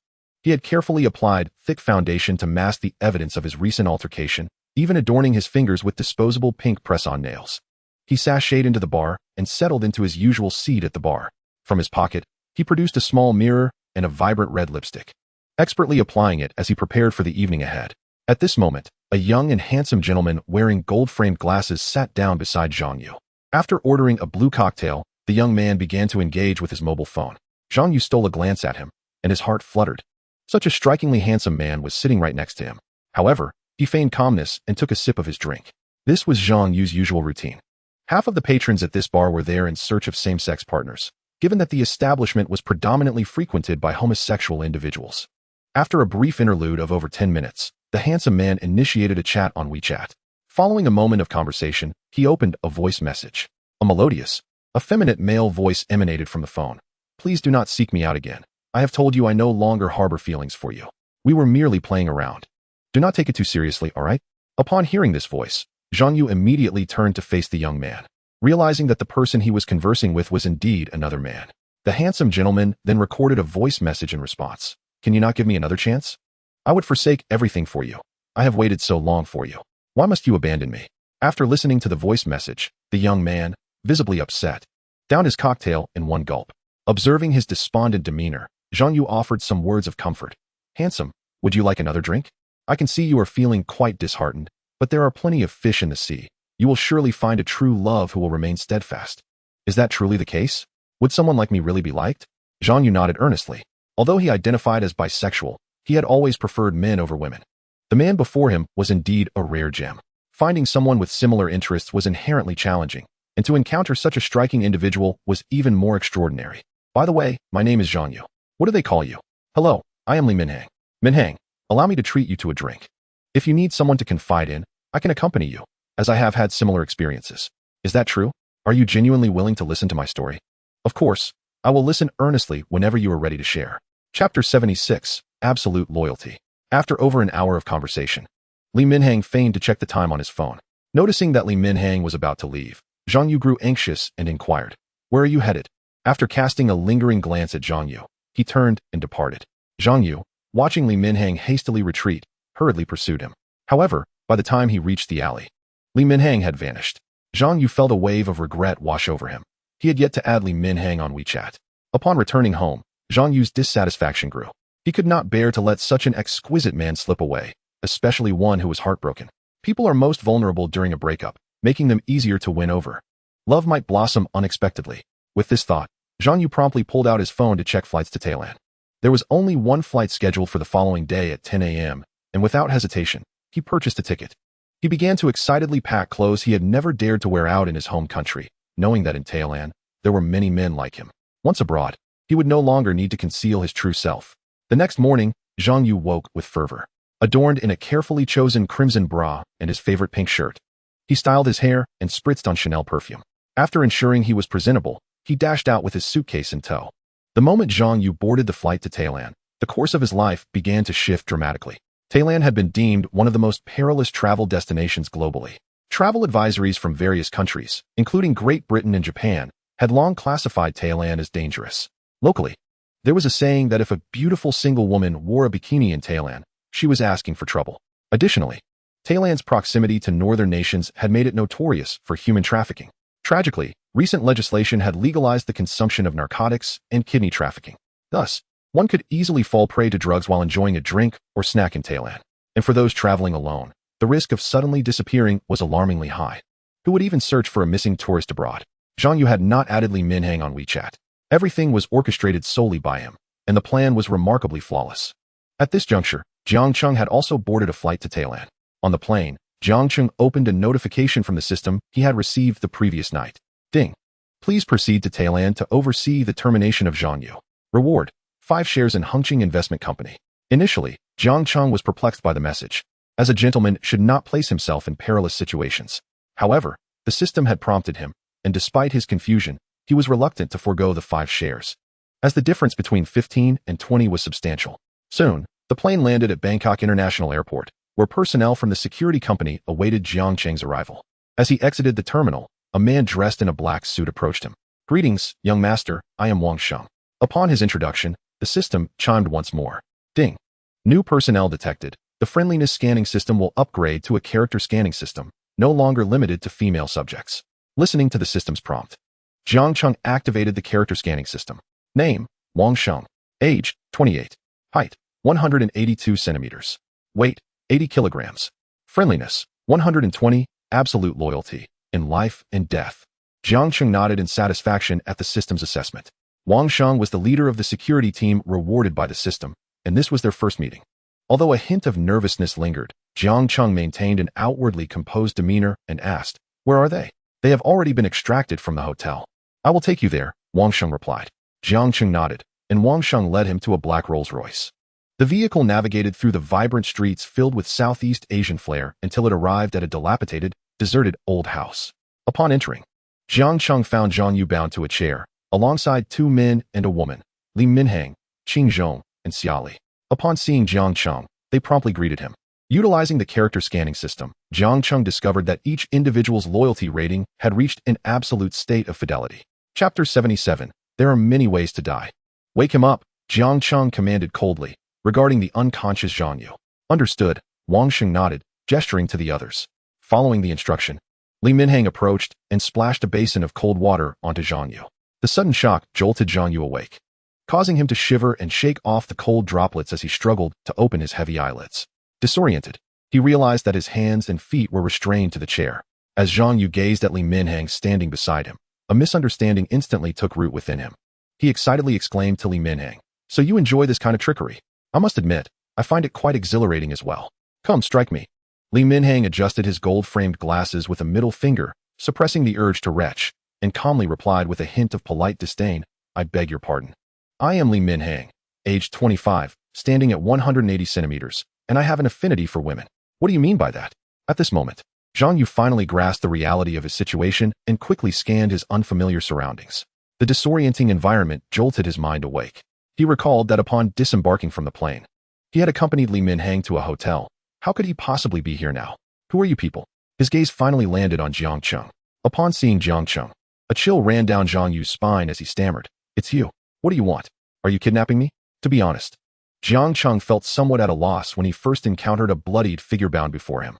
However, as Zhang Yu regained his senses and directed a piercing gaze at him, Jiang Cheng experienced an inexplicable surge of emotion. He could not discern whether this feeling was positive or negative, yet in this moment, he chose to follow his instincts. He approached Zhang Yu, looking down at him as if observing a lifeless body.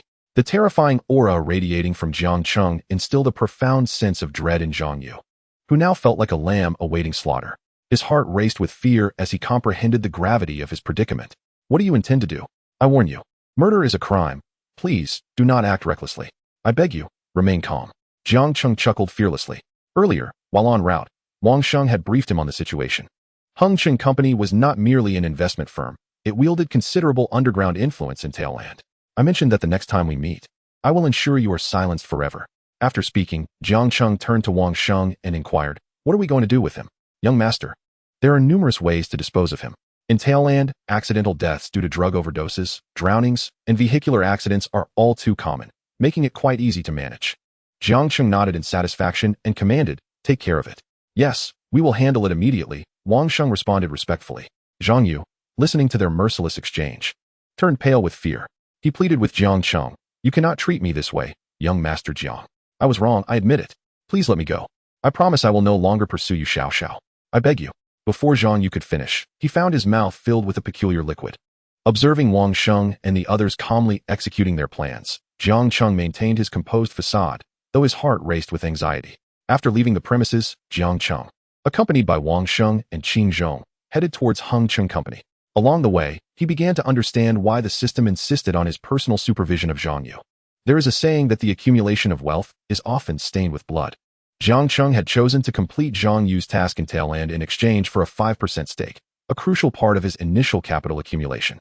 With a sigh, he attempted to dismiss these thoughts and quiet the turmoil caused by the earlier scene.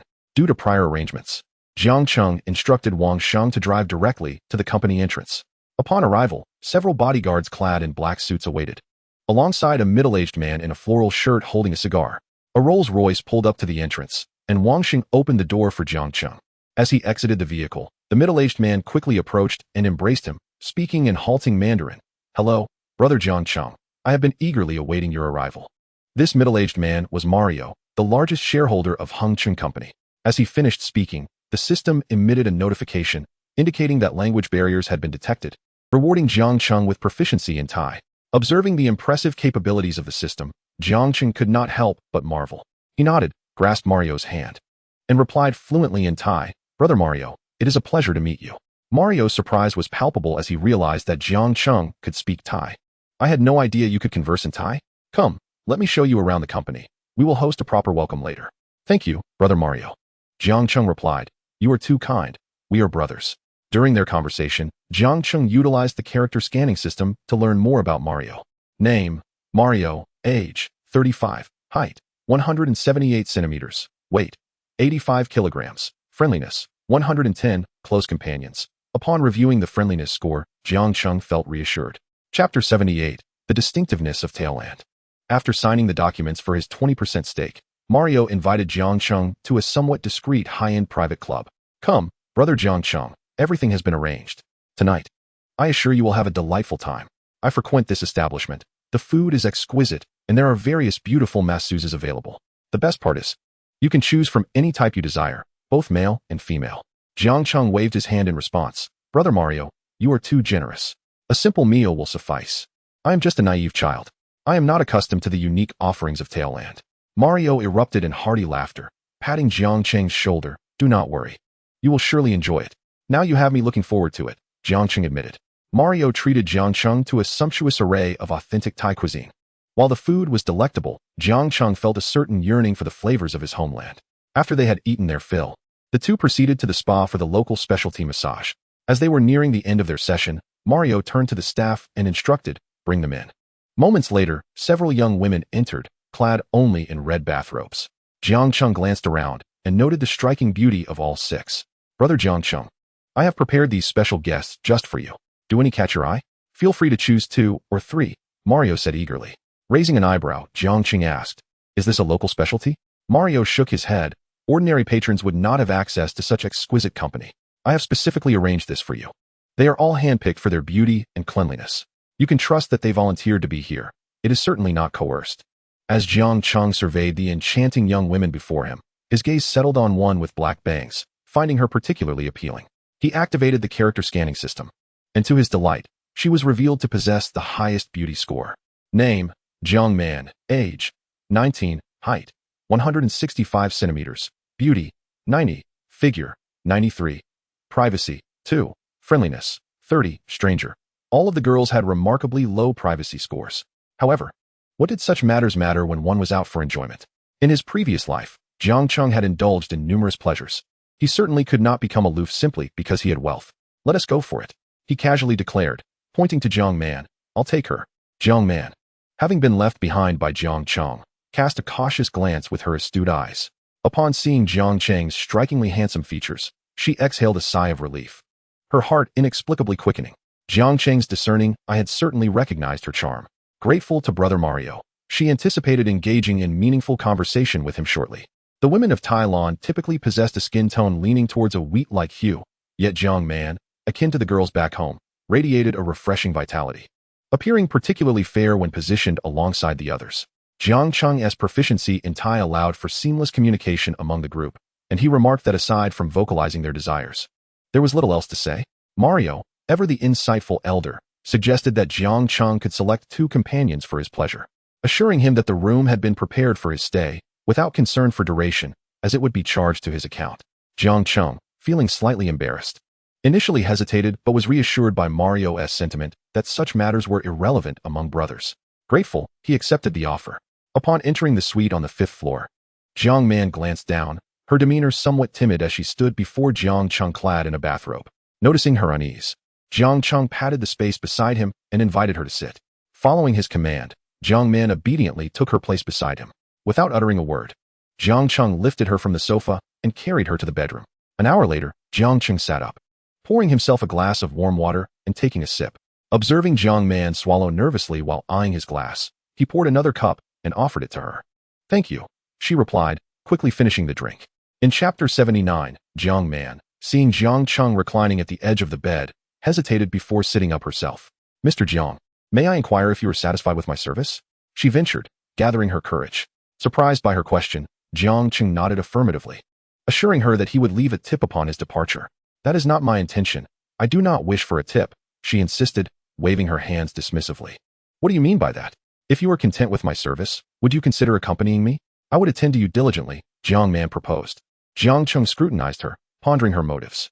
Why would you want to follow me? Mario mentioned that the women here come of their own volition, he noted. Aware that many women in Thailand, much like those in Inghua country, were in this line of work primarily for financial gain, he deduced that Jiang Man had likely undergone rigorous training, demonstrating both skill and engagement in her actions. Should she be in this situation out of necessity, he might feel compassion, but if it was voluntary, it was merely a transaction. If you allow me to stay by your side, I shall not remain here any longer. I wish to avoid serving clients, she implored. Jiang Cheng shook his head, sensing that Jiang Man viewed him merely as a means of escape. Her reactions were intense, indicating that she would likely approach any man of means in a similar manner. The wealthy could offer her a more secure existence than the life she led here. I can provide you with 500,000 Huaxia coins, which converted to Tailan currency is a substantial amount.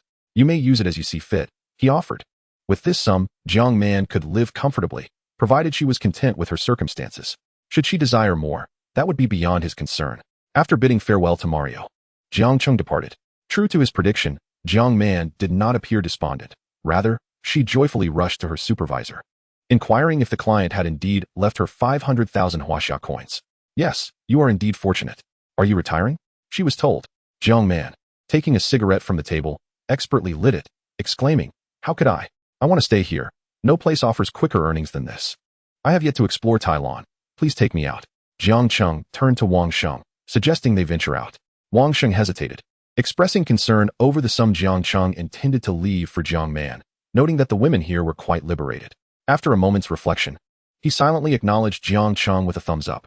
Very well, master. At this hour, you may visit the local night market, which boasts many shops and delicacies rich in local flavor, Wang Sheng recommended. Let us proceed, Jiang Cheng agreed. As they strolled through the vibrant night market, they were met with an array of seafood and tropical fruits. Suddenly, Jiang Cheng's keen hearing detected a commotion nearby. He observed two men attempting to silence a young girl around 7 years old, preparing to abduct her. He swiftly approached, signaling Wang Sheng to assist. Together, they subdued the assailants, who, upon seeing Wang Sheng and Qing Zhong armed, surrendered in fear. Leaving the bustling market behind, Jiang Cheng led the girl to a quieter corner, inquiring about her name and why she was alone. Seeing her tear-streaked face, he lifted her into his arms. Do you know your mother's phone number? He asked. The girl, named Annie, nodded and provided her mother's contact. After reaching her mother, he reported their location before hanging up. In Chapter 80, Annie remained frightened, clinging tightly to Jiang Cheng's pants. Handsome brother, I'm a bit scared. Could you hold me? I fear being taken away by bad people, she whimpered. Jiang Cheng knelt to comfort her, reassuring her that he would protect her. Annie shyly remarked, brother, you are so handsome, even more so than my favorite star. Amused, Jiang Cheng chuckled. How old are you? So young and already a fan? Proudly, Annie declared, of course. I am 7 years old. When I was 5, I adored Wang Junkai. My mother even got his autograph for my birthday. But between us, I think you are even more handsome. Jiang Cheng found her precociousness remarkable. Just then, a mature woman in a tailored white suit, her hair slightly curled, hurried towards them in high heels. Upon spotting Annie, she rushed forward, enveloping her in a tight embrace, tears streaming down her face. After releasing Annie, she chastised her playfully before pulling her close again, scolding, you little rascal. I told you not to run off. Do you have any idea how long I searched for you? Thank goodness you are safe. What would I have done otherwise? Realizing her mistake, Annie pouted, her eyes glistening with tears. Mom, I want to do it again. Please don't cry. Are you okay? Let me see. Annie shook her head and said to the woman, I am fine. Thankfully, this handsome brother helped me find you. You must not wander off again.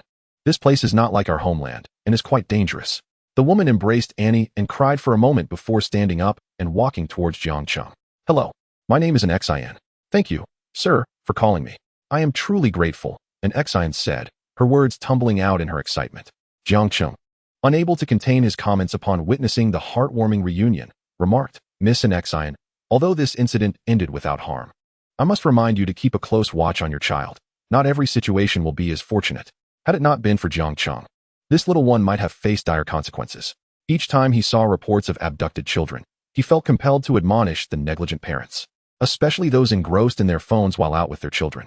When disaster strikes, they weep inconsolably, but can they truly blame anyone but themselves for their negligence? How could one fail to keep an eye on such a spirited child? An Xian felt her cheeks flush under Jiang Cheng's reprimand. Acknowledging her responsibility for not watching over Annie, she bowed slightly in gratitude and said, You are right. It is my fault. I will certainly keep a better eye on her next time. Handsome brother, please don't blame my mother. It was my fault, Annie chimed in, trying to appease Jiang Cheng. The conversation did not continue from there, but everyone present, except for Annie, understood the unspoken implications. Such incidents were not uncommon in Thailand and Asangwa, where girls often faced harassment on public buses, and shockingly, some men would not even spare livestock in their predatory pursuits. Overall, the situation in these two countries was utterly outrageous. Upon hearing this, an Xian's expression changed dramatically. Trembling, she asked Jiang Cheng, Are you saying that the little girl was Annie? Immediately, She scooped Annie into her arms, inspecting her for any harm. Annie tugged at an Xian, signaling her to calm down. Mom, what's wrong? I'm fine. This brother came to save me when they tried to take me away. An Xian was now visibly distressed. She scolded Annie anew. Do you realize how dangerous that was? What if no one had come to save you? If something happened to you, I wouldn't be able to go on. Wiping away her mother's tears, Annie assured her, Mom, it won't happen again. After hugging Annie for a while longer, an Xian solemnly bowed to Jiang Cheng in gratitude. Thank you for saving Annie. I thought she had merely wandered off. I had no idea something so terrifying could happen. Had it not been for you, the consequences would have been unimaginable. Jiang Cheng nodded at an Xian and then turned to Wang Sheng, his gaze icy as he spoke in Thai. Dispose of such scum who would prey on children. Yes, Wang Sheng replied before turning to leave. An Xian, her eyes reflecting a fleeting shock, looked at Jiang Cheng with deep gratitude. I have already called for someone to come. I shouldn't have taken her out alone tonight. I thought it would be safe just to take a stroll in this lively market. So I didn't bring my bodyguards. I never expected this to happen. May I ask how to address you? My name is Jiang Cheng. Mr. Jiang Cheng. I truly do not know how to express my gratitude. Perhaps I could treat you to a meal tomorrow? In Rome Cheng. Upon hearing an Xian suggestion, Jiang Cheng activated the character scanning system. Name, an Xian. Age, 26. Height, 168 centimeters. Appearance, 93. Figure, 94. Privacy, 0. Friendliness, 70. Closed status. Reviewing the system's details, Jiang Cheng was puzzled by the 0 privacy rating. Had she given birth to Annie without ever engaging in a relationship? Did an Xian and Annie share some hidden truth? Chapter 81, Father's Strategy. Jiang Cheng scrutinized an Xian closely. Her attire suggested considerable wealth. She carried a second-generation Mu Chuan by Hermes bag valued at approximately 50,000, adorned with a nearly 300,000 yuan Audemars Piguet Royal Oak offshore lady's watch. Although the brand of her clothing was indiscernible, her high heels were Valentino. Altogether, this ensemble easily surpassed 1 million. Clearly, she was a wealthy woman. Jiang Cheng nodded and exchanged contact information with an Xian. By the time an Xian's bodyguards arrived, Wang Sheng had already dealt with the situation. After thoroughly checking Annie once more, an Xian requested her to recount the entire incident in detail. After listening, an Xian found nothing suspicious. One of the bodyguards inquired, Miss, shall we investigate the person from earlier? An Xian pondered for a moment before shaking her head. No need. After all, he saved Annie. Probing into Jiang Cheng would surely raise suspicions. Moreover, Jiang Cheng is not an ordinary individual. Although he communicated with my subordinates in Thai, I understood the directives he issued. It is remarkable for such a young man to wield such influence in Thailand, especially as he is from our Huaxia. His attire and demeanor suggest he is not someone to be taken lightly. The following morning, Jiang Cheng boarded a plane to Tianrongcheng. The items he had purchased in Mo had already been shipped to Tianfu Airport. Upon disembarking, he had already exchanged pleasantries with his parents. Unfortunately, when he arrived home, Li Yin and Zhang Jianmin were both absent, leaving him a voice message instructing him to manage dinner himself. Jiang Cheng stared at the message, bemused, and sent a series of question marks in response. Moments later, the two entered, engaged in cheerful conversation. Upon noticing Jiang Cheng, Li Yin and Zhang Jianmin exchanged a simultaneous glance, appraising him. Have you managed to handle the business matters? Have you eaten? I ordered takeout. What's this? Jiang Jianmin inquired, eyeing the large gift boxes on the table. Gifts for you. Let me know if you like them. You little rascal. Showing off now that you have some money, Jiang Jianmin retorted, though his hands eagerly opened the Patek Philippe box. The 2 Chanel bags were completely ignored. In contrast, Li Yin quickly seized the Chanel packaging, settled onto a nearby sofa, and hastily tore it open. Upon revealing 2 bags, her face lit up with delight. Look, our son has a better gift selection than you. These 2 bags are exquisite. I'll flaunt them to my friends tomorrow. Jiang Jianmin, feeling unexpectedly sidelined, shot Jiang Cheng a discreet glare. You little rascal, always stealing my spotlight. When he unveiled the Patek Philippe Mines watch, Jiang Jianmin's expression shifted to one of astonishment as he regarded Jiang Cheng. Being keenly interested in luxury timepieces, he knew this was a 1 million yuan watch. Sensing something amiss in Jiang Jianmin's demeanor, Li Yin asked, What's wrong? Don't you like it? How much did this watch cost? Jiang Jianmin quickly masked his expression, shaking his head. It's not much, just a watch worth over 100,000. Li Yin cast him a reproachful look. Over 100,000 is already considerable. You have better ones, don't you? As she spoke, Jiang Jianmin suddenly cleared his throat, signaling her to cease further discussion. Realizing she might have let something slip, Li Yin quickly changed her tone. Better ones that you can't wear out. Remember, your son is already grown up. So perhaps it's time for you to be a bit more low-key. Jiang Cheng remained blissfully unaware of his parents' peculiar behavior. Noticing Jiang Jianmin casting him a sidelong glance, Jiang Cheng, with a beaming smile, addressed his mother, "Mom, I've bought you a piece as well. Do take a look and see if you like it." While Li Yin was unboxing, Jiang Jianming swiftly removed his Rolex and replaced it with the Patek Philippe that Jiang Cheng had purchased. Jiang Cheng was well aware of Jiang Jianming's ploy. If Li Yin were to discover that the watch he had acquired for Jiang Jianming cost over $1 million, it would be unlikely that Jiang Jianming would get to wear it. Li Yin picked up the watch, her face lighting up with surprise. "Didn't I ask you to buy something inexpensive? Why splurge like this? You truly are something, getting me such a fine gift. No wonder your father looks like that." Jiang Cheng, caught in the crossfire, wished to burst into laughter but merely nodded. "I honestly didn't think too much about it while buying. I'll be more cautious next time. By the way, when I bought the watch, they also included a women's perfume silk scarf, 6 sets of cufflinks, and a keychain. You two can sort those out. I only want the scarf. The rest can go to old Jiang." Li Yin chuckled. Jiang Jianming, playing with the Patek Philippe on his wrist, felt elated inside, yet maintained an outward facade of jealousy. "Next time, don't buy so much. Your mother knows you're filial. Save some money for the future when you marry. Tonight, I'm having dinner with some acquaintances. Several of them have daughters who have never dated. How about I set you up with someone? It's about time for you to experience love," Li Yin said excitedly. After Jiang Cheng slipped away, Li Yin patted Jiang Jianming. "You're quite the actor, old Jiang. Over 100,000, and this watch must be worth over $1 million. Right? Your son is really good to you." Jiang Jianming nodded with a smile, reflecting, "It's been ages since I wore such an expensive watch. This child has grown up and is doing well. It seems we cannot linger here for too long. Indeed, at this rate, he might outshine you as the CEO of your construction company." Back in his room, Jiang Cheng picked up his phone and resumed his game. He was momentarily speechless. This Guan Yu was extraordinarily powerful. He was killed outright beneath the tower. At that moment, Jiang Cheng's teammates began to express their frustration. "Is this Luna an idiot? First, she goes AFK, and then she gives away a kill right after coming back." Jiang Cheng glanced at the one berating him, a mid-laner named Zhihuo Wu.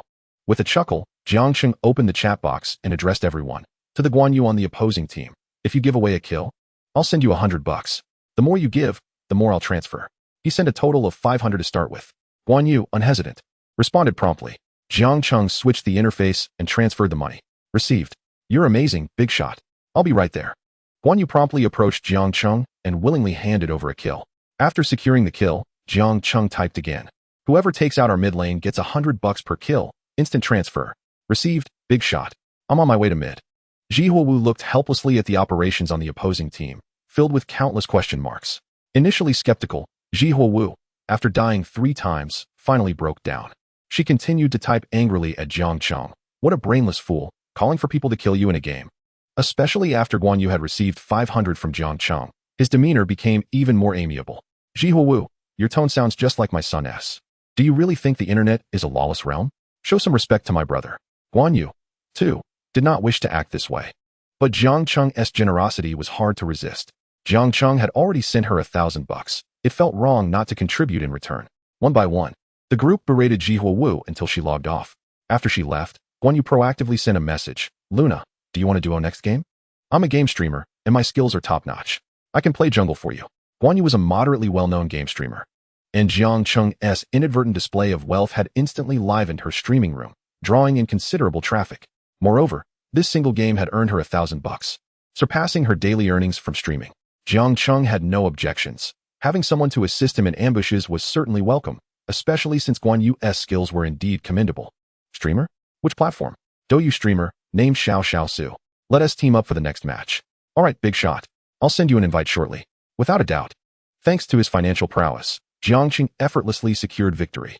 In the subsequent match, Xiao Xiao Su indeed invited Jiang Cheng. After inviting him, she didn't mention anything about the kills or money. She genuinely lurked in the bushes to assist Jiang Cheng. After 3 victorious games with Xiao Xiao Su, Jiang Cheng bid her farewell and logged off. After logging off, he opened Douyu Live, where he still had 50,000 fish fins remaining from his last donation to Qiao Yining. Searching for Xiao Xiao Su's streaming room, he discovered that she was an exceedingly adorable young girl. To his surprise, her streaming room was buzzing with 50,000 viewers, far surpassing the popularity of the smaller streamer Qiao Yining. Jiang Cheng activated the character scanning system. Name, by Xiao Xiao. Age, 20. Height, 158 centimeters. Appearance, 92. Figure, 94. Privacy, 0. Friendliness, 40. Jiang Cheng promptly sent her 5 super rockets. Xiao Xiao Su, Upon receiving the super rockets, quickly expressed her gratitude. Thank you, Ding Hai Xinjun, big brother, for the 5 super rockets. Upon seeing the name Ding Hai Xinjun, the viewers in the live room flocked to see the excitement. Ding Hai Xinjun, hasn't he appeared for a while? He actually came to see Xiao Xiao Su? Not watching Xiao Mei anymore. Xiao Mei must have already secured a deal. Xiao Xiao Su, noticing the comments from the viewers, recalled who Ding Hai Xinjun was, the one who had previously donated 250,000. In astonishment, Xiao Xiao Su exclaimed, Ding Hai Xinjun, big brother. Your presence is an honor. Speak up, and I'll give you a badge. Jiang Cheng typed, thank you for assisting me in ambushes. I'm logging off now. Goodbye. After sending that, he exited the room. On her end, Xiao Xiao Su was in disbelief, covering her mouth in shock. Wow. I can't believe I matched with a big spender while playing a game. So, the big shot plays Honor of Kings too. Suddenly, I feel like we have more in common. Meanwhile, the viewers were waking up to the fact that the big shot was paying 100 per kill in the game. Chapter 83, Self-Reliance. The next day, upon awakening, Jiang Cheng looked at the empty kitchen and, feeling bemused, took his phone to send a message to Li Yan. Mom, where's breakfast? In the past, when Li Yan hadn't prepared breakfast, she would leave him $100 to buy something. But now, she was completely unreserved. Jiang Cheng shook his head in disbelief and opened a food delivery app. After placing an order, he began to scroll through his social media feed. The first post was from Zhou Zhiyun, stating, I'm sorry, I was being sentimental and missing you. Jiang Cheng frowned and clicked on Zhou Zhiyun's profile, only to find a plethora of non-mainstream, melancholic posts, which gave him a headache. I can still laugh recklessly in front of you, but afterward, I've grown accustomed to solitude. I can say it's fine when I'm in pain, and I can shrug it off when I'm sad. Exiting that, he left a comment, another heartbreak? After sending that, he continued scrolling and saw that Zhou Ying had posted a picture of a plane ticket from Mo due to Tianfu. Given the timing, she was likely arriving soon. Jiang Cheng sent Zhou Ying a private message. 5 minutes later, Zhou Ying replied, I just got home. How was Thailand? I went there once when I was little. This was one of the traits Jiang Cheng admired about Zhou Ying. She was not pretentious and considerate of others' feelings. Interacting with her is remarkably effortless, devoid of any pressure. However, such a girl also indicates a deeply sensitive nature within. It is essential for Jiang Cheng to cherish her tenderly. So soon, just for a day? Indeed, I am currently in Tianfu. Shall we dine together this evening? Zhou Ying took quite a while to respond this time. I have an appointment tonight. How about I treat you to dinner tomorrow? That sounds good. It's a deal. Jiang Cheng drove his vehicle straight to Tycoon Li, parked it across from the store, and proceeded inside. There's a little parking trick in Tianfu. If you drive a regular sedan, you must obediently park in the underground garage. However, if you drive a Porsche 918 like Jiang Cheng, you can park anywhere, even in no parking zones, as the security staff tend to turn a blind eye. Upon entering the store, Jiang Cheng casually selected items and completed his purchases in under 10 minutes, adhering to his principle of choosing simple and visually appealing designs. The most significant reason for his swift decision-making was the lack of price-related dilemmas, thus saving him ample time. After settling the bill, he placed the clothes in his car and prepared to find a random place for dinner. Just then, a Porsche 911 parked diagonally across the entrance. A handsome man clad in a suit and tie emerged, briskly running to the passenger side to graciously open the door. A pair of beautifully long and slender legs emerged, belonging to a woman dressed in a simple white dress. The fitted design accentuated her perfect curves. As soon as she appeared, nearby security and passers-by fixed their gazes upon her. Some male bloggers, engrossed in capturing her beauty, accidentally kicked a nearby pillar, crying out in pain. Oh my, how stunning! Is she a celebrity? Coming to Tycoon Li was indeed a wise choice. She might not be a celebrity, but certainly resembles an internet sensation. Her figure is exquisite. Chapter 84, Wang Yuan's Confidence. Jiang Cheng merely cast a fleeting glance before intending to turn away when suddenly, the young man knelt on one knee and addressed the woman. Zhou Ying, will you be my girlfriend? Jiang Cheng's expression shifted upon hearing the name, and he turned to see that it was indeed Zhou Ying. Wang Yuan, what are you doing? Zhou Ying glanced around awkwardly, frowning at him, clearly taken aback by his unexpected gesture. I have liked you for a long time. Since our school days. I know I wasn't worthy of you back then, but now I believe I can bring you happiness. Will you agree? With that, the young man retrieved a delicate box from his pocket and opened it to reveal a sparkling platinum diamond necklace. As Wang Yuan knelt, more onlookers gathered, drawn to the spectacle. Look, is someone proposing? Wow, a Porsche 911. That car must be worth over $1 million. So it's a wealthy and romantic gentleman. Only someone like him can attract such a beautiful woman. Wang Yuan, please don't do this. Get up. Everyone is watching, Zhou Ying said, her tone laced with discomfort as she noted the growing crowd. Hearing the admiration from the onlookers, Wang Yuan's confidence swelled, leaving any sense of embarrassment behind. Don't you like this necklace? I heard that girls adore sparkling things. I chose this especially for you. If you accept my offer to be my girlfriend, I can even custom make a unique diamond ring for you. At his words, the crowd murmured in excitement. How romantic. If someone treated me like that, I would instantly say yes. I heard that a man can only customize one exclusive ring in a lifetime. That necklace must have cost several tens of thousands. I envy her. Wang Yuan, I see you only as a friend. Please get up, Zhou said, her expression darkening with displeasure. I understand you might be startled, but I can give you more time to think it over, Wang Yuan responded, holding the necklace with a mysterious smile. He thought to himself that the necklace, which cost him 38,000, would have previously been beneath Zhou's notice. However, now, that amount might not be insignificant to her. Moreover, as a handsome man with a family business, he felt more than capable of being a suitable match for Zhou. Wang Yuan was confident he could win her over. Interpreting her apparent hesitation as a game of hard to get, believing that a beautiful woman would need time to lower her guard towards someone once considered beneath her. Other women nearby regarded the seemingly suave, yet generous Wang Yuan with interest. After all, in the eyes of ordinary people, a man driving a million-yuan Porsche and purchasing a necklace worth several tens of thousands was a rare and desirable catch. Indeed, the archetypal Prince Charming in most women's fantasies. Unfortunately, Zhou was not among the majority. She and Wang Yuan had known each other since childhood, with their families being familiar with one another.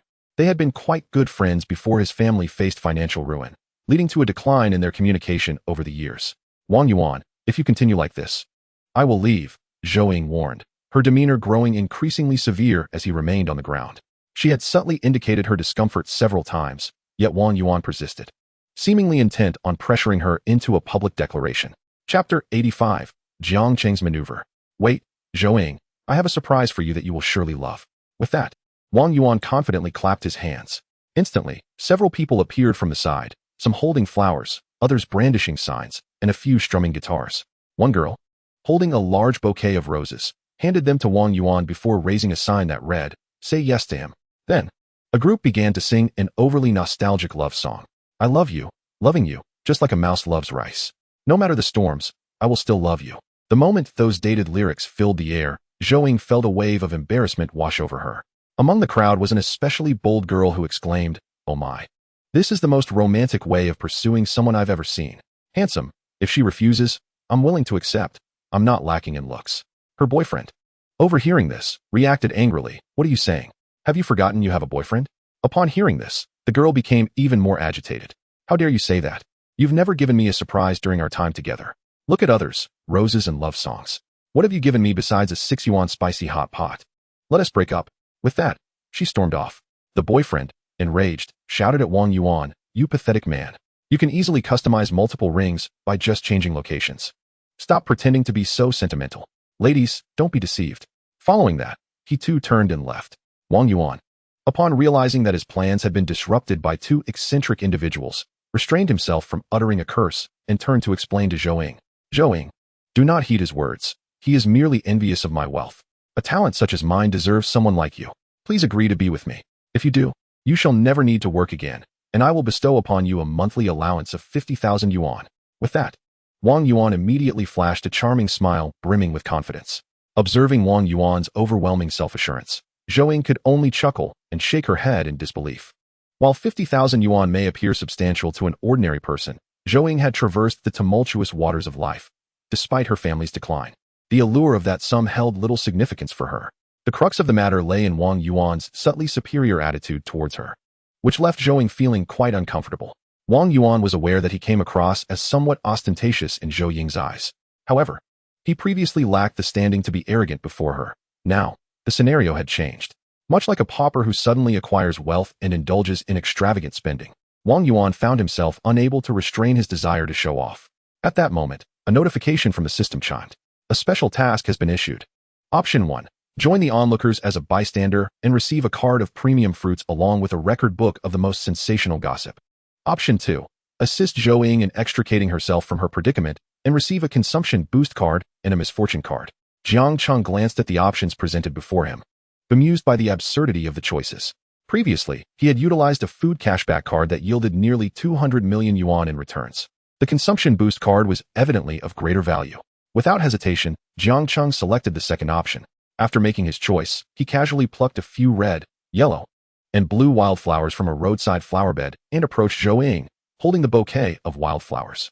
Meanwhile, the crowd continued to jeer at Zhou Ying and Wang Yuan, chanting, "Agree to him! Agree to him!" Just then, Jiang Cheng made his entrance. He strode confidently between Zhou Ying and Wang Yuan, casually handing the flowers to Zhou Ying. "Dear lady, if roses do not please you, perhaps these flowers will? If you like them, would you consider being my girlfriend?" As Jiang Cheng spoke, the crowd fell into a hush. Wow, this guy is audacious. Yet, they quickly noted that his offering paled in comparison to Wang Yuan's 99 roses. Indeed, and he lacks any real sincerity, they murmured, observing the wilting flowers in Jiang Cheng's hands. It was clear that the onlookers were not impressed by Jiang Cheng's gesture. Wang Yuan stood, unimpressed, as he did not regard Jiang Cheng as a threat. After all, he felt that his 38,000 yuan necklace and the ambience set by his 1,000 yuan entourage eclipsed Jiang Cheng's humble bouquet. The crowd nodded in agreement with Wang Yuan's assertion. Although they acknowledged Jiang Cheng's good looks, charm was rendered inconsequential in the face of wealth. A lavish spender driving a luxury car stood in stark contrast to one who merely offered a few wildflowers. A rational person would undoubtedly choose Wang Yuan. Rather than feeling threatened by Jiang Cheng's sudden appearance, Wang Yuan interpreted it as an opportunity for reinforcement. He approached Zhou Ying again, the flowers in hand, and said in a rather greasy manner, "Zhou Ying, just give in to me. There is no need to resist any longer." Wang Yuan, with a smug expression, recited what he believed to be powerful lines from a domineering CEO, convinced of his own stability. However, to his surprise, Zhou Ying not only dismissed him, but also graciously accepted the flowers from Jiang Cheng. She smiled sweetly at Jiang Cheng, saying, "Thank you. I truly like these flowers." At her smile, the atmosphere around them transformed, imbued with sweetness. The onlooking males felt themselves falling in love. Goodness, truly, she is a goddess, choosing love over material wealth. I find myself believing in love once more. Is it really true that some would prefer to cry on a bicycle rather than laugh in a sports car? This woman must have a penchant for self-sacrifice. Chapter 86. This problem stumps me. What an eye you have. I just picked these at random. The colors are quite harmonious. Jiang Cheng said, grinning. Amused by Jiang Cheng's antics, Zhou Ying covered her mouth and laughed. "You've made an effort. I genuinely like them." Witnessing their flirtation, Wang Yuan's heart shattered into pieces. What nonsense is this? Zhou Ying shows no appreciation for my efforts, yet Jiang Cheng's wildflowers are deemed worthy? Unable to contain his frustration, Wang Yuan gazed skyward, exclaiming, "No, I cannot solve this problem." After venting, Wang Yuan, undeterred, turned to Zhou Ying. "Zhou Ying, I shall grant you another chance. You must be deceiving me, right?" With that, Wang Yuan forced a crooked smile. Upon seeing his greasy grin, Zhou Ying could not help but roll her eyes inwardly. "Wang Yuan, thank you, but I truly do not need your opportunity. My friend, I must say, she has already declined you multiple times. She simply does not wish to embarrass you. Life is too short to cling to what is lost. There are countless blossoms in the world," Jiang Cheng advised. Patting Wang Yuan on the shoulder, Wang Yuan, perceiving Jiang Cheng's sincere demeanor, felt his face twitch in irritation. What a nerve! Stealing my girlfriend and acting so brazenly. "Listen, do not stir trouble. Could you please leave? You cannot provide Zhou Ying with happiness." Jiang Cheng was taken aback by Wang Yuan's words, puzzled. "How do you know I cannot make her happy? Do you have any idea what her monthly living expenses used to be? 50,000. Can you afford that? Although her family is in decline, in my heart, she remains a beautiful lady. If she were with me, I would also provide her with 50,000 yuan monthly. Can you match that? Can you take her for rides in luxury cars? Can you buy her necklaces? Can you present her with 99 roses?" Wang Yuan's voice grew louder with each question. Jiang Cheng shook his head at Wang Yuan's challenge. "Did she accept your gifts?" He then turned to Zhou Ying. "Do you like those things?" Zhou Ying pondered before responding. "That depends on who the giver is." "And what if it were I?" Jiang Cheng asked with interest. "Of course. I would like them," Zhou Ying replied playfully, nodding. Wang Yuan felt his blood boil. Yet he remained unconvinced that a mere roadside boy could rival him for Zhou Ying's affection. "Let's make a deal. I will give you 100,000. If you leave Zhou Ying." Jiang Cheng burst into laughter, bemused by Wang Yuan's audacity. "What are you laughing at? You don't believe me? Do you know how much my car costs? It took me years of pleading with my parents to buy it, and I just picked it up last month." Wang Yuan boasted, eager to showcase his wealth. "Ah, a Porsche 911. Impressive, a luxury car," Jiang Cheng teased. "Surprisingly, you have a discerning eye. This model with added features costs over $1 million. What about you? Do you own a car? Can you afford such an extravagant vehicle?" Wang Yuan declared proudly. Just then, a customer service manager rushed out of the store, carrying a bag. She quickly scanned the area and, upon spotting Jiang Cheng, hurried over. Bowing respectfully, she addressed him. I apologize, Mr. Jiang, but I overlooked including a belt with your purchase. Jiang Cheng glanced at the bag in the manager's hands and casually replied, "Oh, very well. Please place it in that car over there." Upon concluding his words, Jiang Cheng produced the keys to his Porsche and pressed a button, causing a beeping sound to resonate through the air. A group of onlookers turned towards the source of the sound, gasping in astonishment. "My goodness, a Porsche 918, exclaimed one. "No wonder that girl agreed to him. It turns out they are both owners of luxury vehicles. It seems to be a love triangle. How abundant the wealthy are." Do not speak recklessly. Although both are Porsches, one is a 911 and the other a 918, with a price difference exceeding tenfold. What? That car is that expensive? Chapter 87, A Complete Loss. Jiang Cheng observed Wang Yuan, who stood there with his mouth agape, looking utterly petrified. With a light chuckle, he patted Wang Yuan on the shoulder and remarked, "So, my friend, what do you think? Is my car not impressive?" Wang Yuan's expression mirrored that of someone who had just tasted something foul, and a lyric floated into his mind. "Destined to be you, hence my defeat is absolute." Reflecting on how he had just been so self-satisfied in front of Jiang Cheng, his cheeks flushed with embarrassment. "It's quite nice," he managed to say. Noting Wang Yuan's evident dismay, Jiang Cheng lost interest in further banter and turned to Zhou Ying, saying, "This beautiful lady, shall we dine together now that mealtime approaches?" "Sure," Zhou Ying replied, naturally wrapping her arm around Jiang Cheng's. Left alone, Wang Yuan squatted on the ground, looking forlorn, tears streaking his face, softly singing, "Snowflakes flutter, the north wind howls." In a private dining room of a Japanese restaurant, Jiang Cheng asked Zhou Ying, "So, you had plans tonight because you were out on a date? I hope I did not cause you any trouble earlier."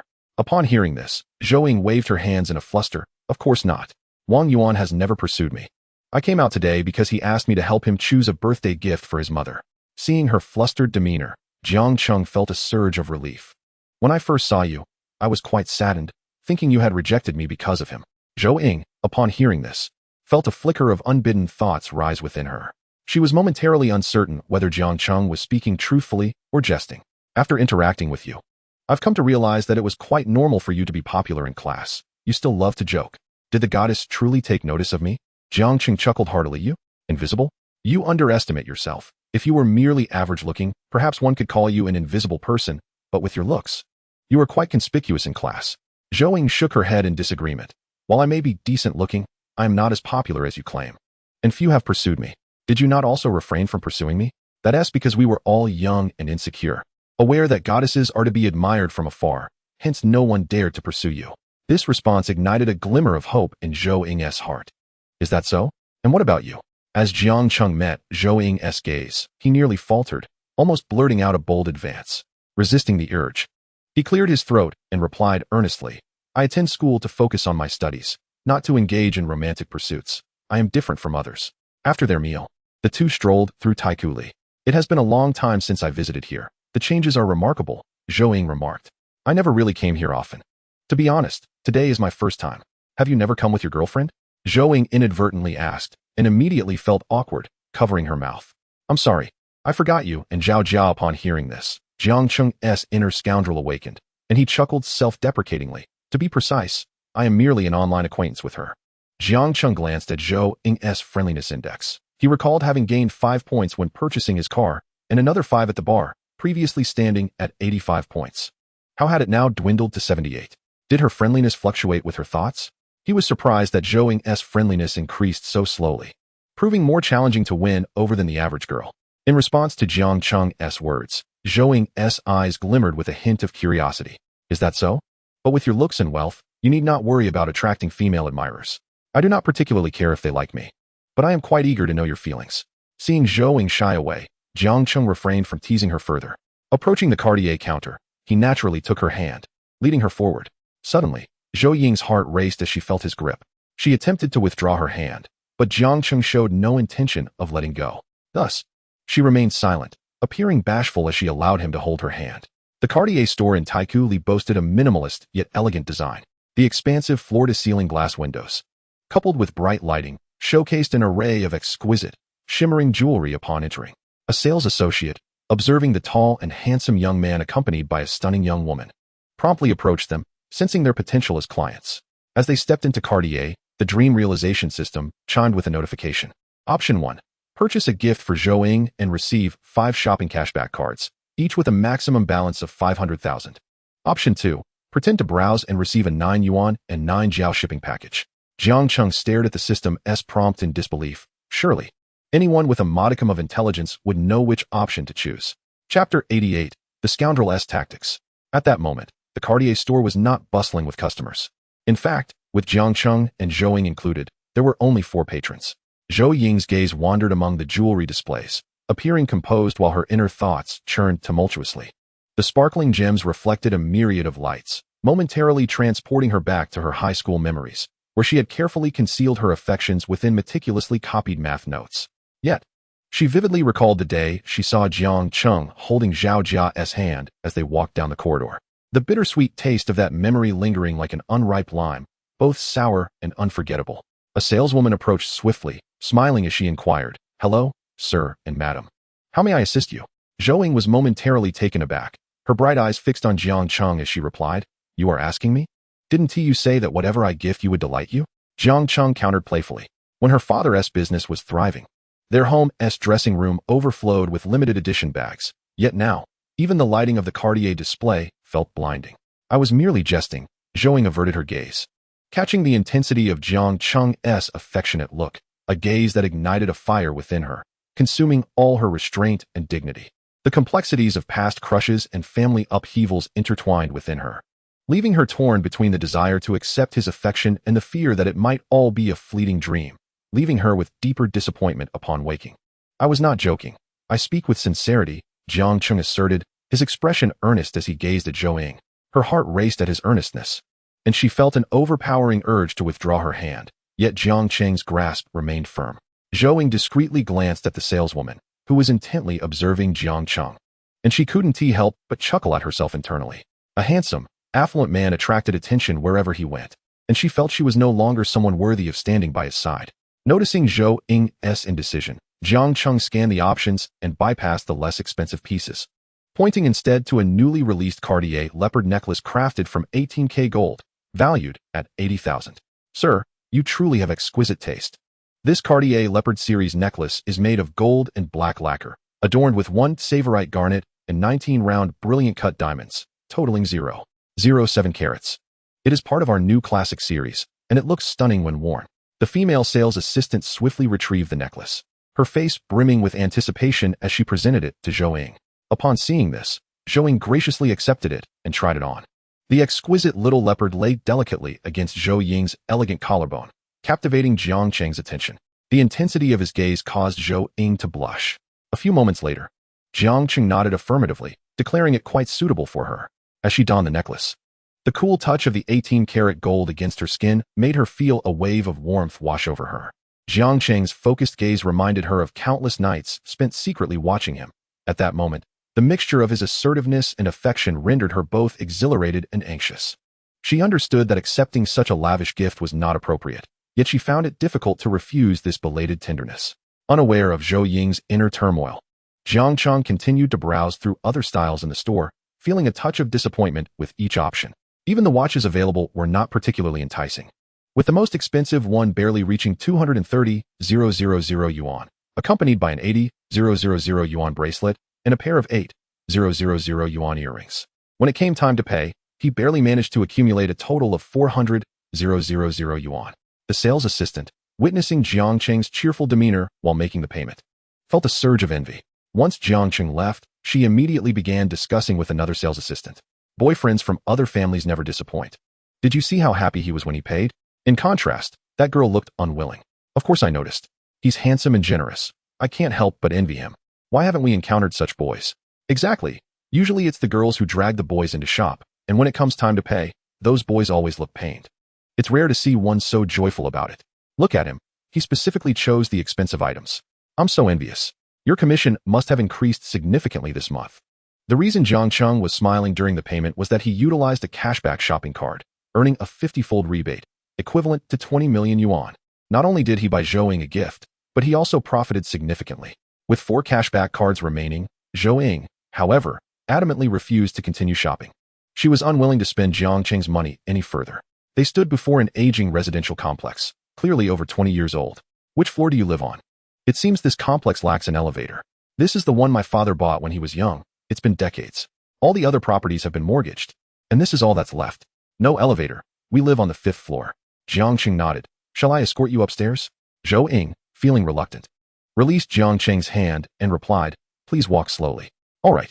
With a shy wave, Zhou Ying turned and walked inside. Upon arriving home, Fang Yuan rose from the sofa. At only 36, Fang Yuan appeared remarkably well-preserved, hardly resembling Zhou Ying's mother. Zhou Ying, feeling glum, remarked, don't even mention it. What happened? Did you have an unpleasant outing? Mom, Wang Yuan confessed to me. At the mention of Wang Yuan, Zhou Ying's expression immediately soured. Fang Yuan, ever observant, noticed the Cartier shopping bag in Zhou Ying's hand. What? So this was a gift from him? After expressing her concern, she continued, Inger, I've looked into Wang Yuan. He is not suitable. Your father has passed, leaving behind a significant debt. Although we have lost everything, I will find a way to manage the repayments. I once hoped you would find a wealthy boyfriend, but Wang Yuan truly is not the one. Please don't. Seeing Fang Yuan's misunderstanding, Zhou Ying quickly explained. No, Mom, this isn't from him. It's a gift from a classmate. It's not what you think. What? A classmate? Which one? Fang Yuan had always protected her daughter well, and even in the bustling metropolis, Zhou Ying's living arrangements were secured through her father's relatives. Fang Yuan seized the shopping bag from Zhou Ying and began to inspect its contents. The moment she laid eyes on the receipt, her eyes widened in astonishment. After opening the Cartier gift box, Fang Yuan stood in stunned silence, clutching the receipt as she inquired, what is your relationship with this classmate? Clearly skeptical of Zhou Ying's explanation, she scrutinized her daughter with a probing gaze. Inger, tell your mother the truth. Faced with her mother's inquiry, Zhou Ying found herself at a loss for words. Although Jiang Cheng had gifted her such an extravagant present, he had not explicitly expressed his feelings for her. Mom, I'm not sure what our relationship is either. You have no idea how he suddenly decided to gift you all this? Fang Yuan pressed on. How could he afford such expensive items? Surely you too haven't tea. As Fang Yuan's imagination spiraled, Zhou Ying hurriedly refuted her mother's assumptions. You're overthinking it. My classmate is quite wealthy. To him, this may not be worth much. 40,000 isn't worth much? Fang Yuan gazed at Zhou Ying in disbelief. With a resigned sigh, Zhou Ying recounted her encounter with Jiang Cheng. After listening, Fang Yuan frowned. Inger, do you like him for his wealth? No, we're just classmates right now. Besides, he hasn't even expressed any affection for me. If he doesn't like you, why would he buy you something worth 400,000? Inger, have you lost your senses? Fang Yuan's words left Zhou Ying momentarily confused. With a sense of impatience, she gathered her belongings and retreated to her room. Once in her room, Zhou Ying placed her items on the desk and opened a drawer to retrieve a literary magazine. Her fingers paused for 5 seconds on the embossed gold patterns of the journal's cover before she decided to open the mint green notebook. A wudong leaf bookmark was lodged in a page from her senior year, alongside a photograph capturing a moment when a boy leaped. His athletic form defined in the blue and white school uniform, the hem fluttering in the wind.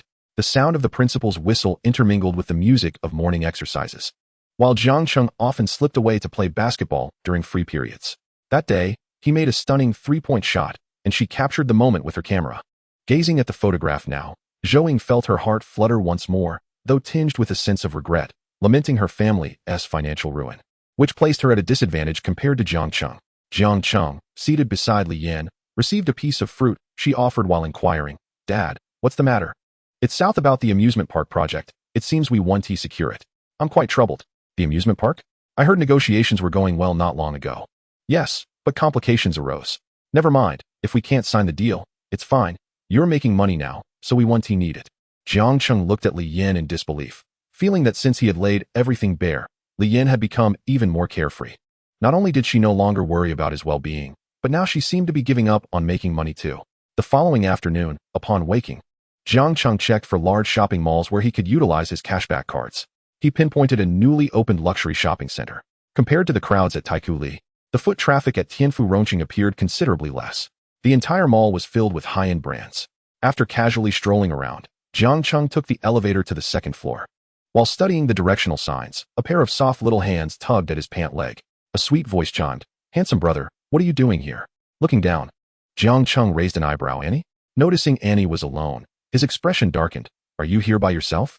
Annie shook her head upon hearing this and quickly pointed behind her, saying, My mother is back there. Jiang Cheng followed her gesture and saw an Xin approaching them with a gentle smile. Mr. Jiang, what a coincidence. Jiang Cheng nodded at an Xin.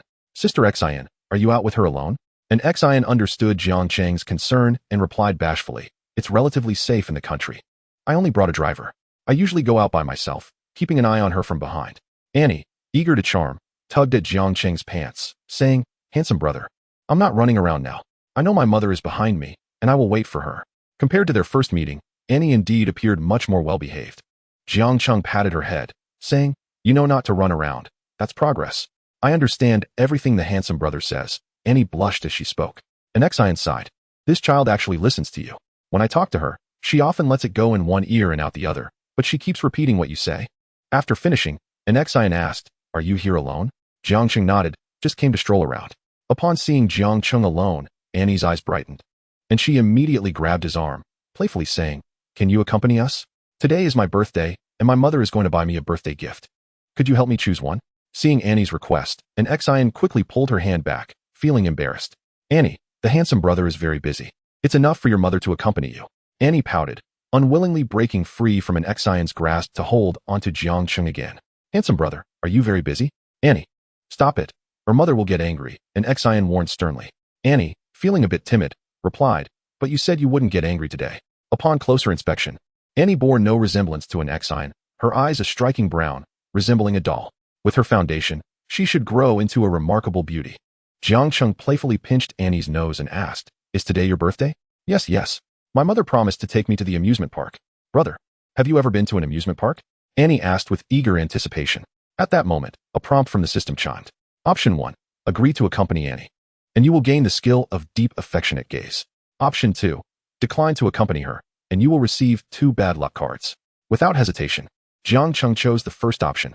The skill of deep affectionate gaze was undoubtedly a valuable asset.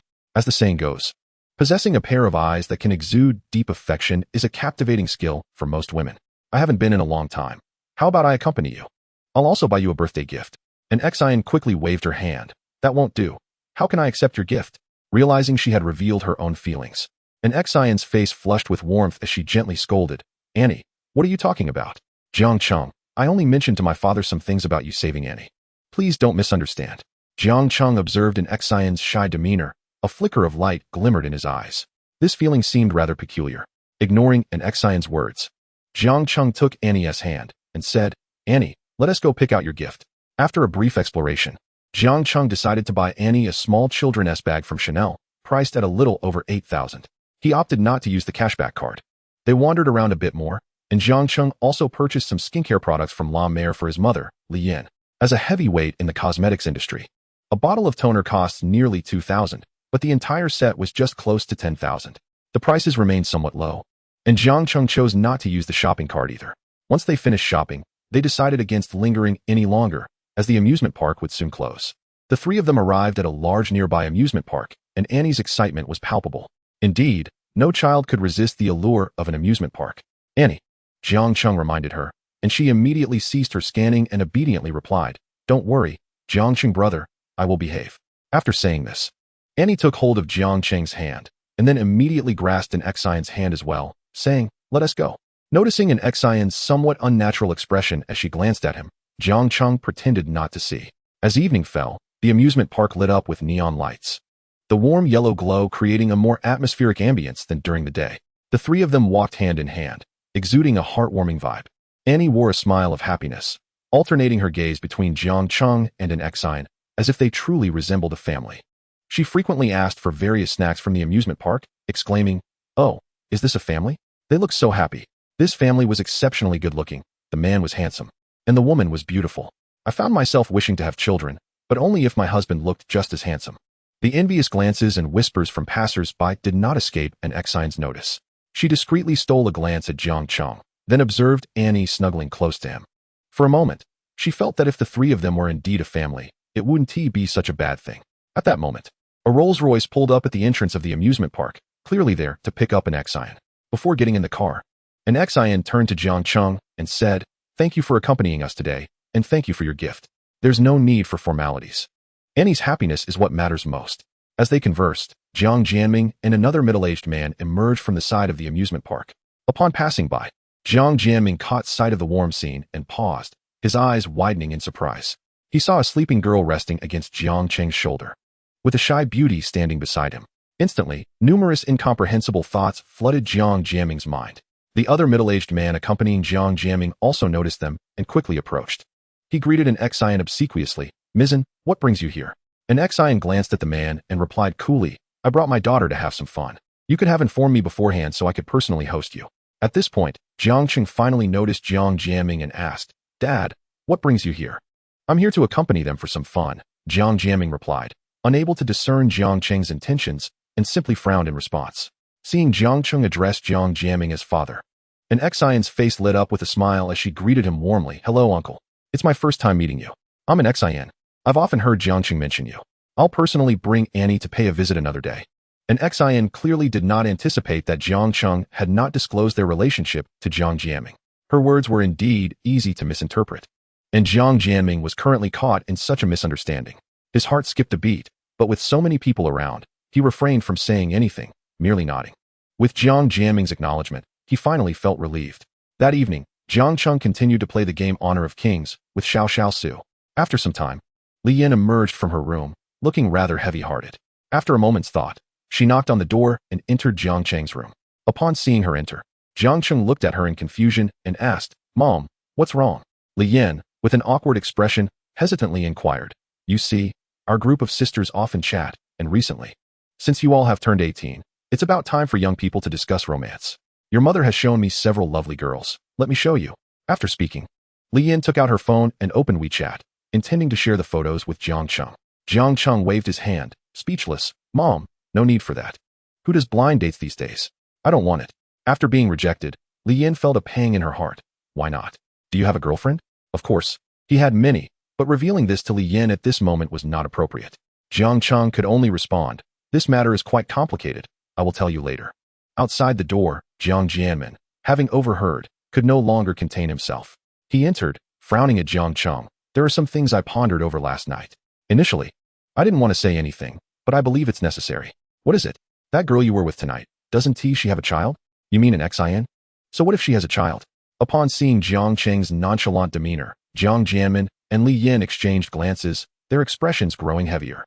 "I understand that young people today are more open-minded, but as someone who has been through this, if you two truly get together, it will lead to many troubles. And you aren't suddenly wealthy because of her, are you?" Jiang Cheng finally grasped their implication. They couldn't possibly think he was being supported by an Xian. "Dad, Mom, it's not what you think, my relationship with her." Just as Jiang Cheng was about to explain, his phone chimed with a notification of a money transfer. While he was engrossed in his game character, Jiang Cheng curiously clicked to check the WeChat message. Upon opening it, he discovered that an Xian had transferred him 10,000 yuan.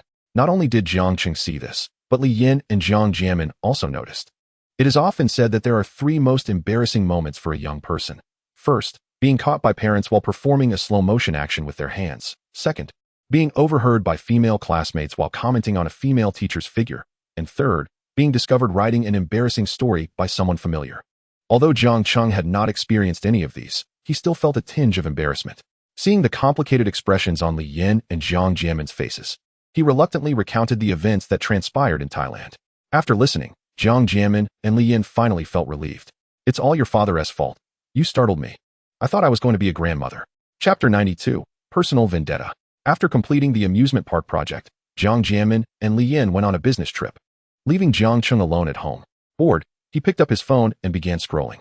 Minutes later, Jiang Cheng glanced at the trending topics and couldn't help but curse. "Damn." He clicked on the trending topic, and the video that unfolded darkened his expression, his furrowed brow betraying a simmering anger. Renowned actress Lin Ru, dedicated to her craft, mercilessly slaps her junior Su-Wan. The video featured Lin Ru, portraying a concubine, repeatedly slapping her maid Su-Wan without any pretense of staging. The comments below were equally perplexing. "Lin Ru is truly my goddess. What dedication. Sister must be in pain after being slapped so many times. Authenticity in filming is essential. Staging is too artificial, hence the need for genuine hits. The 18-line star should stop riding on Lin Ru's coattails. Isn't Lin Ru the one Jiang Cheng slapped last time? It seems she's taking revenge under the guise of filming." Jiang Cheng immediately sent the trending topic to Wang Sheng, outlining the results he desired. He was determined to ensure Lin Ru's downfall. He recalled that Su-Wan had mentioned she was shooting a magazine in Tianfu these days. After opening WeChat, he sent Su-Wan a voice message. Half an hour later, Jiang Cheng parked his car outside Yihing Hotel. Su-Wan soon appeared, dressed in a duckbill cap and a standard mask. However, today she surprisingly did not flaunt her long legs. opting instead for white casual pants paired with a crop top. Upon seeing Jiang Cheng's Porsche 918, Su-won exclaimed, "Wow, is this the Porsche 918? So cool." She happily jogged to the passenger side and opened the door. Jiang Cheng glanced at her seatbelt. It fits you very well." Feeling his gaze, Su-won adjusted her seatbelt and playfully shot him a glance. Her tone light and almost teasing. "Boss, why are you staring at me? It's pretty hot in this car." His simple words ignited a wave of warmth within him. Su-won truly deserved her reputation as a siren. "Hot, should I help you take it off?" Upon hearing this, Su-won felt a rush of embarrassment, her ears turning crimson. "Boss, just drive," she said, casting him a shy glance. Jiang Cheng shook his head helplessly, realizing he had witnessed the power of a voice to elicit reactions. Noticing that Su-won seemed unaffected by the online rumors, he decided not to pry. "What do you want to eat?" Jiang Cheng asked in return. "Hot pot. This time it's a solid choice. Tianfu's hot pot is authentic, and I haven't had it in ages." Recalling Jiang Cheng's reaction the last time she mentioned hot pot, Su-won smiled alluringly, her gaze dancing with mischief. Jiang Cheng raised an eyebrow, not refusing her suggestion. "All right, let us go." Instead of taking her to the bustling commercial district, he navigated through winding alleys until they reached an old neighborhood. Parking by the roadside, Jiang Cheng led Su-won deeper into the narrow alley. To their surprise, the narrow passage opened up to a lively courtyard filled with round wooden tables. Seeing Su-won's astonished expression, Jiang Cheng asked, "What? Are you displeased?" Su-won shook her head, beaming. "Such places are what I look forward to. It's true that only locals can guide you to these hidden gems. Of course, authentic hot pot must be prepared by locals. The food in shopping malls just doesn't taste right." Jiang Cheng ordered freshly caught seafood, freshly sliced beef, and various vegetables. After placing their orders, they sat down as dusk settled, and more patrons began to fill the courtyard. The warm yellow lights illuminated the space, while a handsome young man took to the small stage, strumming a guitar and singing, creating a lively atmosphere. As they gazed at the abundant and fresh dishes on the table, Su-won removed her mask, swallowing hard. Jiang Cheng expertly placed some beef into the hot pot, cooking it for several seconds before serving it to Su-won. "Thank you, boss," she said playfully. "Delicious, this is the flavor." Jiang Cheng smiled, shaking his head at Su-won's slightly puffy cheeks. Halfway through their meal, perhaps due to the ambience or the melancholic song being played, Su-won surprisingly suggested they drink. After 2 bottles of beer, Jiang Cheng had just begun to warm up, but he noticed Su-won was already showing signs of intoxication. She was sipping her drink while humming along to the music playing in the store. After a while, Su-won began to sob, resting her head on the table. "Why are you crying?" Chapter 93. Are you really that hungry? Why do I feel so useless? Su-won lamented between tears, taking another sip of her beer. Jiang Cheng observed her, amused by her mixture of laughter and tears, and shook his head in disbelief. "How can you say you're useless? I'm still here. Aren't I? Is it uselessness if they're still criticizing me online?" Su-won managed a bitter smile, shaking her head. "Sister Xiao Xiao has already called me, saying they are working on the online public relations." Jiang Cheng did not delve further into the company matters, but furrowed his brow and asked, "Why are you still taking on such minor roles? Didn't you sign with our company?" "That was a project from my previous company, and I almost finished filming," she replied, before again sobbing and clutching her beer bottle. Watching her tears fall like pearls, one couldn't help but feel empathy for the beautiful girl.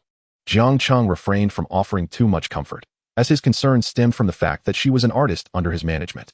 How could a boss tolerate his own artist being so publicly humiliated? Jiang Cheng glanced at a message from Wang Sheng, noting that they had begun to dig up dirt on Lin Ru for her diva behavior and for suppressing newcomers.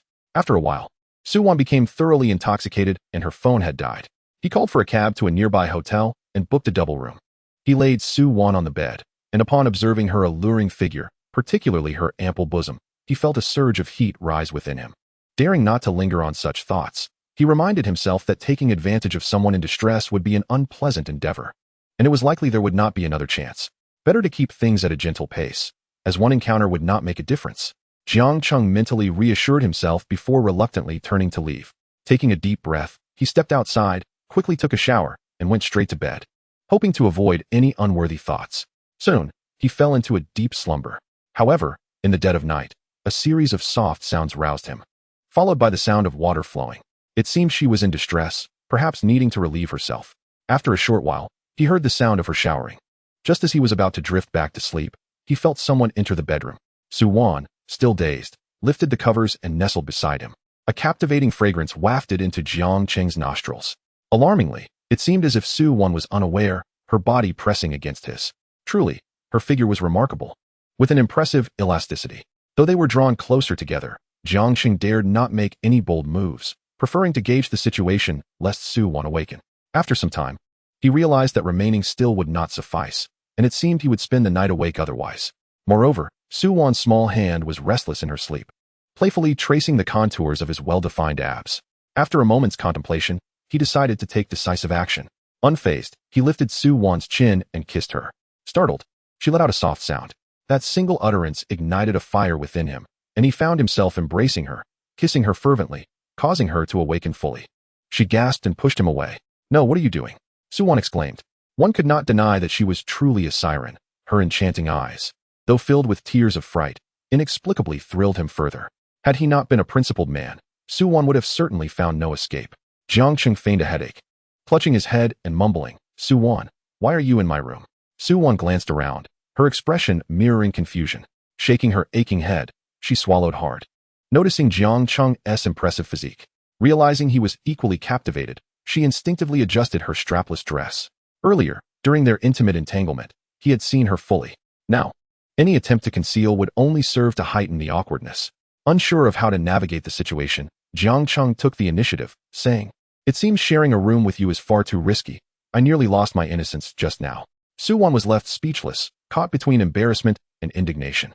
Jiang Cheng, noticing her wide-eyed expression, playfully remarked, "Shall we retire for the night? The alcohol has made me quite fatigued."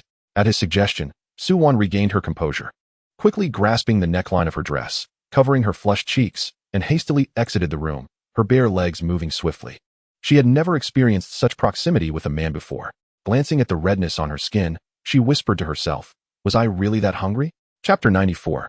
Su-Wan's heartfelt emotions. Pouting, Su-Wan touched the reddened areas on her body. She pulled the covers over her face, feeling flustered. This was her first time being intimate with a man. They were so close that they had nearly crossed the final boundary. Jiang Cheng, the rogue. The next morning, Su-Wan spent a considerable amount of time mentally preparing herself before reluctantly stepping out of her room, only to feel her cheeks flush upon seeing Jiang Cheng. It was all his fault. She had barely slept the previous night, plagued by dreams, shameful dreams, no less. In stark contrast to Su-Wan's bashfulness, Jiang Cheng appeared unfazed, calmly scrolling through his phone while enjoying the breakfast provided by the hotel. Scrolling through the trending topics, he found that Lin Ru was still making headlines. However, unlike the previous day, today's news was rife with scandal. Lin Ru was spotted leaving a hotel late at night. Lin Ru demanded her fans to gift her expensive handbags. Lin Ru displayed diva behavior on set, refusing to leave her luxury car. After reading through the articles, Jiang Cheng handed his phone to Su-Wan. She took it with a puzzled expression, and as she read, her facial expressions shifted dramatically. Upon finishing, a wave of relief washed over her, and she turned to Jiang Cheng with a sweet smile, asking, "Boss, this can't possibly be your doing? How could so much dirt surface overnight?" "Of course. Do you really think our Xingchen entertainment is powerless?" he replied. "To insult you is to insult me." Hearing Jiang Cheng's assertive words warmed Su-Wan's heart. In her previous company, she had never experienced such support, even when faced with criticism. She had to endure in silence. Yet now, Jiang Cheng not only helped her terminate her contract, but also stood up for her. She felt indebted to him. Unsure of how to repay his kindness, Su-Wan thought to herself, friendliness level 5. Suddenly, the events of the previous night seemed less intolerable. She resolved to make a comeback, to bring honor to Xingchen Company, and to earn money for Jiang Cheng, ensuring his kindness would not go unrecognized. Su-Wan looked at Jiang Cheng with gratitude, saying, "Thank you, boss. I will work hard on my acting." Jiang Cheng nodded. "Don't thank me too soon. The real show is just beginning. This amount of scandal shouldn't be enough to ruin her outright. We need to intensify our efforts." Su-Wan's eyes widened at his words. Despite the glamorous facade of celebrity life, with millions of fans adoring them, what did it matter? The true power lay with the financial backers who ruled the industry. How many celebrities dared to challenge these powerful figures? Those celebrities who have fallen from grace or have been sidelined often do so through their own misdeeds or by offending a powerful figure. When those in authority support you, your value skyrockets. However, if they turn against you, not only will you find it difficult to secure a role, but appearances on variety shows will also elude you, leading to a swift decline in value over time. Although Su-Wan is a minor star, Lin Ru, as a veteran in the entertainment industry, abuses her position to settle personal scores. Despite this, Su-Wan feels no sympathy for her. As a fellow artist, Su-Wan understands that without the backing of a wealthy benefactor like Jiang Cheng, she too would be just another victim in this cutthroat industry. This realization evokes a sense of melancholy within her. Jiang Cheng, Noticing the sorrowful expression on Su Wan's face, inquires with confusion, I am dealing with Lin Ru. Why do you appear as if you have been affected as well? Boss, such words should not be spoken lightly. I certainly do not wish to be entangled with you. How could you be so quick to refuse when you have yet to experience my influence? Upon observing Jiang Cheng's sudden flirtation, Su Wan's cheeks flushed crimson. Her alluring eyes could not help but cast a teasing glance at Jiang Cheng. Boss, I am genuinely curious about how you managed to be so audacious while maintaining a composed demeanor. Jiang Cheng chuckled. What else can one do? One must have a thick skin. Meanwhile, in the conference room of Tian Wang Entertainment, a slightly portly middle-aged man, the company's president Kai Song, sat with a thunderous expression, scrutinizing the report displayed on the screen. Lin Ru sat anxiously below, silent and apprehensive. Her agent wore a worried expression as he scrolled through Weibo, noticing that Lin Ru, who once boasted over 20 million followers, had lost several 100,000 in mere hours. The comments in the section were nothing short of brutal, with even fans who had praised her professionalism the day before now denouncing her as ruthless, arrogant, and disrespectful. Observing the silent demeanor of Lin Ru's team, Kai Song finally broke his silence. Lin Ru, with tears in her eyes, looked up at him and lamented, President Kai, I do not know who is targeting me. Just yesterday, everything was fine, and now some vile person has bought trending searches to tarnish my name. Indeed, I have been with Lin Ru throughout this period. We have been filming without incident. This sudden turn of events must be the work of a competitor. Kai Song, however, remained skeptical. How could this be? She is merely a minor character, a small artist from Guanghai Entertainment, who has been in the industry for years but still plays supporting roles. It cannot be her fault. I have simply been filming normally, and while there were some negative comments, overall, the news was still favorable, bringing high traffic and publicity to my new project. Lin Ru, listening to this, chose to remain silent. The more traffic a star garners, the more their worth increases. Sometimes, even negative attention can be beneficial, as it is preferable to having no buzz at all. I have invested in other trending topics. Let us see if we can suppress yours. In the future, be more cautious. Relieved by Kai Song's words, Lin Ru expressed her gratitude with an obsequious tone. Thank you, President Kai. I understand. Just as the two were beginning to relax, Kai Song's assistant hurriedly entered the room and bowed. President Kai, we have discovered that the new president of Shingchen Entertainment is behind this. The president of Shingchen Entertainment? Why would he target Lin Ru? Kai Song pondered for a moment before turning his gaze back to Lin Ru, his expression filled with fury. What is your relationship with this individual? Kai Song was aware that Lin Ru occasionally associated with other executives, a well-known fact in the industry. He himself had been known to support starlets. Was it possible that Lin Ru had rejected the president of Shingchen, or even betrayed him? Lin Ru quickly shook her head in denial. President Kai, I did not. You better clarify this situation. Before Lin Ru could respond, the assistant interjected, President Kai, this is likely related to Su Wan. Who is Su Wan? Kai Song asked, pressing his temples in frustration. Su Wan is the actress who played the supporting role that Lin Ru targeted yesterday. Is she the president's woman? Kai Song asked, puzzled. Not sure, but I know Shingchen recently terminated her contract and has arranged several lead roles for her. Lin Ru's heart raced upon hearing this. She never imagined that Su Wan was involved. Kai Song, now livid, roared. Did you not claim she was just a minor character? President Kai, I was unaware that she had changed companies. The last incident arose because she provoked me first, causing me to lose face in front of others. I merely sought to teach her a lesson during filming. I truly did not anticipate the severity of the situation. Lin Ru's heart raced with panic as she realized the extent of the dirt that could be dug up against her in such a short time. While it might not lead to her immediate downfall, the repercussions would undoubtedly be significant. President Kai, what should I do? You must help me. Watching Lin Ru weep uncontrollably, Kai Song felt a deep sense of annoyance.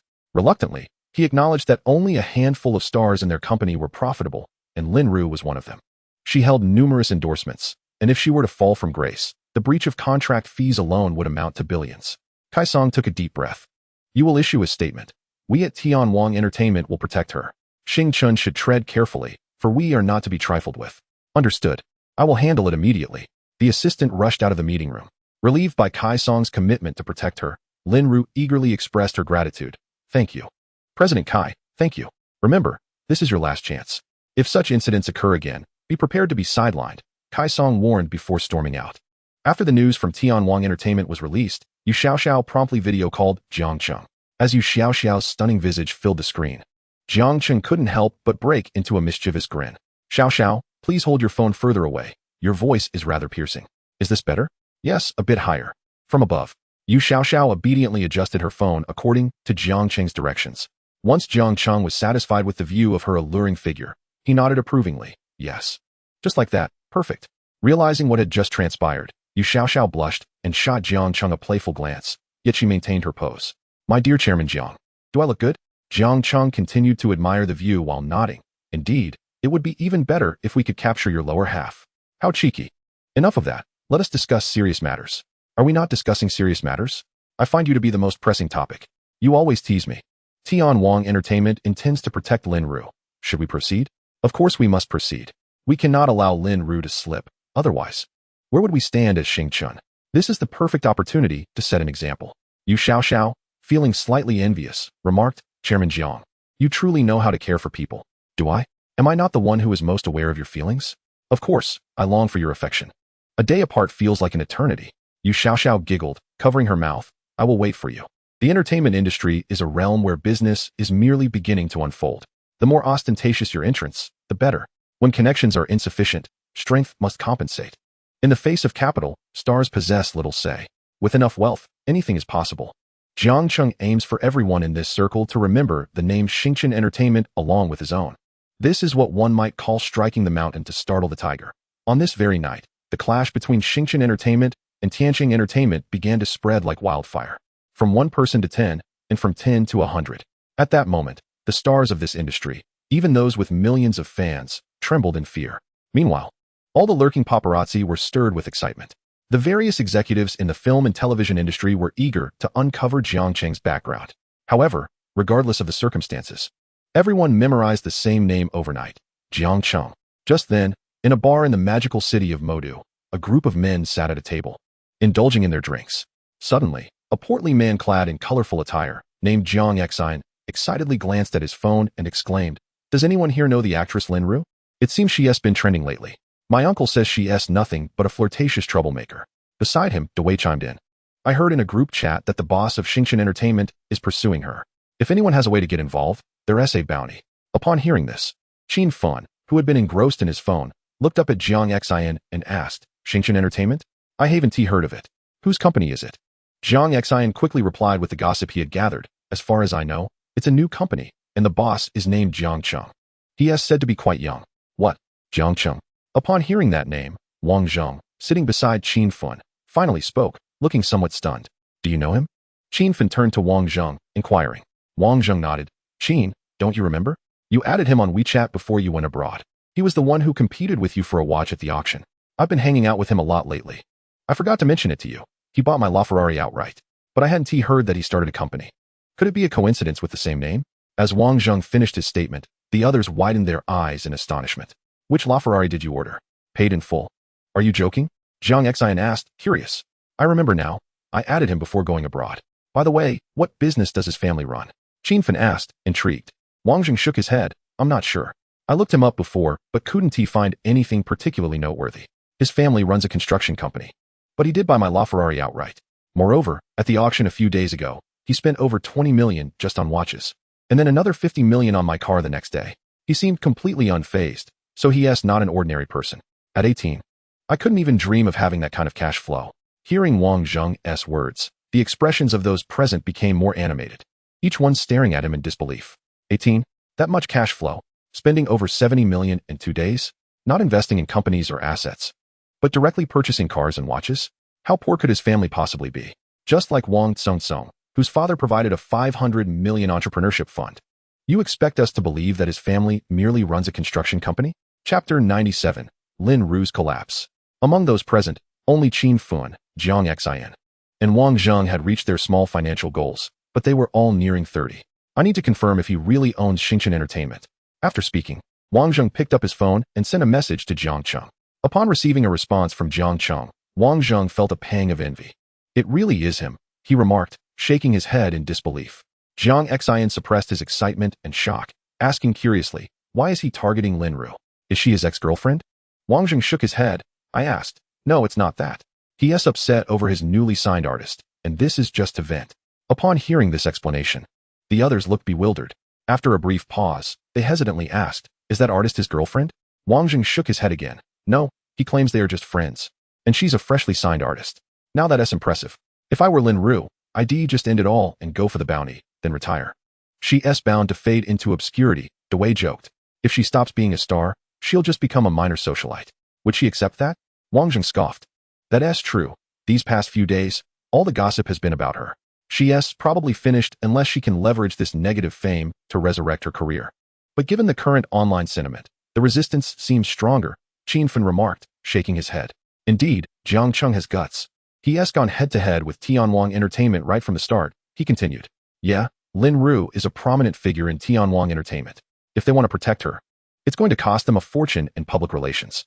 Is it worth it to spend so much money on a second-tier actress? This person is indeed a formidable character. It's quite intriguing. We should invite him out sometime, Qin Fan suggested. Meanwhile, upon receiving the news, Tianwang Entertainment held an overnight meeting to strategize their response to the situation.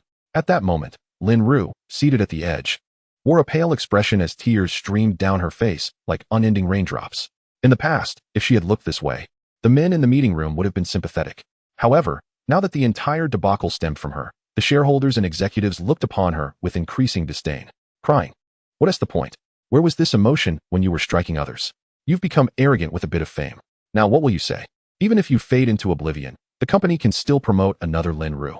But how do you plan to salvage the company's reputation? Speak." At this moment, everyone at Tianwang Entertainment directed their ire towards her. The situation felt as if they had swallowed a foul fly, and neither digesting nor expelling it was an option. Lin Ru sobbed pitifully. "I truly didn't expect this to happen. I'll go beg him. I'll kneel and ask for his forgiveness. Otherwise, I'll kneel before Suwan.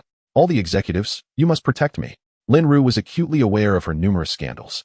If all were exposed, her acting career would be over, and more importantly, how could she ever face the world again? Chapter 97. Jiang Jiamin's eyes moistening. Having once reached great heights, she was unwilling to plummet to the depths of despair. Helplessness, fear, and a multitude of negative emotions enveloped Lin Ru, causing her mental defenses to shatter completely. Of course, you must go and kneel before him. With things having escalated to this point, do you think it can be resolved amicably?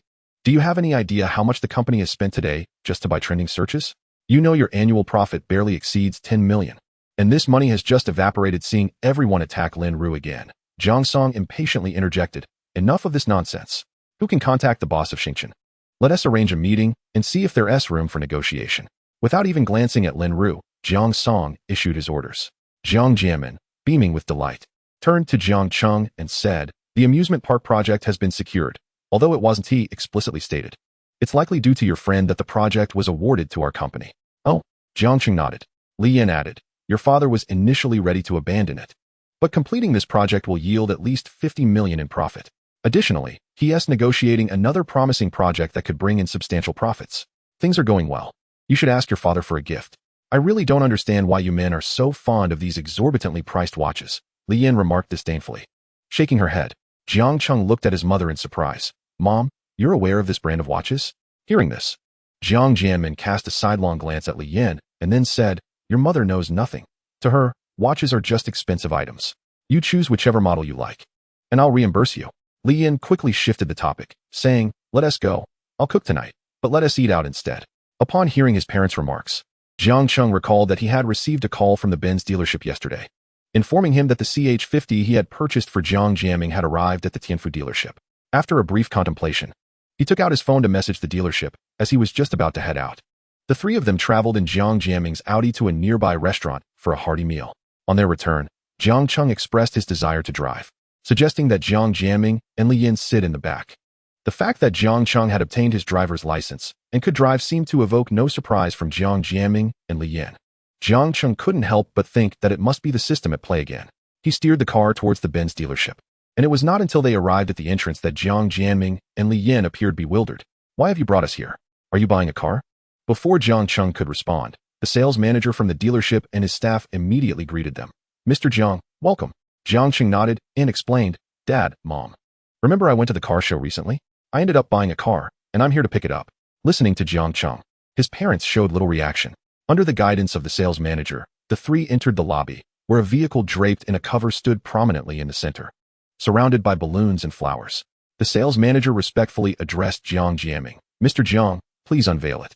Upon hearing this, Jiang Jiaming glanced at Jiang Cheng in shock, realizing that the car was indeed for him. As Jiang Jiaming pulled off the cover, the dealership staff simultaneously set off fireworks. An aficionado of luxury cars, Jiang Cheng immediately recognized the model before him, which boasted the practicality of a compact sedan while possessing the specifications of a supercar. Seeing her husband nearly in tears of joy, Li Yin turned to Jiang Cheng and teased, "You little rascal, only remembering your father and buying him such an expensive car." Jiang Cheng chuckled helplessly, "Mom, you don't drive much anyway." Li Yin conceded, "That's true, but now I'm feeling a bit jealous." She playfully pouted to lighten the atmosphere. Jiang Cheng, drying his tears, nodded appreciatively at Jiang Cheng. "This car is quite impressive." Jiang Cheng, aware of his father's excitement, thought about how he would react if he knew Jiang Cheng owned a Porsche 918, considering his investment identity was still relatively new, and purchasing a nearly 20 million yuan supercar seemed extravagant. Li Yin was about to say something, but seeing the tender moment between father and son, she held her tongue. After taking a picture with the new car, Jiang Cheng drove it, with Li Yin in the front seat, while Jiang Cheng leisurely followed behind in the Audi. The next morning, Jiang Cheng contacted the manager of the Benz dealership to assist in arranging for the transportation of his Porsche 918 to the Yan'an in Mo. As the new school term was fast approaching, he then took a taxi to Tianfu Airport to meet Zhou. Once they reunited at the airport, Jiang Cheng cheerfully approached her and casually took her hand. Clearly flustered by this second display of affection, Zhou instinctively tried to pull away but, finding it impossible, shyly glanced around. Their attractive pairing naturally drew the attention of many passers-by, causing Zhou Ying's cheeks to flush even more. Her affection for Jiang Cheng had already reached a score of 88, indicating a romantic connection, with intimacy merely a step away. Jiang Cheng, in high spirits, led Zhou Ying towards the boarding gate. Today, Zhou Ying was dressed differently from her usual mature and alluring attire. Sporting a loose white jacket over a snug crop top that subtly revealed her delicate navel, paired with a white pleated skirt, giving her a youthful and vibrant appearance. "Why the sudden trip to Mo?" Zhou Ying asked shyly, seeking a topic of conversation. "Because I can't bear to be apart from you." "I wanted to go with you," Jiang Cheng replied, his expression earnest. Zhou Ying rolled her eyes at his overly sentimental tone, clearly unconvinced. "Are you traveling again?" Jiang Cheng shook his head. "I have some work matters to attend to and might buy a few things as well." He planned to arrange for the Richard Mille watch that Jiang Cheng intended to reimburse him for, along with the consumption card he had received as a reward from the system. If he could also arrange for the unused Zizisunsen reward card for Zhou Ying, that would be splendid. Zhou Ying, noticing Jiang Cheng's mischievous smile, felt a flutter of anxiety. "Why are you looking at me like that?" she asked, blushing. "Because you're beautiful," he replied. "All right, let us hurry up," Zhou Ying said, feeling flustered by his compliments and quickly changing the subject as she pulled him along. This time, Jiang Cheng had purchased a first-class ticket, primarily to ensure he could sit next to Zhou Ying. To his surprise, the flight attendant in first class was quite striking, particularly in her ample bosom. However, mindful of Zhou Ying's presence, he maintained a serious demeanor and ordered a glass of milk. Before long, the plane began to accelerate down the runway. As the aircraft gained speed and prepared for takeoff, Zhou Ying suddenly gripped the armrests tightly, her eyes shut in fear. Concerned, Jiang Cheng took her hand and asked, "What's wrong?" Zhou Ying shook her head, her face pale. "It's nothing. It's just an old issue I have from childhood. I occasionally feel this way when flying, but I'll be fine soon. Just a bit scared." Seeing her helpless expression, Jiang Cheng felt a pang of sympathy. He gently pulled her closer, resting her head on his shoulder and stroking her hair to reassure her. This sudden intimacy made Zhou Ying's heart race, the tension causing her to momentarily forget her fear.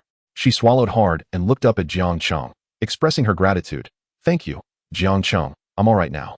His innocent and bashful demeanor made Jiang Cheng's heart race as well. He leaned in, capturing her lips softly, savoring the sweetness of her transparent lip gloss. Zhou Ying, experiencing her first kiss, felt her mind go blank. After a while, she found it difficult to breathe. Unable to contain herself, she let out a soft sound and tried to push Jiang Cheng away. However, he took advantage of the moment and deepened the kiss. Overwhelmed by Jiang Cheng's expertise, Zhou Ying soon melted into his embrace, gasping for air. Once she regained her composure, her eyes darted around, and upon realizing no one had noticed their actions, she shyly playfully hit Jiang Cheng. Covering her mouth in embarrassment, she protested softly, "You silly, what if someone sees us? We're on a plane." Jiang Cheng, relishing the lingering sensation on his lips, replied with a mischievous smile, "So what if they see us? Kissing on a plane isn't illegal. I won't talk to you anymore. I want to sleep because I feel a bit dizzy," she said, trying to shift the focus away from their intimate moment. At this moment, Zhou Ying dared not meet Jiang Cheng's gaze, quickly seeking an excuse to evade him. Observing Zhou Ying's bashful demeanor, Jiang Cheng chuckled softly, deciding to cease his teasing. "Shall you rest your head upon my shoulder?" Faced with Jiang Cheng's unyielding expression, Zhou could only nod slowly, gently leaning against his shoulder. However, after the plane landed, Zhou insisted on not allowing Jiang Cheng to accompany her. A significant reason for this was that she was not yet prepared. Jiang Cheng was aware that his previous actions on the plane might have startled her. It seemed that a gradual approach was necessary in the future. As he entered the car, Jiang Cheng had already informed Wang Yuyan. Soon, he arrived at the Ting Villa, where Wang Yuyan had thoughtfully prepared dinner and drawn a bath for him. "Mr. Jiang, dinner and water are ready. Would you prefer to dine first or bathe?" After a few days apart, Wang Yuyan appeared somewhat distant, adopting a more formal demeanor. Jiang Cheng merely nodded, replying, "I'm quite exhausted today. Perhaps Manager Wang could assist me with a back rub?" Noticing Jiang Cheng's intense gaze upon her, Wang Yuyan felt a wave of anticipation wash over her. Previously, Jiang Cheng had abruptly left the city, only transferring 50,000 yuan to her without further explanation. Since then, he had not reached out, leaving her to initiate all contact. Jiang Cheng's behavior left Wang Yuyan feeling uncertain. However, upon hearing his request, hope ignited within her once more. She understood that Jiang Cheng was not a devoted man, but she willingly succumbed to his allure. Even a fleeting moment of affection was enough to satisfy her. An hour later, Wang Yuyan emerged from the bathroom, wrapped only in a large white towel, her delicate legs trembling slightly. As she attempted to leave the room to find clothes, Jiang Cheng appeared, now dressed in a bathrobe, and pulled her back. "Manager Wang, why the hurry? The night is still young, you can dress tomorrow." "Mr. Jiang, wouldn't you rather eat first? You must be tired after such a long flight," Wang Yuyan pleaded, her expression conveying her desire for leniency. "Tired? Was my earlier behavior truly exhausting?" Jiang Cheng, still agitated from Zhou Ying's earlier provocation, sought an outlet for his frustration. "That's not what I meant." Wang Yuyan sensed a dangerous undercurrent in his tone, worrying that she might have overstepped. Instinctively, she shielded her backside, marked by his earlier attentions. "Mr. Jiang, I was wrong." Before she could finish, Jiang Cheng silenced her with a kiss. The following morning, Wang Yuyan awoke later than usual, startled to find it was already past 1 in the afternoon. She hurriedly donned her uniform, anxious about explaining her absence to the other staff at the villa. Seeing her flustered state, Jiang Cheng chuckled and pulled her closer. "Why are you so anxious? Your client is right here. Just sleep a little longer." "No, I need to get up and arrange lunch," she insisted, placing her hands defensively between them. However, Jiang Cheng was not inclined to comply. He raised her arms above her head. "We can eat later. Stay with me a while longer." Ignoring her protests, he pressed his cheek against hers. "What if others see us?" she whispered, her heart racing. "And what of it? You are my woman. Is it not normal for us to share a bed?" Wang Yuyan's heart raced at his words. Suddenly, she turned serious and inquired, "Jiang Cheng, what is our relationship?" Jiang Cheng paused, lifting his gaze to meet hers in silence before nodding. "If you wish to be my girlfriend, then you are." "What does that mean?" "Do you mean?" she stammered, her hope flickering. "As long as you wish to be by my side, you are my girlfriend. If you do not wish to stay, then you are not. Do you understand?" His words momentarily left her speechless. Yet, she was aware of the type of man Jiang Cheng was. Her concern was not for his fidelity, but rather for a genuine place in his heart. "Do you have even a hint of affection for me?" she asked cautiously. "Of course, how could I hold you if I didn't?" His affirmative response alleviated some of her distress. "I know you have many women, but I have just one request. When you come to see me, please do not bring them along. I do not wish to serve you while you enjoy their company," she said, a hint of sorrow in her voice. Jiang Cheng embraced her and kissed her softly. "I promise you." He had expected her to voice a more significant demand. Her request seemed trivial, and he readily agreed. While Jiang Cheng was known for his many romantic entanglements, he would never be so callous as to subject his woman to the pain of watching him find joy with others. After lunch, Wang Yuyan was soon informed that Jiang Cheng's Porsche had arrived at the entrance of Yan'anmen. Jiang Cheng was surprised by the rapidity of the delivery. After taking the car to the Benz dealership, the sales manager had been momentarily taken aback upon seeing the Porsche 918, but quickly assured Jiang Cheng that he would handle everything impeccably. After paying a transport fee, Jiang Cheng had taken a flight to the city. To his astonishment, the vehicle had arrived so swiftly. When Jiang Cheng and Wang Yuyan reached the entrance of Yan'anmen, they found a crowd gathered around the vehicle. A massive delivery truck was stationed at the entrance, prompting the security guards to notify the lobby manager immediately. Upon learning that it was Jiang Cheng's car, the manager reluctantly permitted the truck to remain, recognizing Jiang Cheng as a valued client. Seeing Jiang Cheng arrive, the lobby manager breathed a sigh of relief and approached him respectfully. "Mr. Jiang, welcome." Jiang Cheng smiled and nodded at the manager. "Zhao manager, I apologize for the trouble. I will ask them to expedite the unloading." "Not at all, sir. This is your vehicle. We will ensure they unload it carefully. I will oversee the process," the manager assured him. The truck driver, noticing the manager's sudden shift in demeanor, could not help but roll his eyes inwardly, recalling how poorly they had been treated upon arrival. Now, they were fawning over Jiang Cheng, highlighting the realities of society. "Hello, sir. The car has arrived. Please present your identification so I can verify it. If everything checks out, please sign to confirm," the transport worker explained, relieved to see the vehicle had arrived without incident. Jiang Cheng produced his identification for the driver. Upon receiving the identification documents, 2 staff members promptly retrieved a verification machine to authenticate them before returning the documents to Jiang Cheng. "Thank you. Now let me unpack," said the truck driver, who then called out as a worker swiftly unlocked the rear compartment of the truck. Several workers climbed into the back, and soon a cacophony of sounds echoed from within. The clanging noise indicated they were rapidly constructing a ramp. Inside the truck's long compartment was a forklift, in front of which sat a heavily sealed, robust casing adorned with numerous protective anti-collision devices. "Everyone, be cautious. Let us proceed slowly. No need to rush," the truck driver shouted at them. "Step aside a little. I need to back up." The forklift driver had already taken his seat and started the machine. Once the vehicle was lowered steadily, several individuals began to dismantle the packaging, peeling away layer after layer of protective gear as if unwrapping bamboo shoots. After a full 10 minutes, the true form within finally emerged. A stunning Porsche 918 revealed itself to the onlookers. The gleaming diamond-shaped headlights and the sleek, modern design of the car, adorned with the Porsche emblem, elicited gasps of admiration from the crowd. "Wow, it's so cool. This is my first time seeing it."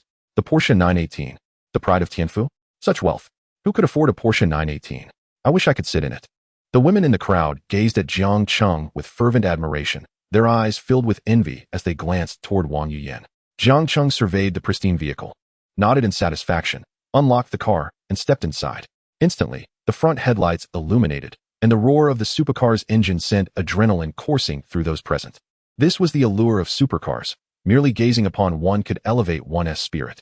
At that moment, Wang Mingyang, the president of Yangyunamen, drove in and found the entrance obstructed.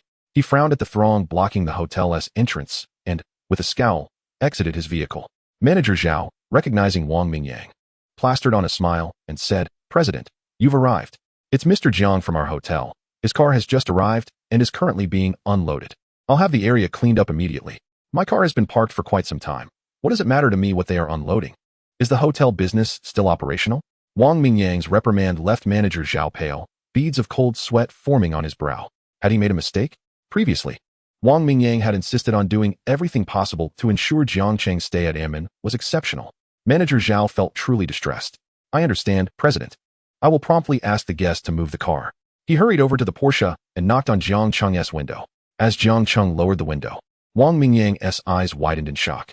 Internally, he berated manager Zhao for failing to inform him that it was Jiang Cheng inside. After all, this was their hotel's benefactor. What was the harm in blocking the entrance? Before manager Zhao could finish his sentence, Wang Mingyang rushed forward and pushed him aside. His previously furious expression now replaced with a sheepish grin. "Mr. Jiang, it's you. I was curious who could command such a grand entrance with a Porsche 918. Jiang Cheng looked at the two men in confusion. "Hello, President Wang." The most bewildered was manager Zhao, who had been reprimanded without reason, still trying to comprehend the situation. Moments earlier, he had mentioned Jiang Cheng, and Wang Mingyang had appeared indifferent.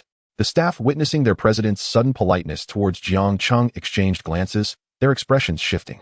They silently vowed to remember Jiang Cheng's appearance and to treat him with utmost respect in the future. Wang Mingyang glanced at Jiang Cheng's Porsche 918, his eyes gleaming. "I wonder where Mr. Jiang acquired this Porsche 918. My useless son is quite fond of such cars and has been pestering me to buy him a top-tier supercar. I got it from Tianfu's fourth dealership," Jiang Cheng replied casually. He certainly could not divulge that it was a reward from the system. Hearing this, Wang Mingyang's expression shifted. While ordinary Porsches were easier to come by, acquiring a 918 required connections. He suspected Jiang Cheng was not being entirely truthful but maintained a jovial demeanor, saying, "Mr. Jiang, I hope you are comfortable during your stay. Please do not hesitate to ask if you need any assistance." Jiang Cheng contemplated his Porsche and realized he did have a need. "The license plate is from Tianfu, which is inconvenient for driving in Modu. I would prefer a Modu plate, but not an ordinary one. Would President Wang happen to have access to any special plates?" Wang Mingyang understood Jiang Cheng's intent upon seeing the unique 5/8 license plate. "Indeed, I do have a connection. During our last auction, a special plate was acquired by a well-connected client. I can inquire if she is willing to part with it." Jiang Cheng's eyes lit up with delight at Wang Mingyang's offer. A license plate available at auction would surely be of high quality. Thank you, President Wang. He recalled seeing Jiang Cheng's Ferrari, which bore the prestigious Modu plate 111. Such plates were not easily obtained without connections, especially with that particular abbreviation. Wang Mingyang was pleased to assist Jiang Cheng with this minor favor. You're too kind. It's just a small matter. I'll contact her right away.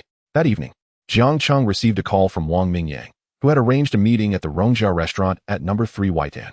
I'll send you the location, he added thoughtfully, ensuring it was not merely at Yangyunamen. After hanging up, Jiang Cheng made his way to Rongjia restaurant. Upon arrival, he found Wang Mingyang's driver waiting for him downstairs, who respectfully escorted him to a private room. Wang Mingyang stood up as Jiang Cheng entered, inviting him to sit at the center of the table. Mr. Jiang, I didn't expect you to arrive so promptly. Thank you for gracing us with your presence. The other party will be here shortly. As Wang Mingyang poured Jiang Cheng a cup of tea, the sound of heels clicking echoed through the room. Jiang Cheng turned to see a pair of long, slender, and fair legs adorned with sky-high stilettos, clad in a black business suit that accentuated her figure. Her long, dark hair cascaded down her back, exuding an aura of a powerful woman. Jiang Cheng could not help but exclaim internally, opening his character scanning system. Name, Chun Shuer, age, 26, height, 168 centimeters, appearance, 92, figure, 94, privacy, 0, friendly value, 70, loyalty, 120, absolute loyalty. Jiang gazed at the character scanning system, bewildered to find an additional loyalty metric. This distinction of emotions implied that while she harbored no romantic feelings for Jiang, she was nonetheless unwaveringly loyal to him. As Jiang scrutinized Suar, he noticed her gaze directed towards him. Manager you have arrived. Wang Ying stood up, beaming at Suar. Jiang, what brings you here? Observing Jiang's confused demeanor, Suar looked at him with feigned annoyance and said, You haven't forgotten about my company, XNGCHNTUZ, have you? Her reminder triggered Jiang's recollection. Suar was seemingly designated as the management manager by the system. Explaining why his familiarity with the name felt so poignant, she often reported the company's recent developments to him. Yet, adhering to a non-interventionist philosophy, Jiang rarely meddled in company affairs, relishing the perks of being a hands-off owner. As Suar approached him, her indignation palpable. Jiang inhaled deeply, captivated by her alluring fragrance. Without reservation, he playfully patted her rounded posterior, replying, Manager Sichin, how could I ever forget? I trust you completely to manage things. Disbelieving, Suar placed her hands on her hips, pouting as she pulled a chair beside him. I find that hard to believe. Whenever I report to you, you merely gesture with your hand, and I sometimes feel you haven't even paid attention. Witnessing her playful demeanor sent shivers down Jiang's spine, yet he found it oddly pleasurable. Suar's charm rivaled that of SWN, possessing an irresistible allure that one simply could not resist. Observing Suar, Jiang suddenly felt the undeniable advantages of wealth. In the past, he could only flirt with female classmates or engage in basketball games. Yet now, in just over half a month, he found himself able to enjoy a variety of pursuits. Life was indeed remarkably enchanting. Meanwhile, Wang Ying, witnessing Suar cozying up to Jiang, was astonished. Suar was renowned in their circle as an ice-cold beauty, typically maintaining an air of aloofness during business dealings. Yet here she was, exhibiting warmth towards Jiang. Furthermore, her choice of address suggested that Jiang was indeed the CEO of XNGCHNTUZ, a company with a substantial capital infusion of 500 million. While this sum may seem modest, it was significant as actual paid-in capital. Unlike many firms that only registered nominal amounts, the presence of 500 million in liquid assets attracted numerous entrepreneurs and financing firms, including directors from entertainment companies, eager for investment. Consequently, XNGCHNTUZ quickly gained prominence across various sectors.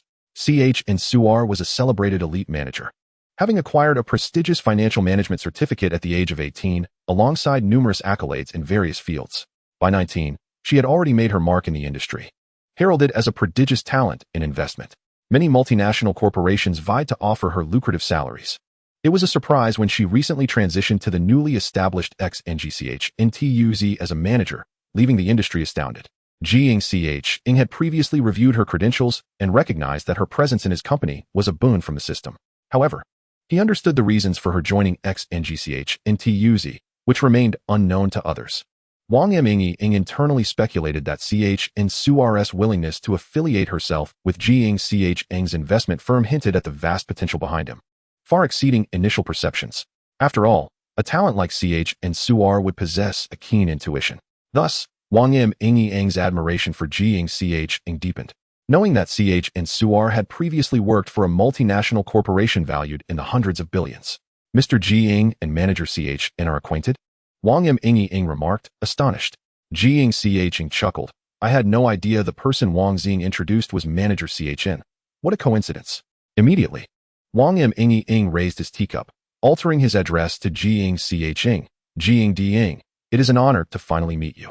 Previously unaware of Jiang Cheng's status as a business owner, he had assumed him merely to be a wealthy heir.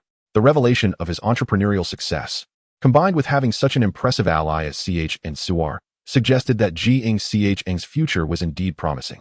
Please, there is no need for such formality. Wang Xing, feel free to relax, Jiang Cheng replied, clinking his glass with Wang Yiming.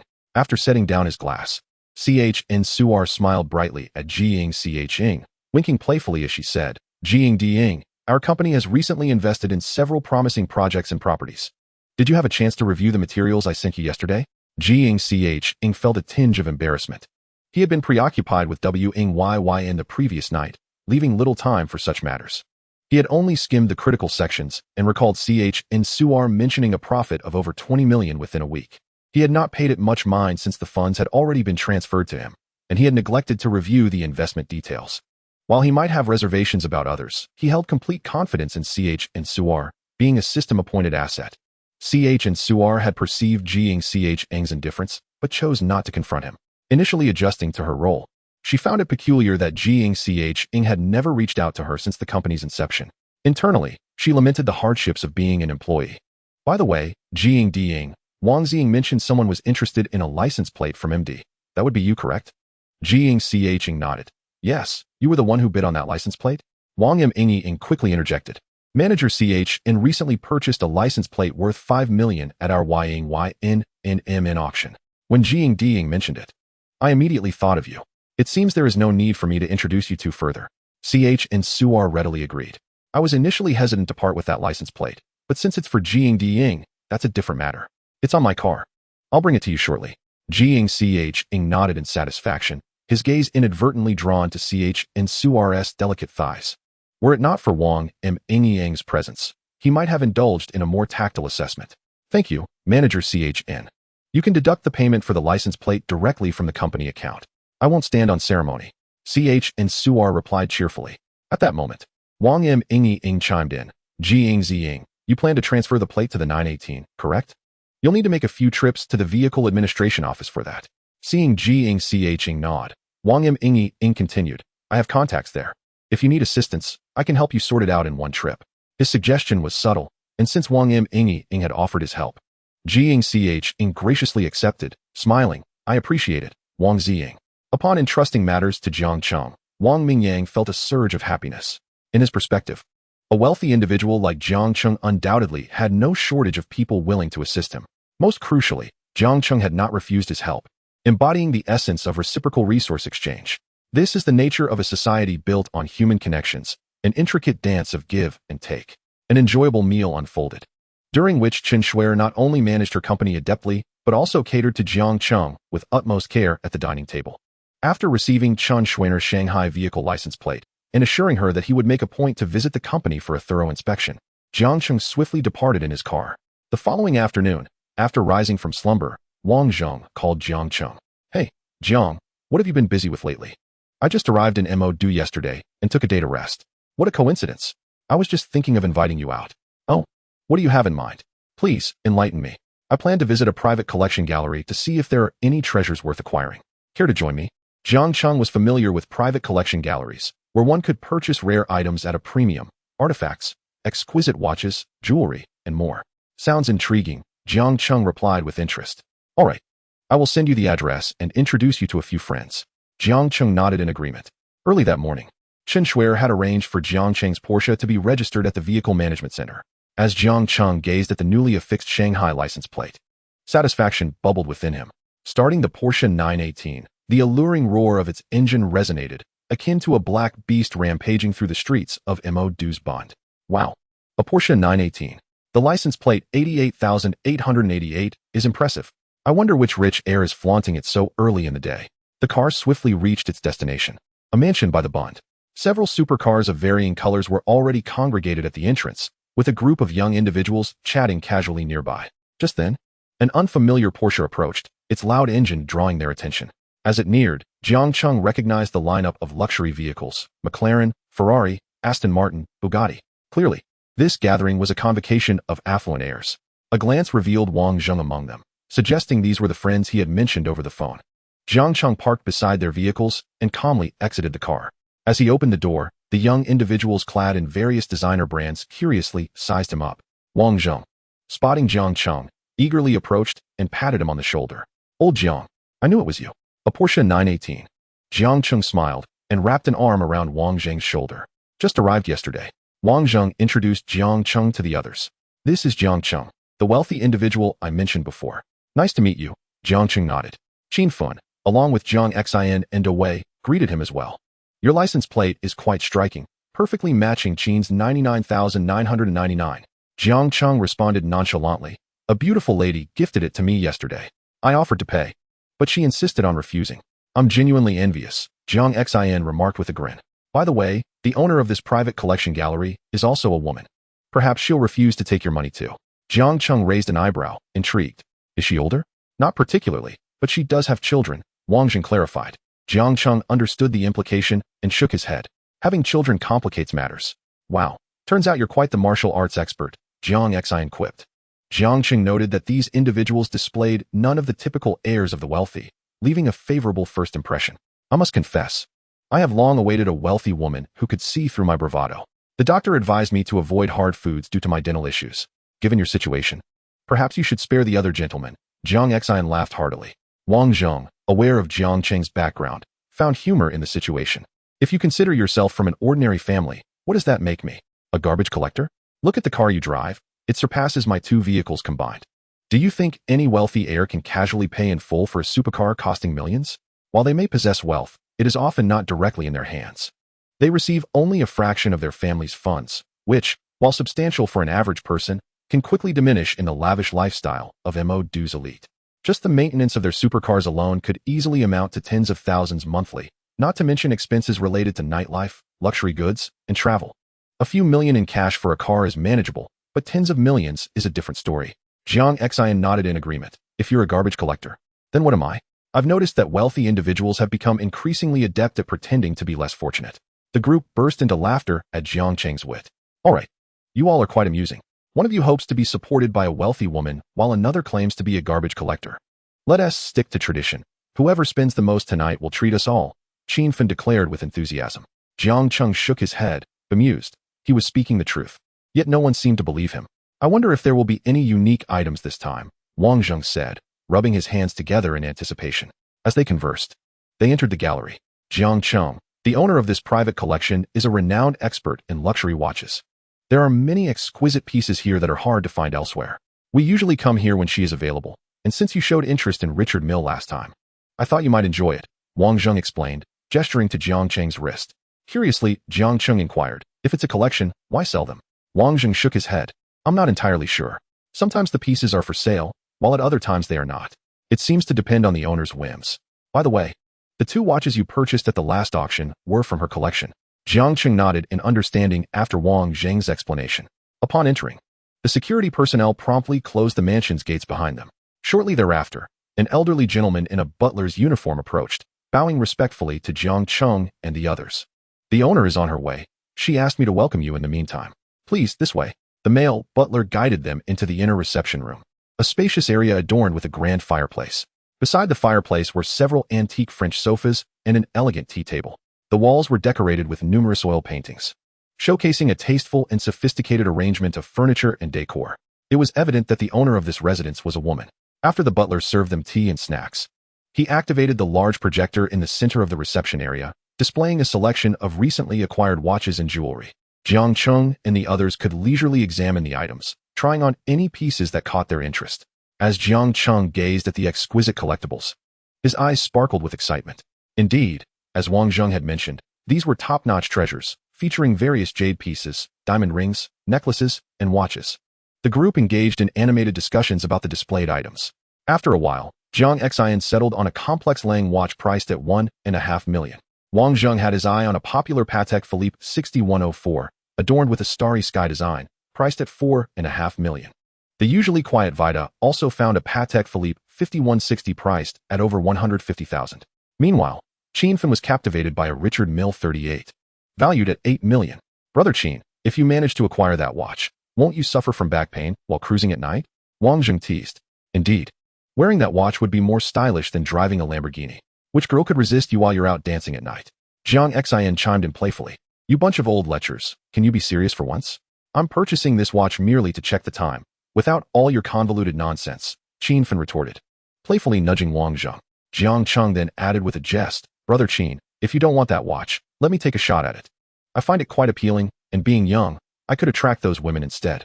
His grandiose words, upon closer inspection, were somewhat ambiguous.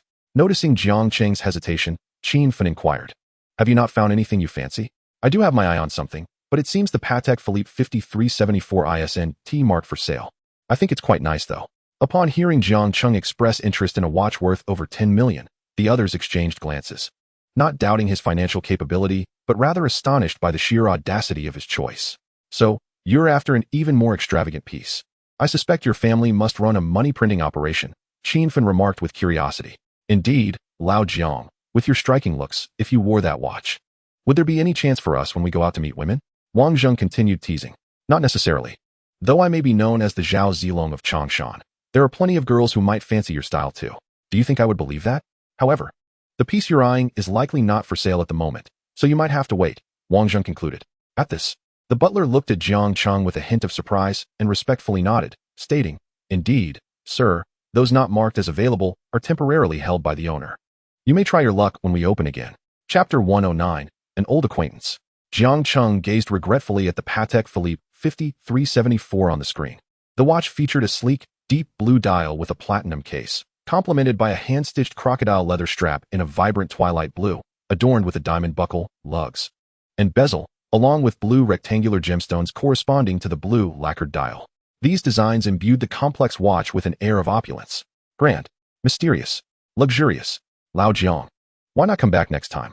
Perhaps the watch will be available then, Wang Zheng consoled, patting Jiang Cheng on the shoulder. Jiang Cheng nodded with regret. All right, let me see if there's anything else I like. Just then, the sound of the entrance door opening echoed through the room, followed by a series of rhythmic footsteps.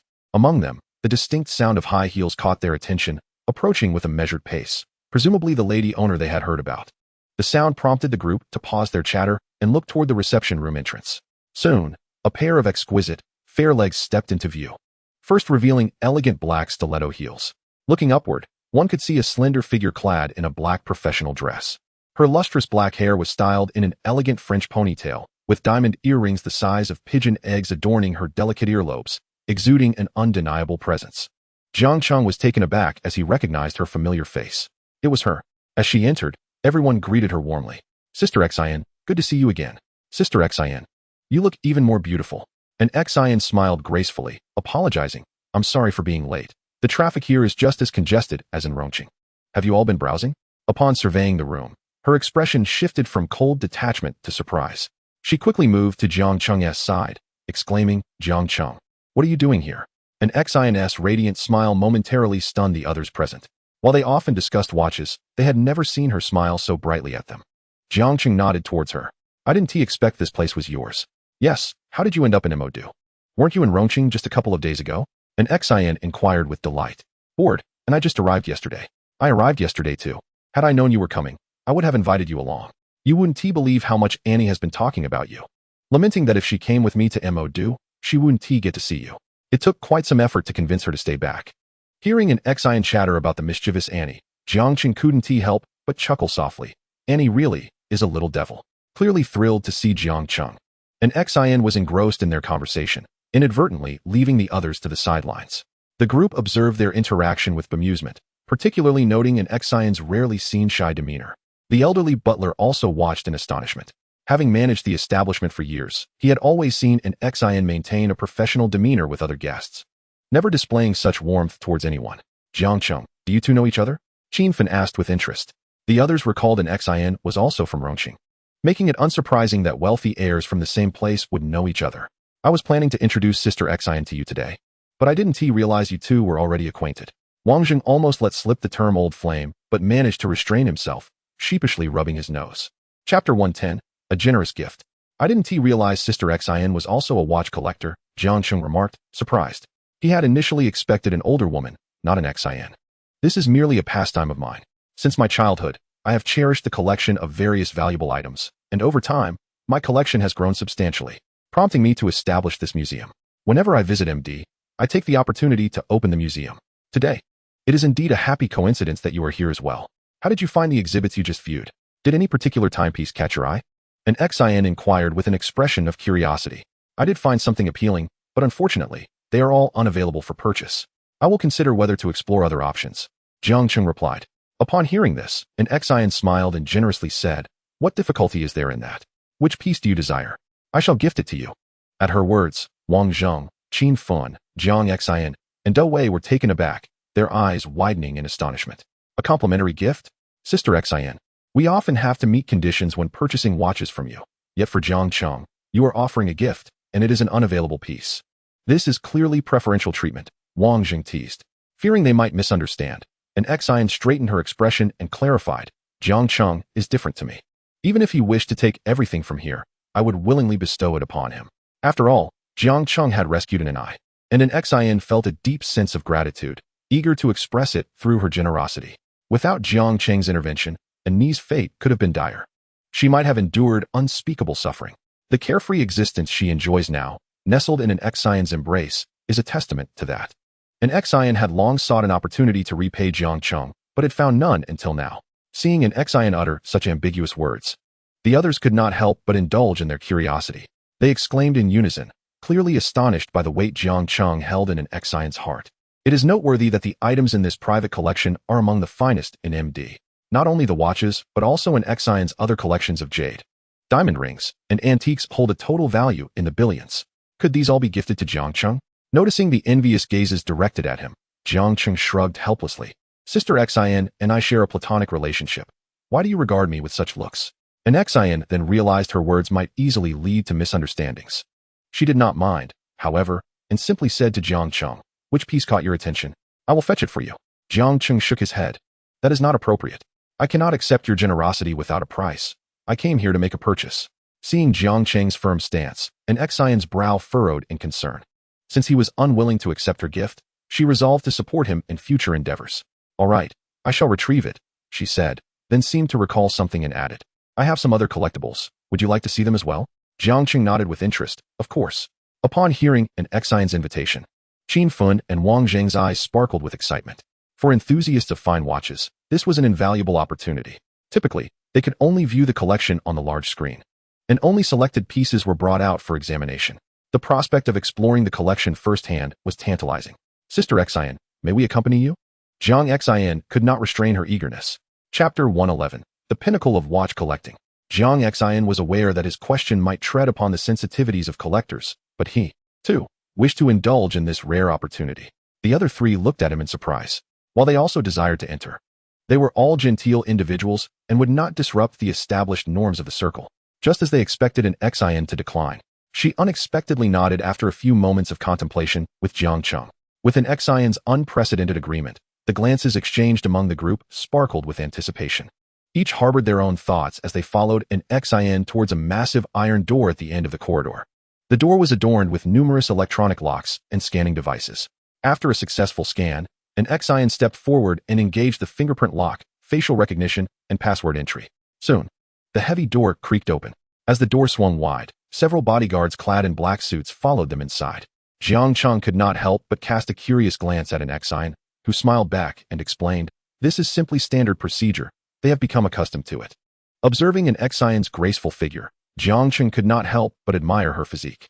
It seems quite secure and effective, he remarked casually. An Xin recalled the scene when she first encountered Jiang Cheng in TILND. She mused that her bodyguards would likely be inconsequential compared to the power Jiang Cheng wielded there. Yet, she remained oblivious to why Jiang Cheng chose to maintain a low profile in the country, knowing only that he was a shareholder in HNGCH & Company. which held influence in both the legal and illicit realms. As they descended into the basement, the dim corridor brightened. The expansive space was divided into several rooms. An XIN led them into one of the grand halls. As the lights flickered on, the previously dim room transformed into a vibrant exhibition. Rows of enormous glass display cases were filled with exquisitely crafted timepieces, each illuminated by focused spotlights, making them shimmer like jewels. The group could not help but express their awe. If supercars epitomized a man's romance, then watches were an irresistible passion for every man. Especially these top-tier timepieces that encapsulated the essence of time. These are my private watch collection. Feel free to explore, an XIN graciously offered. Despite her invitation, the bodyguards remained vigilant around the room. Jiang Cheng, intrigued, began to appreciate the first row of watches. Are these 5 Patek Philippe enamel watches? He exclaimed, astonished by the exquisite pieces before him.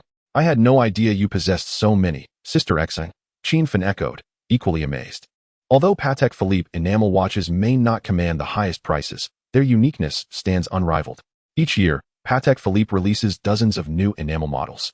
Yet only one of each style is produced, creating an unparalleled demand. Typically, these pieces are claimed almost immediately upon release, making them nearly impossible to acquire even for the wealthy. There are so many Nautilus models here.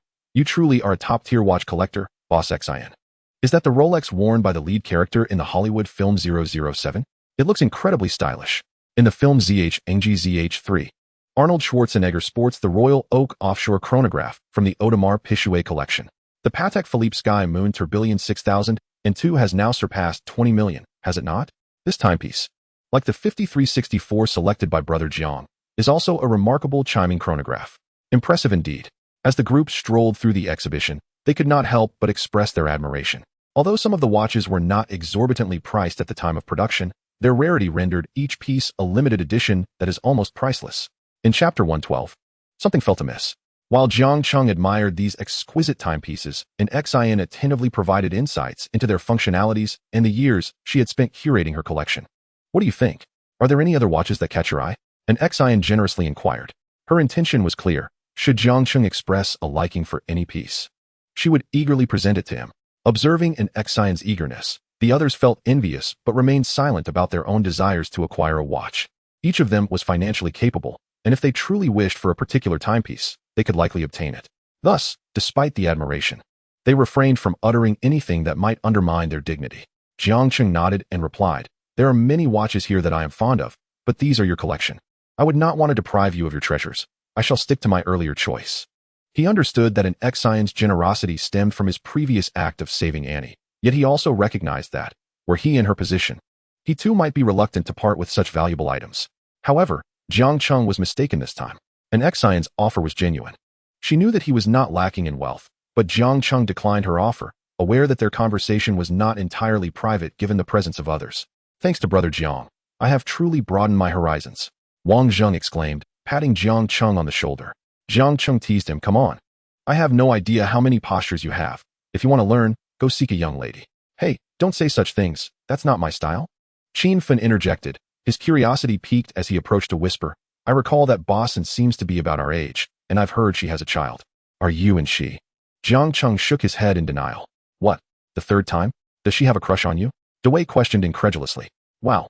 Boston has both looks and figure, along with a keen eye for watches. It's quite enviable, Jiang Xin added.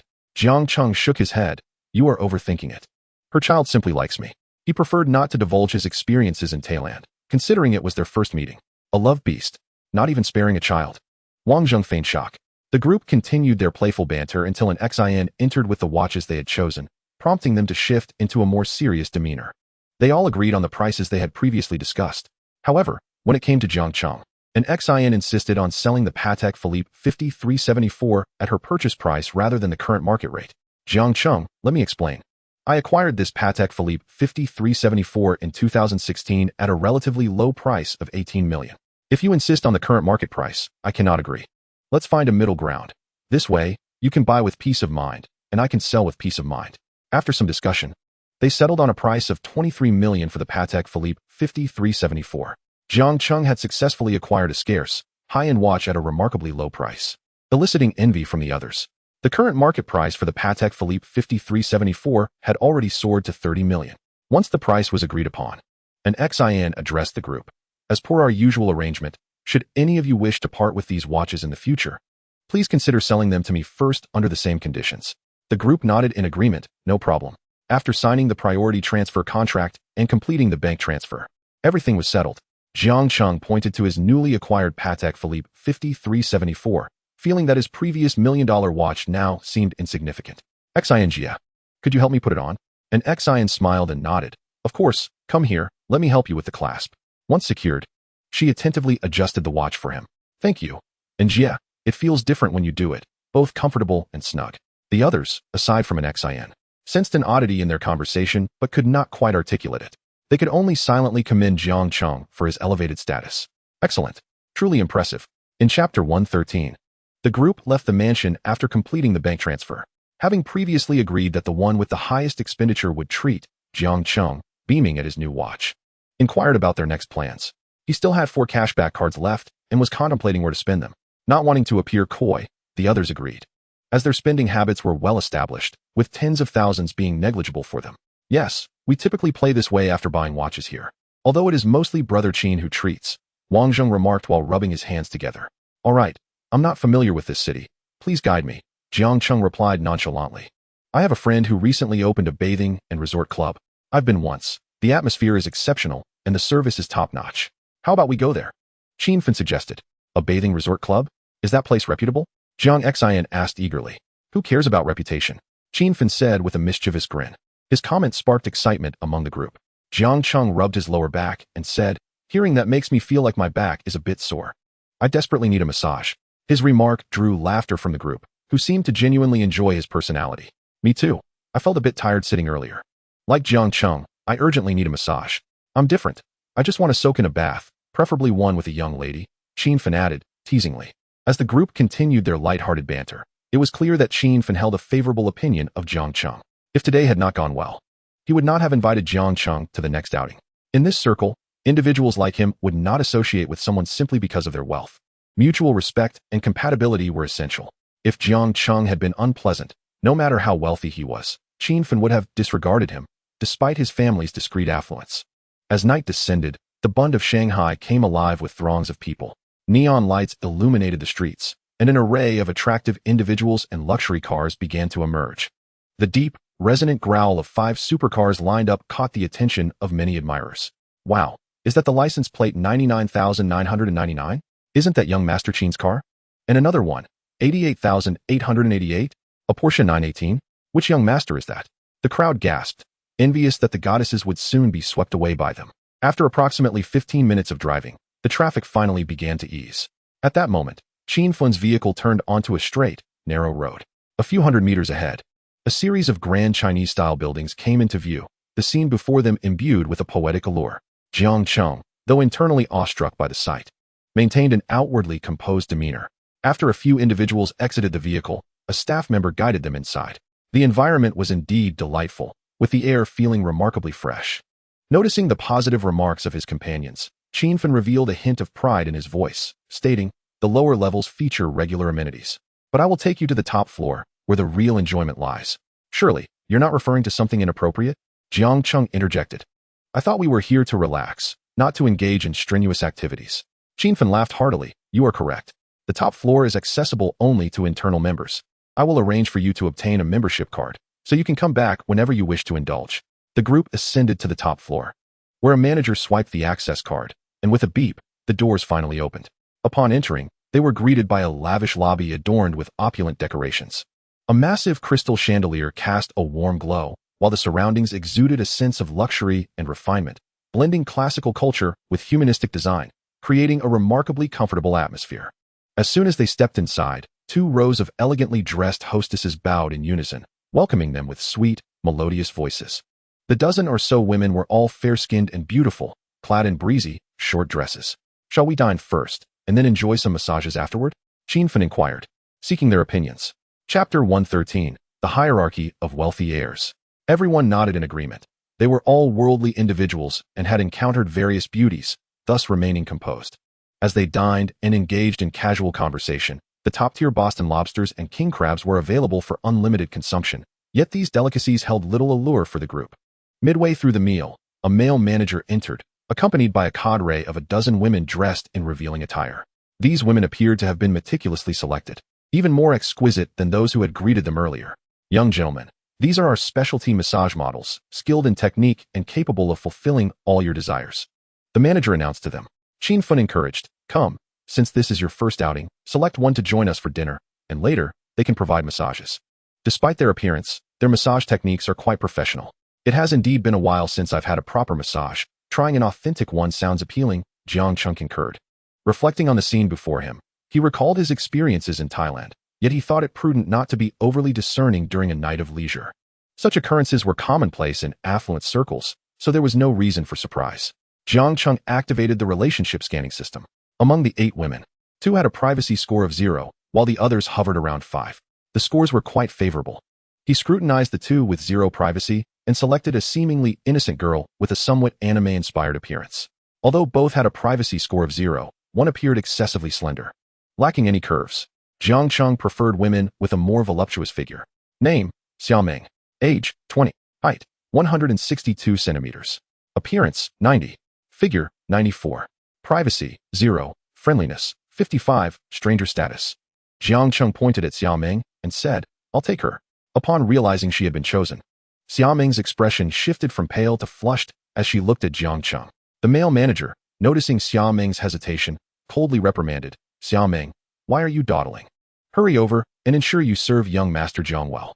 Startled by the manager's scolding, Xiaoming nodded vigorously. Yes, manager. The others present merely observed the interaction with an air of indifference, as if such behavior was commonplace. Clearly, Xiaoming was not an experienced hand in this line of work, and only Jiang Cheng was privy to her privacy score of 0. Once selections were made, it was Qin Fin's turn, followed by Wang Zhang, and lastly Jiang Xian and Wei. Observing the order of selection, Jiang Cheng realized that these individuals were clearly centered around Qin Fin, who allowed him to choose first as a courtesy for this inaugural outing. In this circle, respect was earned through strength and capability. Despite all being wealthy heirs, there were still distinctions among them. The 4 unselected women gazed enviously at the 4 who had taken their seats at the dining table, particularly because among them was not only the famed Hu Shanghuang, but also an exceptionally handsome young man. They could tell that everyone was treating the young gentleman with great deference. Chapter 114, The Scoundrel Laid Bare. Observing Xiaoming shyly seated beside Jiang Cheng, the other women could only turn away in disappointment, following the manager's lead. The remaining few could hardly contain their excitement as they dutifully served food to the gentlemen. Prior to their arrival, they had already heard the manager introduce the backgrounds of these affluent young men. If they served them well, generous tips were surely to follow. And perhaps, with a stroke of luck, they might even secure a comfortable future. Jiang Cheng watched as Xiaoming, nervously imitating the other women, offered him a dish before sitting awkwardly beside him, her demeanor starkly contrasting with the confidence of the others. Jiang Cheng encouraged her, please, help yourself. There's no need to be nervous. At his words, Xiaoming glanced at him, took a deep breath, and, mimicking the others, smiled sweetly. Thank you, young Master Jiang. She then casually picked up a peach from the table. Just then, Jiang Cheng's phone rang, displaying a call from Xiao Yining. She had noticed his recent social media post indicating he was in MO due and promptly reached out. Have you missed me? Indeed, you haven't contacted me in ages. Should I come over tonight? Xiao Yining's tone was somewhat sulky. Jiang Cheng glanced at Xiaoming and shook his head, declining. Perhaps tomorrow. I have engagements tonight. Please prepare and wait for me at home. Upon hearing this, Xiao Yining readily agreed. The others exchanged glances as they witnessed Jiang Cheng engaging in a call, sharing affectionate banter, and after hanging up, they began to tease him. Brother Jiang, is your girlfriend checking up on you? Who would have thought you found someone at such a young age? Before Jiang Cheng could respond, Yu Xiaoxiao's call came through. Hello, Xiaoxiao. Darling, who are you on the phone with? I've tried calling multiple times. I was talking to a client. A client? How's it going? It's going well. I'll meet her again tomorrow night, Jiang Cheng replied candidly. That's good. Do you miss me? Of course I do. When will you come to see me? Tomorrow morning. Please be ready for my visit at the office. After finishing a phone call without a hint of embarrassment, Jiang Cheng left everyone speechless. This was undoubtedly the epitome of a scoundrel. Not only was he unprincipled, but he was also a master of time management. Tonight he had an event here. Tomorrow he had another at the office, and yet another to attend tomorrow night. A few individuals felt a surge of indignation. How could a young man, blessed with good looks, live such a carefree life? Their hearts were unsettled. Sensing the discontented gazes from the others, Jiang Cheng innocently asked, Why are you all looking at me like that? Turning to the visibly conflicted Xiaoming, he shook his head in exasperation. I say, sister, Could you please stop touching that peach? You've smoothed it out so much that the skin is breaking and juice is leaking everywhere. Xiao Meng, glancing at the somewhat peeled peach in her hand, felt a wave of embarrassment and decided to imagine it as Jiang Cheng taking a large bite. Oh, that's quite fierce. But please don't be like that later. Jiang Cheng's playful teasing made Xiao Meng's cheeks flush, and she shyly nibbled at the peach.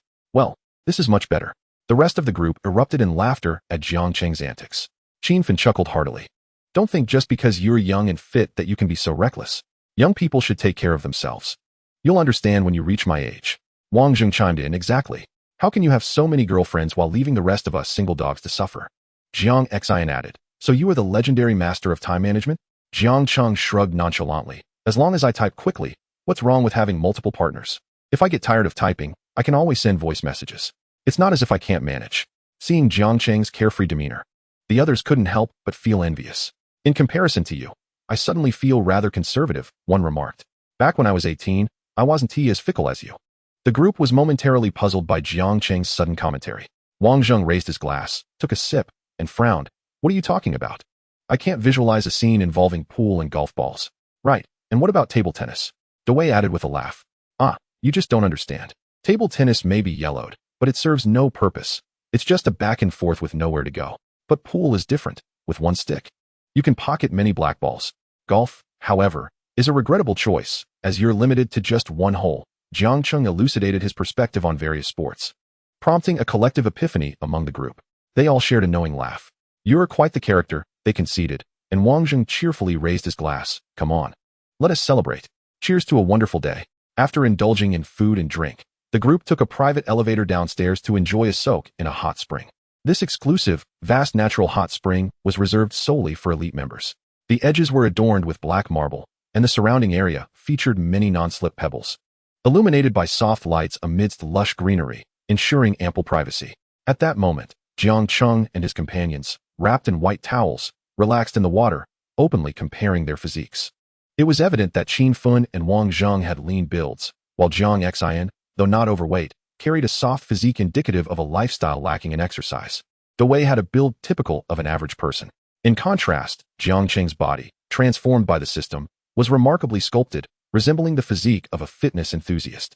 His 8-pack abs and well-defined biceps triggered a sense of imbalance among the others. Wow, your abs are impressive, Qinfen remarked, filled with envy. Back when I was 18, I was the 8-pack prince, playing basketball and chasing girls every day. Hearing Jiang Xian's exaggerated claims, Wang Zheng retorted, nonsense. I know you. You were even heavier back then. Well, it's futile to compete with the young. One day, they too will face the same fate as us. Dewey chuckled heartily. Jiang Cheng grinned. That's impossible. These abs are destined to remain mine. Even if I wanted to get rid of them, the system wouldn't allow it. The women all donned their alluring bikinis, their long legs gracefully striding toward the men. Upon arrival, they instinctively settled beside their respective benefactors. Qin Fun and Wang Zheng's companions knelt by the hot spring, attentively massaging their backs, while Jiang Xian and Dewey's partners offered foot massages while lounging in the water. Xiao Meng, blushing slightly, asked timidly, Jiang Xiao, may I help you with a massage as well?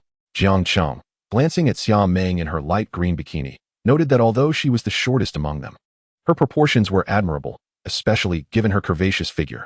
Satisfied, he casually pulled her closer, resting her against him. No need for a massage, just sit comfortably. After a while of soaking, the group felt relaxed and began a light-hearted conversation. Brother Jiang, I'm quite curious about your dealings with Lin Ru.